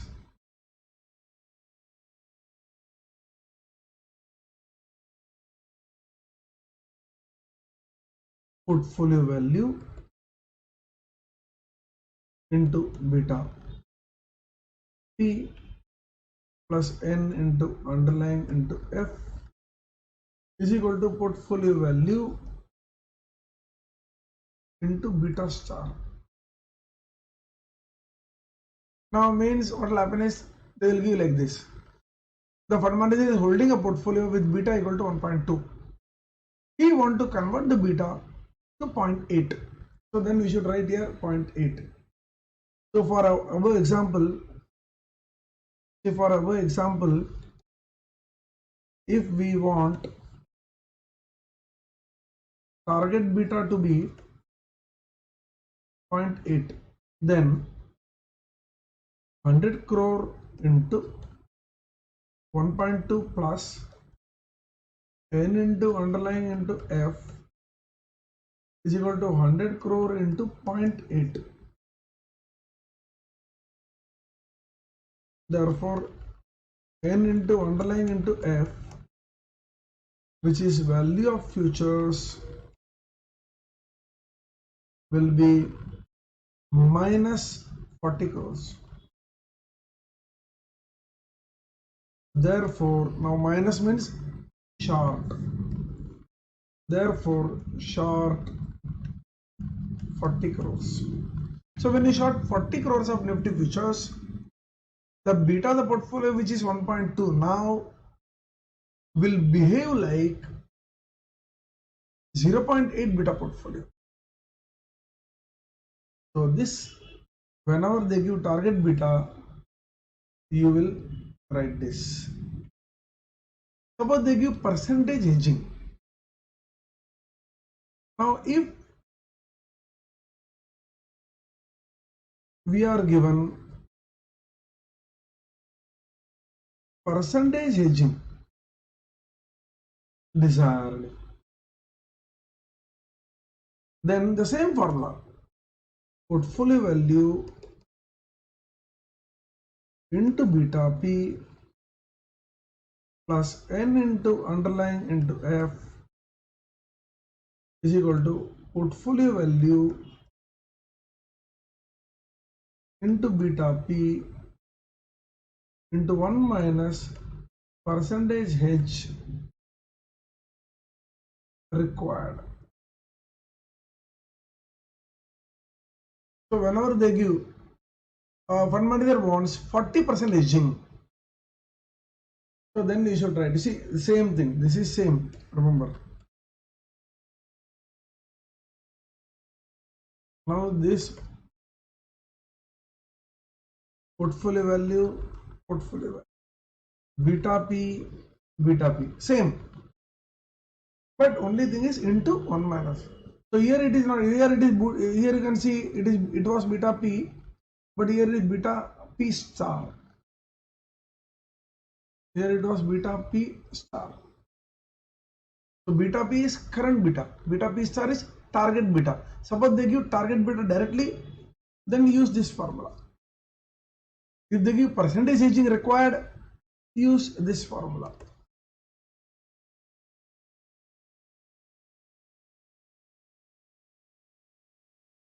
Okay. Then there is a concept of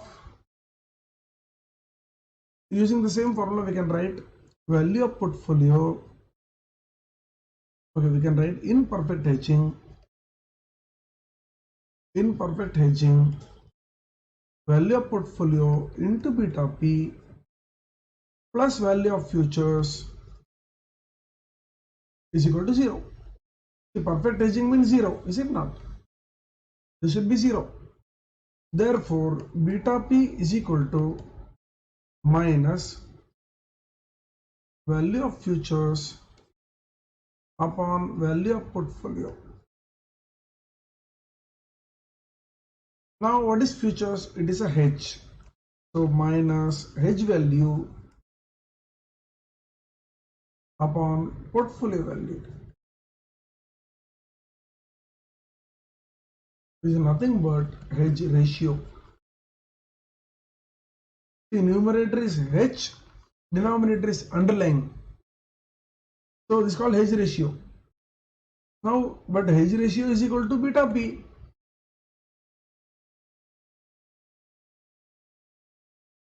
Therefore, beta P is called hedge ratio only for perfect hedging. You can see, we have put 0, no? Only when we put 0, we are getting this, is it not? So this beta P is equal to, for the hedge ratio is only in perfect hedging. Now beta, sometimes they will give, calculate hedge ratio in perfect hedging.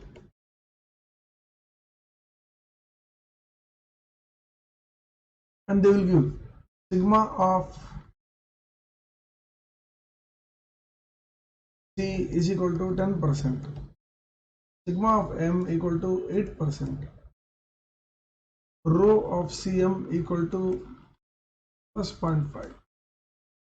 Therefore, beta of portfolio is equal to rho beta of whatever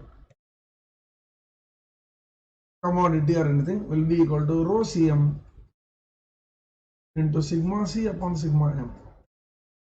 0.5 into 10 upon 8.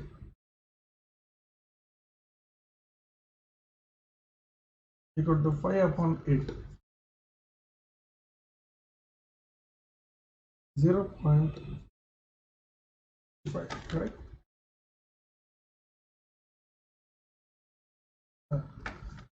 So we got beta equal to 0.625. So like that they can ask a very simple problem.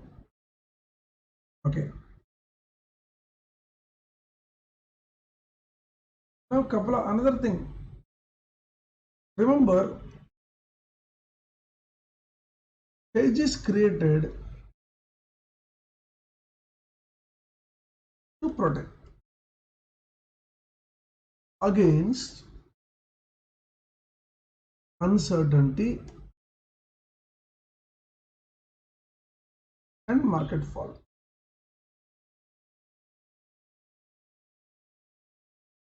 Now you believe market is going to fall, so you do hedging. Now once your view is not there, now you don't think market will fall. What do? You remove the hedge. How you see? I'll write down. Just watch the sentence. We expect market to fall. Therefore, we hedge by selling futures. Is it not? We sell futures. Now we hedge by selling futures.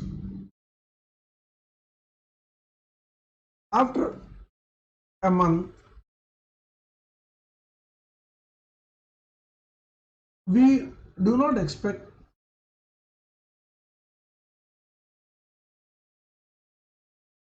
market to fall. So now means removal of uncertainty. Removal of uncertainty. So you think now the uncertainty is over, now market will not fall. Therefore, we have to remove the hedge.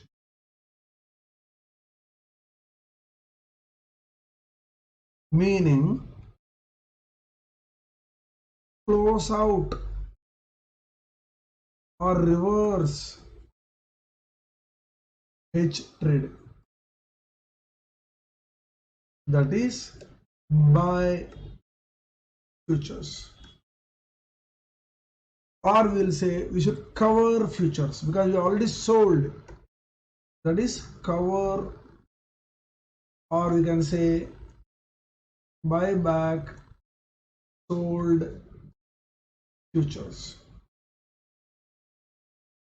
So suppose you sold 25 lots, or say 25 lots of Nifty futures. Now you should buy 25 lots of Nifty future. So initially you shorted, now you covered, now you don't have any hedge. So once the uncertainty is removed, hedge should be closed out. Therefore, once uncertainty is removed, reverse hedge trade. This may result in gain or loss in futures market. Is it not? Suppose you shorted future at 13,000 Nifty, and after a month when Nifty came to 12,000, you feel now it will not fall further.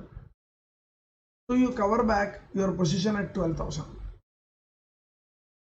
So now you have made a gain. So you shorted at 13,000 and you now cover back at 12,000. So shorted means, if at all, so I am selling like this, I'll put an arrow. So I shorted at 13,000. Shorted means inflow, so plus. Sell means inflow, therefore we write plus. And you reverse the trade, means you buy. Buy means outflow. Okay. So minus 12,000. So you will get 1,000 gain. Sometimes it can be loss also. So when you see uncertainty is removed, it has gone up. So you have to do at 14,000. So once uncertainty is removed, reverse hedge trade. This may result in gain or loss in futures market. So this can be asked. If the trader is actually covering back, what is the loss or gain? They have asked a couple of times. Okay, so this concept is very important. Now, as when you are preparing for this chapter, as I told you, they ask one question in 3 or 4 attempts. It will contain typical hedging problem, will contain a typical problem, typical hedge problem.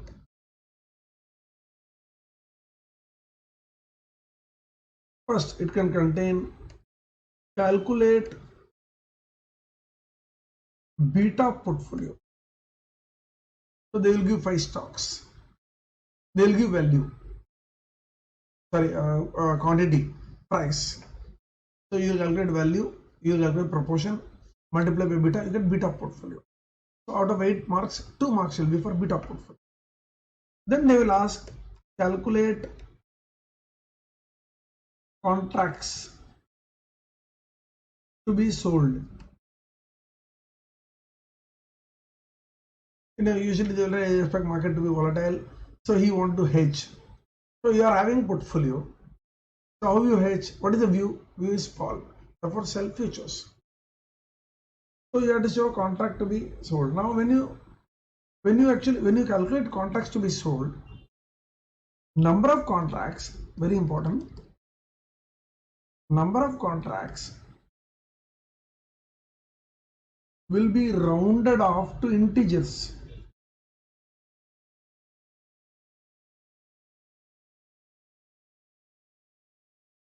Decimals not allowed.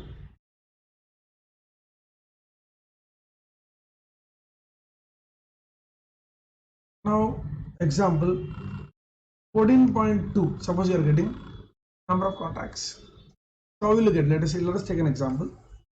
Let us take an example. Example portfolio 50 crores. Beta 1.2. Number of contracts question mark. Futures 13,250. Underlying 100 units. Calculate N for perfect hedging. Suppose they give like this. So our formula 50 crores into 1.2 plus N into 100 into 13,250 equal to 0. Remember perfect hedging, therefore 0. Therefore N will be equal to minus 50 crores into 1.2 divided by 100 into 13,250. So let us do this. 50 crores into 1.2 divided by 100 divided by 13250. So we are getting 45.28. So we will write the value 45.28, but this is not the answer. So we will write a or 45 contracts. Remember it is minus. Therefore, short 45 Nifty future. Assume that it is Nifty future. 50 Nifty future contract. So you must round off.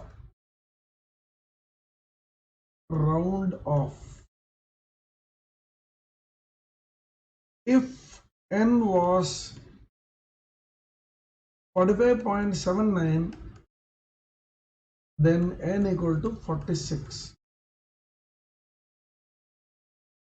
Very important. So round off, normal round off rules, but only integers. Integers, I have written here integers.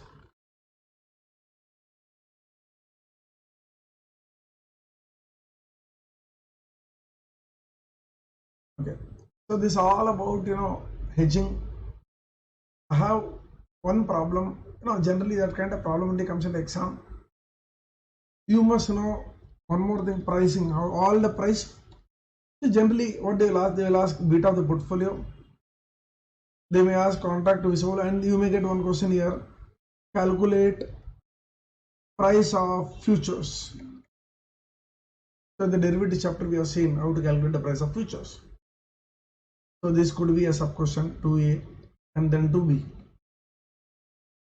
Typical problem will be like that only. 99.99% of problem will be this only. Okay, hope you understood this. Let us see the formula in the chapter of hedging. This is restricted to hedging of equity and index portfolios. We are going to use futures. Now what is hedging? Now when I say hedge, the meaning that should come to your mind is protect. Protect what? Suppose I have created a portfolio and it has got some value. If the market changes, the value of the portfolio can go down or the value of portfolio can go up. Yes, when it goes up, it doesn't bother me, but when it goes down, it bothers me. I can make a loss. Suppose I am in a situation where I don't want gain, neither I want losses. Please understand, I don't want gain, neither I want losses. Means I want to protect or maintain the value of the portfolio which I have created. In that case only, we go for hedging. Suppose you want to have upside, you don't want downside. That is not possible. So if you want to protect your downside, even upside will be removed. There will be no upside. So hedging aims at protecting or maintaining the value of the portfolio that is created. Hedging uses another asset, usually derivatives. Now, here I written down the basic strategies.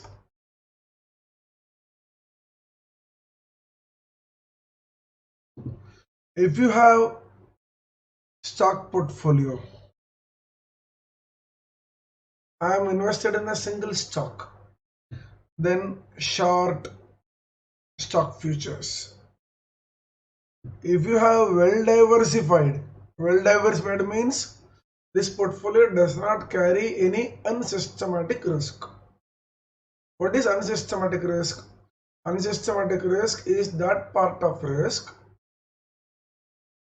which is caused by company specific events. It will affect only one company in question. It will not affect all the remaining stocks of the portfolio. Only one stock will be affected. That is your unsystematic risk. What is the other risk? That is systematic risk. It will affect all the stocks in a portfolio. While company specific events cause unsystematic risk, the events happening in the market, economy, etc., they cause systematic risk. They affect all the stocks in a portfolio. Suppose you have created a well diversified portfolio, then you have eliminated unsystematic risk. Means your portfolio is having only systematic risk. Suppose you want to hedge that kind of portfolio, then you must short index futures. Now, this is the strategy of hedging.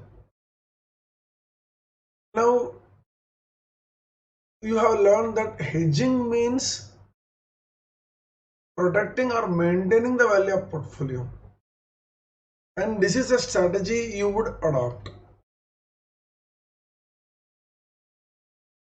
Now, how to calculate the number of contracts? For that, you must understand the difference between portfolio value and portfolio position. Portfolio value means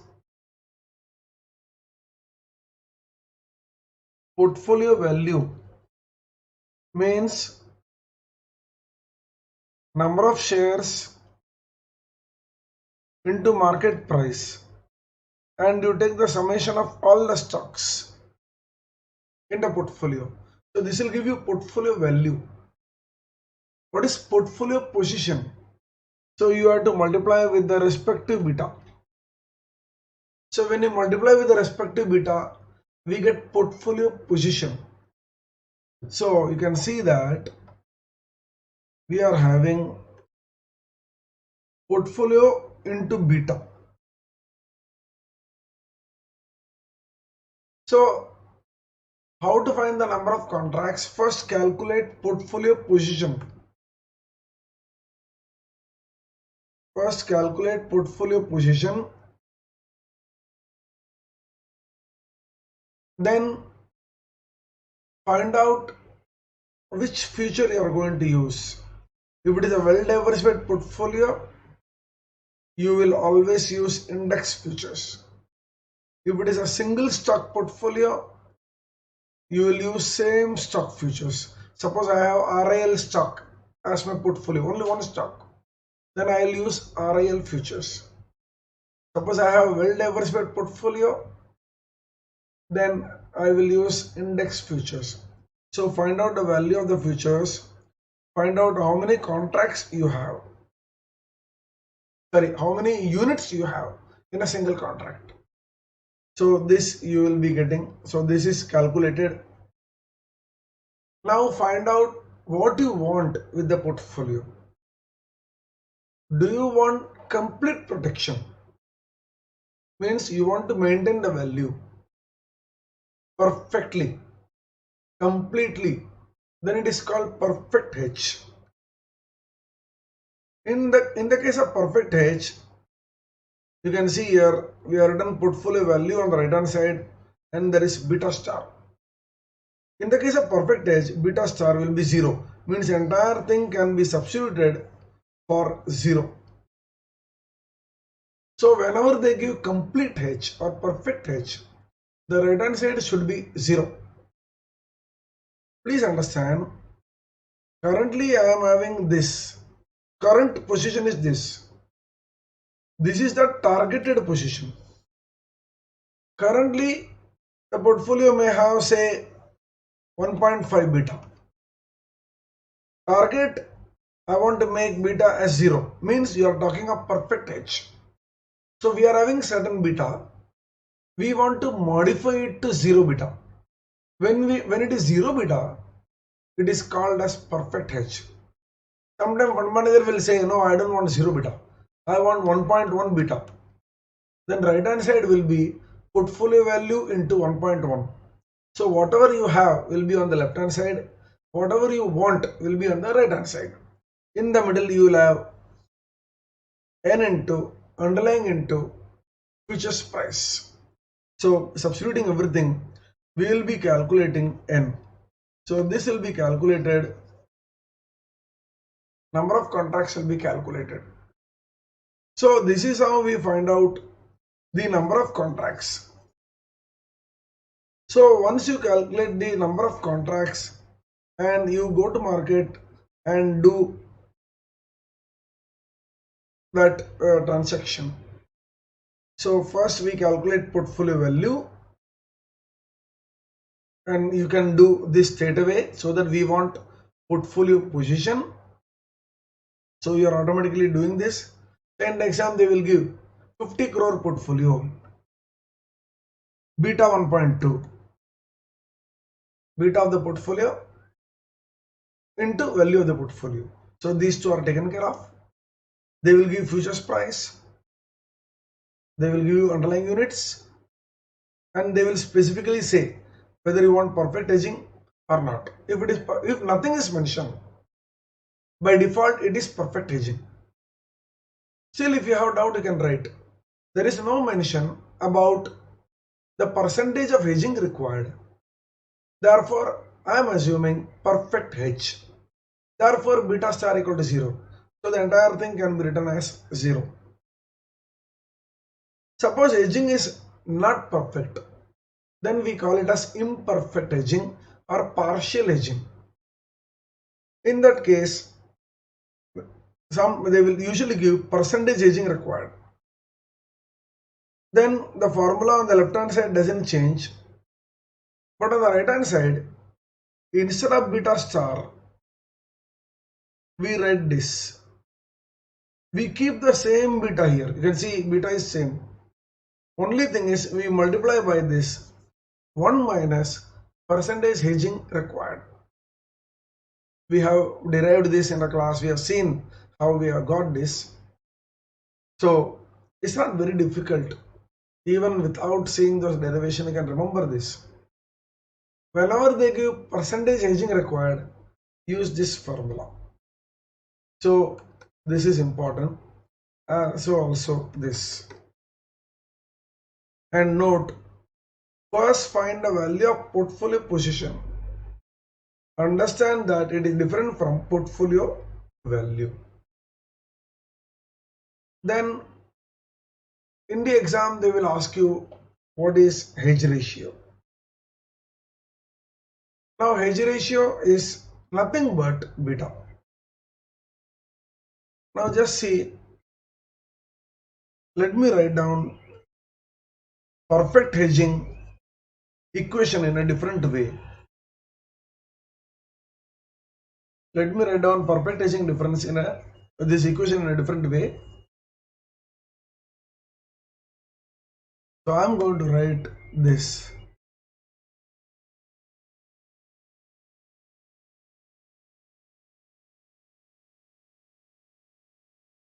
So this, in this case I am writing 0. So this it is perfect hedging.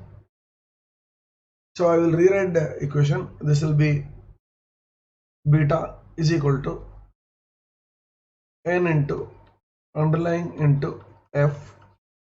Remember there is a minus sign, divided by portfolio value. Now you can see that numerator is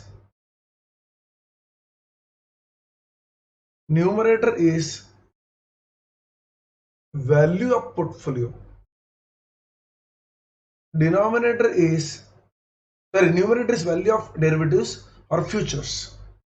Numerator is value of futures. Denominator is value of portfolio. Now it is in the form of ratio. See, this is, I can call it as A and I can call it as B. So it is A upon B format. Therefore it is called ratio. And what is this ratio? This ratio tells me for the portfolio what you are holding, how much hedge you have created. Because when I am using derivative, I am actually hedging. I am protecting. Therefore, futures you have created only to hedge. So numerator is futures position created, denominator is portfolio value. Therefore, it is called hedge ratio. And what is it equal to? This is hedge ratio. But it is equal to what? It is equal to beta. Therefore, beta is called hedge ratio. So whenever they ask hedge ratio in the exam, calculate beta. What is the formula for beta? We have learnt rho correlation coefficient into sigma s upon sigma f. Now here, instead of market, they will give futures. If it is a diversified portfolio, then they will give, we will get beta of the portfolio is equal to correlation of diversified portfolio into market, sigma portfolio upon sigma market. If it is of a stock, then it will be rho sm, sigma s, sigma m. Now remember that futures are proxies for the underlying. Means futures don't have their own value. They go up or down tracking the value of the stock. Means suppose Reliance stock price goes up, Reliance futures also go up. So they track. If Reliance stock price comes down, Reliance future also will come down. So there is no harm in using F instead of M. So sometimes they will give you spot value and futures value. That's how you can see here spot futures. So this is the general formula. So whenever they ask hedge ratio, you have to calculate beta.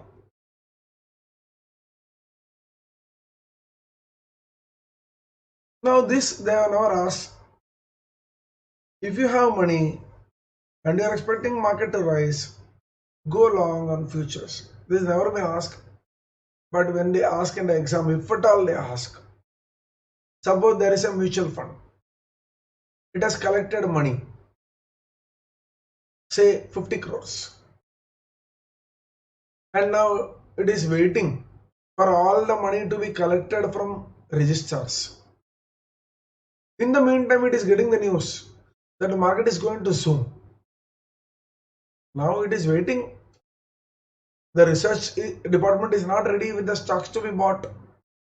It has to build up the portfolio. If it waits, then the market will zoom and the fund manager will underperform the market. What to do? No need to worry. Immediately go long on futures. What you can do is you can buy futures and keep it. And when the stocks are identified by the research department, reverse the futures position and use the money to buy stock. So when you are having money and you want to exploit the situation that market is going to go up, what you should do? You should go long on futures.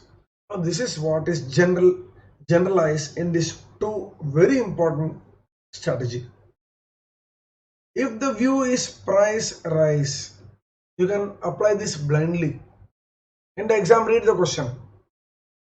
If the view is given, the fund manager is thinking price will rise, no problem, buy futures. Fund manager is thinking price will fall, sell futures. So this rule you can apply it blindly. So if I am expecting price will fall, sell futures. If I am expecting price will rise, buy futures.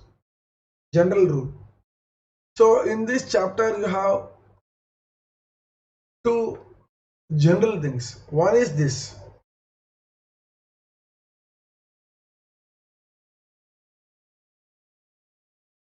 And another is this master formula.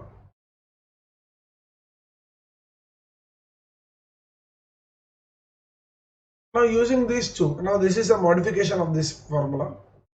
So if I want to summarize the entire chapter, now these are the four things you have to remember. So this is the summary of the entire chapter. Now we can apply this same concept for commodity futures or commodity derivatives.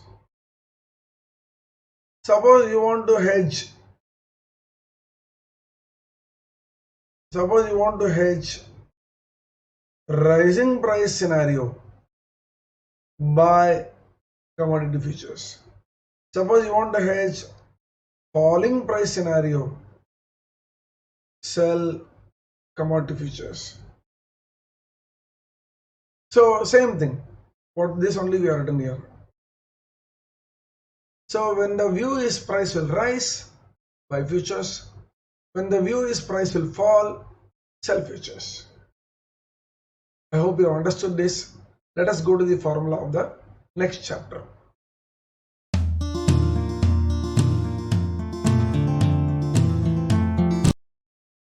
Let us read this problem. We are provided with security, price, number of shares and beta. That is 5 stocks are given A, B, C, D, E. A fund manager is maintaining the above portfolio.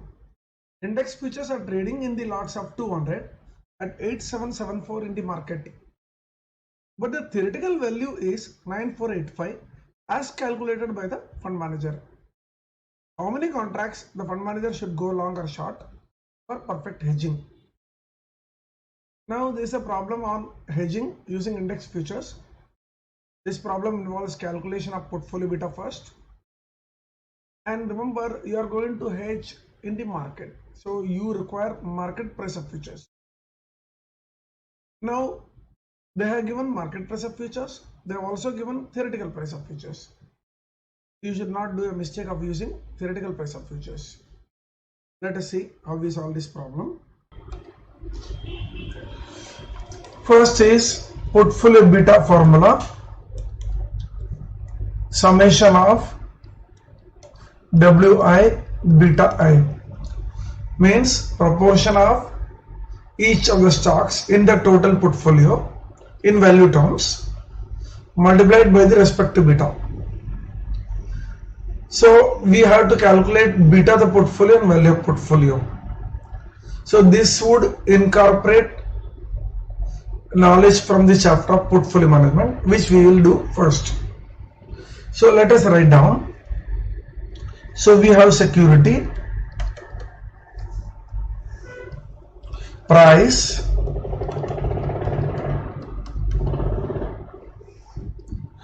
then number of shares,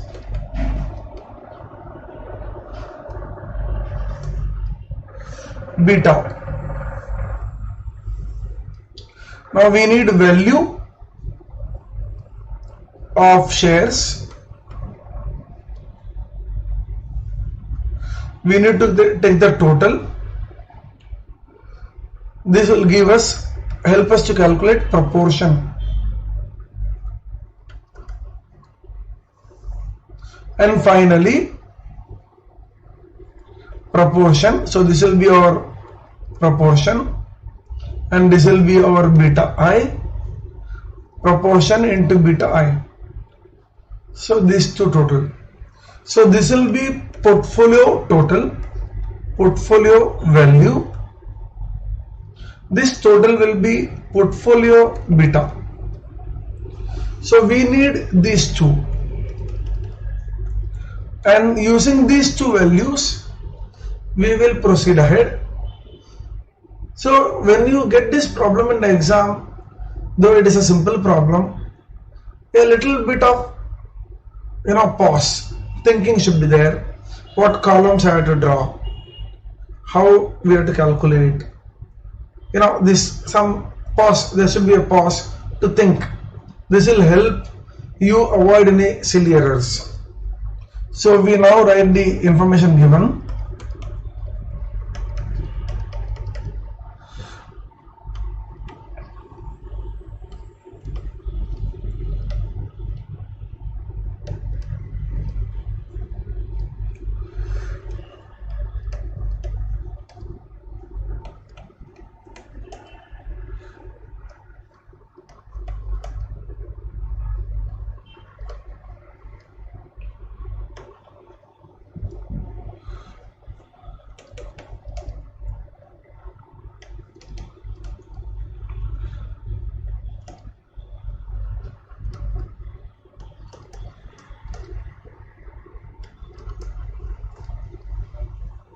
Now value of shares, price into number of shares. So when we multiply this, we get like this.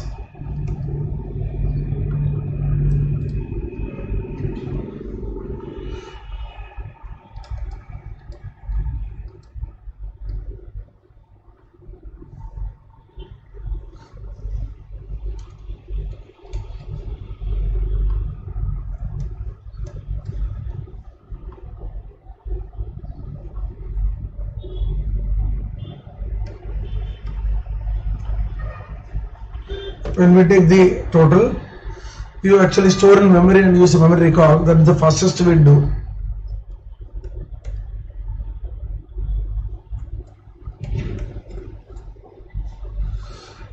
Now we have to calculate the proportion of each with respect total. So 15,07,500 divided by 16,514,750. So that will give us the value. So what I am telling is this divided by this. So will give us the values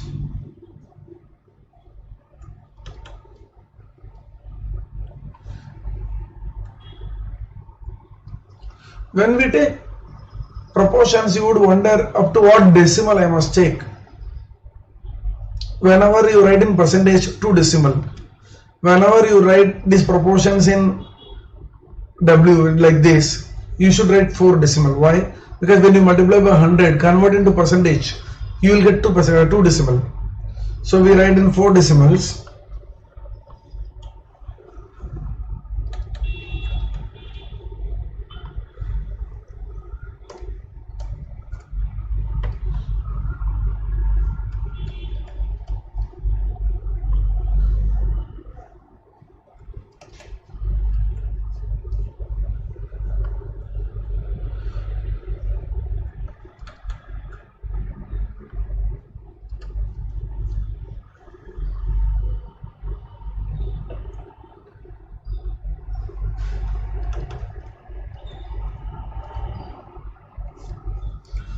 Now when you do round off, the total should be 1. So you had usually, you can change the last one. You see, you can say 3 plus 2, 5 plus 9, 14, 22 plus 9. So we are getting, so this will make it as 8. So automatically this will be 1.0000. Okay. So you have to just, I generally, round off that last one. Okay. So ultimately it doesn't change the answer because we are running into the 4th decimal. So the total has to be 1. Now Wi into beta I. So first one. Now the proportion Wi beta I will give us beta of the portfolio. So you can see this formula. So this actually you will get it here. So beta of the portfolio we generally try to do in 2 decimals. So depending upon this, let us see what we are getting here. So 0.0913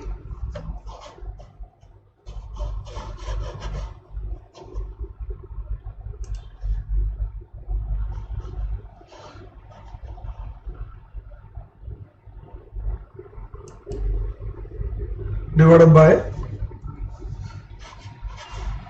0.0913 divided by multiplied by 1.15 0.0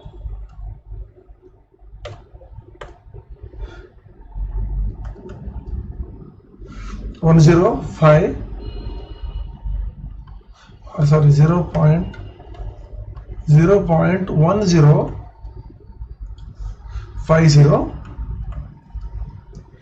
Similarly, next one, when you do 0.4 into 0.1702, you get 0.0681. Then we do 0.9 into 0.2989, 0.2690.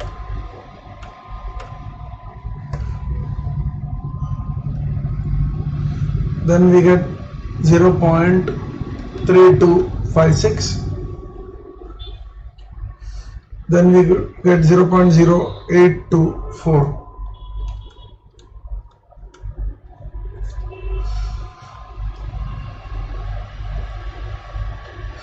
When you take the total, 6 plus 4, 10 plus 1,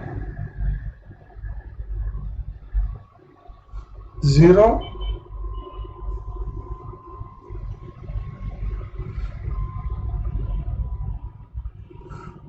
2, 8. So we take only the two decimals, so we get beta of the portfolio as 0.85. Now these two calculations involved knowledge from portfolio management chapter. Now our question is, how many contracts you should go long or short?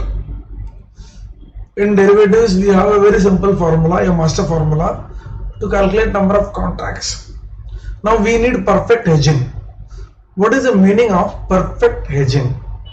The meaning of perfect hedging is, when the market changes, that is it goes up or down, the change in the value of portfolio, that is this portfolio, should be exactly offset by the change in the derivative which are going to use. Here we are going to use index futures. So the index future change should offset all the changes in the portfolio. We use a very simple formula. If n is a number of contracts, if n is the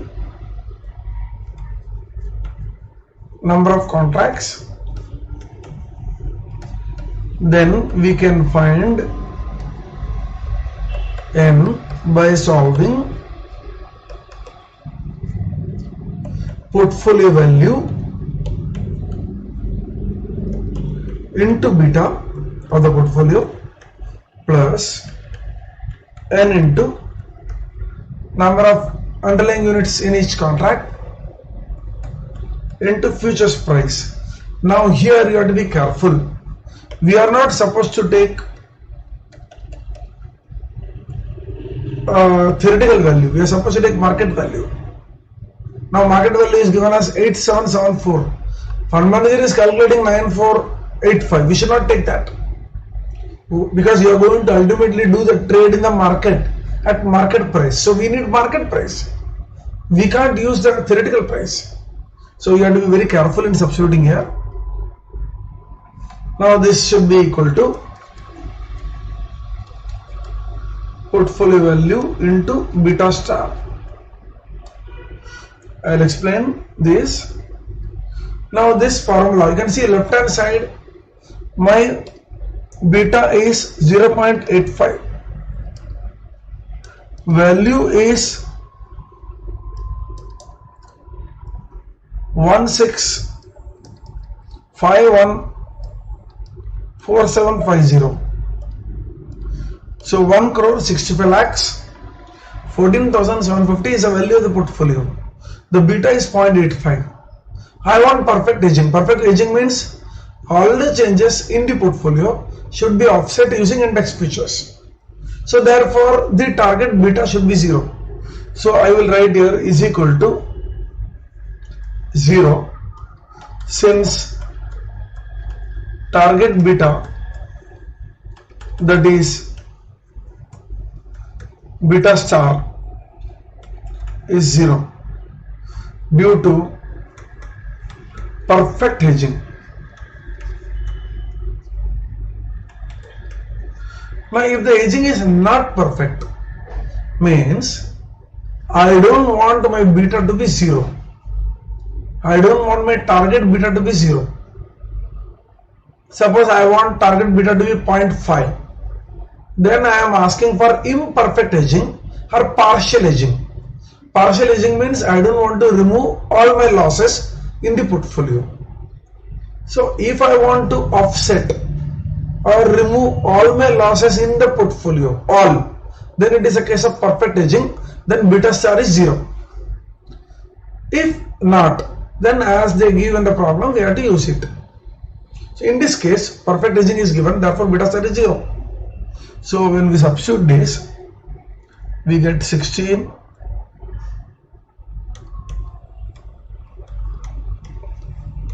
into 0.85 plus n into 200 into 8714 equal to 0. Therefore n equal to, so when you actually calculate this, we will get 16514 750 into 0.85. We got this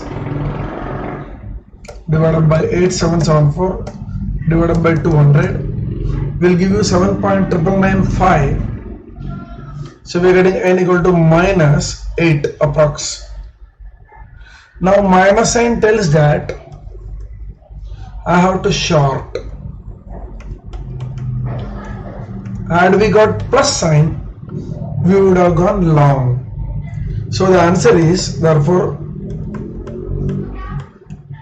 answer short 8 contracts of index futures for perfect hedging. So summarizing, this problem comprised of two parts. One involved use of knowledge from portfolio management chapter, and the other involved use of knowledge from derivatives chapter. From the portfolio side, we had to calculate value of portfolio. Remember, we had to use market prices. Then we had to calculate the beta of the portfolio, for which we need to know the proportions of each stock in the total portfolio. So once we get beta of the portfolio and value of portfolio, we move to the second part.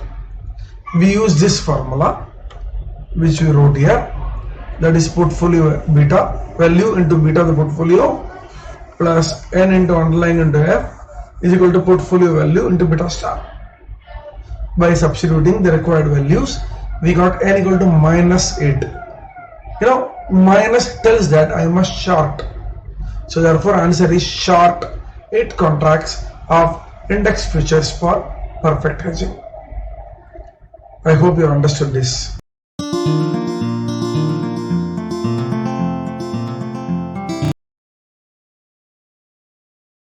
Let us now see the chapter of commodity futures, or in fact I can say commodity derivatives. Earlier commodity derivatives were not there in the old syllabus of SFM, then now it has been added in the new syllabus, and a few attempts have gone and questions have come.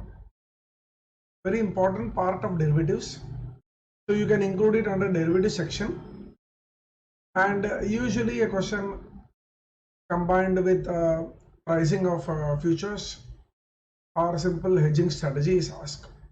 So let us see.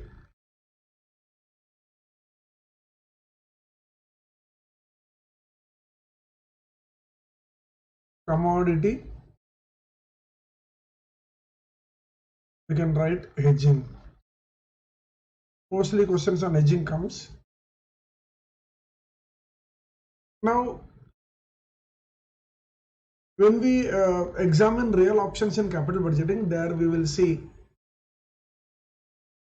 pricing which is included along with the execution of project. There also we are going to use derivatives pricing model, and here it will be more of hedging questions. So therefore I wrote the heading commodity hedging. Now commodity refers to all those physical assets which are actually bought or sold in anticipation of price rise or price fall. Suppose a gold trader believes that the price is going to rise, so we can write view is price rise. If the view is price rise, then what is the hedging strategy he would do? Now hedging strategy would be to benefit from the rise, so therefore you go long. commodity futures. Now assume that there is a demand for gold in 3 months' time when Diwali is going to approach. And a trader is worried that the price is rising. Why is worried? Because he is going to buy gold and he has to sell it to his customers. So if the price of gold increases, his input cost increases. So what he will do, he will go long on gold futures today, and at the end of 3 months, if the price really rise, he will make money there. So which will offset his purchase cost of gold on the Diwali eve. So when the view is price rise, go long. When the view is price fall, go short. Short on commodity futures. So this is the most important thing you must remember whenever you are asked problems on commodity hedging. Now the second part, this is the first one. The second thing you must remember is how much you have to hedge. Now for perfect hedging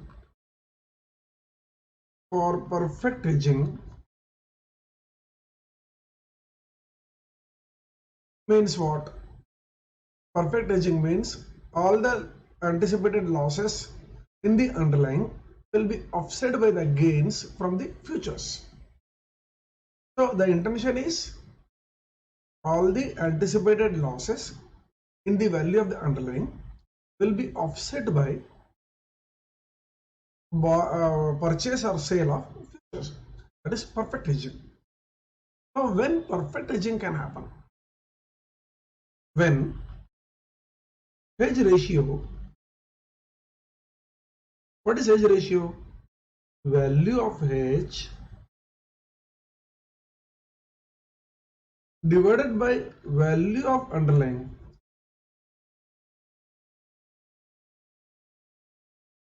Divided by value of underlying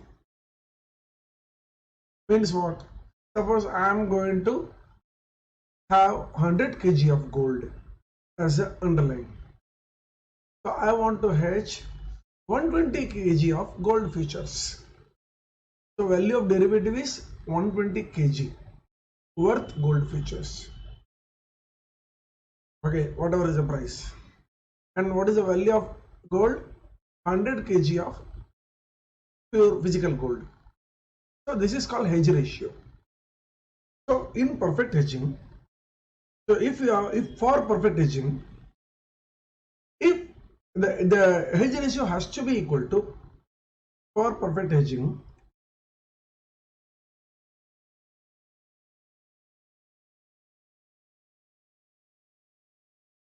hedge ratio should be equal to beta of the commodity.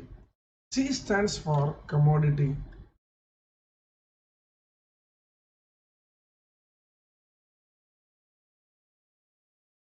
So in the exam you can get a question where how much the trader would go long or short for perfect hedging. Then you must write he would go long to the extent of beta times.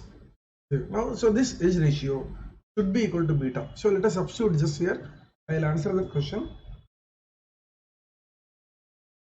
Therefore beta of C should be equal to value of H upon value of underlying. So this I am writing as underlying. Therefore value of H should be equal to beta times value of underlying. So this is the required condition for perfect hedge. This is the required condition for perfect hedge.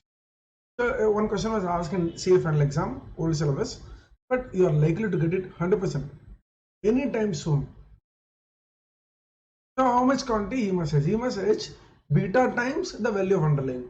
Suppose I am having 100 kg of gold as the underlying, then I must hedge for perfect hedging. Okay, for perfect hedging only this rule holds good. So then whatever is the value of 100 kg of gold multiplied by beta of the commodity. So they will not give beta of the commodity directly in the exam. So that is our third thing which you should remember in this chapter. So they will give beta indirectly. Now beta will be given like this. So beta of C is equal to rho CF sigma C upon sigma F.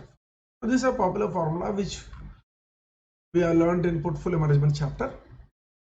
Now instead of M, we have futures. So F is the futures data replacing market. So they will give you standard deviation of copper or commodity, whatever, gold, let us say gold. So they will give standard deviation of gold returns. So you got sigma C. They will give you standard deviation of gold futures. So that will be sigma F. They will give you correlation of returns between gold and gold futures. So that will be rho CF. So all the three will give you beta C. So this beta C will be substituted here. Value of underlying will be known. Then you can get value of H for perfect hedging. Okay. Two good problems are included in this course after this. And when you go through that, you will understand. Now, for this and all, this is obviously so very, very important. So, hope you have written this. And the two problems plus these two, what I have marked, suffice for any exam. Hope you have got this.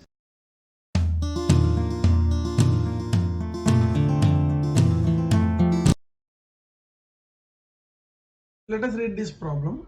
A silver merchant requires 3000 kg silver in 3 months ahead of wedding season. He expects price of silver to increase. In spot, it sells for rupees 5100 per kg. Each contract of silver futures covers 50 kg. Silver futures are trading at rupees 5200 per kg. The merchant wants to hedge half his requirement and wants to leave the remaining uncovered. If at the end of 3 months the spot is rupees 5250 per kg and the futures is rupees 5400 per kg respectively, what will be the effective price per kg of silver purchase for the merchant? Very popular problem in the exam, CFL exam. They ask similar problem involving rice, and this kind of problems have come in other exams also. Very important problem on commodity futures hedging. Let us see how we do it.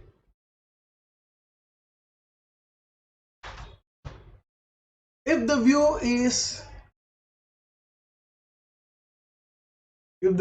is commodity price will increase,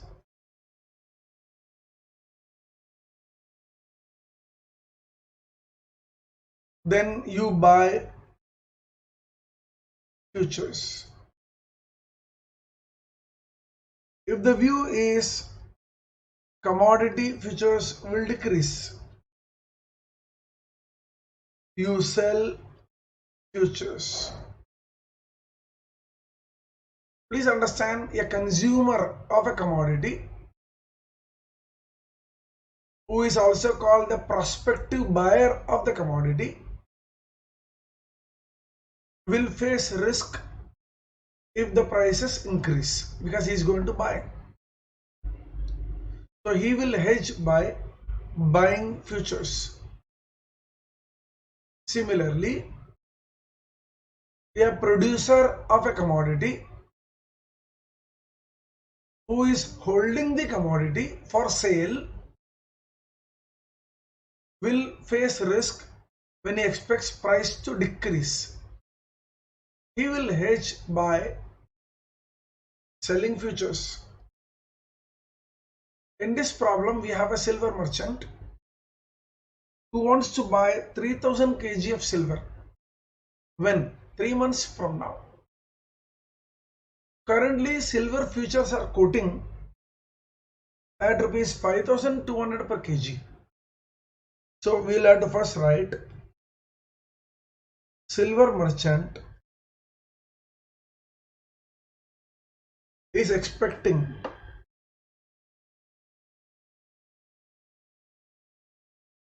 silver prices to rise. Therefore, he will hedge by buying silver future contracts.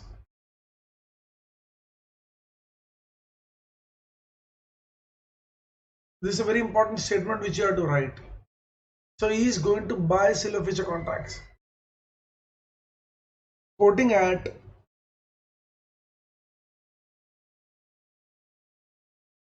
rupees 5200 per kg.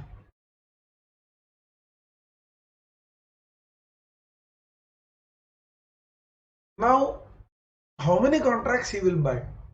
It is given that he want to hedge only 50%. He want to hedge half the requirement. So what is the requirement? The requirement is 3000 kg.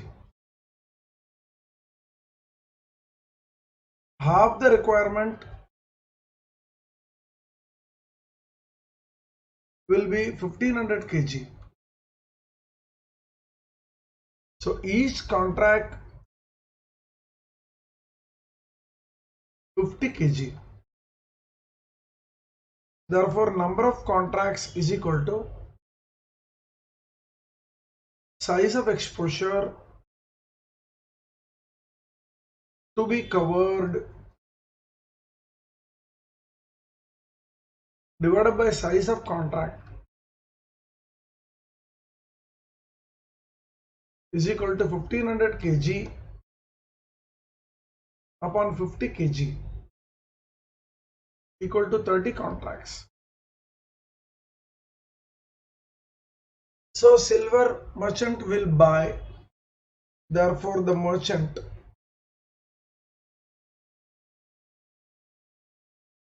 will buy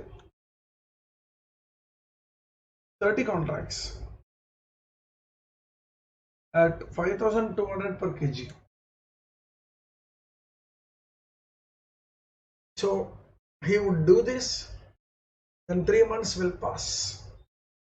At the end of 3 months, now he need 3000 kg.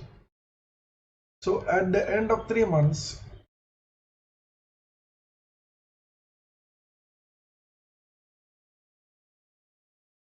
actual purchase cost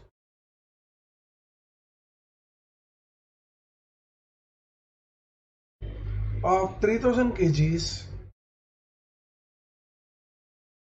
what is the rate given? 5250. At the end of 3 months, spot is 5250.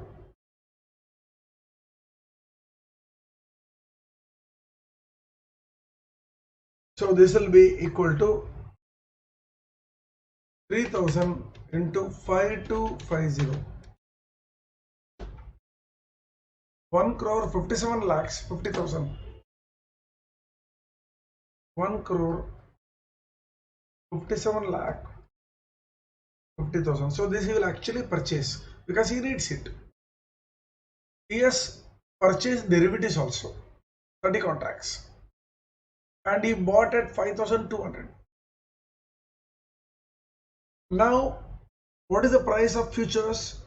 5400. Now next is gain from futures. is equal to number of contracts into underlying into delta F. 30 into each contract is 50 kg into rupees upon kg. Settlement price is 5,400 minus 5,200. So this will get rupees 30 into 50 into 200, rupees 3 lakhs. So minus rupees 3 lakhs. So net will be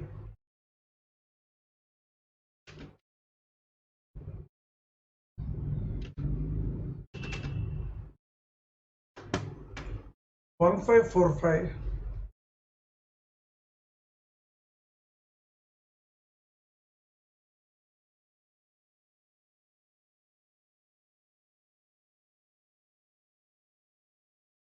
Now this is the effective price actually, or this is a total price. Effective price per kg will be divided by 3000 kg. So effective price per kg 154, 50,000 divided by 3000 kg. You can see numerator is rupees, denominator is kg. So we will get the answer rupees per kg. So 5150.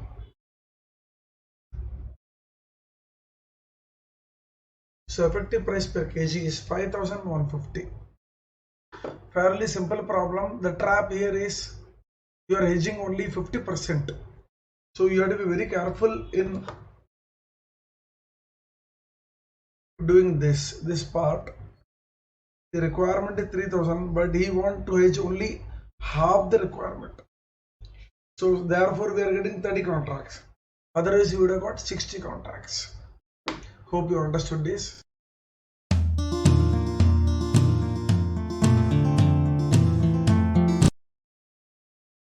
Let us read this problem. An oil company needs 1000 barrels of crude oil after 6 months. The current price per barrel of crude oil is rupees 3,300. It is expected that after 6 months, the price per barrel of crude oil is likely to touch rupees 3,700. The company wants to hedge against the rising price for its requirement after 6 months. The 6-month future contract price is now traded at rupees 3,500 per barrel. The size of future contract is 100 barrels. The cost of capital, insurance and storage put together is 15% per annum. How are the futures valued now? Assuming that a company decided to hedge through futures, find out the effective price it would pay for crude oil if at the time of lifting the hedge, the spot and future prices are rupees 3,420 and rupees 3,600 respectively. Now, very important problem yet to be asked in CA final exam. Very popular problem in other examinations. It requires knowledge of comparing the benefit or advantage or disadvantage of hedging. Let us see how we do this problem. Now, oil company needs 1000 barrels. So today time 0. At the end of 6 months, need 1000 barrels. Now, what is the price? Spot price. Spot is 3,700, 3,300. So this is 3,300 And today the futures are quoting at 3500 and expectation is it will touch 3700. Now the company wants to buy 1000 barrels at the end of 6 months. Today it is saying forward. What is the likely price? 3700. But futures are available at 3500. First, we are asked to find out whether the futures price, which is quoting today, that is 6-month futures price, which is quoting today at 3500, is it more than the theoretical value or less than the theoretical value? Means whether it is overvalued or undervalued. So how to find theoretical value? So theoretical value of futures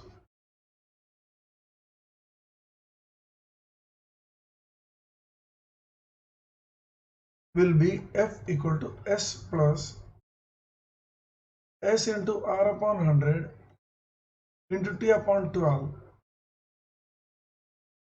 Now please understand here. Storage is not given separately.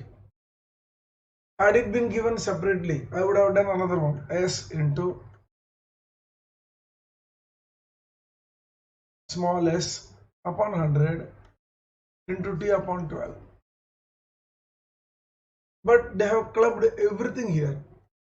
So they are given all costs of carry, cost of capital, insurance, storage, everything is 15%. So only this much formula. So this will be equal to 3300 plus 3300 into, now let us see what is given, R, 15% T, 6 months. So 15 upon 100, 6 upon 12.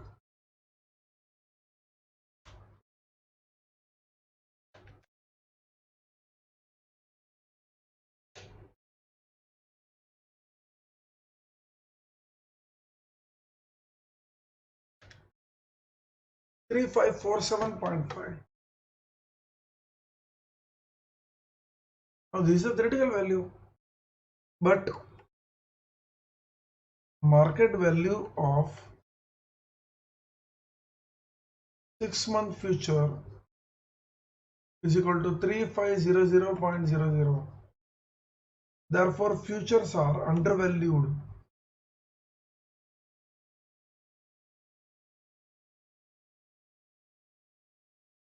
So the first part of the question is fairly simple. Had they given exponential value, we would have taken F equal to S e raised to RT if CCRA is given.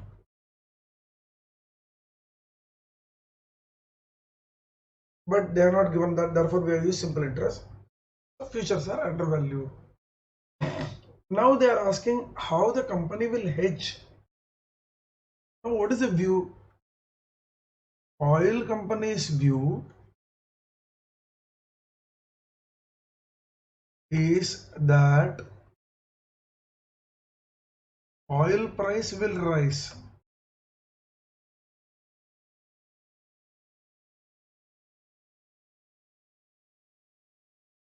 Therefore,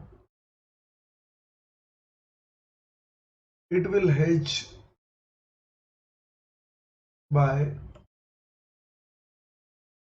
buying futures. Remember, when the view is price will rise, buy future. When the view is price will fall, sell futures. Very clear. So therefore, highlighted this part. Oil price will rise. So this is the view. The view is oil price will rise. Therefore, buy futures. Now, this is a derivative. So how many contracts? Therefore, number of contracts. In fact, this is a future. Even for options, we have to calculate number of contracts. So number of contracts is equal to size of exposure divided by size of contract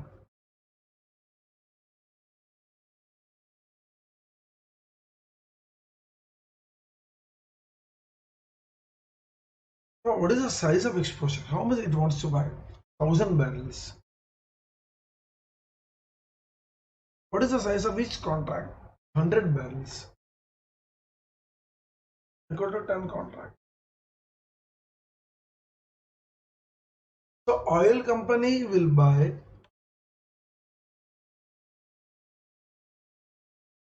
10 contracts at the rate of 3,500 per barrel. So this is the hedging strategy oil company will adopt. Now they are asking what is the effective price. Now at the end of 6 months, what happens? At the end of 6 months, you buy 1000 barrels at the prevailing market price. Part 1. Part 2, the 10 contracts which you are buying today will result in gain or loss. So that has to be settled. So 2 parts. So at the end of 6 months,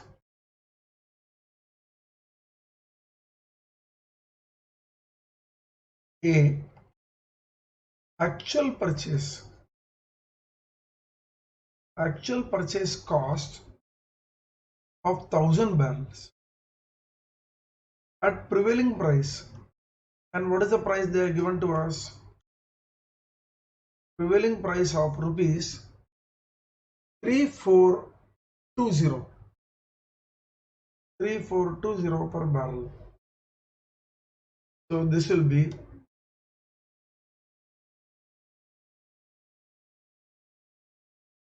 equal to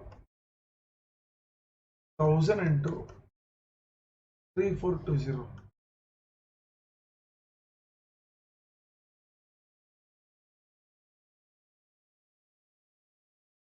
So this will be the actual purchase price.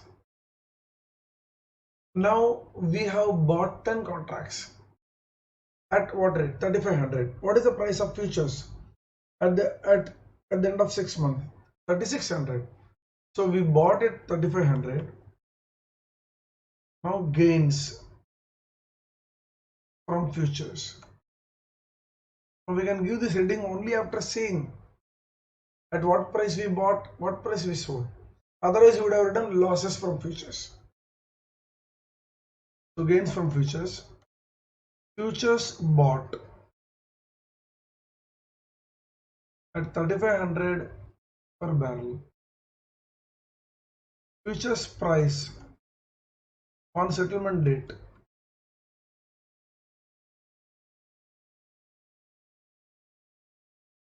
3600 per barrel. Therefore gains equal to number of contract into underlying into delta, that is change in futures.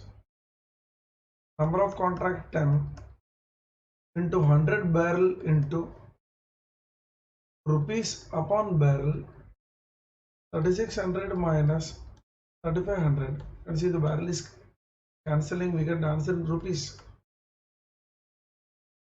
So 100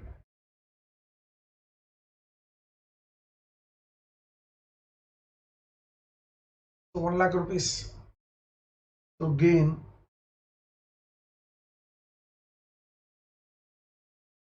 we are writing gain in bracket because it is cost. Now this problem is involving cost. I am buying a oil company is buying crude. So that cost will get reduced because of gain. So therefore I have put gain in bracket.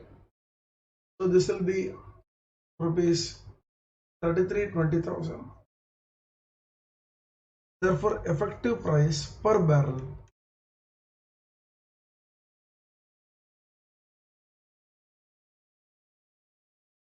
$33,20,000